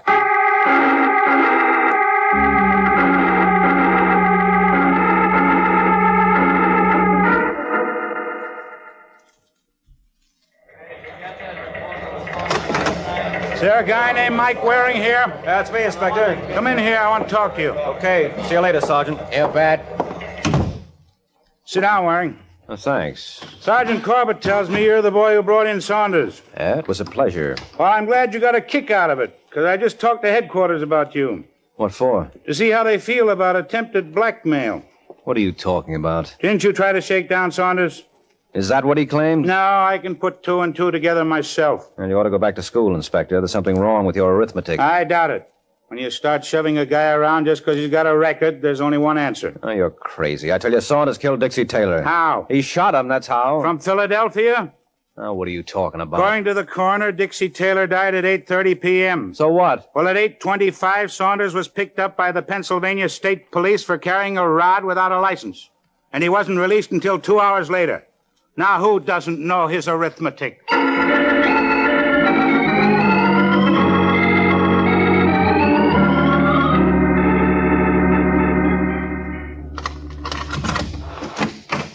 Hello, Mike. Huh? Hazel, how did you get in here? The superintendent let me in. I've got to talk to you. Now, that makes us even, Angel, because I want to talk to you. Look, you've got to drop the case. Now, that raises a problem. How can I drop something I've never been paid for in the first place? I don't understand. I mean, if I'm going to work for free, I might as well do it for myself. You can't do that. Well, I'd like to see someone stop me. What's Georgie's phone number?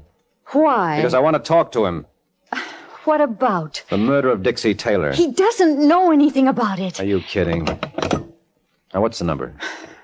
Come on, Hazel, I'm not clowning. It's Raleigh 4099.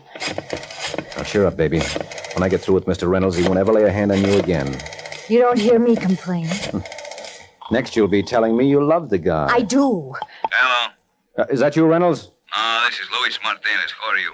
Mike Waring, let me talk to George. I'm afraid that is out of the question. Listen, Martinez, if I have to come over there... It still won't do you any good. He's dead. He's what? Yeah. Someone fed him a dose of strychnine about an hour ago. And somehow we didn't seem to agree with him.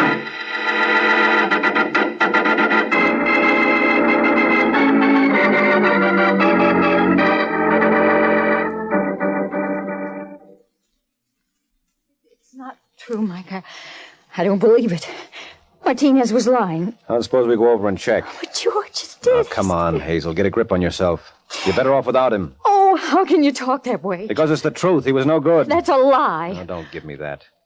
You knew he was the brain behind the big Joe Gallagher snatch. No, you're wrong. Who are you kidding? Oh, so incidentally, what happened to the loot? The loot? The ransom money Mrs. Gallagher paid off. How would I know? Well, you would if anybody would. You can't keep it, Angel. I didn't intend to. Then where is it?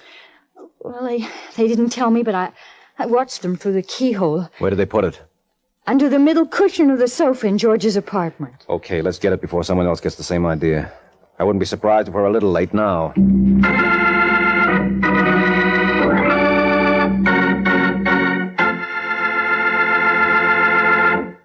You know what Mike said just now about getting there first? Sounds like the race that usually goes on at my house for the last piece of cold chicken in the refrigerator. But a chicken sandwich sure makes a swell snack, especially when you put lots of Kraft mayonnaise on the bread. The delicate flavor of Kraft mayonnaise is just exactly what you want. And Kraft mayonnaise is so creamy, rich, and smooth. Just try it. For a grand sandwich spread, as well as for fine salads, there's nothing like true mayonnaise at its finest. Kraft Kitchen Fresh Mayonnaise.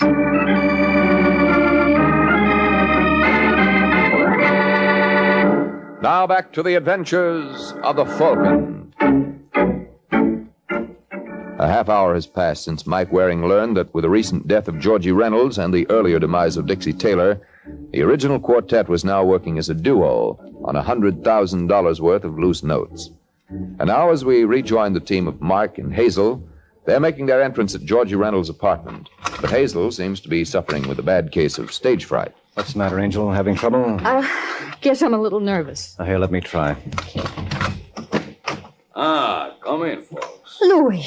What do you expect? Shut the door, Waring. Look, Martinez. I said shut the door.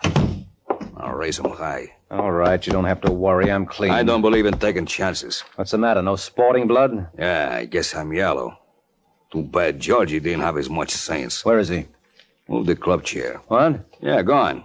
He's behind it. George! That won't bring him back. You killed him? Well, while we are on this subject, where were you at 11:30? She was waiting for me in my apartment. Nice. Look, you better watch that mouth. And you better watch yours. All right, Hazel, where is it? Where is what? The dough we got from Gallagher. I don't know. Don't give me that. I want it, honey bunch, and nothing's going to keep me from it, understand? I wouldn't count on that, Louis. What? No. Don't bother turning around, Martinez. It's only me. Listen, Saunders. Don't mind if I do, Martinez, but first drop the gun. That's a sweetheart. You want me to pick it up? No. Don't trouble yourself, Waring. I can manage. Oh, what happened to Georgie? The same thing that happened to Dixie Taylor. And he was such a sweet guy, wasn't he? Oh, by the way, when I walked in here, Martinez was asking you a question. I don't remember your answering it. Would you like to now? You'll never see a penny of that money. Come on, Hazel. We're wasting time. Where is it? You better tell him, Angel. I think he means business. I do, and make no mistake about it. It's under the middle cushion of the sofa. What? Stay where you are, Martinez. I'll do my own checking. Oh, now, isn't that pretty? Listen, Saunders. I'm afraid I haven't the time, Louis. You'll have to find it, Saunders. What? Get down, Hazel! No, hey. Had enough, Saunders? Yes, he has. Oh, hello, Sergeant. Hi, Mike. Inspector sent me around to apologize. Oh, what happened? 20 minutes ago, a call came through from Philly that Saunders they picked up there was this guy's cousin. I thought there was something screwy playing. Well, if you fellas don't mind. Just a minute. Where are you going, Martinez? Well, I just figure it's no point of my hanging around just now. Well, you better get used to it, Louis. You're going to do quite a bit of it from now on. What are you talking about? You killed Dixie Taylor and George Reynolds. You're crazy. Well, maybe you're right. Here I've got you hanging when any kid knows that in New York they burn you. All right, Sergeant, prove it to him.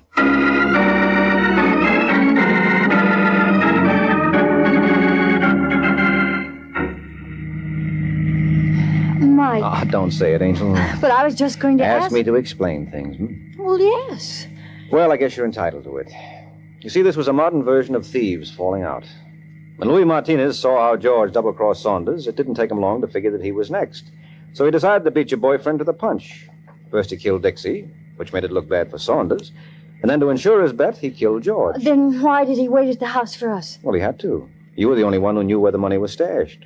And until he got it, he'd committed 2 murders for nothing. Well, couldn't have Saunders have done that?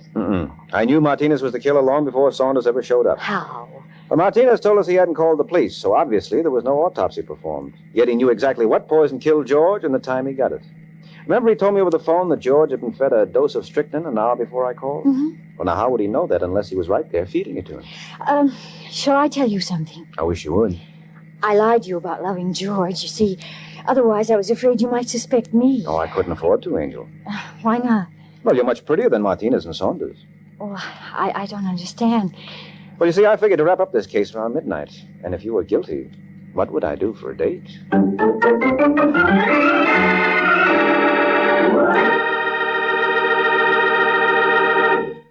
Folks, here's sure, pure enjoyment for the whole family.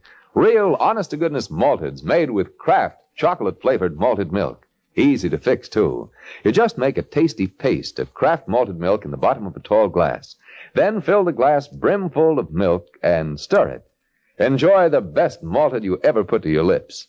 Include Kraft malted milk on your shopping list for Tuesday.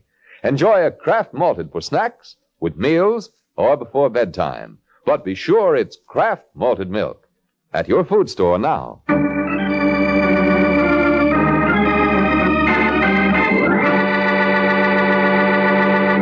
The Case of the Worried Champion. The Case of the Worried Champion. That's the title of next week's adventure of the Falcon, when Mike Waring learns that a boxing title is something a number of people are willing to shoot for. So be sure to listen next week at this same time to another exciting adventure of the Falcon, brought to you by the Kraft Foods Company. The Adventures of the Falcon are based on the famous character created by Drexel Drake, produced by Bernard L. Schubert, written today by Gene Wang, and directed by Richard Lewis. Music was by Arlo. Les Damon was starred as the Falcon, with Amzie Strickland as Hazel.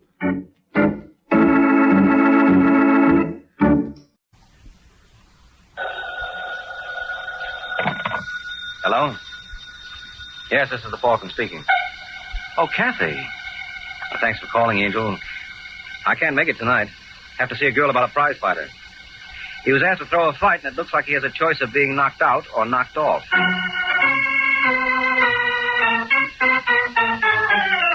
The Adventures of the Falcon, starring Les Damon.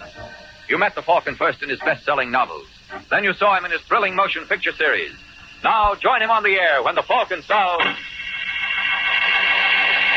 The Case of the Worried Champion.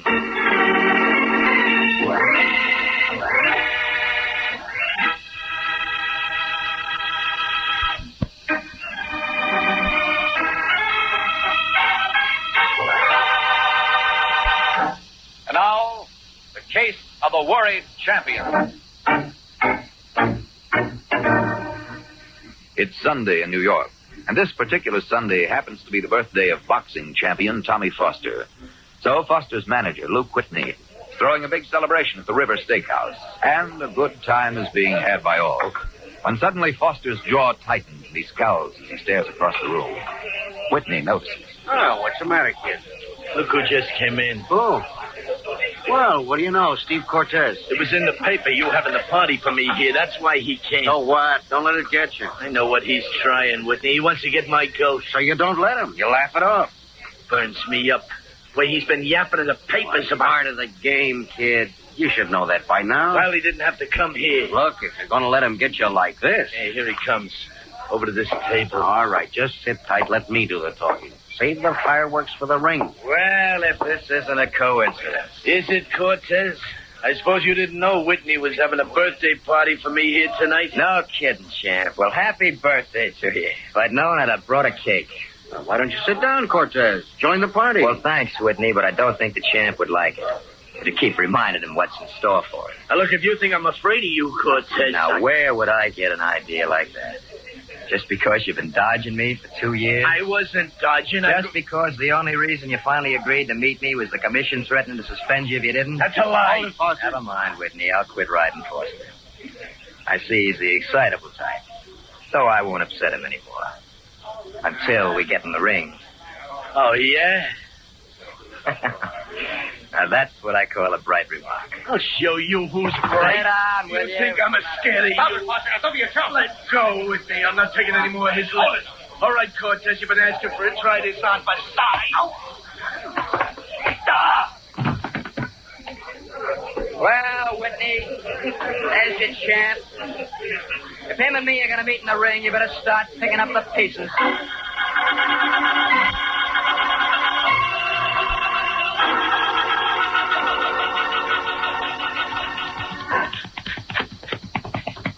All right, Cortez, you're in good form. You can lay off the bag for a while. How are you, Rich? You disappointed me, son. You disappointed me badly. Yeah, how? The little fracas with Foster the other night. He started it. Of course he wasn't goaded into it, Cortez. You wouldn't dream of needling him. He's punchy. He blows his top easy. Did you know something, son? What? I had $75,000 invested in you to take Foster, and then this ridiculous incident. Most disappointing. How do you figure that? I flattened him in 10 seconds. Looks to me like you invested smart. Where's the disappointment? The odds, son, the odds. You've jumped to a 1-5 favorite. No percentage in backing you at that figure. He'll still win. I always insist on a better return for my money. I'm sorry, Rich, but Foster asked for it. I didn't come here to quibble about the details. Now, why did you come here? You see, Cortez, it's like this. Considering the shift in odds, I'm forced to back Foster now instead of you. You understand? All right, it's your dough if you want to throw it away. You don't understand. I have no intentions of throwing it away. So what do you want me to do? Have I asked you to do anything? I'm beginning to get the idea without you asking. Good. I counted on your good sense. Go chase yourself. I just wanted you to know I'm not the only one betting on Foster. And if you whip him, well, somebody will resent it. I thought I should tip you off, son. Always like to do the friendly thing. Well, thanks so much. Now get out of here. And not so fast. I might be asked your attitude in this matter. If I am, what answer do I give? Oh, you want an answer, huh, Rich? Yes. All right. Here it is in a nutshell.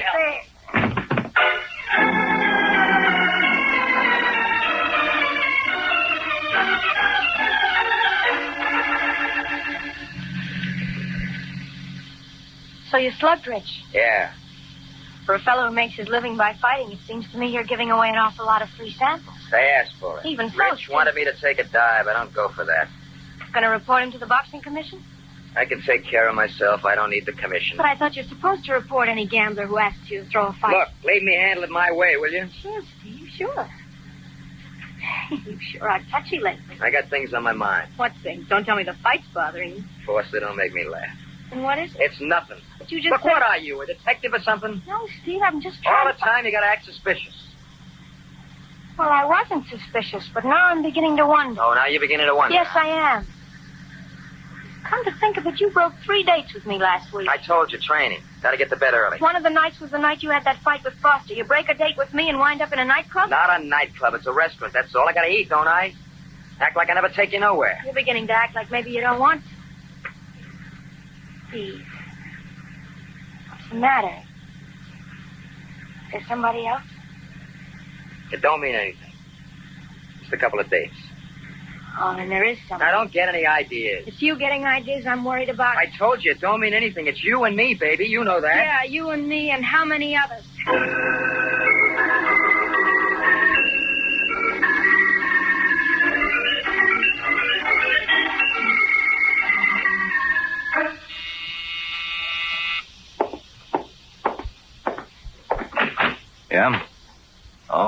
Tommy Foster. Yeah. Well, come in, champ. Thanks. You're Mike Waring, ain't you? Detective? Mm-hmm. They call you the Falcon. You're supposed to be good. Well, they call you the champ. You're supposed to be good, too, but Cortez flattened you. I didn't come here to get ribbed, Waring. Why did you come here? I just heard Don Rich called on Cortez the other day. The gambler? The gambler. He asked Cortez to throw the fight. Where'd you hear this? From Margot Marino. She's Cortez's girl, only they had a fight. And she says Rich propositioned Cortez? Yeah. Well? Well, I want you to check, see if she's on level. Why? Well, Cortez should have reported Rich to the commission, and he didn't. So if Margot was shooting straight, Cortez could get himself suspended. You mean you could get him suspended? What's the matter? You afraid to meet him? Why, you... No. Careful, Foster. Slugging me is no way to get me to work for you. Everybody thinks I'm scared of Cortez. Look, I want to meet him, you understand? I've been ready right along, only Whitney wouldn't sign me up. Whitney's your manager? Yeah. So Whitney's scared of Cortez. He said Cortez wouldn't draw flies. Well, maybe you will after Cortez gets through with you. Funny man, I ought to... Now, look. You came here to get me to help you out of the fight with Cortez. You can't expect my overwhelming admiration. You got it wrong. I just want a fair fight. When I lick him, I don't want nobody saying that he took a dive. That's not the way you put it before. Well, that's the way I meant it before. Now, you're going to take the job, or ain't you?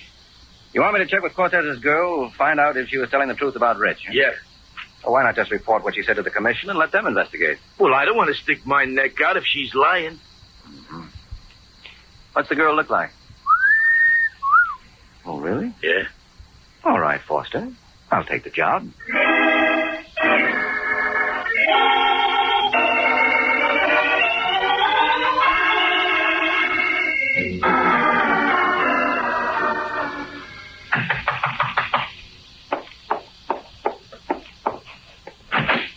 Yes, Margot Marino? that's right.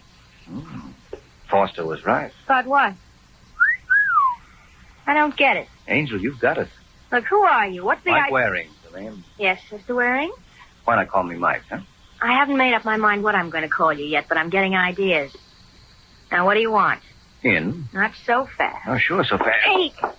Well, this could be the beginning of a beautiful friendship, Angel, so let's get started. Hmm? Shall I close the door? I'm warning you, I've got good lungs. You won't need them. I'm here on business. Oh? What business? Why did you tell Foster that Don Rich tried to buy off Steve Cortez?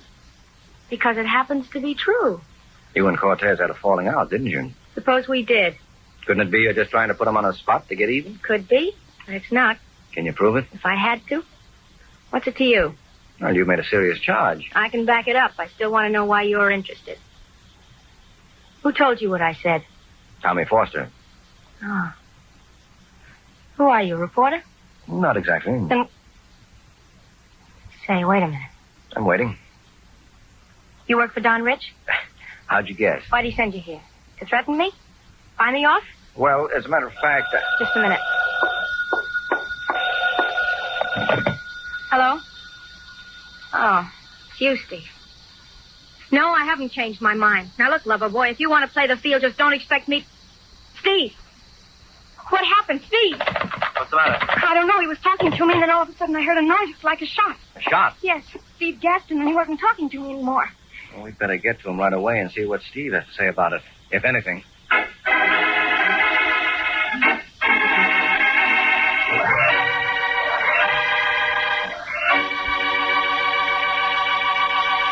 Home of the KNX Drama Hour.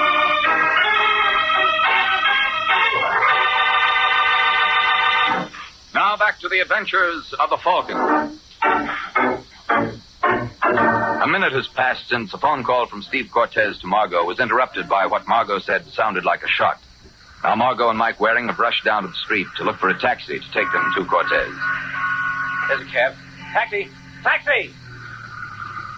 Come on, Margot. All right. All right, Angel, get it. Hey, driver, where'd she go? There she is, mister, running across the street. Margot! Hey, come back here! Oh, the crazy. Margot, look out! Brother, was that close? Yeah, just missed. Well, there's no use my following. I might not have her luck in traffic. You must be some wolf to make her risk her neck like that. Well, you got it wrong, driver. And how come she scrams like that? I'm not sure, but I don't think what scares her is a fate worse than death. You don't? No, what I think scares her is death. All right, driver, let's go.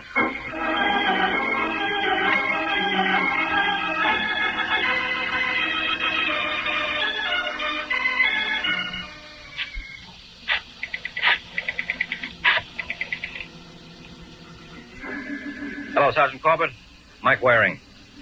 I hate to disturb your canasta, old boy, but I found a stiff in room 308 at the Hotel Aldrich. Look into it, will you? Now that I've confirmed the murder, I can't hang around here. I have something more important on my mind. No, not blonde. Brunette. So long, Corbett.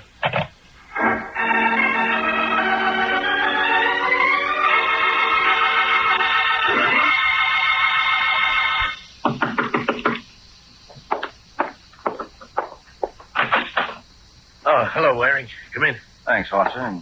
Well, any luck, Waring? Yeah, lots of luck. You're not going to have to fight Cortez. What, you mean he's suspended? I mean he's dead. Eh? Murdered. Holy smoke. Who done it? Foster, you just had a mouthful.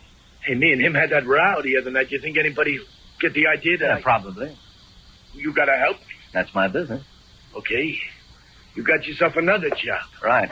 Did I hear somebody say Cortez was murdered? Yeah, Whitney. Waring, this is my manager, Luke Whitney. Hello, Whitney. Oh. What's this about Cortez? Was he really... Yeah, really and truly. Champ, do you realize what this means?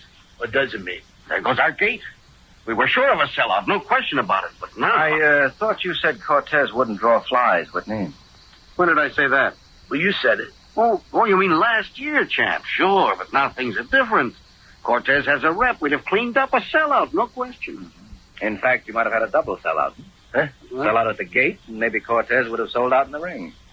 That's why you hired me, wasn't it, Foster? Yeah, well, was that Marino dame on the level? So it would seem. Hey, then that's the way it ties up. Rich dickers with Cortez. Cortez gives him the air, so Rich knocks off Cortez. No. Let's not get ahead of ourselves, Foster. Right now, I'm interested in the girl. Do you think she killed Cortez? Hardly, Whitney. She was with me when it happened. Oh, well, then why bother with her? Because she's making with an offbeat routine. First of all, Foster, how come she told you about Cortez and Rich? Her and Cortez had a row. She wanted to give him the business. She could have gone to the commission. Well, she didn't know none of the commissioners, but she knew me. And she figured I'd take it from there. I see. You know where I can find her? Yeah, I know her address. No, she's not there. Have any idea where she'd go to hide out? Hide out? Who's the girl hiding out from, Waring? From me, Whitney. You? Yeah, and if this is the kind of results I get, I'm going to ask Dale Carnegie for my money back.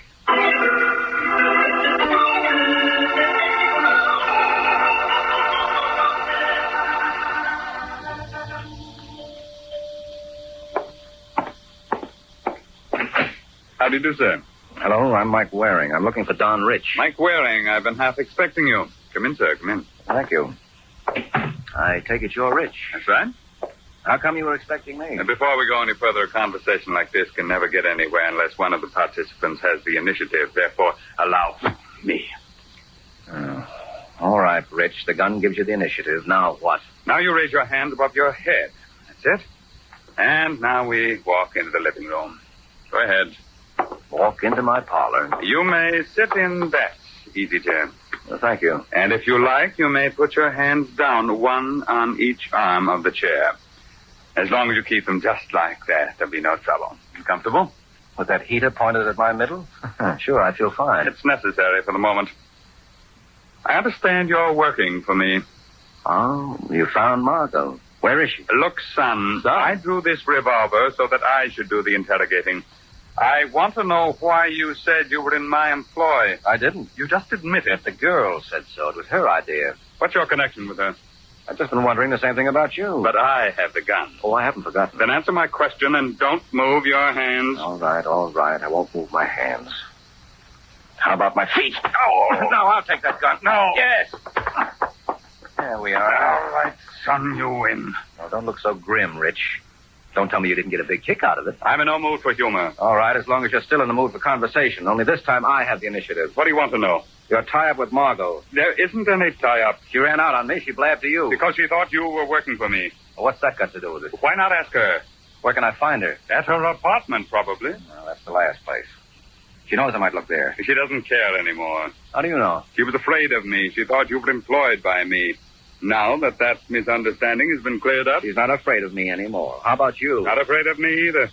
I made it clear she had no reason to be. Well, why was she in the first place? Because of the way you acted. Oh, no. There was something else. I think not. I think so. Well, ask her. I intend to. So long, son.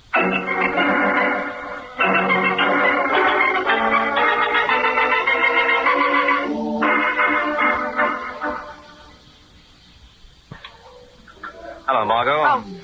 Oh, you, Mr. Waring. Mike. Well, still on a soup course, huh? I'll join you. I was up at your place. The man at the desk said you'd be here. Well, that'll cost him a nutsack come next Christmas. I thought you straightened things out with Rich. Not with you. Why did you say you work for him? I didn't. You did. Who do you work for? Freelance. And what did you want with me? I told you, checking the yarn about Rich and Cortez. Suppose I tell you I was just lying. Steve and I had a fight and I wanted to make trouble. Look, it was a fool thing to do, but I was upset. Mm-hmm. How much did Rich pay you? What? To get you to switch your story. Nothing. You know, Angel, if you build up that fight between you and Cortez, you're just strengthening your motive for the murder. What of it? Well, you wouldn't want people to get the idea you killed Steve, would you? I couldn't have killed him. I was with you at the time. Oh, yes, that's right. Why do you say it like that? Like what? Sarcastic. I was with you. So you were. Well, then? I'm afraid I'll have to skip dinner with you after all, Angel, and there are a couple of points I want to check. I'll be seeing you. Don't count on it, Mr. Waring.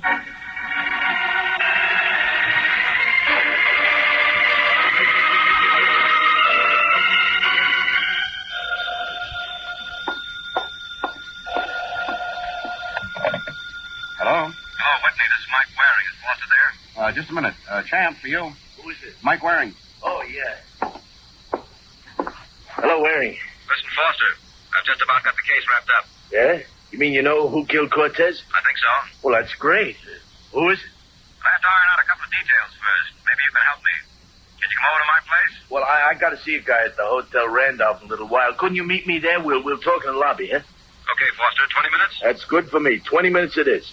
So long, Waring.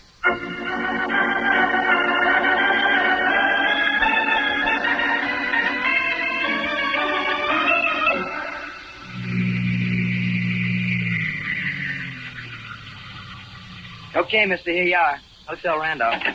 Right, driver. Thank you. Say, can you change... Oh, hey! Mister, you all right? Mister!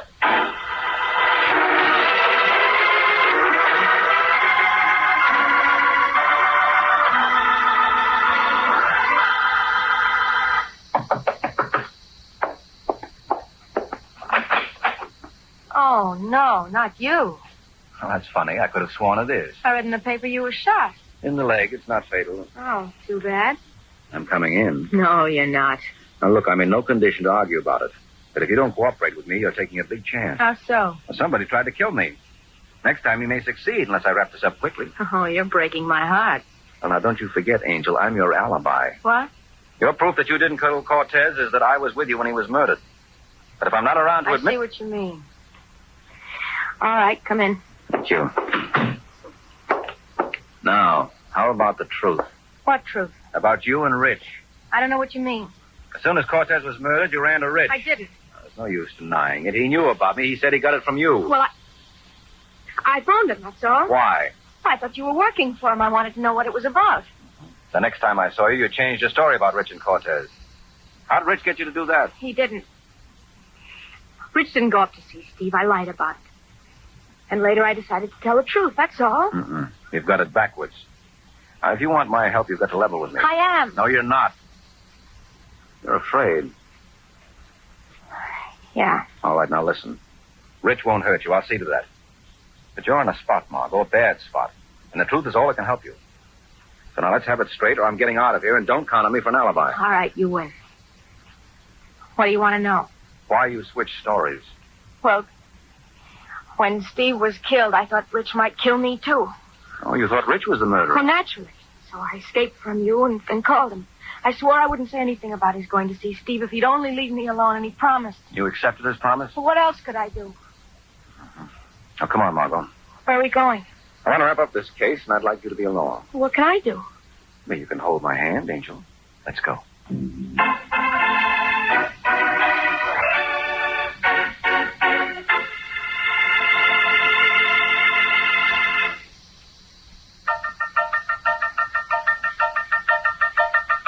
All you need to know, KNX 17 News Radio.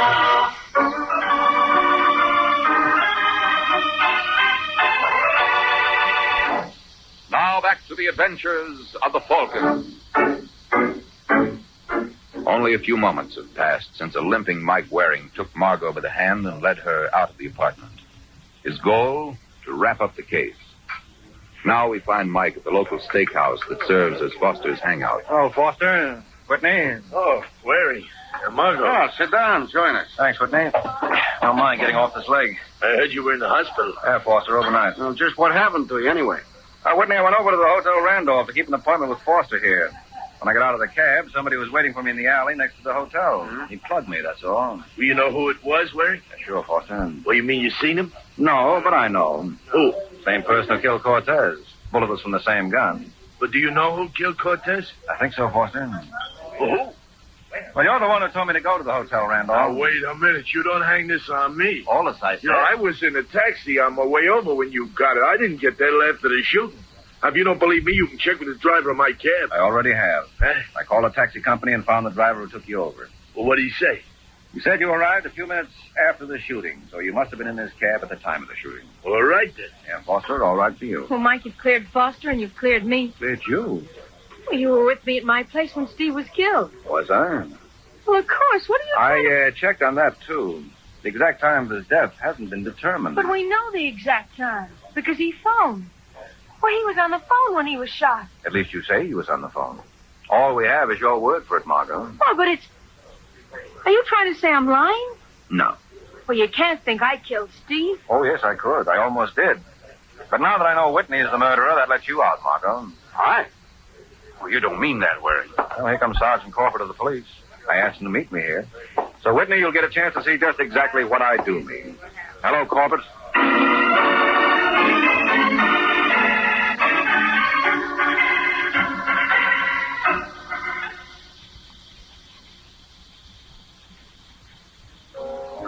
Why did Whitney do it, Mike? Well, they were sure Cortez could beat Foster. So when the boxing commission forced the match, Whitney killed Cortez to get rid of the threat to Foster's title. He figured Rich would take the rap for it. But the match was a sellout. Think of the money Whitney lost by killing Steve. Peanuts compared to hanging on to the title. There'd be other matches. And Foster had a good chance of whipping anyone but Cortez. I see. Well, why did Whitney try to kill you? Because I said I had an idea who the murderer was, and Whitney thought I meant him. Well, didn't you? No, not at the time. It was his shooting at me that put me straight. How? Well, the person who shot at me was waiting in the alley next to the Hotel Randolph. That meant he knew I was going there. Uh-huh. Well, Whitney was with Foster when Foster made the appointment to meet me at the Randolph. And they were the only ones who knew. So, had to be one of them. And when the cab driver cleared Foster, that left Whitney. All right, Mike. Only one more question. What's that? You insisted on bringing me along when you nabbed Whitney. Why? I didn't help you. Well, Angel, suppose all I'd ask was for you to have dinner with me tonight. Would you have accepted?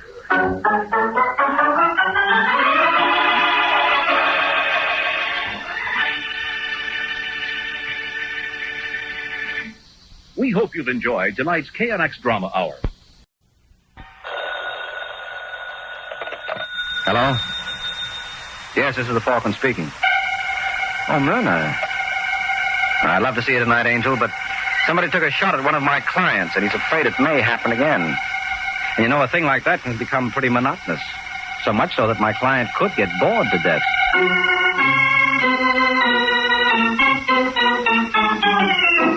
The Adventures of the Falcon, starring Les Damon. You met the Falcon first in his best-selling novels. Then you saw him in his thrilling motion picture series. Now join him on the air when the Falcon solves the case of the friendly target.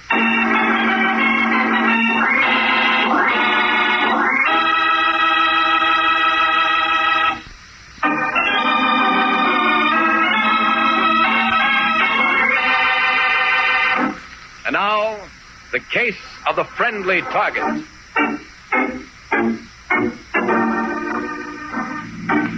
It's late evening in New York when a sedan pulls up to the head of an alley and two men get out. All right, Mitch. All clear. Let's go. Here, Connie. It's dark in this alley. Never mind, Mitch. Don't use the flashlight yet. We'll find it. It's the first door. Here we are. Where are you, Connie? I can't see. Right over here. Wait. Oh, yeah. Allison said it's a simple lock. Won't take a minute. I'll hold the light. Work fast so we won't have to have it on long. Okay. Can you see? Yeah, Connie, now Hey, where'd the other light come from? There's a spot on us. It's a trap. All right, you fellas. Put up your hands and don't make any other move. We have you covered. What do we do? There's a trash barrel. Drop behind it. Okay. They get you, Mitch? No, I made it. Now what? No use, Connie. We've got both ends of the alley covered. Connie, they know your name. Yeah, it's a trap, all right. They were waiting for us. Where'd I get that out? We gotta get out of here first. Come on out, both of you, with your hands up. Or we're coming after you. We'll have to make a run for it. You're crazy, Connie. They're all around us with guns. And with the spot on us, they see us, and we can't see them. I'm not letting them take me. Come on. Connie. Do like I tell you. Run for the car. I have to go right through their fire. That's our only chance. I'll never make it. Okay, take your choice. Their guns or mine. What? That's my gun in your back. When I count 3, you start running or I pull the trigger. Oh, Connie, no. We've got 30 seconds, Connie. Toss out your guns and come out reaching or we start firing. That'll be all we need. You going, Mitch? No, Connie, I can't. 1. You go, Connie. Leave me here. They'll sure hit one of us alone. Our only chance is to run at the same time. Give them a split target. I can't, Connie. Please. 2. 15 seconds, Connie. 3. Don't shoot, Connie. I'm going.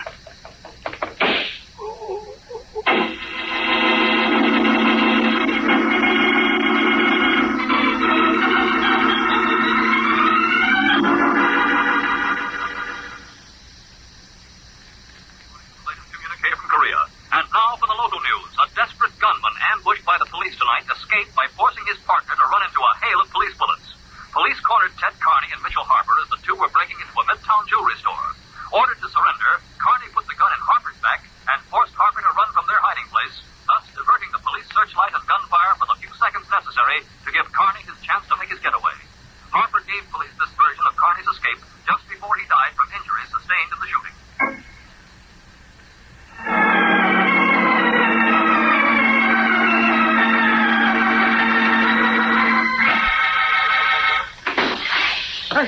Who's there? Just me, Allison. Sorry to wake you up. Connie. Yeah. You ought to sleep with your windows open, Allison. The fresh air's good for you. What do you want? Why didn't you come to the door? Windows offer less resistance. I wanted in with no arguments. I don't get it. Did something go wrong? Did something go wrong, you stoolie? Stoolie? What happened? Did they get the alarm fixed? We never had time to find out. They were waiting for us. They? The law. As if you didn't know. I didn't. Honest, don't. Let go. You're going to pay for this, Allison. You're going to pay fast because your pals, the cops, are going to figure me to come here. But I couldn't run off without saying goodbye. No, you got it wrong, Connie. Believe me. It's no use, Allison. You were the one who steered me into the trap. I didn't know it was a trap, honest. Not much. I didn't. I don't have time to argue. Just let me explain. What's to explain? I got the dope from you. And I got it from somebody else. There's a stoolie. It's him, not me. Sure. That's the honest truth, so help me. I thought he was on the level. I didn't know about... All right, you got it from somebody else. Who else? What are you going to do to him? Who else? Oh. If I tell you, will you lay off me? Depends. Now, who is it? Before I... No, I'll talk. I'm listening. It's Wagner. Frank Wagner. Yeah? Why didn't you tell me about this when you laid out the job? Wagner's been going straight. They didn't want nobody to know he was selling information. At least, that's what he told me. If this is just a stall, Allison... No, it isn't. It isn't. Get hold of Wagner. Make him talk. You'll find out. Sure, Allison. I intend to.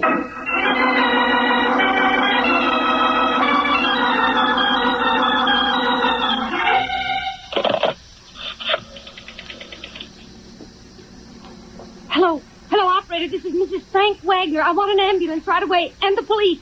What? Yes, Wagner. W-A-G-N-E-R in the Horton Apartments. Hurry, please. My husband's just been shot.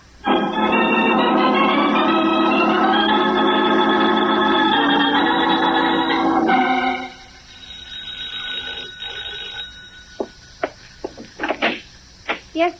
Hello. Mrs. Wagner, I'm Mike Waring. Oh, yes, Mr. Waring, come in. Thanks. My husband asked me to send for you. He wants to see you. He was injured in a shooting about a month ago. You may have read about it. Yeah, I remember. Where is he? Right down this hall. He's still in bed. According to the paper, he had a close call. Yes, he certainly did. The bullet just missed his heart. For a while, the doctors didn't hold out much hope. Here we are. Frank, here's Mike Waring. Oh, yes. Come in, Waring. Come in. Hello, Wagner. So you're the Falcon, huh? Does it show? Tell me you're quite the detective, Waring. And if I didn't, I'd get a new publicity agent. I want you to find out who shot me. Well, don't you know? No. Don't you have any enemies? Can't think of any. I'm a very likable character. How does it happen? Middle of the night. I'm in bed, see? Doorbell rings. I open the door. Bang, like that. I'm in the hospital with a hole in my chest. Then you were face to face with the person who fired the shot. He had a flashlight shined at my face. I couldn't see a thing. Patty, Yes, Frank. where's Miss Willis? Well, what do you want? I'll get her. Where's Miss Willis? I let her go. You were worried about the expense. Yes, but I'm going to need a lot of nursing. I don't want... I can handle it. Now, what do you want? Pass the water. All right. I'll be right there. Good kid, that Waring. Hate to do this to her, but still so doggone weak I can't move out of this bed. Now, what were we talking about? The shooting. Oh, yes. I didn't see who did it. You're not giving me much to go on. All right. I'll give you something. There's a fellow named Artie Allison. I think he knows who did the shooting. What makes you think that? He called me in the hospital. The way he talked, I got the idea he knows something. But wants cash to spill it. All right, I'll get to Allison, see what he knows. Only one trouble. Price too high? No. We didn't get around to talking terms. Well? I sent the wife around to see Allison. He's disappeared. Oh, great. Did you find Allison? It's 10 to 1 you'll get to the boy we're looking for. Okay, I'll go to work on it. Do that, Waring. And hurry, will you? Last time he missed me by a fraction of an inch. Could be next time he'll hit dead center.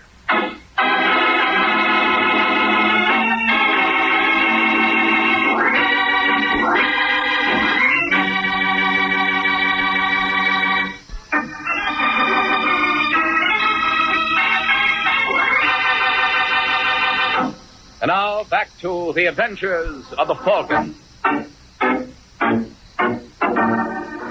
It's half a day since Mike Waring went to work for Frank Wagner. Now in a small restaurant near Journal Square in Jersey City, Mike slips into a booth and smiles at the nervous little man sitting across the table from him. Hello, Allison. Who are you?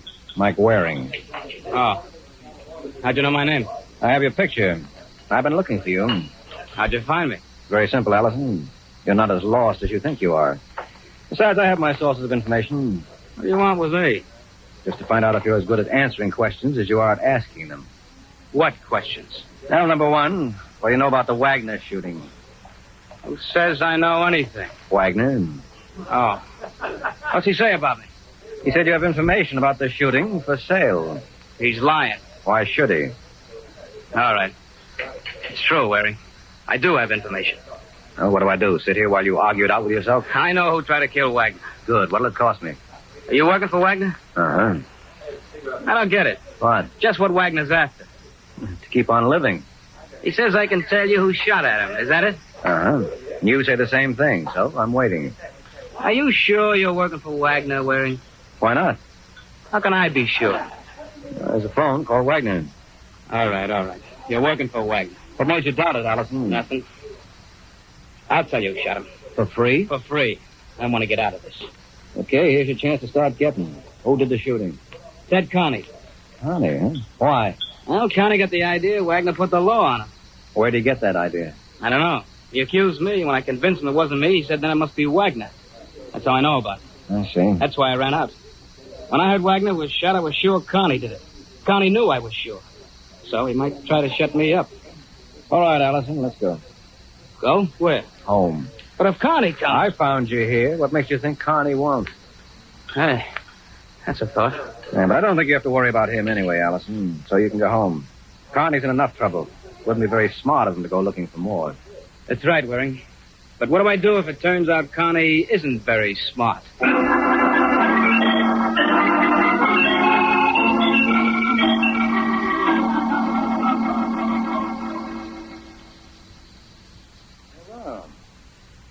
So you found Allison. That was quick, Waring. Oh, not much to it, Wagner. And I checked with missing persons. They referred me to the robbery division. You mean the police knew where he was? Yeah, seems he's been a stoolie for them. They used him on Carney, so when Carney escaped, they figured he might go gunning for Allison. They sent a man to cover Allison. He followed them to Jersey City. And Allison never knew. Well, I didn't see any reason to tell him. But they knew where to find him if they wanted him. Mm-hmm. And, now? Now he's home again. Suppose he skips out again. No, I got a man watching his place this time. We may need him to clinch things against Carney. If we find Carney. Wonder where he got the idea I tipped him to the police. From Allison, no doubt. Did you say Allison? Allison's a liar. I'm willing to bet he steered Carney to you, who in turn came gunning for me. Could be. So now all we need is to find Carney. That's what I like about working for you, Wagner. Just one goose chase after another. Well, Waring, what's better for chasing geese than a falcon?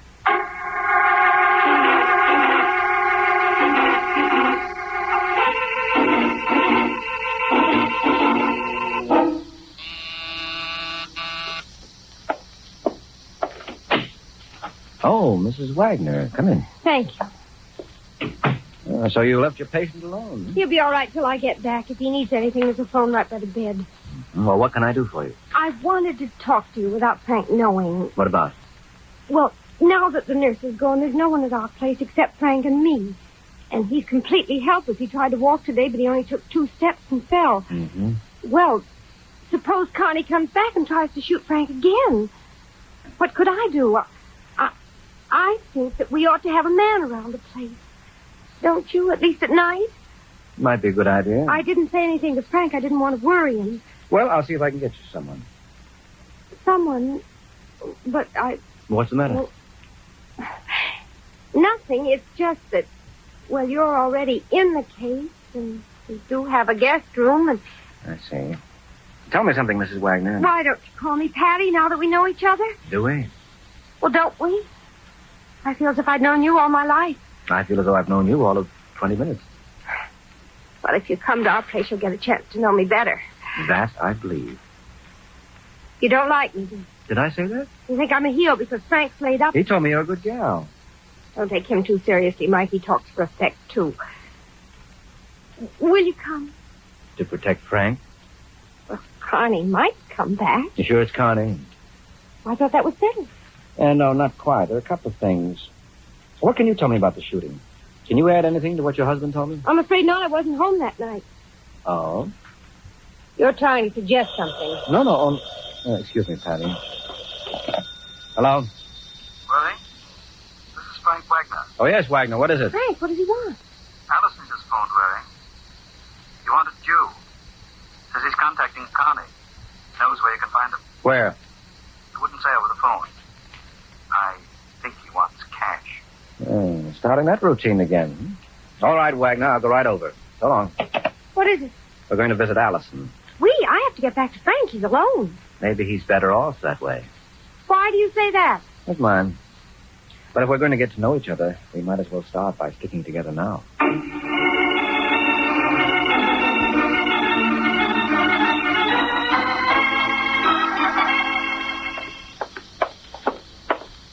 Must you walk so fast? Something's going on that I don't like. Here we are. I had a man stationed across the street to see that Allison didn't leave, but he wasn't there when we came in. What does that mean? It could mean that Allison has left and my man's tailing him. But then why would Allison send for us? Shh. I hear somebody. Maybe we'll find out. Oh, you, Waring.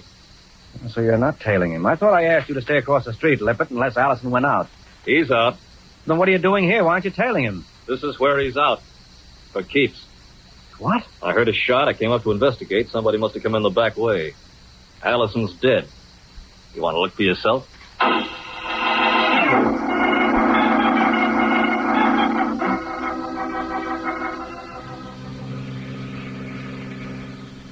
It's after dark already. I didn't intend to be gone this long. I hope Frank's all right.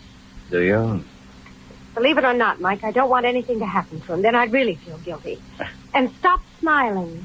Was I smiling? Well, after all, I'm the one who called the ambulance when Frank was shot. I saved his life. Don't forget that. You called the ambulance? Yes. Thought you weren't home that night. I got home a little after the shooting and found Frank on the floor. Oh, I see. Besides, if I meant any harm to Frank now, would I ask you to come along to protect him? Is that why you asked me? One of the reasons. Of course, I do have others. Yes, so I've noticed. I think we'd get along, Mike, once you get over your silly suspicions. And once you get the idea that all I'm going along for is to protect Frank. All right. Now, only one thing bothers me, Angel. What's that? Who's going to protect me?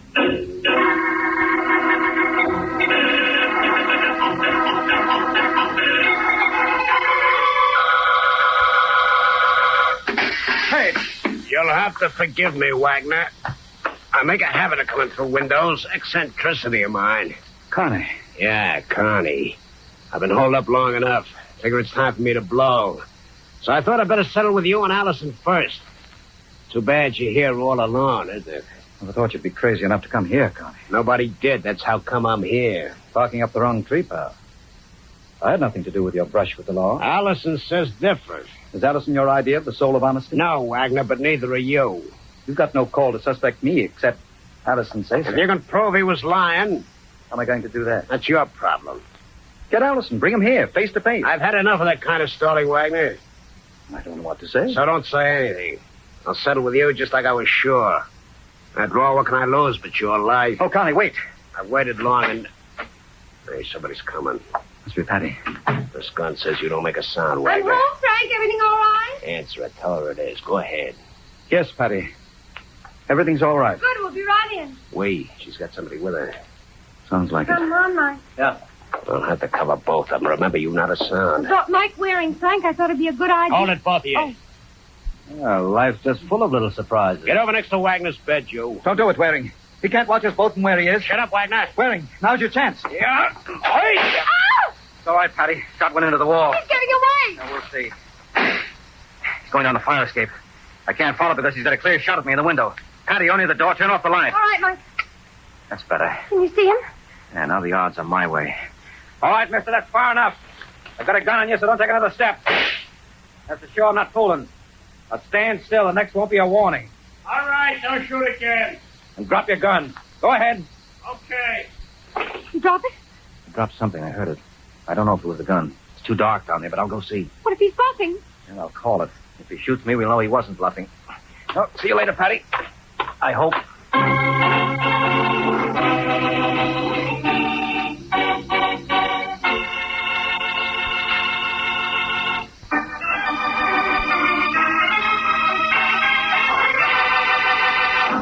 Now back to the adventures of the Falcon.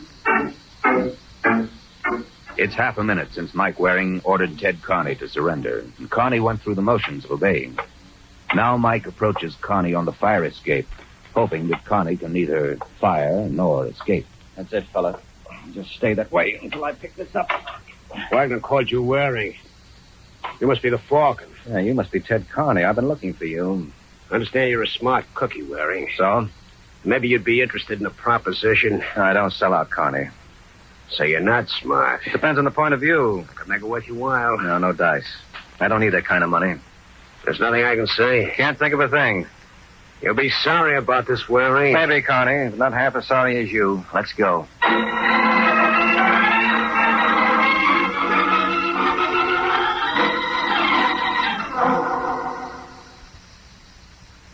Yes, Sergeant. I'll hold him till you get here. Right, so long. Oh, Carney, the police are on their way. I heard you ask for Sergeant Corbett a homicide. I didn't kill anybody. You tried to kill me. That's a lie, Wagner. And you did kill Alice. I didn't. Has Allison been killed? Yes, Wagner, he has. Well, I didn't do it. Tell me something, Carney. What? Why did you come here? I don't have to answer to you.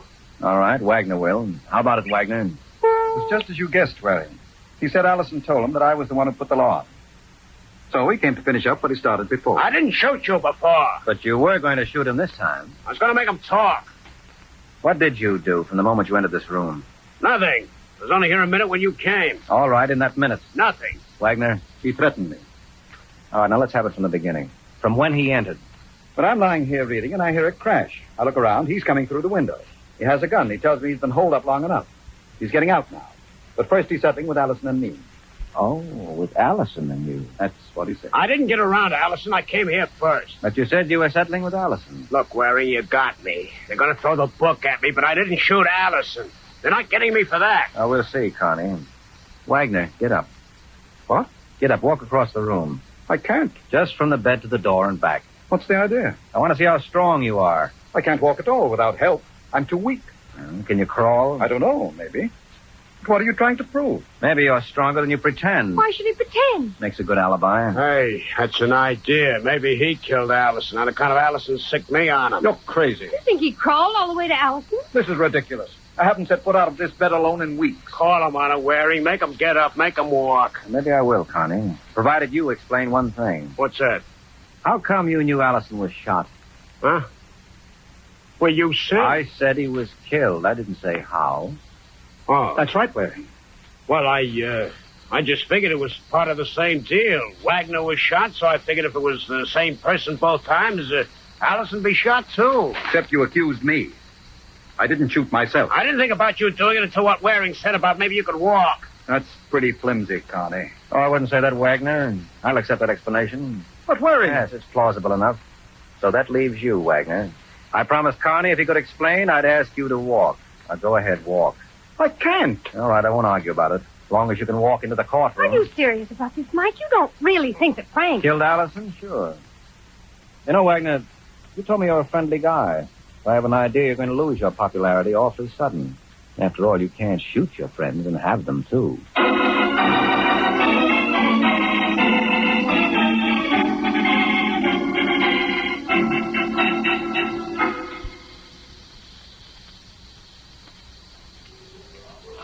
I still can hardly believe it, Mike.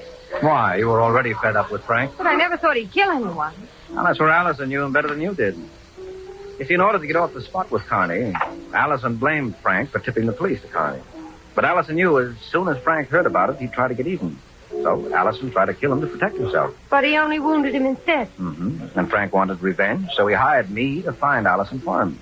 He knew Allison did the shooting, but he pretended not to know because he wanted to blame Connie so he could frame him for the murder. Well, what put you on the right track? I was suspicious when Frank said Allison called him wanting to talk to me. He could have called me direct. Maybe Allison thought you were at our place. Yes, but when I wasn't, why didn't Allison call me direct? All right, that made you suspicious. But you certainly must have had something more than that to make you accuse Frank. Oh, I did. His lying about not being able to walk clinched it. How did you know he was lying? Well, he said he couldn't walk at all, not even from his bed to the door. Well? Well, it was light when you left him. When you returned, it was dark. But Frank had been reading. The light was on in the room, and the light switch was by the door. I remembered because you turned the lights out at the door when I was chasing Connie. Right, so Frank could walk. Uh-huh. Well, that's all there is to it, Patty. Huh? And now that Frank's in jail for murder, maybe you won't be so standoffish as far as I'm concerned. After all, I'm sure you'd like me once you got to know me better. Yeah, could be. But I've always heard that what you don't know won't hurt you. So, Angel, I'm afraid part of my education will have to remain sadly neglected.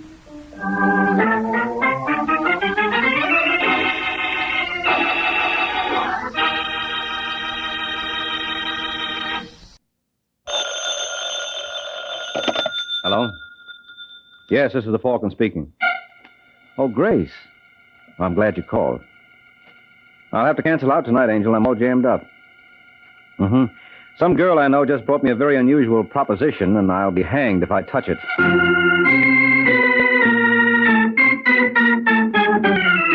The Adventures of the Falcon, starring Les Damon. You met the Falcon first in his best-selling novels. Then you saw him in his thrilling motion picture series. Now join him on the air when the Falcon solves the case of the talented twins.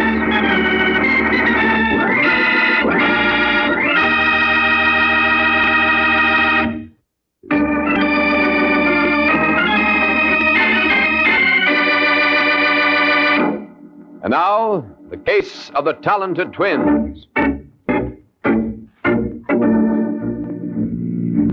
It's late evening in New York, and a yellow convertible tears down Riverside Drive. At the wheel is George Alexander, who operates the car as though he owned the streets. Yeah, Mr. Alexander is a big operator. And the blonde alongside of him knows it. You warm enough, Masha? Oh, I'm fine, Mr. Alexander. My friends call me George. Now, why don't... Oh, you passed it. Huh? You should have turned right on 76th. What for? Well, that's where I live. Oh, I'm not taking you home, Masha. Now, really, Mr. Alexander... George. The only reason I consented to go with you was because Mr. Kemp introduced us. You like singing at Mr. Kemp's club? Yes, of course. What's that got to do with it? It's got everything to do with sweethearts. I own the joint. Oh. Sure. Whose idea do you think it is for Kemp to give you a job in the first place? I didn't know. Well, anytime you don't know something, Masha, you just ask George. He's got all the answers. Well, if you don't mind, Mr. George, I'd like to go home. Really, I've got a splitting headache. That's okay. I have my boy fix you up something at my place. Why don't you sit a little closer? I'm perfectly comfortable over here. Nah, it's too far away. Please, Mr. Alexander, you better look where you're going. Come on, Masha, be sociable. What do you want to sit there all by... Look out! Huh? You're going to hit that man! Shut up! You're not going to leave him lying there. Why not? He may be dead. We can't do him any good. Let me out. Get your hand up that door, Masha. I'll let you go when I'm good and ready. And I'm not ready yet.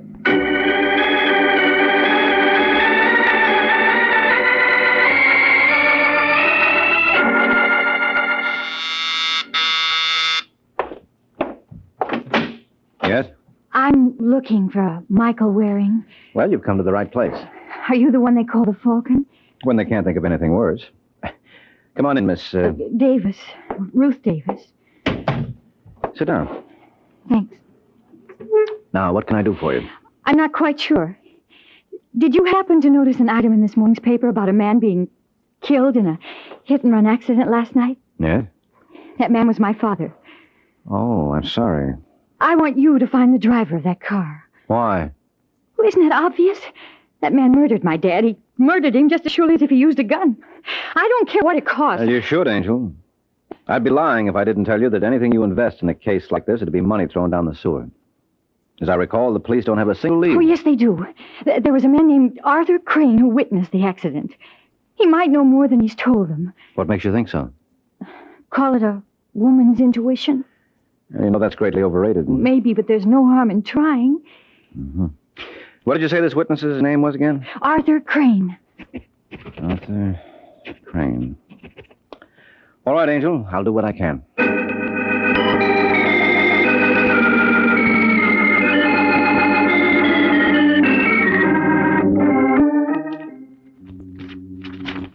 Here it is, Artie.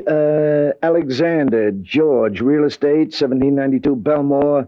It's Elwood 06742. Wonder if that's the right Alexander. Well, it has to be. Didn't the license bureau tell you that was the name of the party who owned the car? Yep. Well, it's the only George Alexander in the book. All right, hand me the phone. What's that number again? Elwood 06742. See who that is, will you? You expecting anyone? Nope. Too early for Jack to drop around.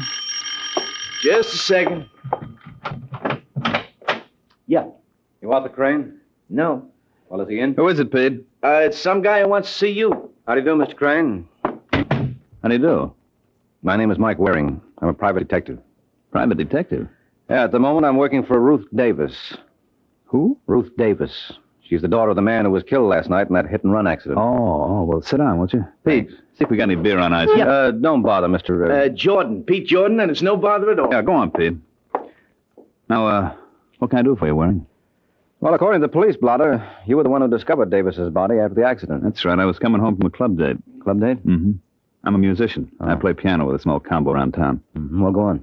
Well, just as I got out of the subway, I saw this guy Davis laying in the gutter. What time was that? Oh, it must have been around 3:15. First, I thought it was just some stew bum, you know. Mm-hmm. But I saw that briefcase under his arm, then I realized it must have been an accident. Well, you couldn't have gotten there much after it happened. That's what the cops told me. You didn't notice any sign of a car around? Nope. Well, there couldn't have been too many cars out of that hour. This is very important to my client. Look, Waring, if there was any way I could possibly help you, I'd be glad to. Any driver who pulls a stunt like that ought to get it in the neck. Yeah, sure, but you can't tell me any more than you have, huh? Not a thing. I'm sorry. I wish I could. Well, here's your beer, gents. I'm afraid I'll have to ask for a rain check, Jordan. You going already? Yeah, I got to. But I'll leave my card. If you think of anything... Just leave it to me, Waring. If I think of anything, I'll know what to do.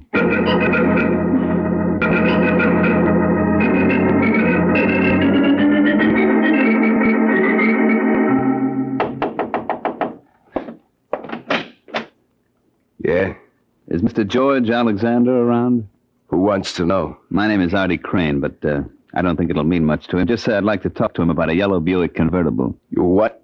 Tell him I admire his taste in cars. You're nuts. Mr. Alexander doesn't own any convertible. That's not what the license bureau told me.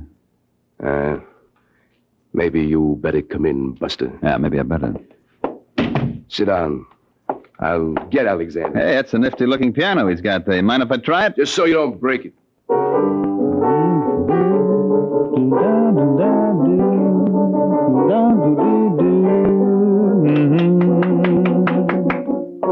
That's very pretty, mister.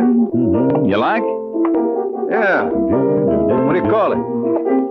I've got those gimme blues. It's a very original title. I'm a very original guy, Mr. Alexander. How so? Well, 99 guys out of 100 who know what I know would have spilled everything to the cops. But not you, huh? Mm-mm. Little Artie knows when to keep his mouth shut. For instance. Keep out of this, Vince. Go on, Crane. Well, for instance, last night I was coming home late and I saw a car bowl over some character who was crossing the street. Fortunately, I had enough presence of mind to copy down the license number. And you think this car belongs to me? Mm-hmm. You're wrong. Okay. I'm perfectly willing to leave it to Mike Waring. The Falcon? That's right. He's working for the daughter of the poor slob who got hit. He was around to see me this afternoon, wanted to know if I could help him. And you told him? Not a thing. I thought I could help you more. How much more? What? Why, you dirty little... Let go. Should I throw him out, George? Calm yourself, Vince. Don't be so free with your hands, You shouldn't mister. blame... Vince never liked back. Well, that little pushing around is going to cost you another $5, Alexander. What? Take it easy, Vince. You think the money was coming out of your pocket. So now you want $15,000, eh, Artie? Otherwise, I go straight to Waring's and from there to the cops. Well, I wouldn't want you to make such a trip on my account. Then you better get it up. Okay, Artie. You leave it to me. I'll take care of you. And when I get through, I bet you don't complain.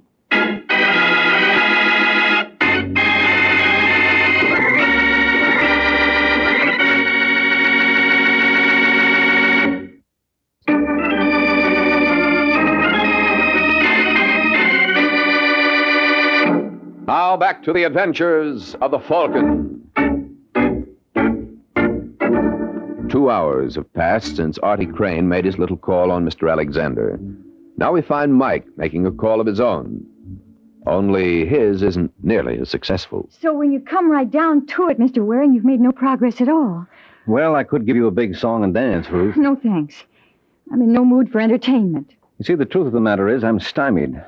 The only potential witness we had was this musician, Artie Crane. And he couldn't tell you anything? No, not a single solitary... Oh, wait a minute. What's the matter? That briefcase your father was carrying... That won't help you. They found it clear across the street where it was knocked by the car. Well, if it was knocked there by the... Say that again. This Artie Crane character told me he realized that it wasn't some drunk sleeping it off when he noticed the briefcase under your father's arm. What's wrong with that? Hey, you just said it, Angel. The car sent that briefcase flying. If Crane saw it under your father's arm, it could only have been while your father was alive. Then Crane was lying. That he was. Well, you think... I think I ought to have another little talk with that boy. Oh. Let's see if we can get him up here. He won't suspect anything? Not if it's put to him the right way. What'll you tell him? Now, don't you worry, Ruth. I'll ad-lib something. Hello? Hello, I'd like to speak to Artie Crane, please. Who wants him? Mike Waring. Well, Artie isn't here. This Pete Jordan? No, Pete isn't here either. Well, where is everybody? Unless there's been a change in plans, you might try the morgue. Hello, you still there, mister? Yeah, I'm just waiting for the top right. Hey, wait a minute. Is this Sergeant Corbett? Sure is, Mike. All right, Corbett. Give it to me gently. Who did what to whom? Well, whom is your friend Artie Crane. The what was a half dozen slugs through his head. As far as the who is concerned, we got no idea. Have you, Mr. Waring?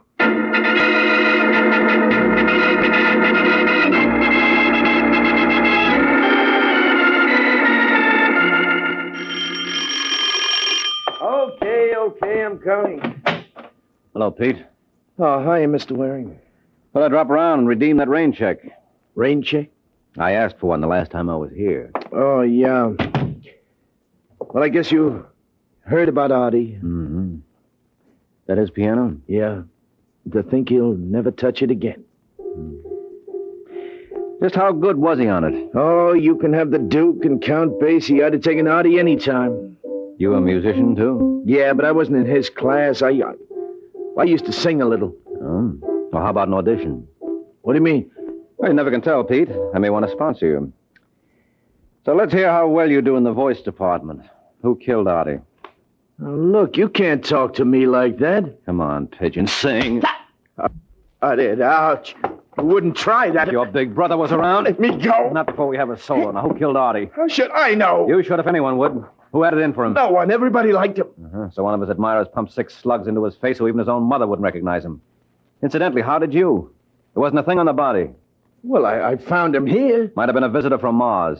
Yeah, but he had a flag tattooed on his shoulder. A patriot, no less. Who was the hit-and-run driver who killed Davis? I don't know what you mean. Yes, you do, Pete. Artie must have told you everything. He saw the car that killed Davis. No, he didn't. You know, you won't look so good singing without those dazzling white teeth. Well? There's a fellow named Alexander. Does this fellow have a first name? George. George? You mean Arthur tried to shake down George Alexander? You know him? Well enough to realize that Artie made a serious mistake trying it. Let's hope we all profit by his example.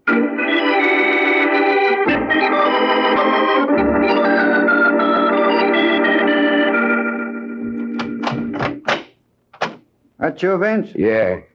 How you make out? Just look. All right, beautiful. Inside. Stop that. Inside. Hello, Marcia. You're not going to get away with this, Mr. Alexander. I told you my friends called me George. You want to be my friend, huh? No. You're fooling. Sit down, baby. You can't keep me here. You can't keep me here. You can't do this. You can't do that. Why don't you give that tongue a rest? All right, that's enough, Vince. Marcia and me, we understand each other. Well, don't we, sweethearts? What do you want? I just want to make sure you didn't tell anybody about our little ride. Get it, Vince? What about Marcia? What's the matter? Can a gentleman invite a lady up to his apartment? After all, we got you for a chaperone. All right. Hold your horses, will you? Hello, is George... Oh, I see he is. Wait a minute, Buster. Not so fast. It's okay, Vince. This is the Falcon. He's an old friend of mine. Well, I wouldn't go so far as to say that. Oh, I beg your pardon. Am I interrupting something? No. Marcia, meet Mike Waring. How do you do? Well, generally I do all right, but I see George does even better. Cute kid, eh? Yes, indeedy. Well, if you gentlemen are through discussing me, I'll say good night. Hold it, sister. He's got her hypnotized. Vince just thought maybe I want to tell her something. It's okay, Marcia. I'll give you a call later. All right, George. You wish you were in my shoes, eh, Mike? Hardly, George. I wouldn't care to face a murder rap. I'm afraid I don't understand you, Waring. Well, it stems from the manslaughter charge. Manslaughter? Mm-hmm. For killing Ralph Davis with your car last night. You know, Mr. D.A. could tell this story very effectively. It's got a wonderful moral, how one crime leads to another. Now, the opening scene would show you driving along. Get out.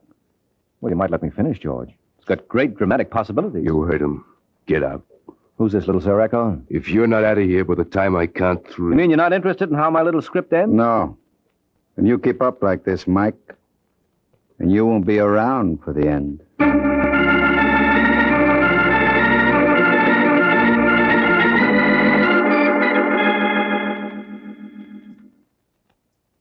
Very interesting, Mr. Waring, but what happened after that?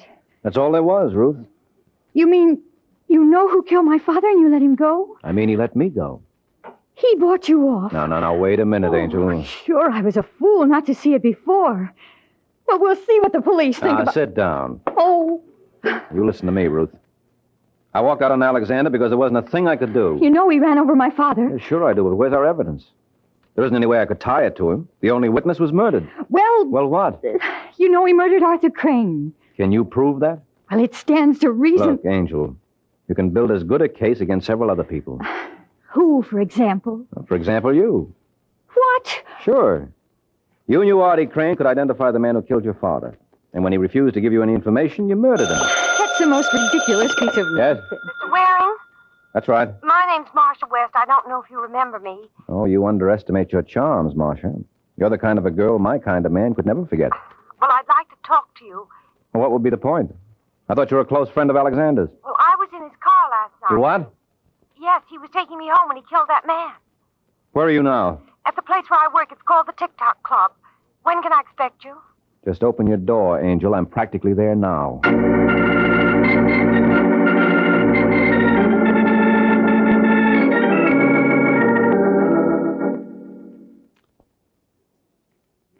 Come on, you creep. Snap into it. We haven't got all night. The show goes on in a few...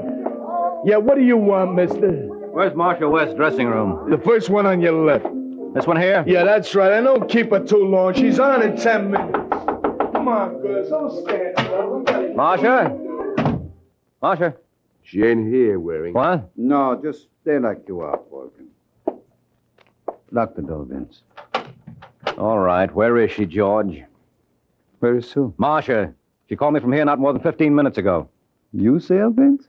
Was it that old hag with the mop? And you boys ought to try television. That's a great act you've got there. I'm glad you like it. What did Marcia tell you on the phone? Who? Don't be smart. And I just wanted to show you that two could play that game. What'd you tell you? Enough. You know, I wouldn't need much excuse to paste you one right now, Buster, so don't tempt me. What do you say, Mike? I say you boys aren't very smart. There are a dozen people out there. And they all work for me. So start talking, pal. Why, you... Careful, chum.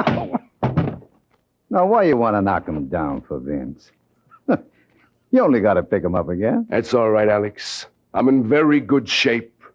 I can keep this up all night.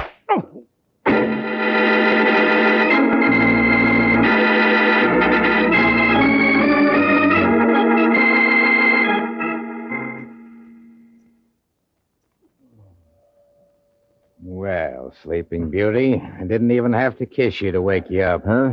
Yeah, this isn't the Princess Palace. It's Bellevue Hospital. No kidding. Okay, Mike, who slugged you? First, I want to know where you found me, Sergeant. On West 8th Street. How did I get down there?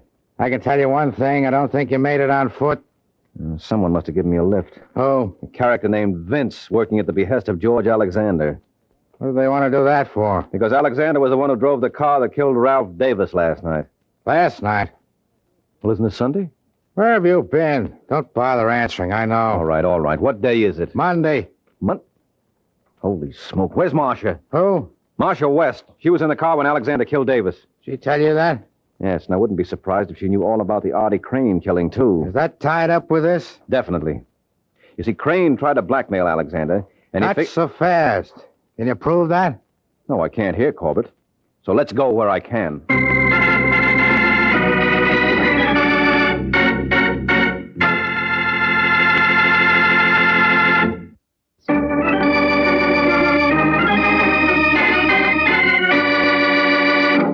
Now back to the adventures of the Falcon. A half hour has passed since Mike Waring set out with Sergeant Corbett to try to tie the case together. Their destination, the apartment of George Alexander. You're a pretty sick man, Waring. You don't know what you're saying. No, it's no use, George. We've got all the evidence we need. Right, Sergeant? Right. So why don't I hear from the district attorney? You will, shortly. You're still bluffing, Mike. Admit it. All right, then how do I know you paid off to Artie Crane? You know? Yes, and I can prove it. How about that, Mr. Alexander? Well, you see, it's like this, Sergeant. It was no shakedown. I gave Artie the money. Oh, because you were impressed by his musical talents and wanted to see him further his career? Why, Mike, you take the words right out of my mouth. Oh, no. Something wrong? You don't think the DA will buy that? Why not? If it's okay for me to help young ladies interested in musical careers, why not young men? Sounds logical. Oh, come on, Corbett, be smart. You don't believe that? I didn't say I did. I just said it sounded logical. That's all I ask. Where's Vince? Why? I want to talk to him. You're going to have a long wait. Vince leave town Friday night. Friday? Yeah. Uh-huh. I suppose that was his double who bounced me around backstage at the TikTok Club on Saturday. I don't know what you're talking about. Yeah, sure. Next you'll say you never heard of a girl named Marcia West. Of course I have. Oh, sweetheart. You call me, George? Marcia. Is this the girl you mean? All right, never mind the act, George. Listen, Marcia. This is Sergeant Corbett. I want you to tell him everything. Everything? Yes, beginning with your call to me on Saturday night. My call to you? Don't you remember? I don't see how I could be expected to, Mr. Waring, seeing this is the first time we've met. What? But it's been a real pleasure. Let's do it again sometime.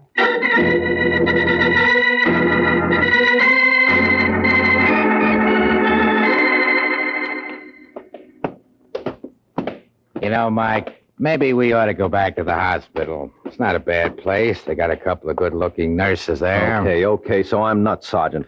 But just humor me a couple of minutes more. I still don't see what you're going to accomplish with Pete Jordan. I tell you, he knows that Artie Crane went to see Alexander. That still don't prove anything.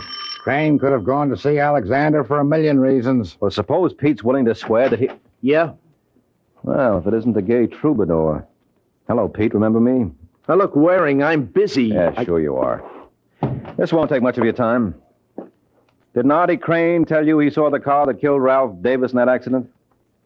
Well, didn't he? Yeah. Get your coat, Jordan. We're going downtown. Now, don't rush him, Sergeant. You might break the spell. As long as Pete's in the mood for singing, maybe he'll be willing to croon you something else. I told you everything I know. Not quite. There's one song you forgot. The one that goes, I killed my best friend and am I sorry? What are you talking about? The murder of Artie Crane. You know enough about that to give us a complete chorus. So start singing, Pigeon.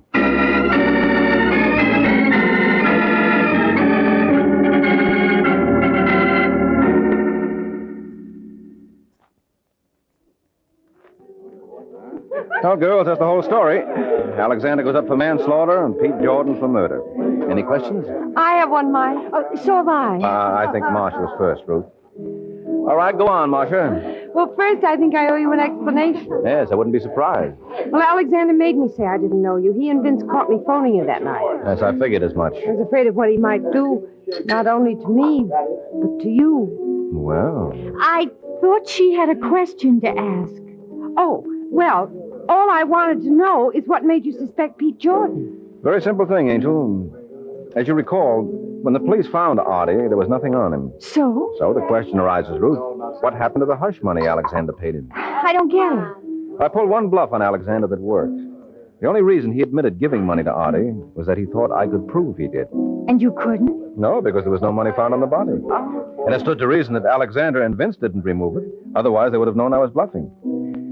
So I figured maybe this was just a plain, everyday murder for money. And once you realized that, it was just a matter of picking out the only party who had the opportunity. That's right. And that gave me Pete Jordan. But I'll tell you one thing this business taught me. What? Never take a case where two beautiful women are involved. Makes for complications. How so? Well, it's too much of a good thing. You know the old saying, two's company, three's a crowd. You've got a point there, Ruth. He certainly has. No, don't fight. I'm sure we can settle this peaceably. I'm sure we can. That's the spirit. Now, how are we going to work it? That's easy. Mm-hmm. Good night, Mr. Waring.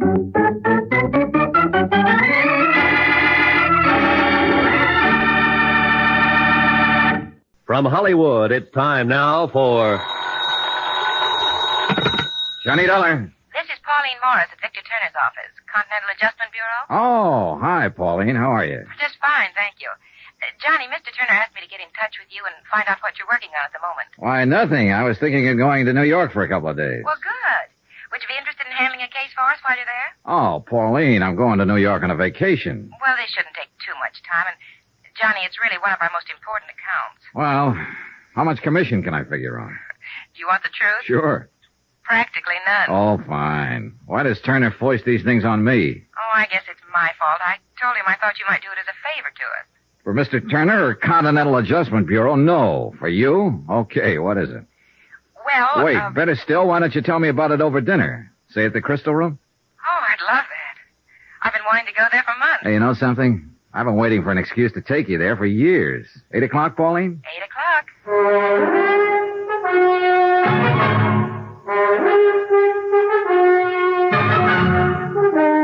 Tonight and every weekday night, Bob Bailey in the transcribed adventures of the man with the action-packed expense account, America's fabulous freelance insurance investigator. Yours truly, Johnny Dollar.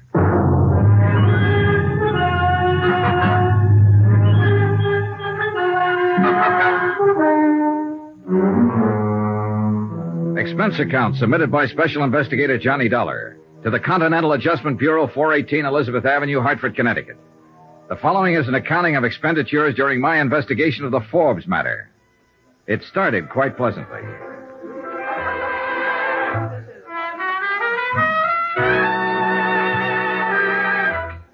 Oh, no, Johnny, let's go back to the table and eat. I'm tired of dancing. Yeah, but once you sit down, you'll start talking business again. Well, of course I will. I do have a job to keep. Okay. Frustrating girl. Besides, the sooner you clear up this case, the longer you'll have for a vacation in New York. I said okay. Here you are, sit down. Thank you. All right, Miss Morris. Let's have the bad news. Well, the insurance company is Delaware Eastern Liability, New York office. Yes, ma'am. Their client who filed the complaint is a large dress manufacturing company. Century Styles Incorporated. Yes, ma'am. Oh, and if you can manage to pick up one of their latest creations in my size while you're there, I love you forever. Yes, ma'am. Now, let's dance. No, wait. The auditors found a deficit in their books, $4,285. Well, naturally, the head of the company wants a settlement. Yes, ma'am. Now, let's... And, Johnny, your biggest problem will be Mr. Elliott. Mr. Robert Elliott, who I understand is something of a personality problem. He can't be any more of a problem than I'm having with you. Now, let's dance. Expense account item 2, $28.63. Train fare and incidentals getting from Hartford to Manhattan. With me, I took all the necessary information concerning the indemnity claim of Century Styles with Delaware Eastern Liability and Trust. I arrived at Grand Central at 2:05 and was checked in at the New Weston by 2:30. Air brisk, sky clear, weather cold. Expense account item 3, 10 cents, phone call. To Robert P. Elliott, Century Styles Incorporated. Mr. Elliott said he would be happy to see me, so I went right over and found a 4-story building that housed 2 floors of factory and 2 floors of offices. The factory was the usual crowded, noisy collection of machinery and people. The general offices overstuffed and overheated and overcrowded. Girls, you must get ready. Come on, girls. Now, everybody. What's this, Sam Hill?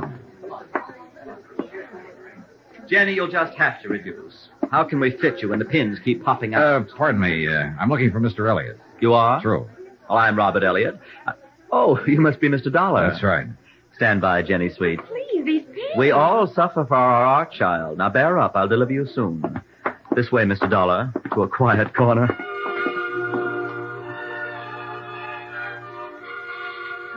Mr. Elliott was small and wiry, wearing white huaraches, green slacks, a corduroy jacket, and a flower print shirt of no identifiable color.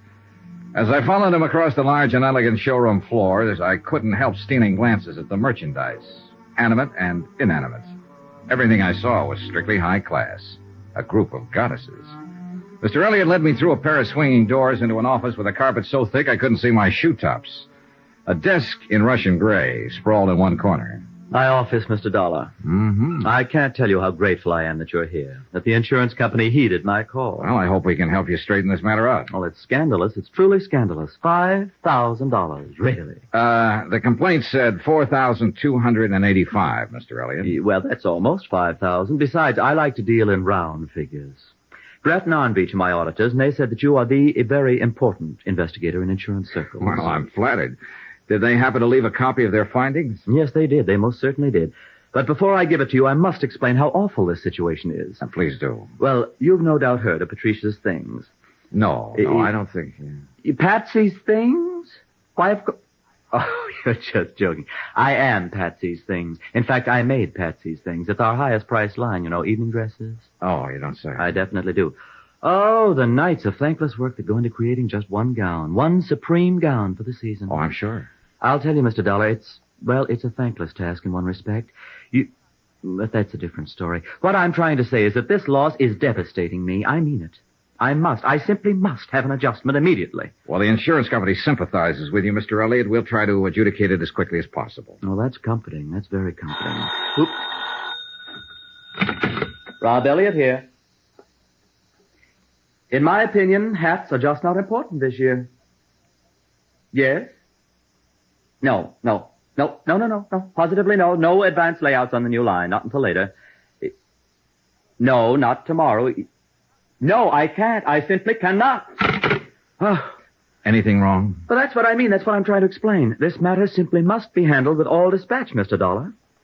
You see, my firm operates on a... Shoestring? Well, Spider's hair would be more apt. $5,000. Mr. Dollar, that comparatively small loss is stopping me from showing my new line of Patsy's... evening dresses? Yes. I must show them before month's end or I'll lose my entire opportunity for profit. So, you see, I must have compensation for the loss. I think I get the picture, Mr. Elliott. There. That was the newspaper calling, and it's terrible. They all want advance viewings of my new line, and I simply can't afford to. I can't afford to pay my help to produce the models. Mr. Dollar, for 3 agonizing months I worked. Frantically, I drew, I cut, I stitched. And not one warp over for my creation can be exhibited, unless this matter's settled. Then suppose we get down to business. Well, the business is that some ruthless brigand pussyfooted off with my company's money. Well, do you have any idea? I don't have, no, not so much as a footprint or a strand of hair. And, Mr. Dollar, if you don't find out who it was and return my money, I'll be cremated. Professionally cremated, that is. Why, I might even have to join the Foreign Legion. Well, don't worry, Mr. Elliott. If your loss is verified, and apparently a reputable auditing firm has already done that, I can assure you that the insurance company will reimburse that loss in the time it takes to get a check made out and in the mail. Oh, good. I'll be forever grateful. Well, while you're in this mood, would you mind me having a little closer rundown on what happened? Well, the auditors simply uncovered a shortage, that's all. I know that much, Mr. Elliott. May I see their report? Yes, of course. There. Isn't that binder an atrocious green? Well, if you say so. I'd like to keep this, Mr. Elliott, to verify my report. Of course, Mr. Dollar. Anything at all. Just save me. I left Mr. Elliott in a fainting condition, went back to my hotel, and studied the auditor's report. The obvious conclusion after an hour's reading was that the funds had been embezzled by someone in the bookkeeping department. A series of crude erasures and bad fumblings indicated that whoever had done it had been something less than expert. In fact, he or she had been almost idiotic. The next morning, I confirmed my own findings with Mr. Brett at the auditor's office.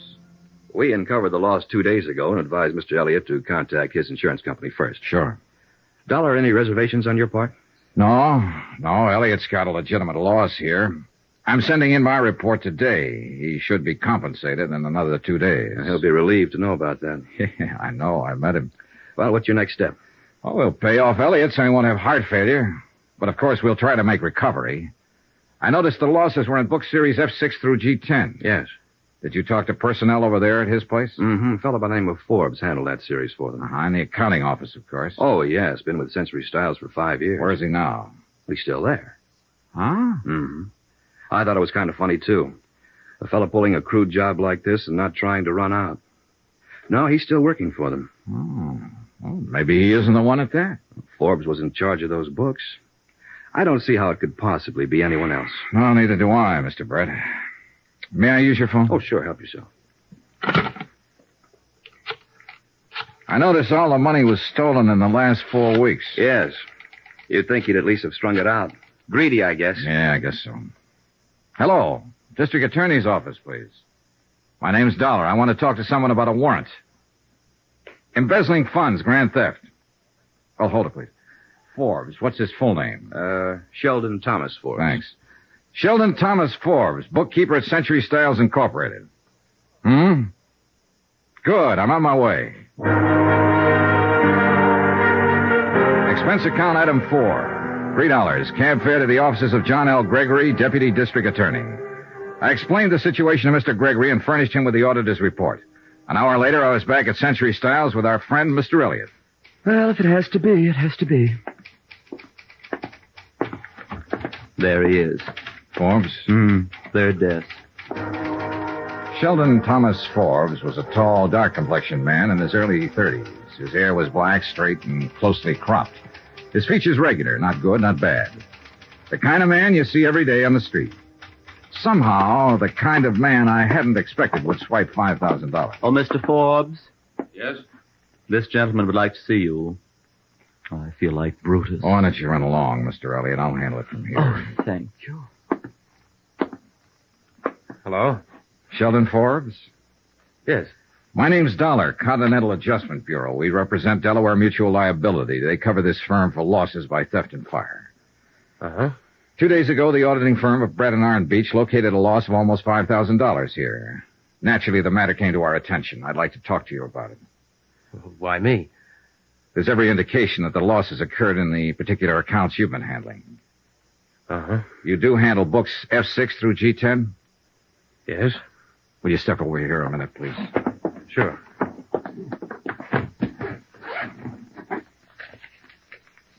Would you look at this, please? Your figures? Yes. Your handwriting? Uh-huh. Your entries and your initials? Yes. Well, what do you have to say? Nothing. Look, you know why I'm talking to you, why I came to you first. Yes. Still nothing to say? Nothing. Well, aren't you being a little silly? Why? I stole the money. You've proved it. What am I supposed to say? You admit it. How can I deny it? Okay, we've got that much covered. Well, look, my company's interested in recovery of $4,285. Do you understand? I think so. Oh, now, Forbes, come to your senses. What do you want to do? Go to jail, or do you want to give the money back? No, that's funny. Well, no, I don't think it's funny. I doubt if you will. I've got 16 cents in my pocket. Will that help? Where's the money? I haven't got it, Mr. Dollar. You'll have to take me to jail. Shall we go? Okay.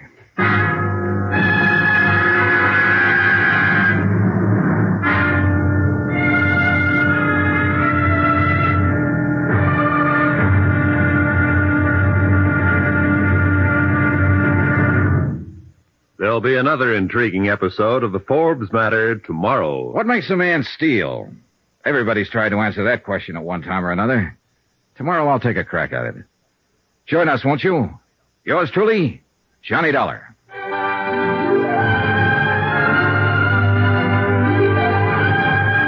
Yours truly, Johnny Dollar, starring Bob Bailey, is transcribed in Hollywood. Written by John Dawson, it is produced and directed by Jack Johnstone. Be sure to join us tomorrow night, same time and station, for the next exciting episode of Yours truly, Johnny Dollar. Roy Rowan speaking. From Hollywood, it's time now for... Johnny Dollar. Rob Elliott here, Mr. Dollar. Century style? I know, Mr. Elliott. How are you today? Terrible, Mr. Dollar. I feel terrible.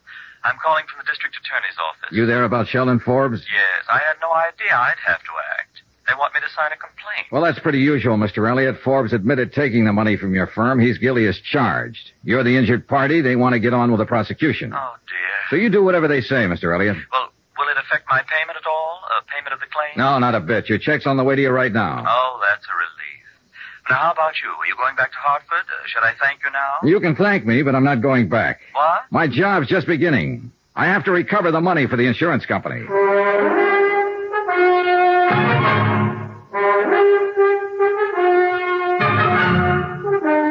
Tonight and every weekday night, Bob Bailey in the transcribed adventures of the man with the action-packed expense account, America's fabulous freelance insurance investigator. Yours truly, Johnny Dollar.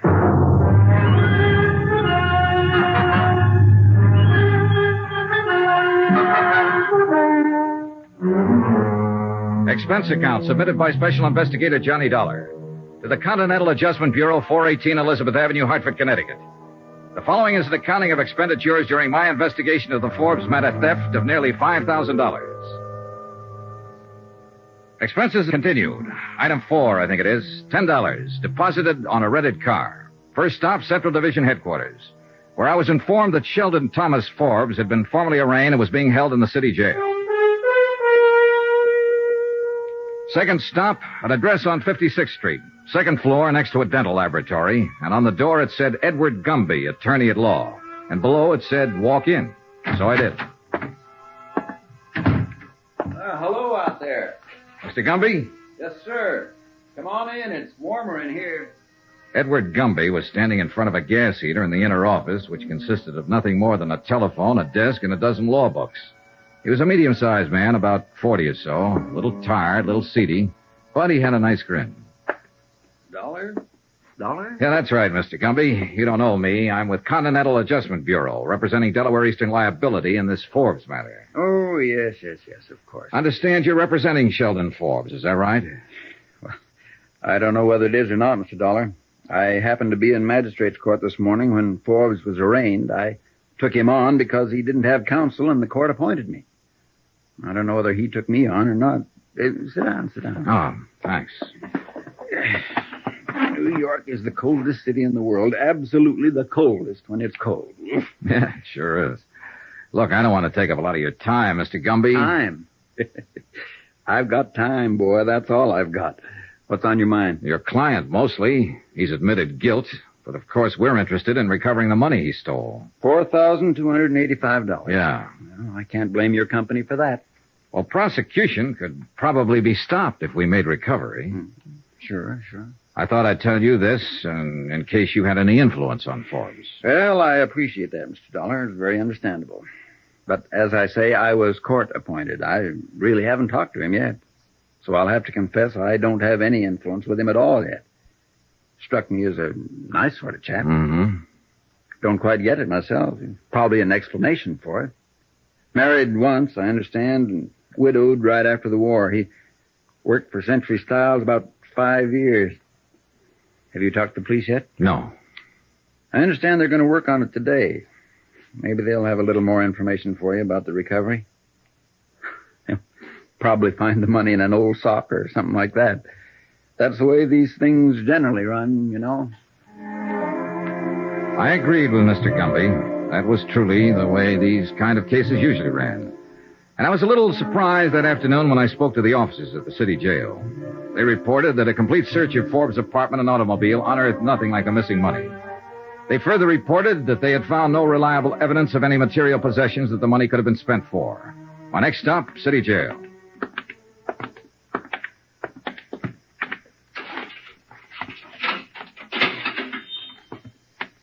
He won't tell you anything. Kept his trap shut all the time he's been in here. As far as we've been able to find out, no previous record, no background. Been checking his prints with Washington. I don't know about this one. You know, ex-cop-wise. Know what I mean? Won't give a police officer the time of day. That means he could have been in before. On the other hand, it could mean he's just scared. That too. Well...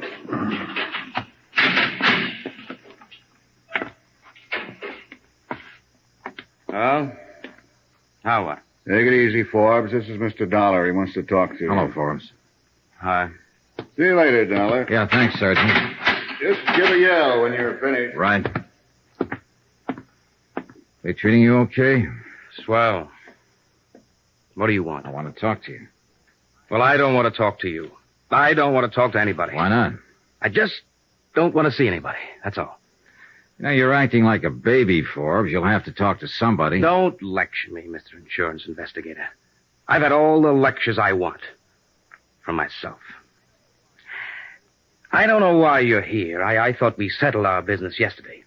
The whole thing's just a technicality. I've been arraigned, they've got my confession, I'll go into court, and they'll give me the business. What are you doing in here, anyway? It's a swell day to be outside. Yeah, it is. Want to smoke? Oh, thanks.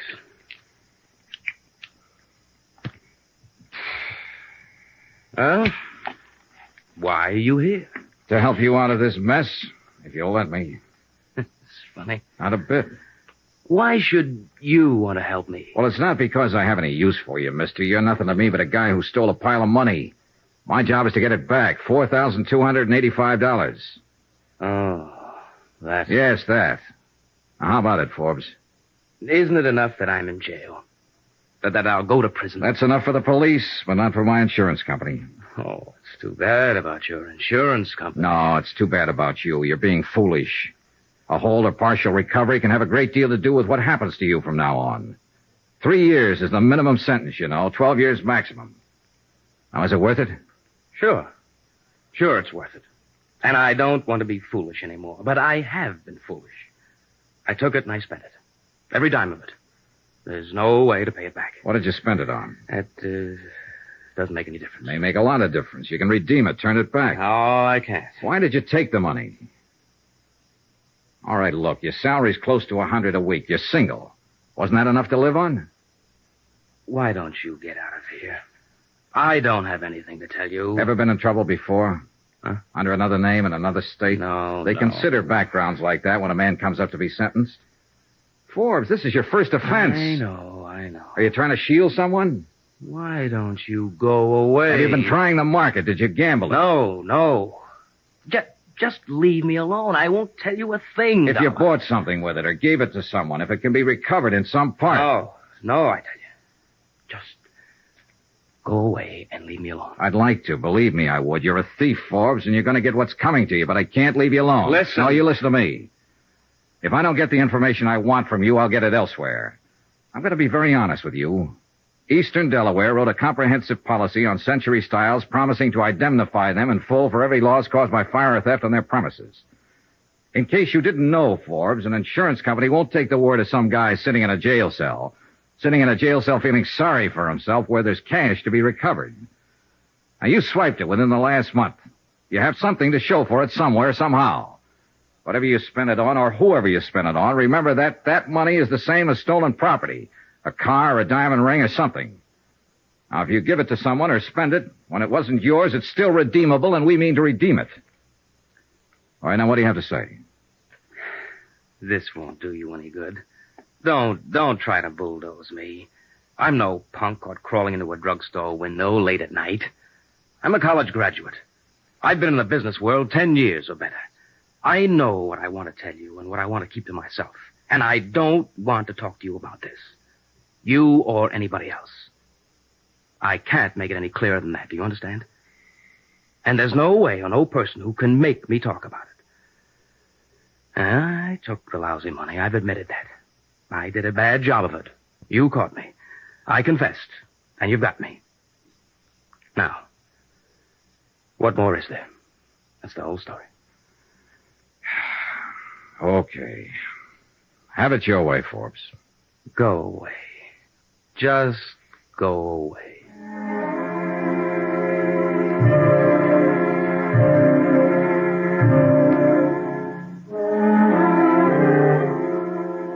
On my way out, I saw his attorney, Edward Gumby, on his way in to see Forbes.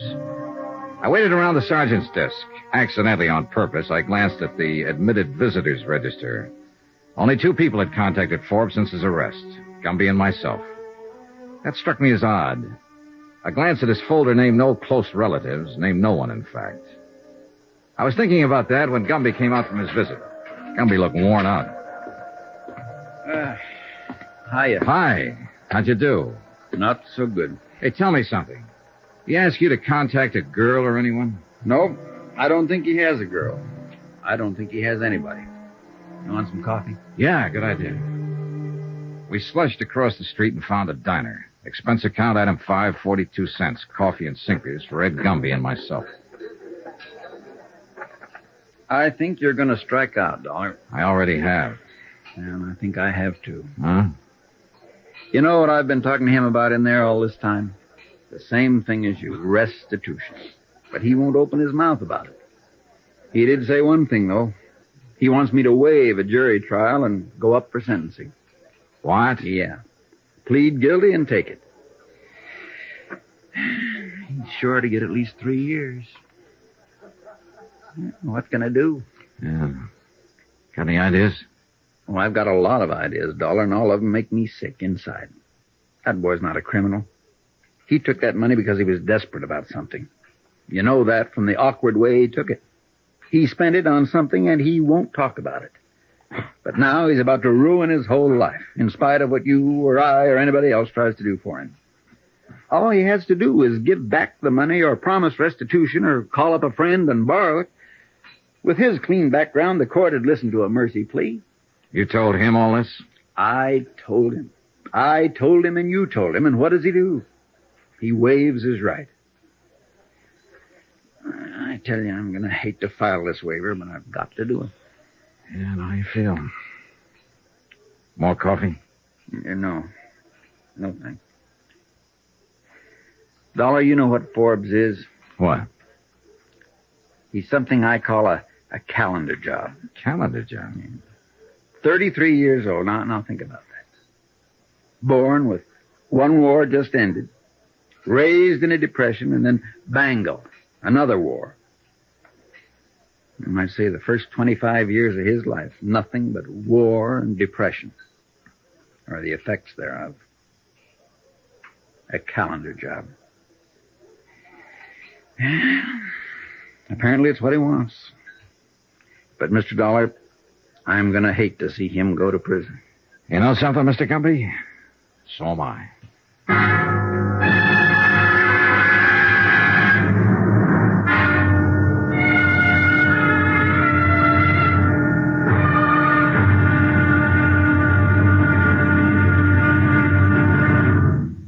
There be another intriguing episode in our story of the Forbes matter tomorrow. Tomorrow, a sudden twist in the case that throws all the usual theories right out the window. The unexpected. Join us, won't you? Yours truly, Johnny Dollar.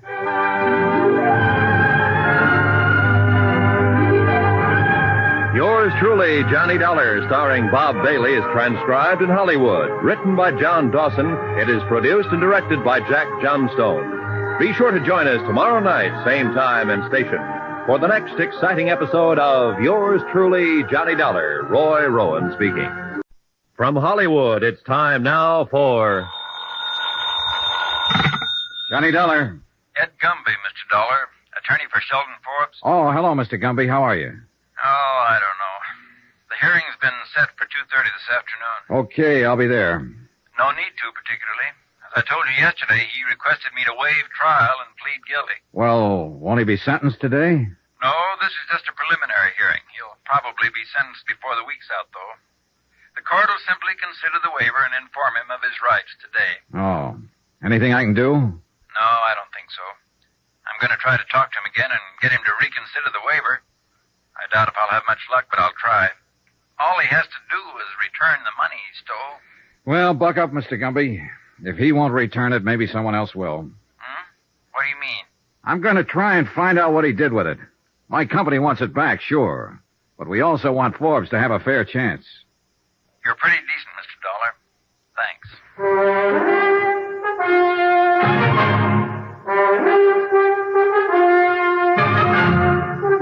Tonight and every weekday night, Bob Bailey in the transcribed adventures of the man with the action-packed expense account, America's fabulous freelance insurance investigator. Yours truly, Johnny Dollar.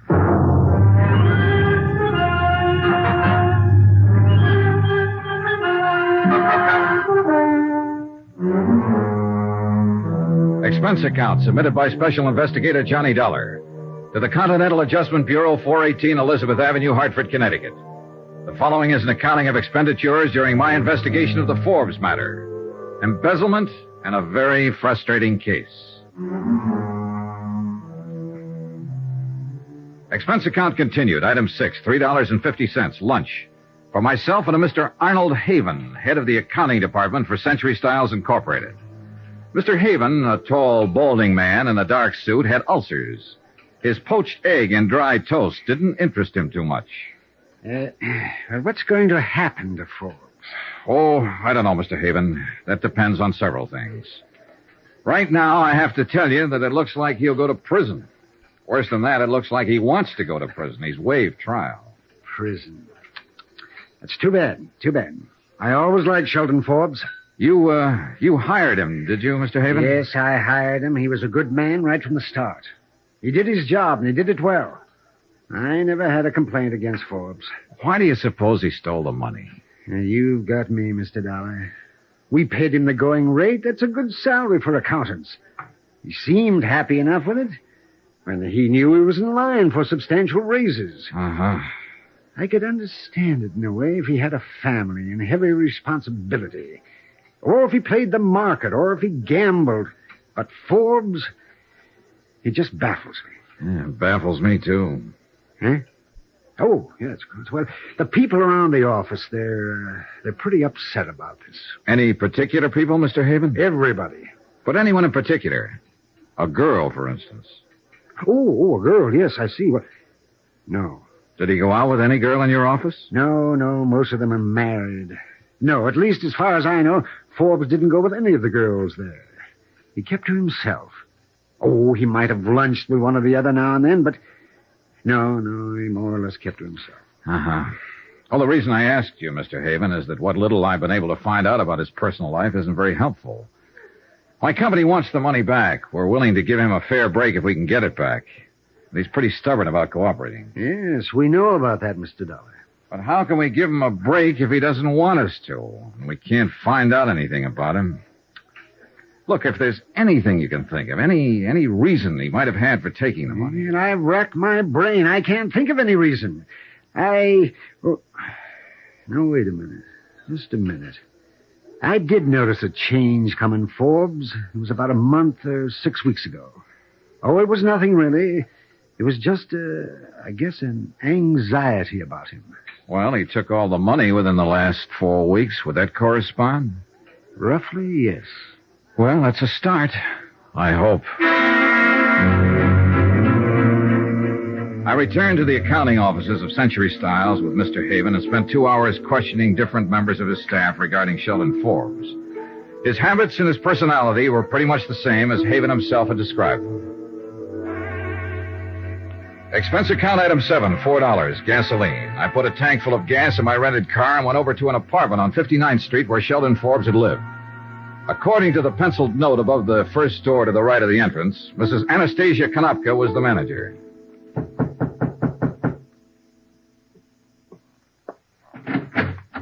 Yes, what is, please? You're Mrs. Konopka? Yes. What do you want, mister? I understand Mr. Sheldon Forbes lives here. Is that right? Oh, yes. Bad. I hear he steals monies. Bad. He not in jail, I think. Yes, I know about that, Mrs. Konopka. I'm from the insurance company, and we're involved in this case. We're trying to recover some of that money if we can. I wonder if you'd help me. I fixed dinner for my husband. He's come home from work. It won't take long. What I do? Well, I want to know about Sheldon Forbes. What? The works, Mrs. Konopka. Did he drink, gamble? Did he stay in nights or go out? Did he pay his rent? He always pay his rent. You are policeman? An insurance investigator. Please, sometime else. Maybe you speak to my husband. He speak much better than me. But it's important now. I talked to Mr. Forbes on telephone. He called me from jail. He say I no have to answer any questions. No, you don't have to answer any questions, Mrs. Konopka. But I'd sure appreciate it if you would. My husband home pretty soon. You ask him. You can help him, possibly. Now, would you like to help him in this trouble? All right, mister, but how I know these things you ask about men who live here? Well, look, how about his friends? Who visited him? I cannot say. No visitor.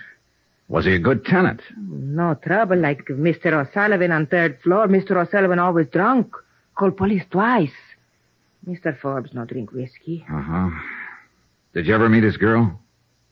Girl? Sure. He had a girlfriend, didn't he? Oh, I think you mistake. I no ever see girlfriend here. All right. How long have you known him?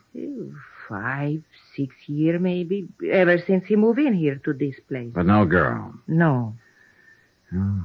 Well, how'd he spend his time? Work. He work very hard. No, I mean besides working at the office. How else did Forbes spend his time? He poor feller, that one. Huh? Sure, he steals money, but he poor feller just the same. For him, I feel. Yeah. Mr. Forbes, he quiet and he think. I know he live up in that little room quiet and think. He does all time think. No whiskey, no girls. Oh, he paint sometime, listen to music, think. Oh, my husband didn't burn. Please, you go Well, now. just a minute. I'd like to see his apartment if I can. Oh, no matter. Here. You bring back key, please. Sure. Thank you, Mrs. Konopka. The apartment Sheldon Forbes called home was as dismal as the neighborhood. A tiny closet kitchen, a bed that came out of the wall, a pair of grimy windows that looked across the court onto another pair of equally grimy windows. The furniture was threadbare and dusty. A small ironing board and iron attested to the fact that Sheldon Forbes laundered his own shirts. Other small evidences of frugality were about the premises. A hot plate and a can of souring cream. 2 suits of clothes, neatly brushed and pressed, but inexpensive. The record player and a collection of a half a dozen good albums were the only sign of material accomplishment. The painting materials, easel, canvas, and oils were also inexpensive. No liquor, no jewelry, no expensive clothes. Nothing that cost $4,285 or anything like it.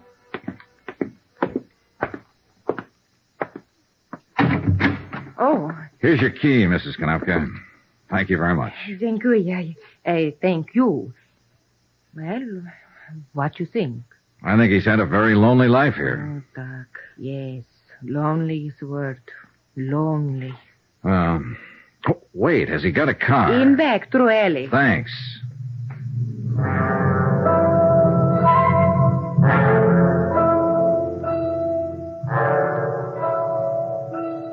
It was a Ford, vintage of 1946, tightly locked up. The paint was scaling away, the tires worn down, the mileage 77,000 miles. He certainly hadn't blown the money on a fancy car. Now I felt completely frustrated. Expense account item 8, 79 cents, dinner. I had it in a neighborhood restaurant called the 79er, a place I learned where Sheldon Forbes frequently took his evening meal. The restaurant manager, a man named Alexander Dupulis, remembered Forbes and he liked him. A woman who ran a bakery shop across the street also remembered him as the young man who bought a roll there every night. Probably the roll to go with a lonely cup of coffee in his room the next morning. She liked him, too. All in all, I was getting a composite picture of Sheldon Forbes that didn't look quite right. Whatever he was to the people who knew him casually, he wasn't a man who ever had any money to spend. I dropped in at the city jail about 7:30, and I was surprised to find lawyer Edward Gumby sitting on a bench, briefcase in hand. Dollar? Hello, Mr. Gumby. Nothing new, huh? Well, that's the way it goes, I guess. We had some action today. Oh? Yeah. The hearing was this afternoon. Man from the district attorney's office took about 15 minutes to lay out the evidence against Forbes and make the charges. Uh-huh. I spent the whole time pleading with Forbes not to go ahead with the waiver. Did I miss anything? No, he wouldn't open up at all. Just said he'd spent the money. I couldn't talk him out of the waiver, so it went through. When will he be sentenced? They set the date for Friday. I don't know whether they'll get around to it or not. I'd like to talk to him again. Has he been moved yet? Nope. I thought he'd be transferred to the sheriff's office. Well, ordinarily he would, but since he waived trial, they announced bail. It's proper procedure in cases like this. Gives him a couple of days to straighten out his affairs. What? Somebody bailed him out? I did. Oh. Has he left yet? Won't get out till 8. That's when the shift changes. Think it's worth trying to see him? Yeah, I think I'll stick around, Mr. Gumby. I gotta find out something about this case. An hour later, when Sheldon Forbes emerged from the doorway and turned right, I was following him. When he caught a cab and headed uptown, I caught one and stayed right with him. When he got out at the Empress Theater and walked around to the stage door, I was standing by the alley entrance. 10 minutes later, he came back out, hailed a cab. Once more, I followed.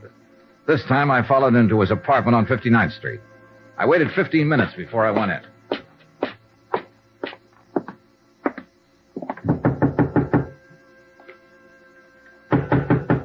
Forbes? Forbes? Hey, Forbes, it's me, Johnny Dollar. I want to talk to you.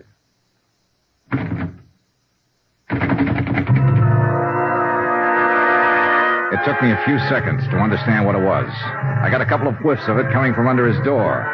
Forbes!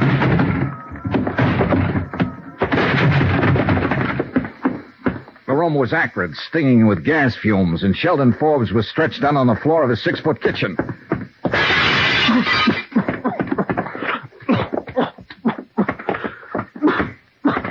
When I picked him up and carried him out, I didn't know whether he was alive or dead.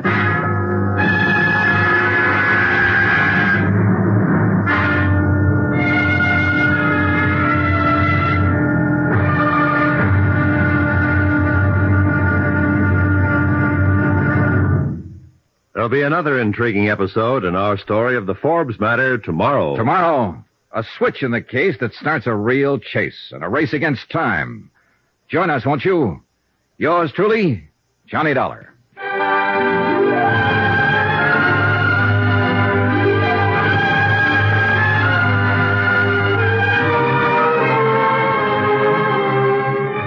Yours truly, Johnny Dollar, starring Bob Bailey, is transcribed in Hollywood. Written by John Dawson, it is produced and directed by Jack Johnstone. Be sure to join us tomorrow night, same time and station, for the next exciting episode of Yours truly, Johnny Dollar. Roy Rowan speaking. From Hollywood, it's time now for Johnny Dollar. This is the police operator. Are you the party who called for an ambulance? Yes, didn't you get it? It's on the way, sir. I'm calling to verify the circumstances. Attempted suicide by gas. Yes, sir, we have that. The victim's name? Sheldon Forbes, Forbes. Forbes? And your connection, sir? Relative, perhaps? No relation. Insurance investigator. I just found him. Would will you please remain there until the officers arrive? Are you kidding? I asked you to... Oh, well, thank you very much.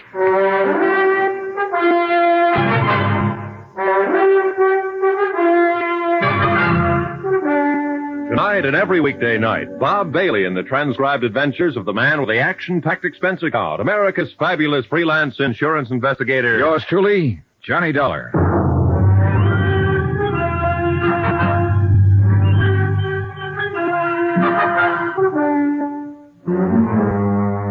Expense account submitted by Special Investigator Johnny Dollar to the Continental Adjustment Bureau, 418 Elizabeth Avenue, Hartford, Connecticut. The following is an accounting of expenditures during my investigation of the Forbes matter. Sheldon Forbes pleaded guilty to a $4,285 embezzling charge. He waived jury trial and was awaiting sentence when he was bailed out of jail, went home, and turned on the gas. 30 seconds after I dragged him from the apartment, I called the police emergency squad.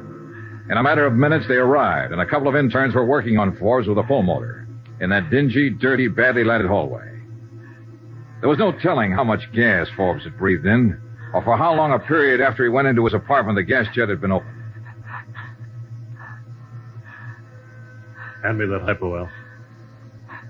Thanks. Swab. Okay. He alive? Barely. You the fellow found him, mister? Yeah. Hard to say what can happen on these kind. That shot I just gave him should produce some reaction. Oh. This your place? You know who he is? His name's Sheldon Forbes. Nice-looking guy. Al, I'll need that. Yeah, thanks. I think we're getting somewhere now. Hey, look, can I help? No. Al, you better hand me one of those, too. Liable to be pretty sick if... Oh, thank good. He's catching on. Yeah. Let's have a little increase, Al. Up it just a little. Okay. Hold it there.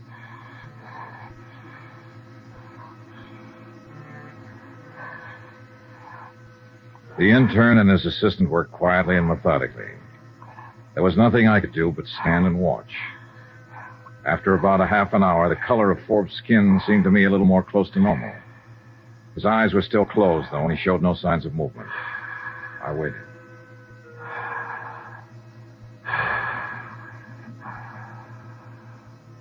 Okay, Al. You can kill the pulmotor.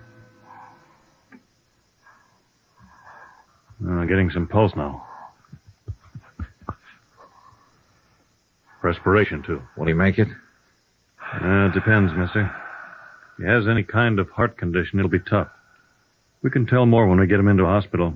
Nothing more we can do for him here. Okay, Al. Have the boys load him up. Let's get out of here.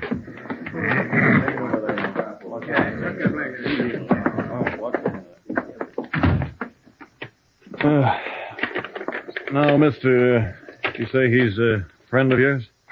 Just someone I knew. Got you to thank, in case he makes it. Where'll he be? We'll take him over to Bellevue. All attempted suicides get over there. Mm-hmm. I'd like to talk to him when he comes around. Any idea when that'll be? No telling. Better phone in first. Police will want to talk to you. You give identification to headquarters when you called in? Yeah. Yeah, that's the third one tonight. What is it, the weather? Not for him. My job is to handle them, but I wonder why they do it.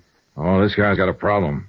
He's out on bail, goes into court Friday to be sentenced, embezzling charge. Seemed like a nice guy to look at. I think he probably is a nice guy. But I thought you said he was an embezzler. I did. Well, be sure and call in. Yeah, sure, Doctor. Thanks. Good night. The uniformed officers outside the apartment house questioned me thoroughly regarding the circumstances of the attempted suicide. I told them what had occurred and gave them my business address for reference. They asked me to ride over to the station with them and verify the facts. I did. All of that took about 2 hours. When I was finished, I put in a call to Bellevue. No change in Sheldon Forbes' condition. Expense account item 9, $280, 1 theater ticket. That's what it cost me to see the last 15 minutes of a fairly bad musical play at the Empress Theater. When it was over, I walked around to the stage entrance. Didn't quite get that, mister. Dollar. Dollar? Oh, Mr. Dollar. Uh-huh. Well, what can I do for you? Between 6:30 and 7 o'clock tonight, a man came here to the stage entrance and talked to you. A lot of people talk to me here. That's my job, talking to them. One man in particular. His name is Sheldon Forbes. Don't remember nobody named Forbes. Well, maybe he didn't give his name. He was a tall man, about my size, 30 or so, dark hair, clean cut. Wore a tweed suit. Beats me. Did he come here to see somebody in the show? Is that it? He might have, I don't know. Well, how do you know he came here? I followed him. I saw him. Huh? It's a business, my business. I'm an investigator. Oh, wait now. Did he have a hat on tonight? No, I didn't. Short haircut? Yeah, do you remember him? Sure. What's he done? Struck me as a nice young fella. He's been around here a lot of times. Sheldon Forbes, yeah. I didn't recognize his name at first. Would you mind telling me why he comes around here? Comes here to see Betsy Walker. One of the girls in the show. Betsy Walker. Is she his girlfriend? No, don't think so. It's like this. He comes here asking to see her, and she never sees him. You get it? Yeah, I suppose so. Oh, who is she? Oh, she sings here. Dances a little. Pretty girl. Have you ever seen her with Forbes? Well, I can't say. I guess not. Is she still here? Huh? Betsy Walker, is she still here? I'd like to talk to her. Well, she wouldn't be here this late. She finishes her bit in the second act. Could you tell me where she lives? No. I'm sorry, boy. I can't tell you that. All right. Well, where can I phone her? Can't tell you that either. Now, why don't you drop around tomorrow? It's important tonight. Hey, look, would you do me a favor? Depends. What is it? Would you telephone Betsy Walker? Tell her my business and ask her if she'll see me. Well, suppose I can do that, all right, Mr. Dollar. Take a chair there. I'll see what I can do for you.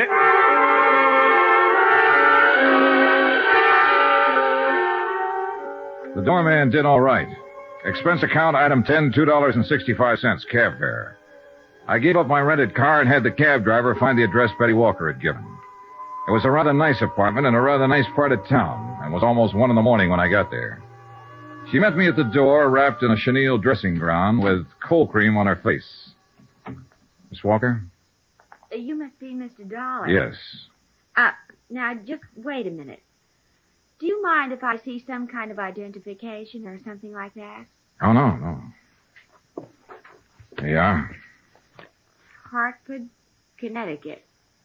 Oh, you'd be surprised at some of the things some men will try. Come in, please.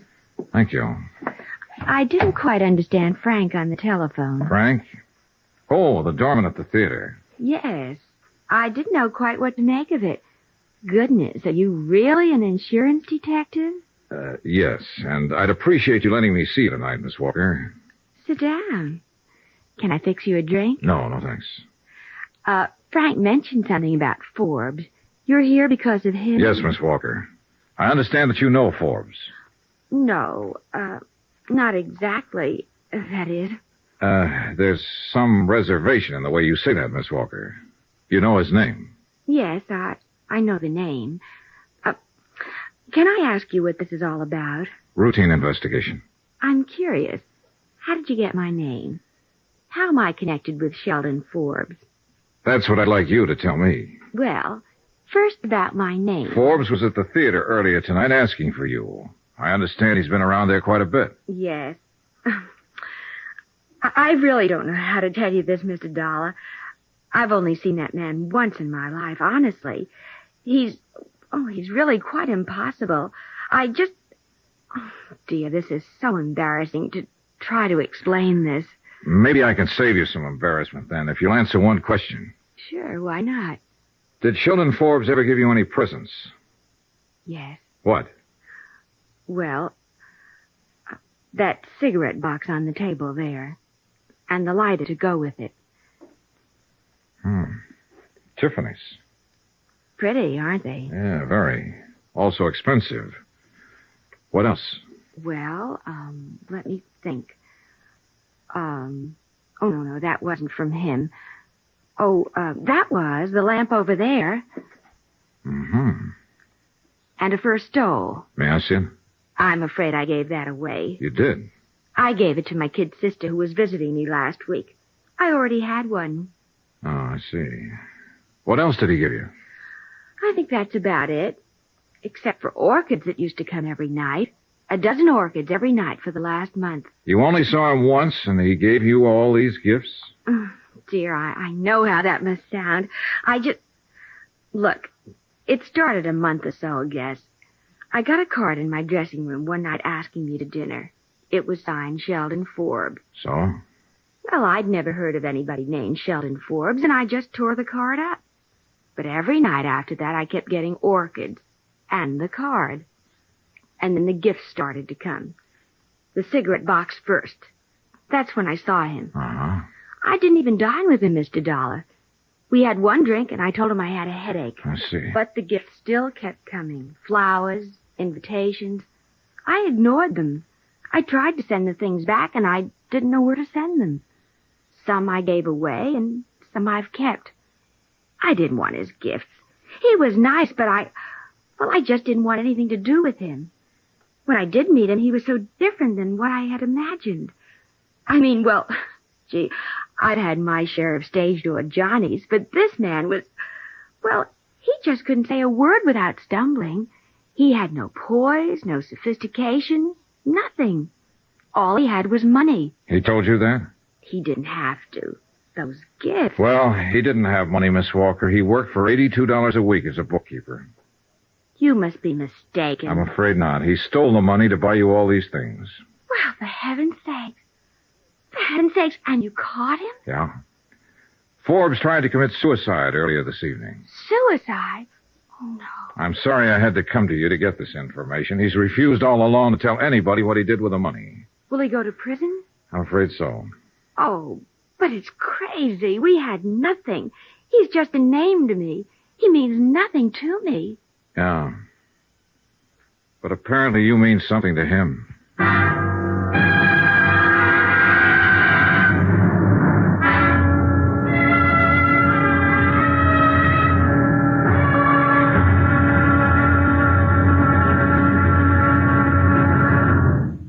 There'll be another intriguing episode in our story of the Forbes matter tomorrow. Tomorrow, proof that $4,285 worth of unrequited love can spell 3 years of prison. But sometimes there's an angle. In this case, a rather startling one. Join us, won't you? Yours truly, Johnny Dollar.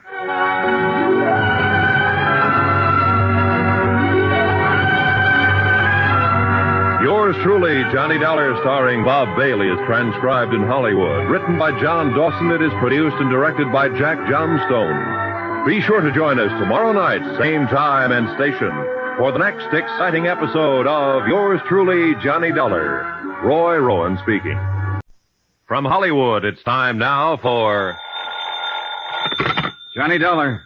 This is Betsy Walker, Mr. Dollar. I'm up and around. Yes, thanks for calling. Have any time this morning? I think so. If possible, I'd like to come over to your apartment again and take an inventory of the gifts that Sheldon Forbes sent you. That'll be all right, sure. About an hour? Sure. I couldn't sleep much last night thinking about all this. He stole that money because of me. You mustn't feel that way, Miss Walker. He knew what he was doing. You had no part in the theft. I have the gifts. Well, we may have to take those away from you. I don't mind that. You said he tried suicide. How is he this morning? I just talked to the hospital. He's going to be all right. But he has to go to prison? Yes. Funny world, Mr. Dollar. Yeah.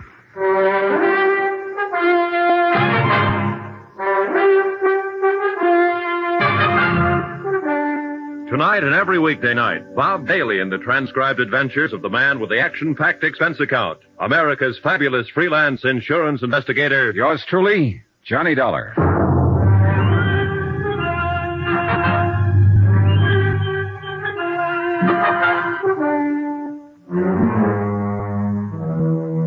Expense account submitted by Special Investigator Johnny Dollar to the Continental Adjustment Bureau, 418 Elizabeth Avenue, Hartford, Connecticut. The following is an accounting of expenditures during my investigation of the Forbes matter. More expenses, items 11 to 16. $78.40. Cab fares, meals, accounting services, legal services, cab fares, and more cab fares. I made a comprehensive inventory at Betsy Walker's apartment and spent the rest of the day tracking down the places where the items had been purchased and ascertaining the retail values. Total, $2,780 worth of gifts, bought with stolen money. Betsy Walker also told me that Sheldon Forbes had made appointments to meet her at various times at very expensive restaurants in New York. She had never once kept any of these appointments, but a check with the Waldorf, 21, the Stork, and several other places revealed that Forbes had always made elaborate arrangements to entertain her. His restaurant bills came to $835. The florist bill, $670. Total amount spent, $4,285. Total amount stolen, $4,285.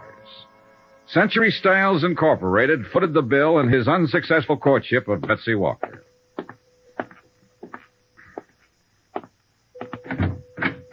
Hello. Hi. Remember me, Forbes? Sure, insurance man. Well, what now? How do you feel? Okay. You saved me, didn't you? I suppose so. Why? Same reason you'd save a man who was dying. Huh. You know what I've been doing? What? Answering the questions you wouldn't answer. I met Betsy Walker. What? My job, Forbes. I had to. How did you know about her? I followed you night before last when you got out on bail. I saw you go to the theater. Listen, you had no right to go to her. You have no right to involve her in any of this. Why didn't you think of that a month or so ago? It's the company's money you've been spending on her. I had every right, as unpleasant as it is. I suppose she knows all about me now. That's right, all. Boy, I sure must look like the prize sucker of all time. Must have handed her a laugh. She didn't think it was one bit funny. And Forbes, I don't think it's funny either. Then what are you standing here for? Lording it over me? I'm not doing that at all. I'm just here to let you know how things are at the moment. All right. How are things?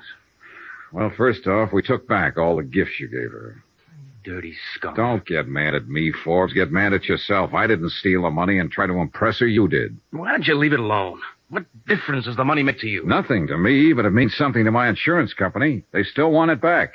And they'll get as much back as they can. Well, good for that. What do you want now? Your signature. I think I traced most of it down. You want to look this over? Go ahead.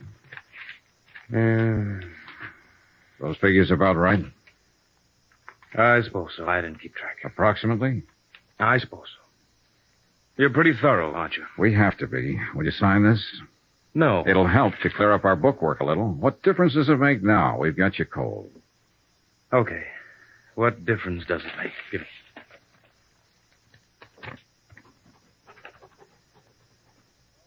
Okay, thanks.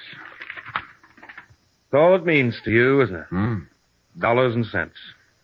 Dollars and cents that were stolen, Forbes. Remember that. You wouldn't let me forget it. No, I wouldn't. You did the dumbest thing in the world. You stole nearly $5,000 trying to make an impression on a girl who didn't want to have a thing to do with you.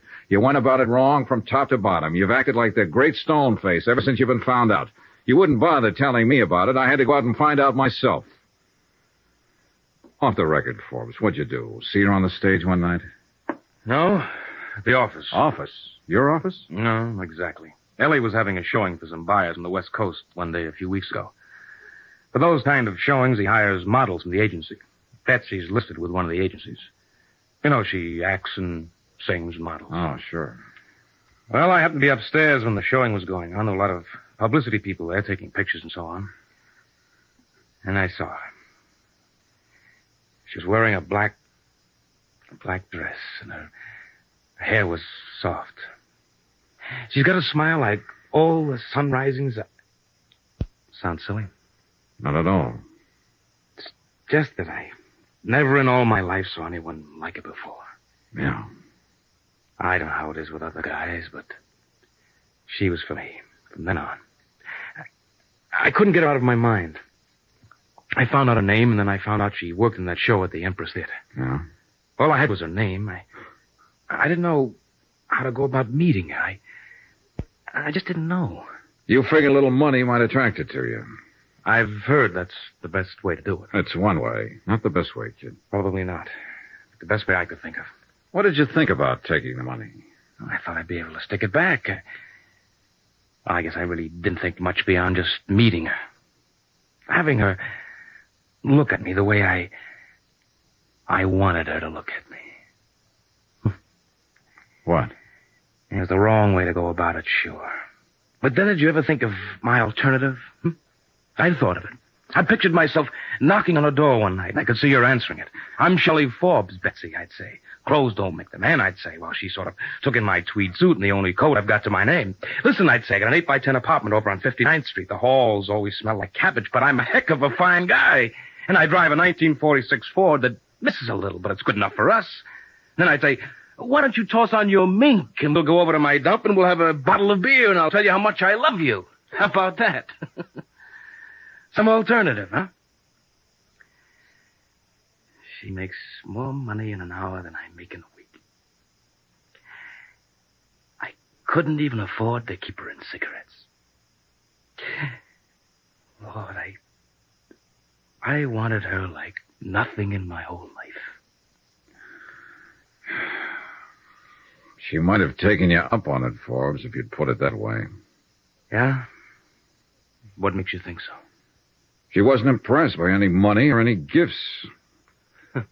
More than that, I met her. She's a pretty nice girl. Yeah. Up until the time I talked with Sheldon Forbes in the hospital, I'd always had my doubts about love happening at first sight. After my talk with him, I was convinced that it could and did happen to him. I was sorry that he didn't know quite how to handle it. I was also wondering, if I'd been in his shoes, would I have done the same thing?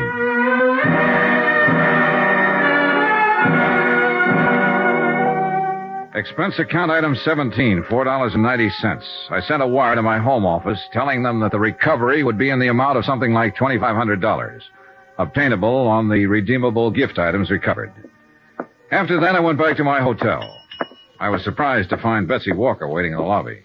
Hello, Mr. Dollar. Why, hello. I was afraid you might leave town. I wanted to talk to you. Sure, you just caught me. I was going upstairs to pack. What is it?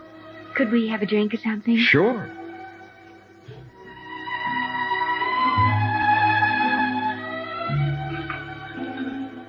Expense account item 18, $2, 2 drinks. For Betsy Walker and myself at the hotel bar. It was midday and there wasn't much action. She sat across from me, ordered an old-fashioned, and asked for a cigarette. Thank you. Sure. What'll happen to him? Forbes? Yes. Oh, he'll be sentenced Monday. They canceled the Friday scheduling because he was in the hospital. He'll go to prison? Yes. Have you seen him since he tried to kill himself? Just left him. I guess he feels awful. Yeah. I told you I haven't been able to sleep thinking about all this. Well, about him, I guess. Mm-hmm.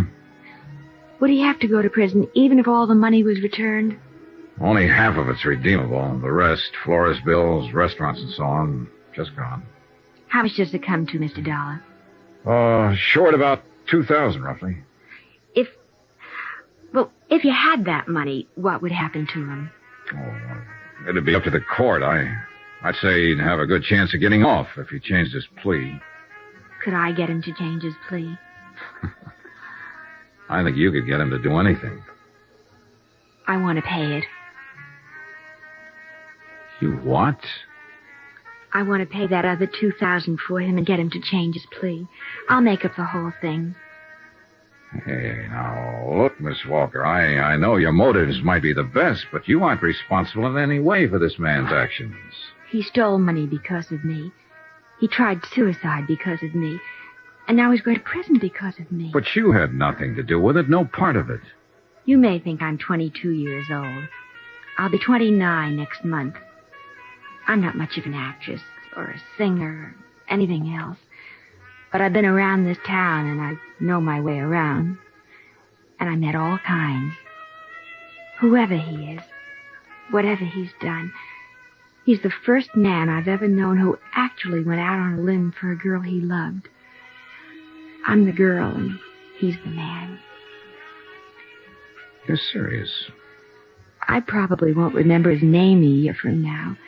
But that poor, stupid, wonderful dumbbell, He doesn't belong in any prison. He ought to get married to some nice girl somewhere. I want to help him get out of this trouble. Can I? Betsy, After all, he's given me something. Call it faith in mankind again, if you like.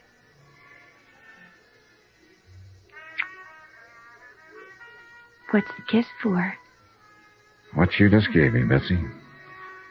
Faith.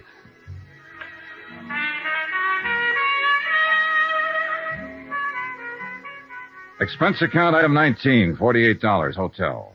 Item 20, $37, meals. 21, $15, miscellaneous. 22, same as item 1, $28.63, fare back to Hartford. Total cost of investigation, $363.51. Remarks? She got Forbes to change his plea. She paid back the additional money. He comes to trial next week. He might get a suspended sentence. Yours truly, Johnny Dollar.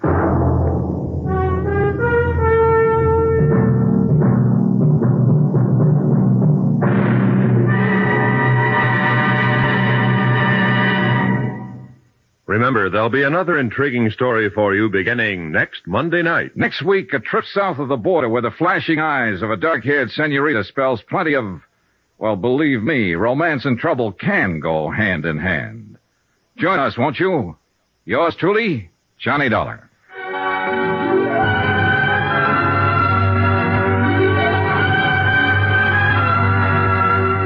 Yours truly, Johnny Dollar, starring Bob Bailey, is transcribed in Hollywood. Written by John Dawson, it is produced and directed by Jack Johnstone. Heard in this week's cast were Lillian Baeff, Sandra Gould, Jack Edwards, Herb Ellis, James McCallion, Parley Bear, John Stevenson, Howard McNair, Bob Bruce, and Junius Matthews. Musical supervision by Amerigo Marino. Be sure to join us on Monday night, same time and station, for another exciting story of yours truly, Johnny Dollar. Roy Rowan speaking. From Hollywood, it's time now for Johnny Dollar. Walt Albright, Johnny, Trinity Mutual Limited. Oh, hiya, Walt. How's your health? Terrible, since you ask. I got asthma, Johnny. Again? I thought we agreed Yeah, that... I know. I get suspicious. I get asthma. Happens every time. Cure me, will you? What's the case, Walt?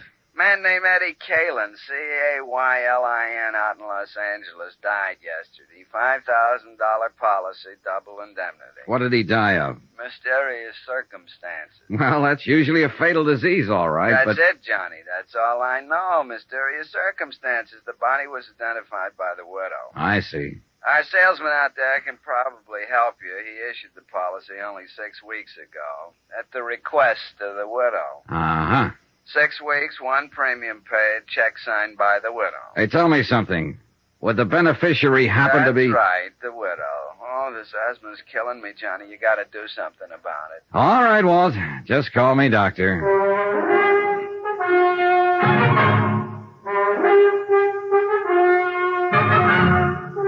Tonight and every weekday night, Bob Bailey in the transcribed adventures of the man with the action-packed expense account, America's fabulous freelance insurance investigator. Yours truly, Johnny Dollar.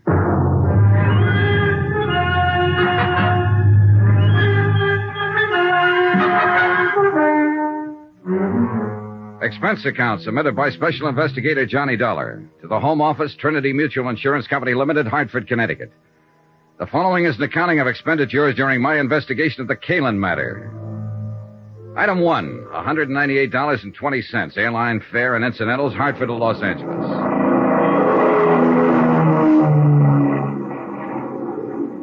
I hadn't arranged for anybody to meet me when I arrived at L.A., so I picked up my bags and headed for the taxi stand. Mr. Dollar, please. Wait a second. He was a small man, nervous and fluttery, with a shiny pink nose and a face like a little white rabbit. I was watching for you out on the ramp, but somehow you must have slipped by.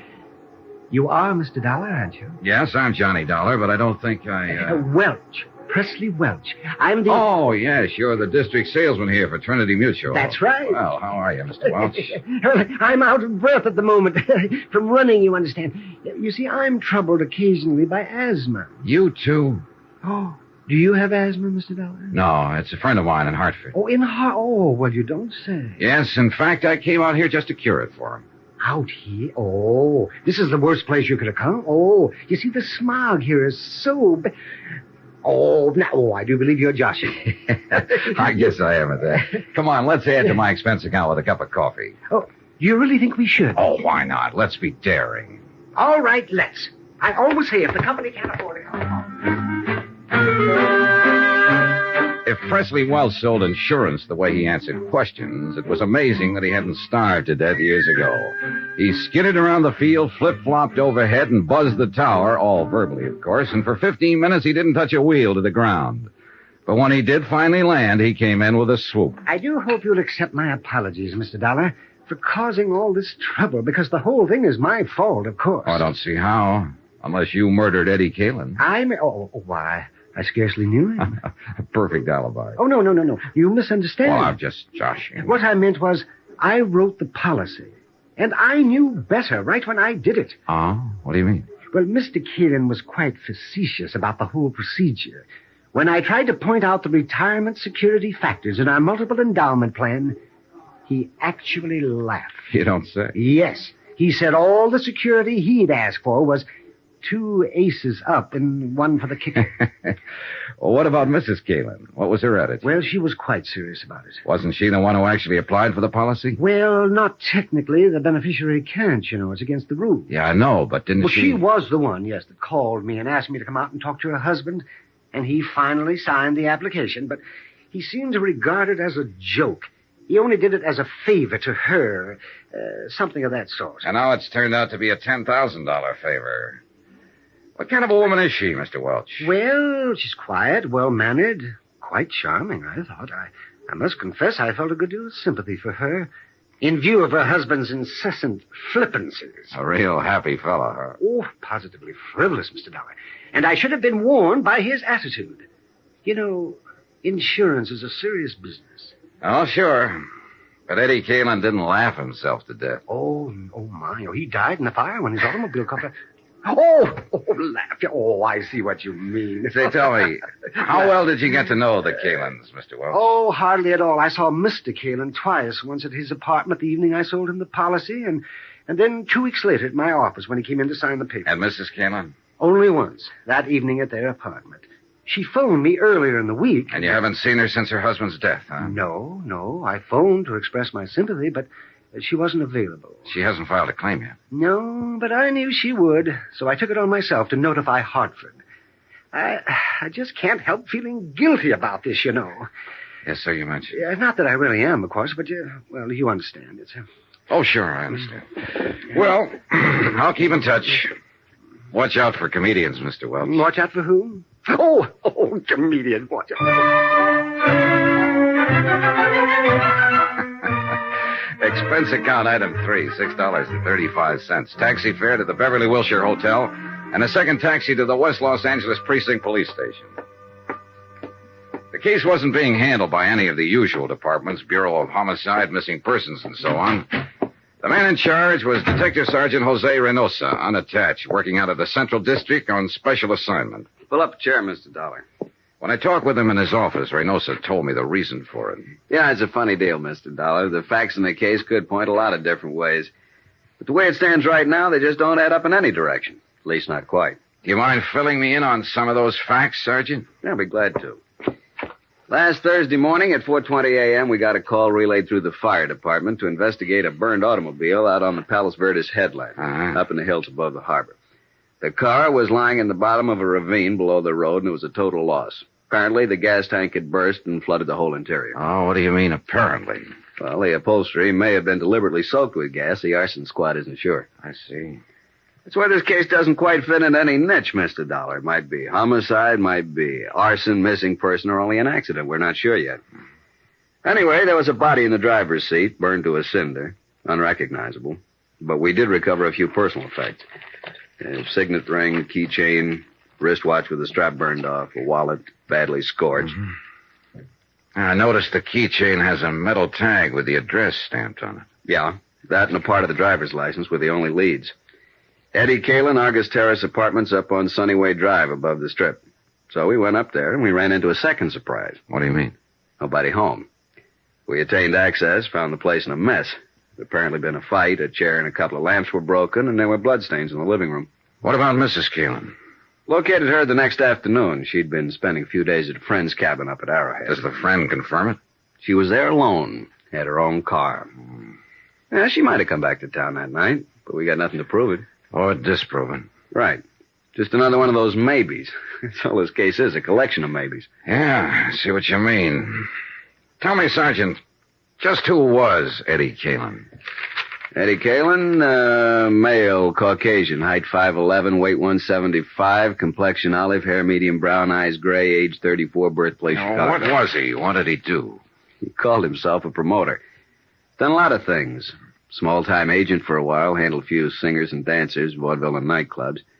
Been a bookie off and on, but mainly he was a gambler. Oh, and there's another maybe for you. How's that? According to rumor, Eddie was in an all-day poker game that broke up only a few hours before we found the car. The game was supposedly run by a big-time gambler named Topo Leanley. And the word has it that Eddie cleaned up something over $60,000. And there was no money found on the body? Nope. Have you talked to this, Topo? Sternly. We had him in here for 4 hours this morning. He never heard of Eddie Keelan. Wouldn't know a poker deck if he saw one. Spends all his spare time raising petunias and driving his dear old mother to church. Like that, huh? Like that. So there's another one for you. Maybe Topo didn't like the idea of losing $60,000, decided to get it back. Or maybe the widow wanted the insurance, or it could be that somebody else took a crack at him. And it's possible, of course, that Eddie mailed the $60,000 to a blonde in Milwaukee and just ran off the road by accident. Yeah, it's possible. But I don't think so. I don't think it was an accident. I'm always getting cases like this. It's the kind they always put me on. Officially, it's because I'm a college man and majored in criminology, but actually, it's because I'm a Latin, Mexican ancestry, and they know I get certain feelings about a case. Hunches. Oh? And how do you feel about this one? It's hokey. Real hokey. And it's murder, not an accident. But beyond that, can't savvy. Why don't you poke into it a little, see what you can find. Then maybe we can talk it out some more over a bottle of Muscatel. Yeah, good idea. Where can I find Mrs. Keelan? Oh, the widow? Well, that's a good starting point. She's out at their apartment. There's the address. Okay, thanks. Oh, just one other thing, Sergeant Reynosa. When you gained access to the apartment, I assume the door was locked. Yeah, it took a little effort. Oh, what kind of a lock? Automatic night latch? Spring cylinder? No, it was an old-fashioned Warden bolt. Had to be locked with a key. Mm-hmm. What are you getting at, Mr. Dollar? Oh, a hunch of my own, Sergeant. Let's save it for the Muscatel. See you later. Expense account item 4, $2. Taxi to the Keelan apartment in West Hollywood. It was shortly after dusk by now, and the lights were coming on all over the city. It was a cool, clear night. Los Angeles at its best. As we swung off the Sunset Strip and started climbing up into the hills, I looked back across the basin toward the dark mass of the Palos Verdes headland that bounded the far side of the great carpet of lights. 3 nights ago, a man had died over there in the darkness.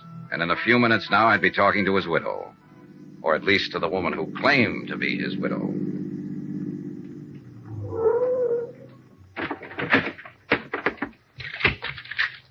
Keep the change. The Argus Terrace apartments, like most of them in that section, sprawled up the hillside above the street. 6 or 8 apartments on as many different levels, all opening onto a central patio filled with walks, steps, and banks of tropical plantings. The Keelan's apartment was at the top, and I was still 50 feet from it when the door opened and a man came out and hurried toward me. I stepped back against the shrubbery and waited for him. Good evening, Mr. Welch. Oh, my. Oh, it's you. Your second visit to Mrs. Keelan? Second? Oh, yes, it is. I imagine you've been notified, too. Notified? Well, yes. I got a wire from the Home Office in Hartford this evening. That's why I'm here. Well, Mrs. Keelan has filed under the double indemnity clause of the policy. A claim for $10,000. She has, huh? She hopes it can be paid immediately and without any trouble. Well, I don't like to dash a lady's hopes, Mr. Welch, but I've got news for the widow. News? The claim won't be paid immediately. And before this is over, there's going to be a lot of trouble. Oh? In fact, Mr. Welch, if my hunch is right, this claim is not going to be paid at all.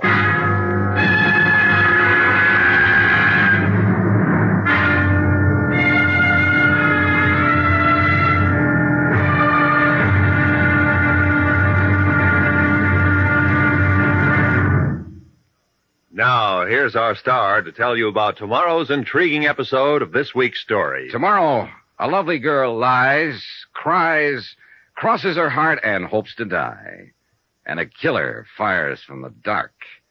Join us, won't you? Yours truly, Johnny Dollar.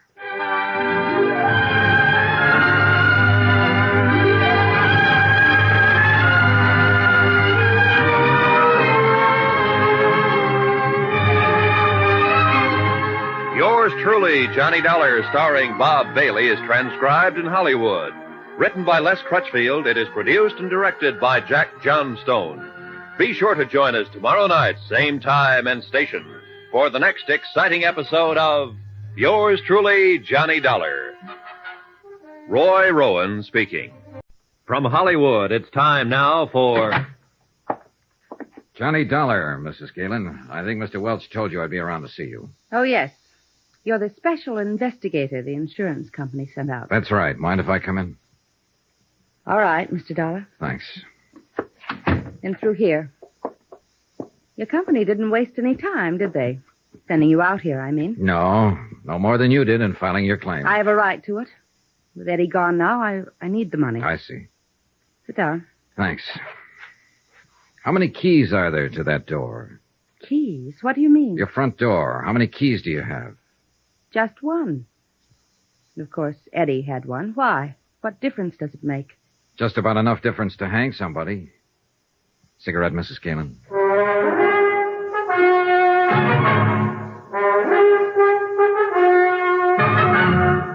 Tonight and every weekday night, Bob Bailey in the transcribed adventures of the man with the action-packed expense account, America's fabulous freelance insurance investigator. Yours truly, Johnny Dollar.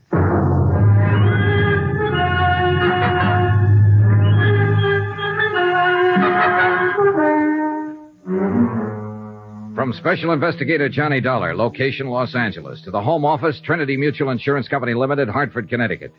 Assignment, the Kalen matter. Expense account continued. That's quite a dramatic statement, Mr. Dollar. Are you prepared to name that somebody who may get hanged?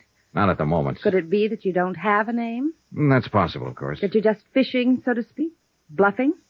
Now, why would I do that with you? I don't know, frankly, but you must have come here for some reason. Yes, I wanted to ask you a few questions. And you'd be smart to answer them, under the circumstances. What circumstances? The only one I know anything about is the tragic one of losing my husband only 3 days ago. You have my sympathy, Mrs. Kalen. Sergeant Menosa questioned me for hours. There's nothing more to answer. Will you go now, please? All right, if you say so. Your unwillingness to cooperate will undoubtedly prejudice your claim for the insurance. That's all you care about, isn't it? Finding some excuse for not paying off the policy. Now, wait a minute, Mrs. Kalen. I'm not crooked, and neither is the company. If a claim is legitimate, they pay it, always. I'm sick of being under suspicion, of being accused. I'm not accusing you of anything. All I'm after is some information. And if you refuse to give it... Good night, Mrs. Kalen. No, wait. Wait, Mr. Dollar. Yes? Don't go. Come back, please. I'm sorry. I've been under such a strain, on edge. Forgive me. That's all right. Forget it. I didn't mean what I said, but I've answered so many questions. And to go through all of it again, well, it seems so pointless. Yes, I understand. But I've found that people say things to me sometimes that they forget to say to the police. They're more relaxed, I guess. Don't feel they're on the spot so much. That's true. But I thought it was just me. No, you're not alone. I remembered something like that after I talked to Sergeant Menosa. He wanted to know where Eddie hung out mostly, bars and so on. I could only think of two. What are the names of the bars, Mrs. Galen? The Eloines on Beverly Boulevard and the Brass Monkey Inn down the Strip. What difference does it make? Eddie wasn't killed in a bar. No, but he probably met people there, talked to them. You see, it's a matter now of trying to reconstruct his life, step by step, right up to the moment he died. You'd be surprised how much bartenders see and hear. And remember. I suppose they do. All right, Mr. Dollar. I'll be glad to answer any questions you want to ask. Good. One thing, though. I wasn't expecting visitors, of course, and I wonder if I could have just 5 minutes to change and freshen up a little. Oh, well, that's unnecessary. I won't be here long. But I'd feel better, really. Do you mind? No, of course not. Go ahead. I'll be right back. Pour yourself a drink, Johnny.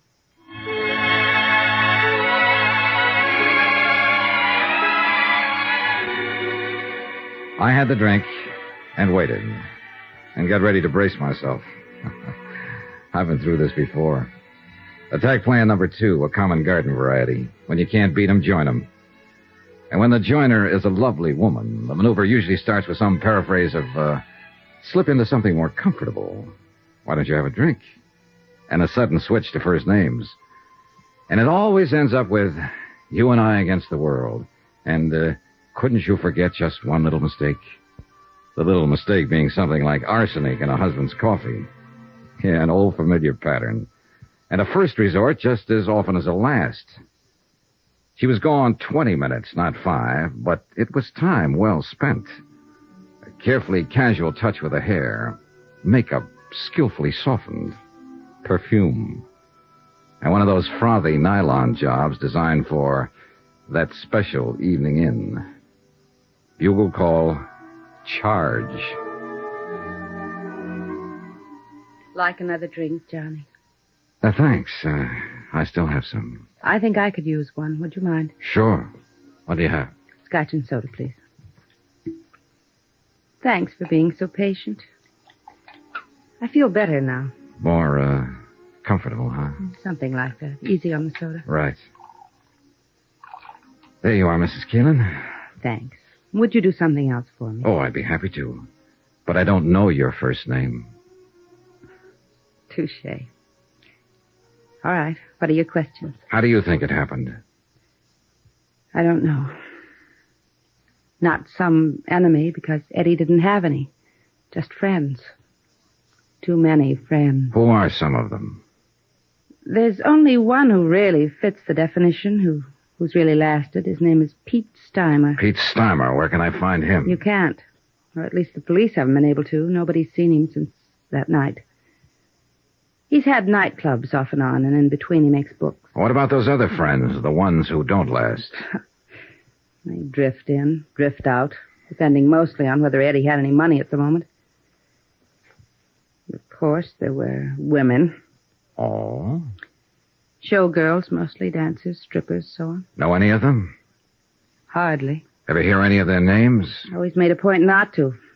Otherwise, I'd have killed him long ago. Did you kill him, Mrs. Keelan? No. Did you love him?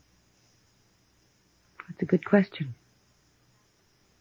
I think I'll have to pass it, though. I don't really know. I feel all hollow, smashed up inside over what happened. And yet there were times I'd have killed him myself if I'd had a gun. But there were other times, too, when it was so crazy sweet you wanted to die. Because you knew it'd never be like that again. Yeah, that's the way it was with Eddie. Mad, mixed up. Like watching a 10-ring circus from the front seat in a roller coaster. That's why women flocked around him. That's why they always ran from him later. You didn't run. Could I have another drink? Oh, sure. Were you trying to run when you went up to Arrowhead by yourself? Maybe. We'd had a fight. I ran out and told him I wasn't coming back. And only 3 days later, over the radio, I heard where he'd been found dead. Burned up in his car. Here you go. I guess they call it shock. I still can't really believe it, even though I know it's true. Well, I guess you should know. I understand you're the one who identified the body. I identified a wallet, burned black, a wristwatch, a ring. All of them things I'd bought for him. They told me there wasn't anything that could be called a body. Yeah, well, I'm sorry, Mrs. Keelan. I know this is painful It's for all you. right. Like I said, I can't believe it. Not really. Do you have any other reason for not believing Eddie is really dead? I mean, besides just a feeling. No. No, of course not. What do you mean? What do you mean? Oh, it was just a question, that's all. Forget it. But Let's get back for a moment to another question. You said you were sure it wasn't some personal enemy who killed your husband. Then what do you think? Well, the same as the police, I guess. They said Eddie won a lot of money that night from some gambler named Topo Leanley. You don't know this Topo Leanley, huh? No, but I suppose that's why Eddie was killed. The money wasn't found, so I guess it was robbery. Did you know about the money? Well, it all happened while I was up at Arrowhead. Anyway, if Eddie ever had any money, I'd be the last one to know about it. He always spent his money where it would show, where he'd get something for it. Laughs, bells, whistles, balloons going up. But not at home. Never. Yeah, I'm sorry. Forget I said that. I hate women who sit around drooling with self-pity. Like you said. I didn't run. I guess maybe I did love him, Mr. Dollar.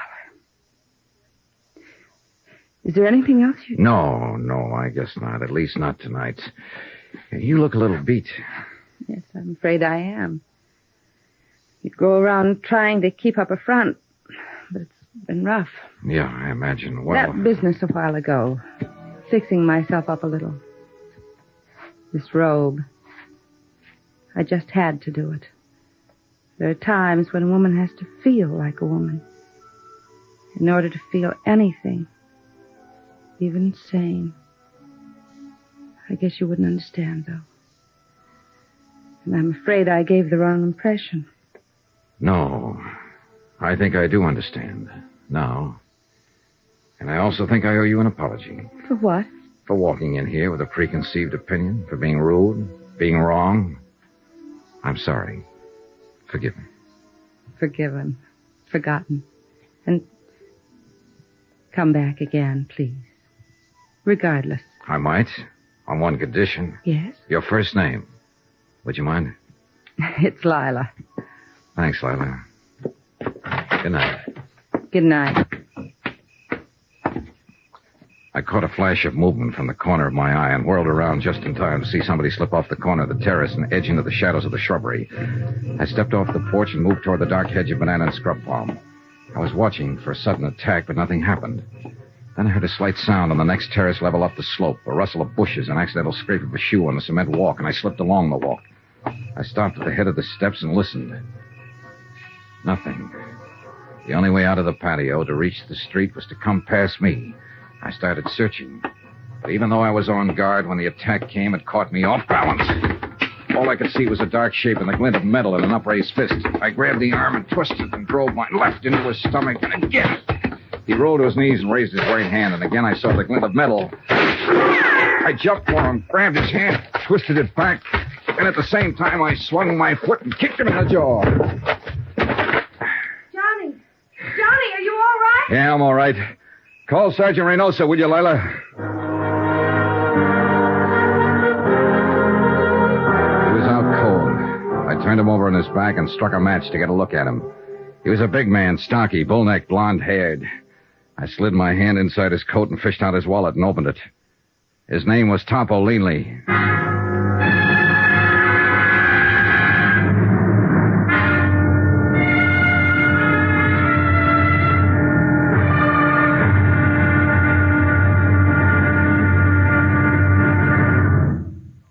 Now, here's our star to tell you about tomorrow's intriguing episode of this week's story. Tomorrow, we meet a Latin doll from Santa Monica, an erudite bartender, and a terpsichorean ecdysiast. And they're all in the cast. Join us, won't you? Yours truly, Johnny Dollar.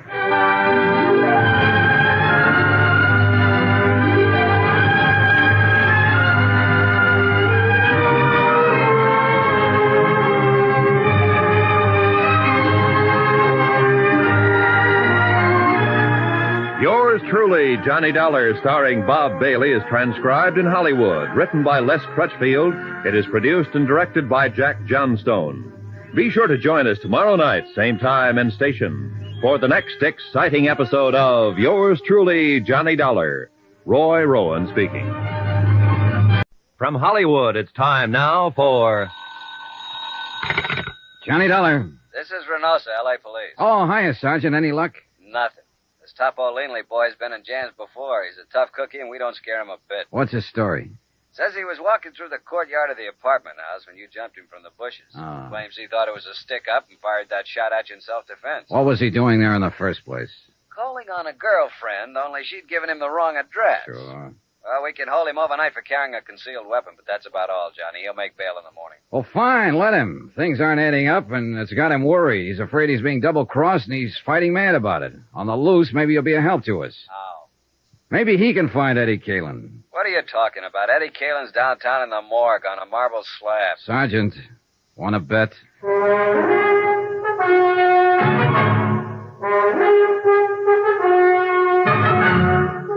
Tonight and every weekday night, Bob Bailey in the transcribed adventures of the man with the action-packed expense account, America's fabulous freelance insurance investigator. Yours truly, Johnny Dollar.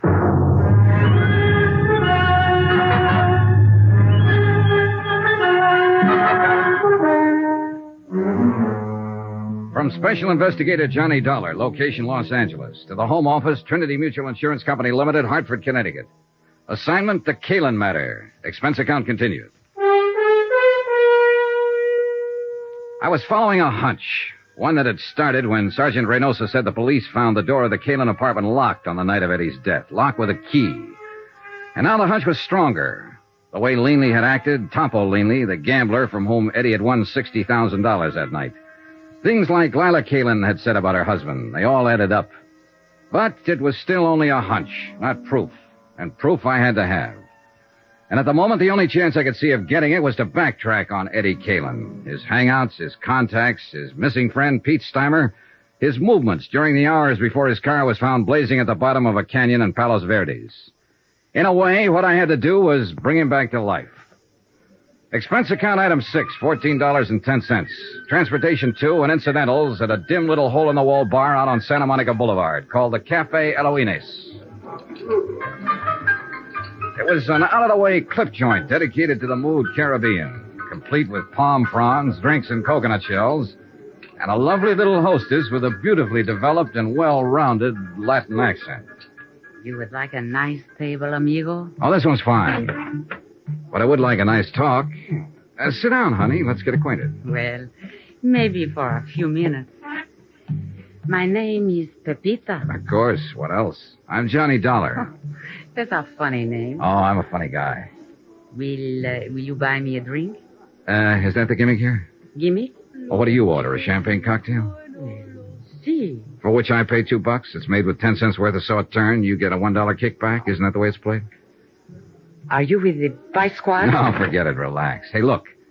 I'll do better than buy you a drink. What are you doing after you're through here? No dates. When I quit work here, I go straight home, amigo.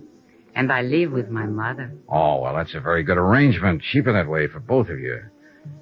But here's $10. What I want from you is some information. About a customer who comes in here a lot, or used to anyway. Eddie Kalin. You know him? You are not the police, or you would not give me $10 just for talking. Sure, I know Eddie. What you want to know about him? When did you see him last? On Thursday, the day before he was killed. How did he act? What did he say? Anything out of the ordinary? He said he loved me madly, passionately, devotionally. And if I do not love him too, he will kill himself. Just like ordinary. He was lying, of course. But he always was such exciting to listen. Then he buy me champagne cocktail and borrow from me the money to pay for it. Quite a boy. Que hombre. He was, how you say, he was the most. Yeah. How long was he in here that night? Quien sabe? 1 hour, perhaps? By himself? No. With his amigo, with Pete. Pete Steimer, huh? Yeah. Have you seen Pete since then? No. I do not think nobody has seen him. What do you think's happened to him? Who knows? Maybe he is too sad for Eddie dying. So he is hide out someplace, all by himself. Well, it's a theory. Did Eddie seem worried that night? No. Scared? No, not scared. Nothing special on his mind, apparently. No, just like always. Just like Eddie. You know. No, I never met him. Oh? Then why you ask this question? Oh, just a routine business matter. What about women? Women? Yeah, other girlfriends of Eddie's. And next to you, of course. Oh, next to me. With Eddie, every girl was first. Well, what about the nightclub here? Any of them come in here, work here? Oh, Eddie was too smart for that. In each one place, only one girl. That way, no trouble. Eddie was smart. Yeah, he was the most.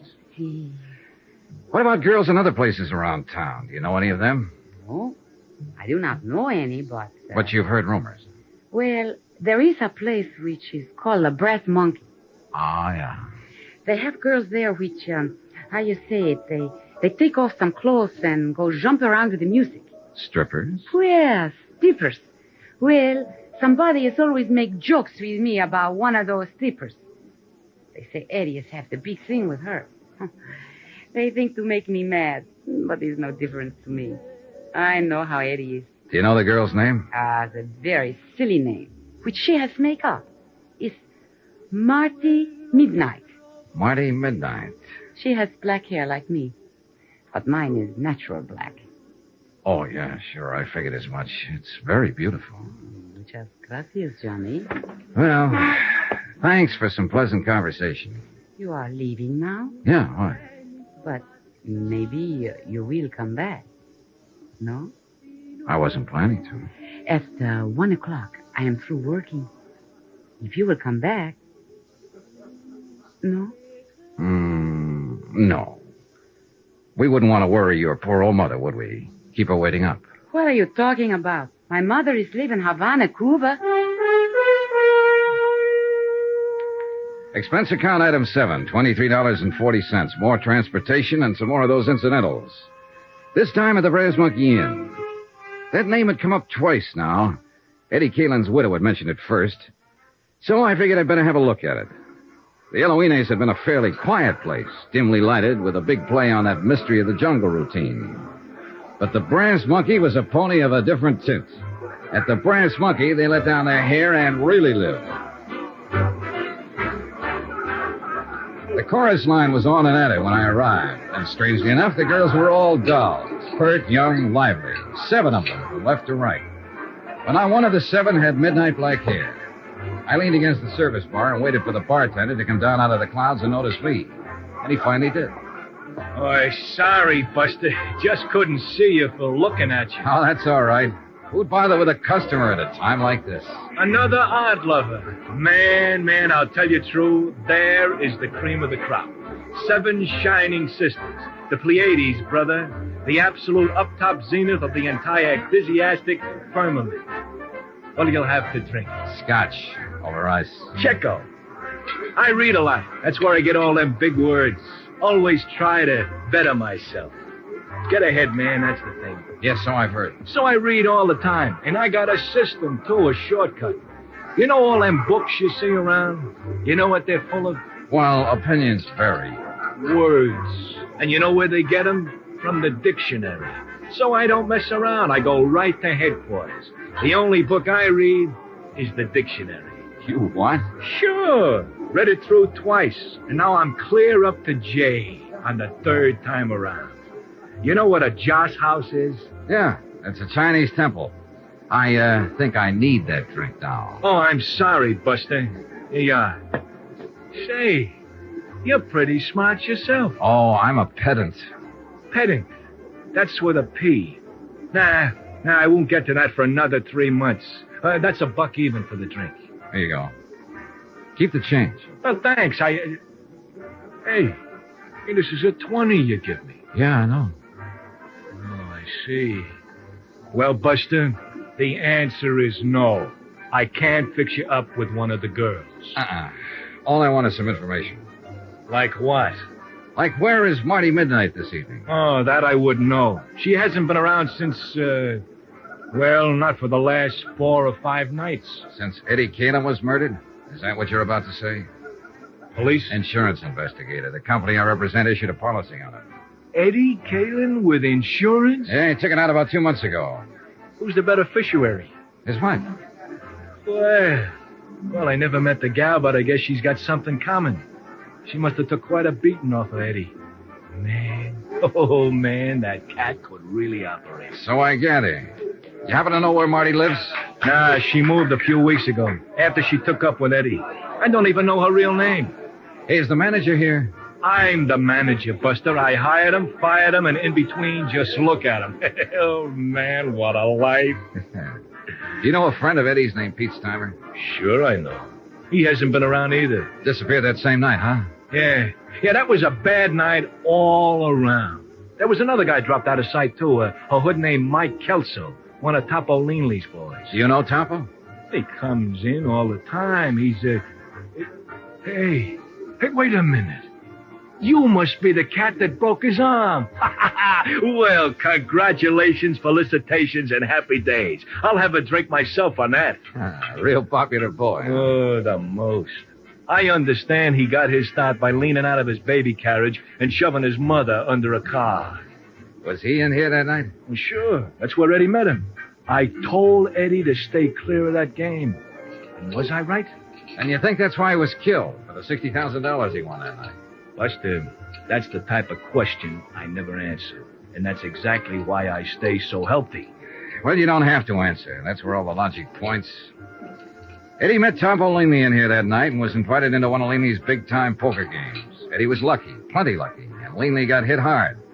He decided he wouldn't stand still for it, so he and his muscle man, Mike Kelso, went around to Eddie's apartment, beat him up, got the $60,000, took Eddie out to the Palos Verdes Hills, ran him off the cliff, and set fire to his car. Any reason why it couldn't have happened like that? No. But there are a lot of loose ends. Like what has happened to Pete Steimer and Marty Midnight? Scared silly, hiding out. Mike Kelso. Same thing. He's sweating it out, waiting to see which way the wind blows. Or there's whispers around that he double-crossed Topo and ran out with the dough. Could be. But I keep remembering that door. What door? To Eddie's apartment. It was left locked with a key. So what's it got to do with everything? Uh-oh, the police. I'm raided again. Hey, Red, dump that water, bar, whiskey down the sink. Jackie, get back there and tell the girls to cover up. Now, take it easy, you cats. Just keep your seats. Everything is copacetic. Relax. It's not a raid. That's Sergeant Reynosa. He's handling the Kalen case. Buster, a cop's a cop no matter what he's handling. Now, shake it up, Red. Turn on that water in the sink and dump it all in. What the devil are you doing here, Johnny? Having a drink? What's up, Sergeant? I'm looking for a girl who's supposed to work here named Marty Midnight. So am I. What's your reason? Suspicion of murder. What? The guy was killed in her apartment about an hour ago. The neighbors heard the shots. And it's real crazy, Johnny. It just can't be, but it is. We got a fast check on the fingerprints. You know who the guy was? Sure. It was Eddie Kalen.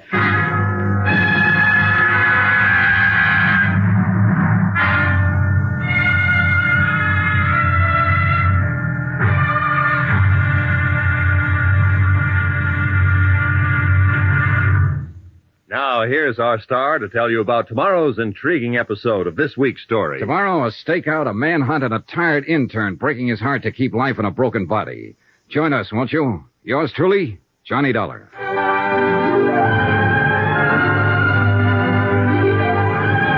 Yours truly, Johnny Dollar, starring Bob Bailey, is transcribed in Hollywood. Written by Les Crutchfield, it is produced and directed by Jack Johnstone. Be sure to join us tomorrow night, same time and station, for the next exciting episode of Yours truly, Johnny Dollar. Roy Rowan speaking. From Hollywood, it's time now for... Johnny Dollar. Johnny? Well, that's strange. Is this Mrs. Kalen? Lila? Yes, someone from the police department asked me to call Sergeant Reynosa at this number, but I didn't... Yeah, Reynosa was trying to reach you, but your phone didn't answer. Well, I was just letting it ring. I was trying to get some sleep. Then the officer came by. Where are you, Johnny? What's happened? We're at the apartment of a girl named Marty Midnight. Ever hear of her? No, why? Lila, you better brace yourself, honey. You've got another shock coming. Shock? What do you mean? Your husband didn't die in that burning auto? Eddie's alive? No, not now. He was shot to death an hour and a half ago here in Marty's apartment.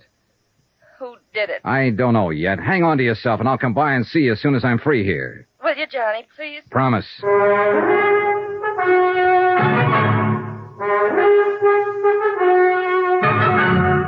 Tonight and every weekday night, Bob Bailey in the transcribed adventures of the man with the action-packed expense account, America's fabulous freelance insurance investigator. Yours truly, Johnny Dollar.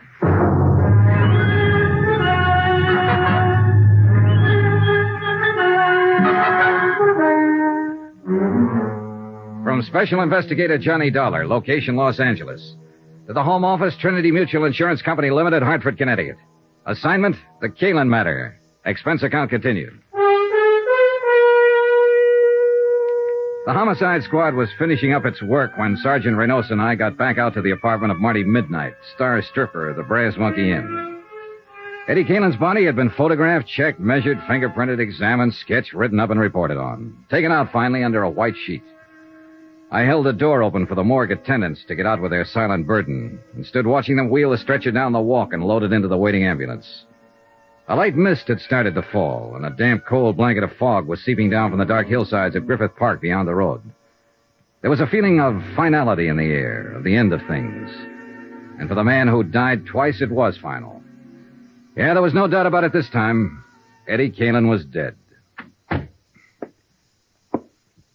I am tired, Johnny. Just plain dead dog tired. Yeah, it's getting to be a long night.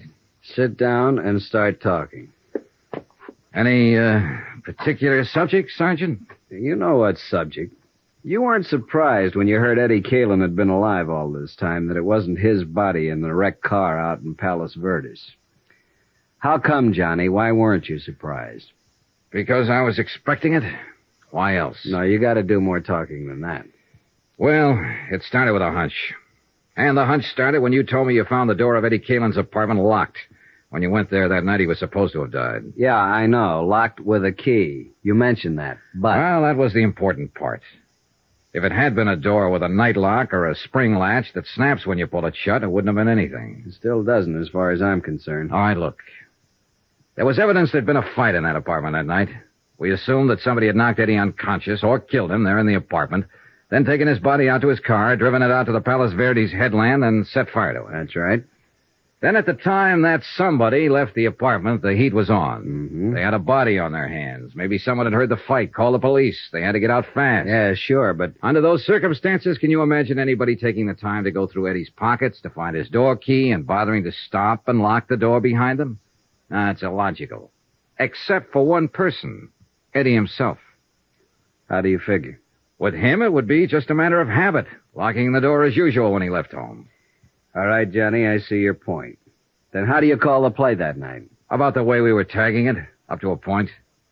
Eddie won $60,000 in that poker game with Topo Leanley. He went home, either alone or with that friend of his, Pete Steimer. So Topo had no intention of taking that kind of a loss. So he sent his trigger man, Mike Kelso, to recover the money. The fight was between Eddie and Mike. Only Mike was the one who lost, not Eddie. Then you figure Eddie put Mike Kelso's body in his car and drove it out to Palos Verdes and set fire to it? Sure, with Pete Steimer's help, probably. Well, it's possible. The body was practically destroyed. All we had for identification was the wallet, watch, keychain, and so on. They could have been planted. I think they were. It was a sudden idea, spur of the moment. But Eddie was ripe for it. There he was, with $60,000 in his pocket, but a dead man on his hands. And as far as his wife was concerned, I think the chance of shaking her and not sharing the money was just an added inducement. So he and Pete arranged for the body to be identified as his, and Eddie just disappeared. And holed up here in his girlfriend's apartment. Why not? He and Pete both. Apparently the three of them were planning to jump the country, judging by that forged birth certificate you found in there on the breakfast table. Only it didn't work out that way. Well, Eddie's dead. Really dead now.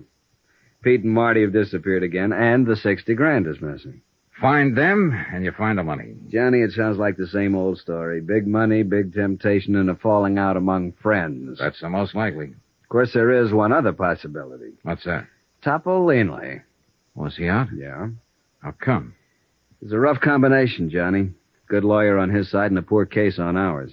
He was sprung 2 hours before the neighbors reported the shooting here, the anonymous neighbor. Well, it could be, then. But I'm still betting it was Pete Steimer or Marty Midnight. I'm not betting anything anymore. The way things stand now, it's anybody's guess. His own gun, no prints on it. You pays your nickel and you takes your choice. Well, at least the field narrows down. Well, it seems like we got a visitor. Probably one of the uniformed boys on duty outside. Yes? The policeman outside say for me to come to you.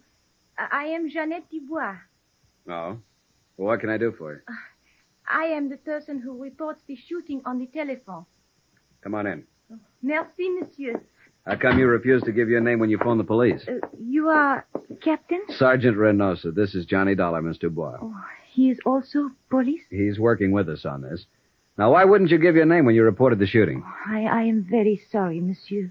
You see, I have not been in this country too long, and I am afraid that I will be implicated. So I do not give the name at first. But finally, I think it over, and I call my friend the consul, and he say I must come to you immediately. And he's right. So you heard the shooting, huh? Oui, monsieur. I was walking past in front. I live 3 places down from here. All of a sudden, there is bang, bang, bang, and I am scared to pieces. I can imagine. Then the door of this place is slam open very quick, and I jump in the shadow behind a bush. A girl start to come out, and then she stop in the door. What did she look like, Miss Dubois? It is too dark for telling good, but I have seen her before. I know from her hair. Very long, black. Marty Midnight. Was that the one, the girl who lives here? Oui, monsieur. I did not know her name. All right, what happened then? She stand in the door for a second. She is wearing how you say it, a white raincoat.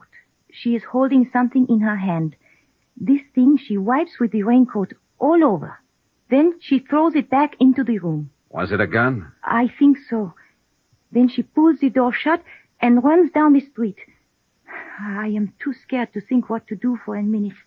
Then I hurry home very fast, and I telephone to the police. You didn't see anybody else around the place or in the street out in front? No, Monsieur Dollar. I watch from my window until the police have come. Nobody else has come out or go in. I see. Well, Sergeant? She won't get far. Girl with her looks draws too much attention. We'll pick her up before morning. Thank you for your information, Miss Dubois. In view of your cooperation now, I think we can forget about you not telling us all this sooner. Does that mean I can go now? Yes, just leave your name and address with the officer outside. Oh, merci, monsieur. Au revoir. That kind of surprises me. I could figure the two of them together ganging up on Eddie. But apparently it was just Marty Midnight, all on her own. Been done before, Johnny. They're not the weaker sex, no matter what the book says. I know. But the fact never fails to amaze me. It shouldn't. You must have been on some of the same kind of cases. The devil. Come on! The patrolman stationed at the back entrance of the apartment house told us what had happened. He'd surprised somebody, a man, he thought, lurking in the bushes beside the house. The prowler fired a shot and ran. He paid no attention to the order to halt. The patrolman had fired twice, missed. The fugitive had escaped into the dense underbrush of Griffith Park just across the street. Sergeant Reynosa spotted men quickly along the edge of the brush, set up a portable spotlight from the squad car, sent his other car up an access road to block off the ridgeline, radioed for reinforcements. Within 5 minutes, a 15-acre area of the slope was surrounded and blocked off. Well, what do you say, Johnny? Shall we go in after him? Looks like we'll have to. He seems to be the shy type. Call it. Who do you think? I'm putting my money on Topolini. Good bet. Let's go. Keep that crowd back out of the way. All right. Couldn't be any darker in here. Oh, weather. Hey, shoot your flash over there toward the right. No, it's an old stump. All right, we've got you surrounded. You better come out with your hands up. If you try to resist, you'll only make it tougher on yourself. You hear something, then? No. It's over to the left, I think. Let's take a look. Watch yourself, Johnny. He's thrown lead once already. Yeah. There. Back of that tree. Hold your flash steady. There. I see. Come out with your hands up. It's your last chance, I'm warning you. Got no choice, Johnny. He's down. Come on, Sergeant.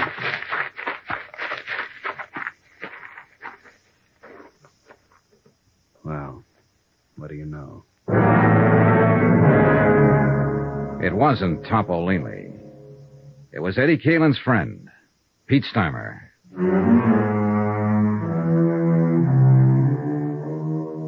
Expense account item 9, $1 for a newspaper, 2 packs of cigarettes, and a cardboard carton of hot coffee purchased from an all-night diner across the street from the Queen of the Angels Hospital.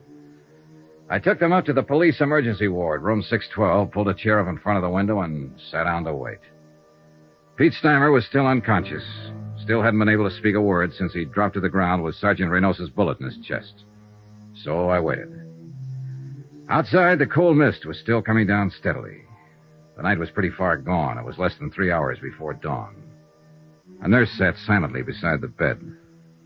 The only sound in the room was the hoarse, slow breathing of the wounded man.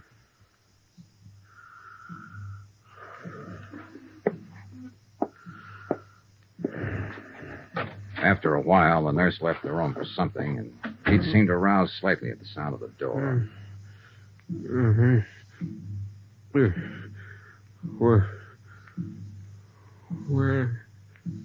Where am I? Take it easy, Pete.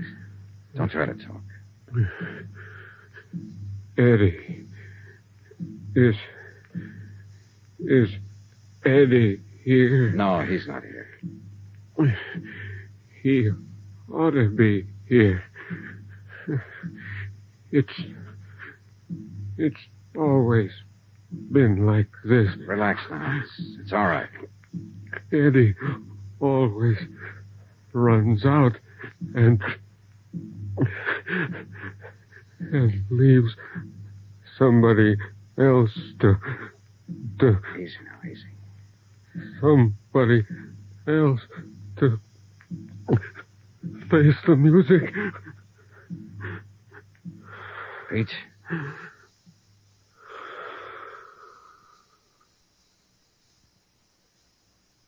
And those were his last words before he went to face the music.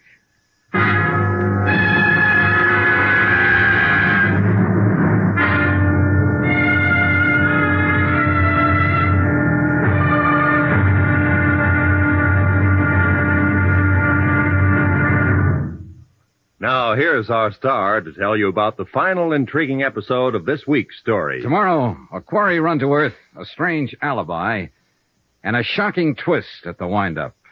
Join us, won't you? Yours truly, Johnny Dollar.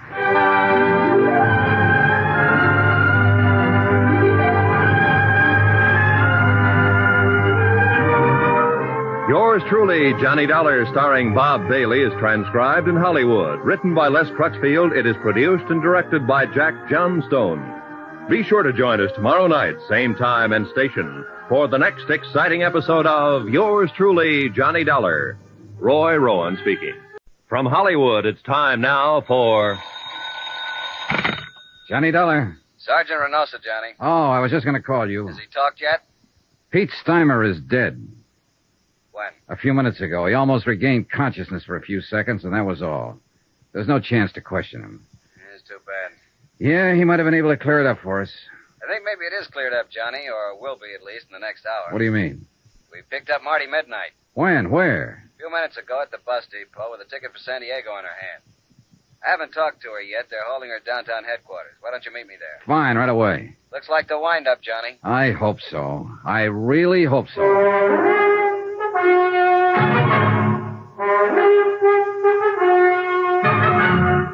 Tonight and every weekday night, Bob Bailey in the transcribed adventures of the man with the action-packed expense account, America's fabulous freelance insurance investigator. Yours truly, Johnny Dollar.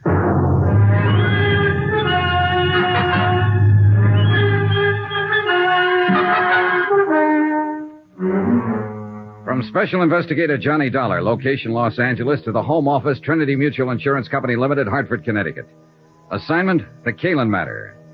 Expense account, final page. Item 12, $1.60. Taxi from Queen of the Angels Hospital to police headquarters and interrogation room 9. The police clerk showed me to the observation anteroom and left. I paused for a moment and looked in through the one-way mirror window. Sergeant Reynosa was already there, and the girl, Marty Midnight, sat facing him across a plain wooden table. He was glancing through the arrest file and apparently hadn't started to question her yet. She was younger than I'd expected, not over 22 or 23, and she was obviously scared. But her face was set and ready, sullen, defiant. I tapped on the door, and the jail matron let me in. Oh, come on in, Johnny. Take that chair, if you will. Thanks. When do I get to see a lawyer? You go under the name Marty Midnight? That's right. I said What's your real name? How long have you been in Los Angeles? Where'd you live before that? You see we got hold of here, Johnny? Yeah, I see. One of those wise ones, or so she thinks. If you're ever arrested, keep your mouth shut.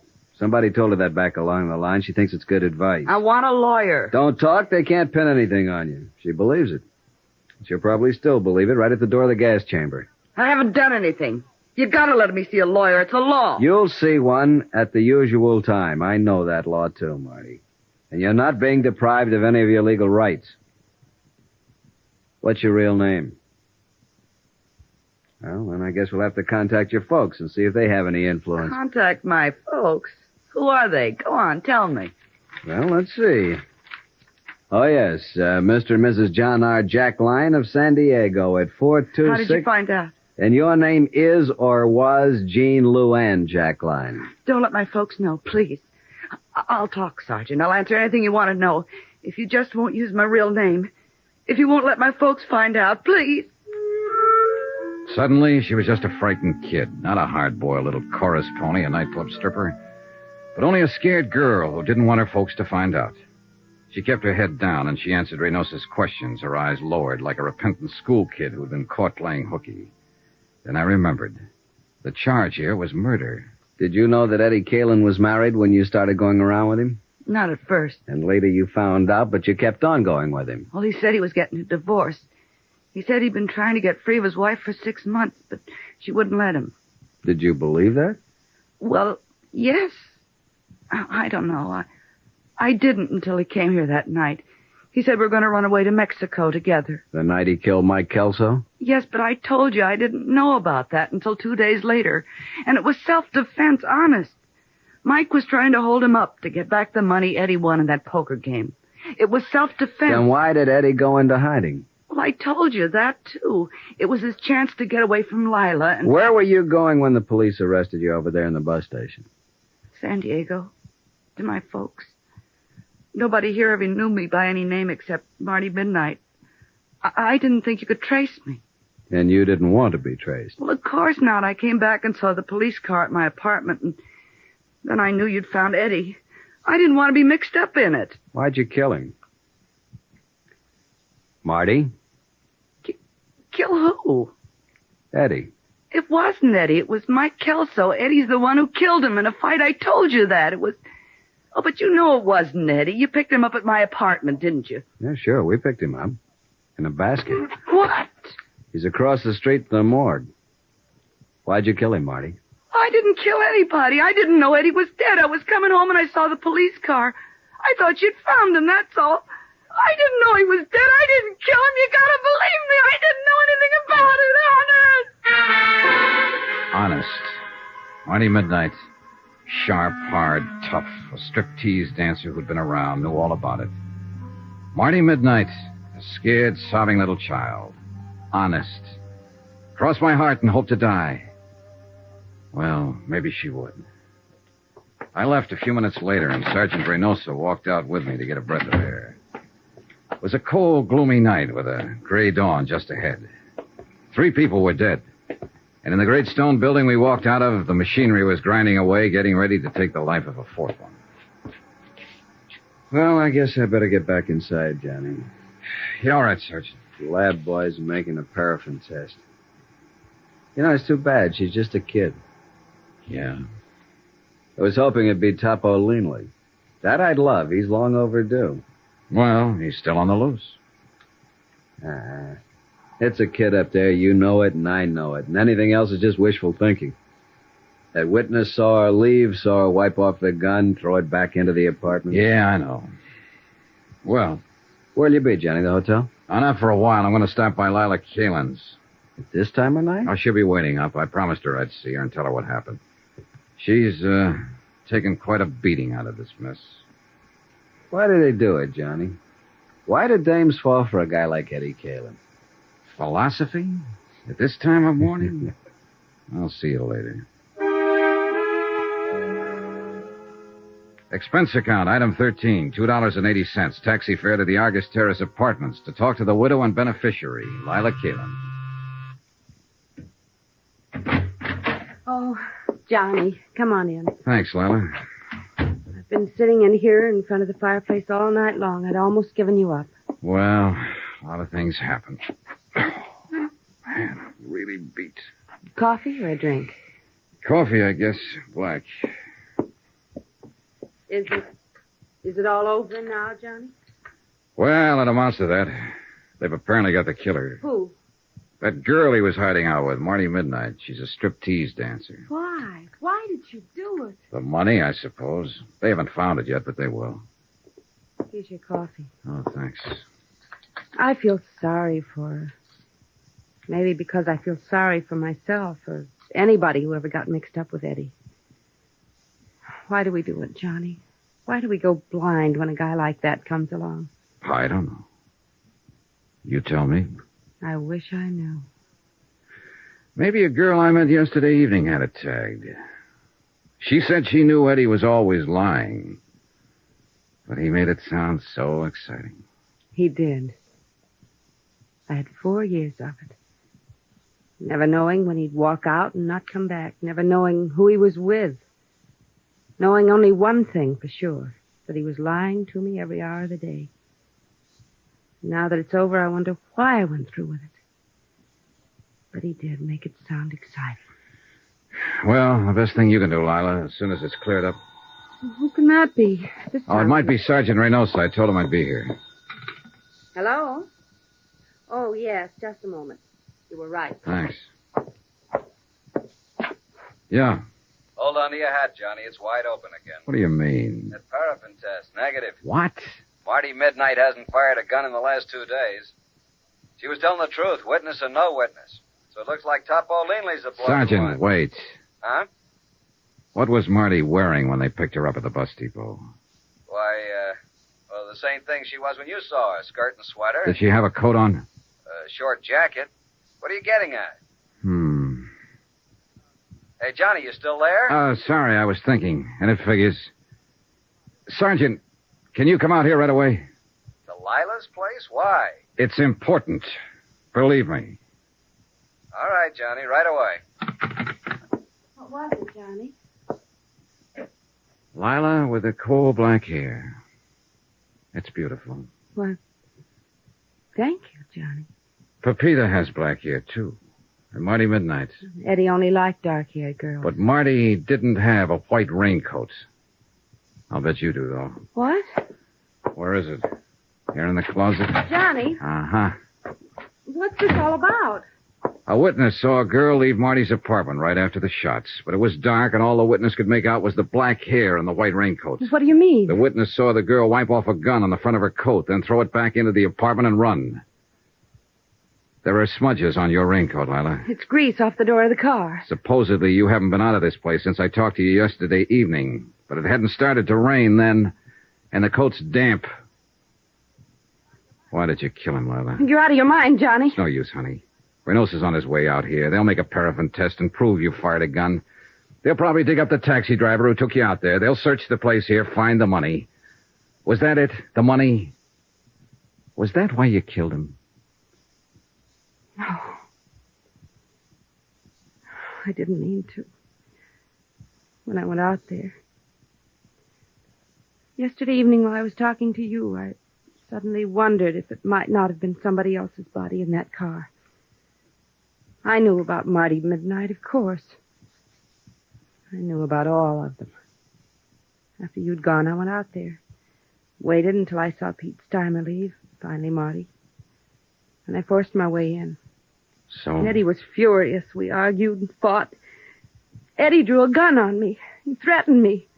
We struggled. So that's going to be a pitch, huh? Plea of self-defense. That's it, Johnny. Self-defense. Well, good luck. You'll need it.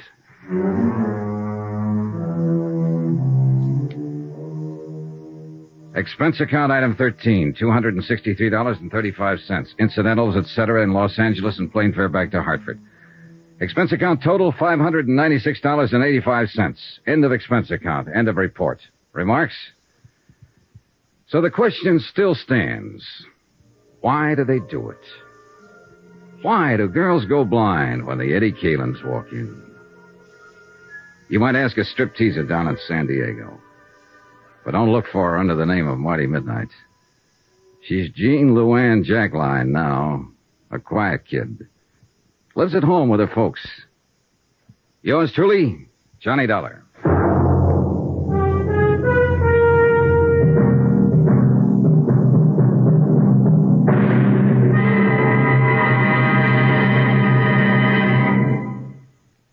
here's our star to tell you about next week's intriguing story.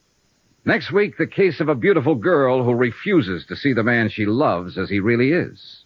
A killer. Join us, won't you? Yours truly, Johnny Dollar.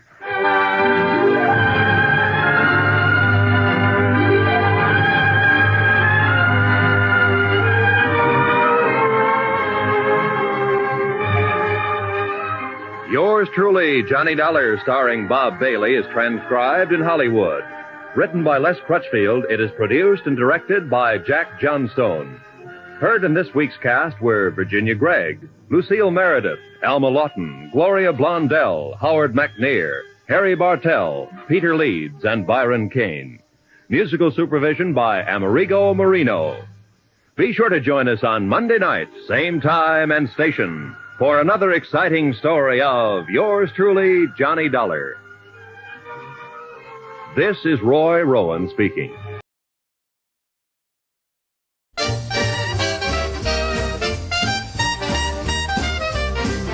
One voice sets the case in motion.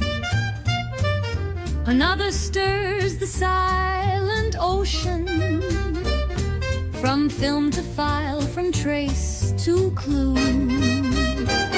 6 voices echo strong and true. With Mr. H, the dial rewinds. On the OTR Visual Radio Show, time finds each legend clear, each moment prime. Presented by Hearth Home, we chase the crime. Welcome to the OTR Visual Radio Show, presented by Hearth Home Entertainment. I'm Mr. H, and tonight we follow 6 voices through radio's great shadowed halls. From the smooth cases of Johnny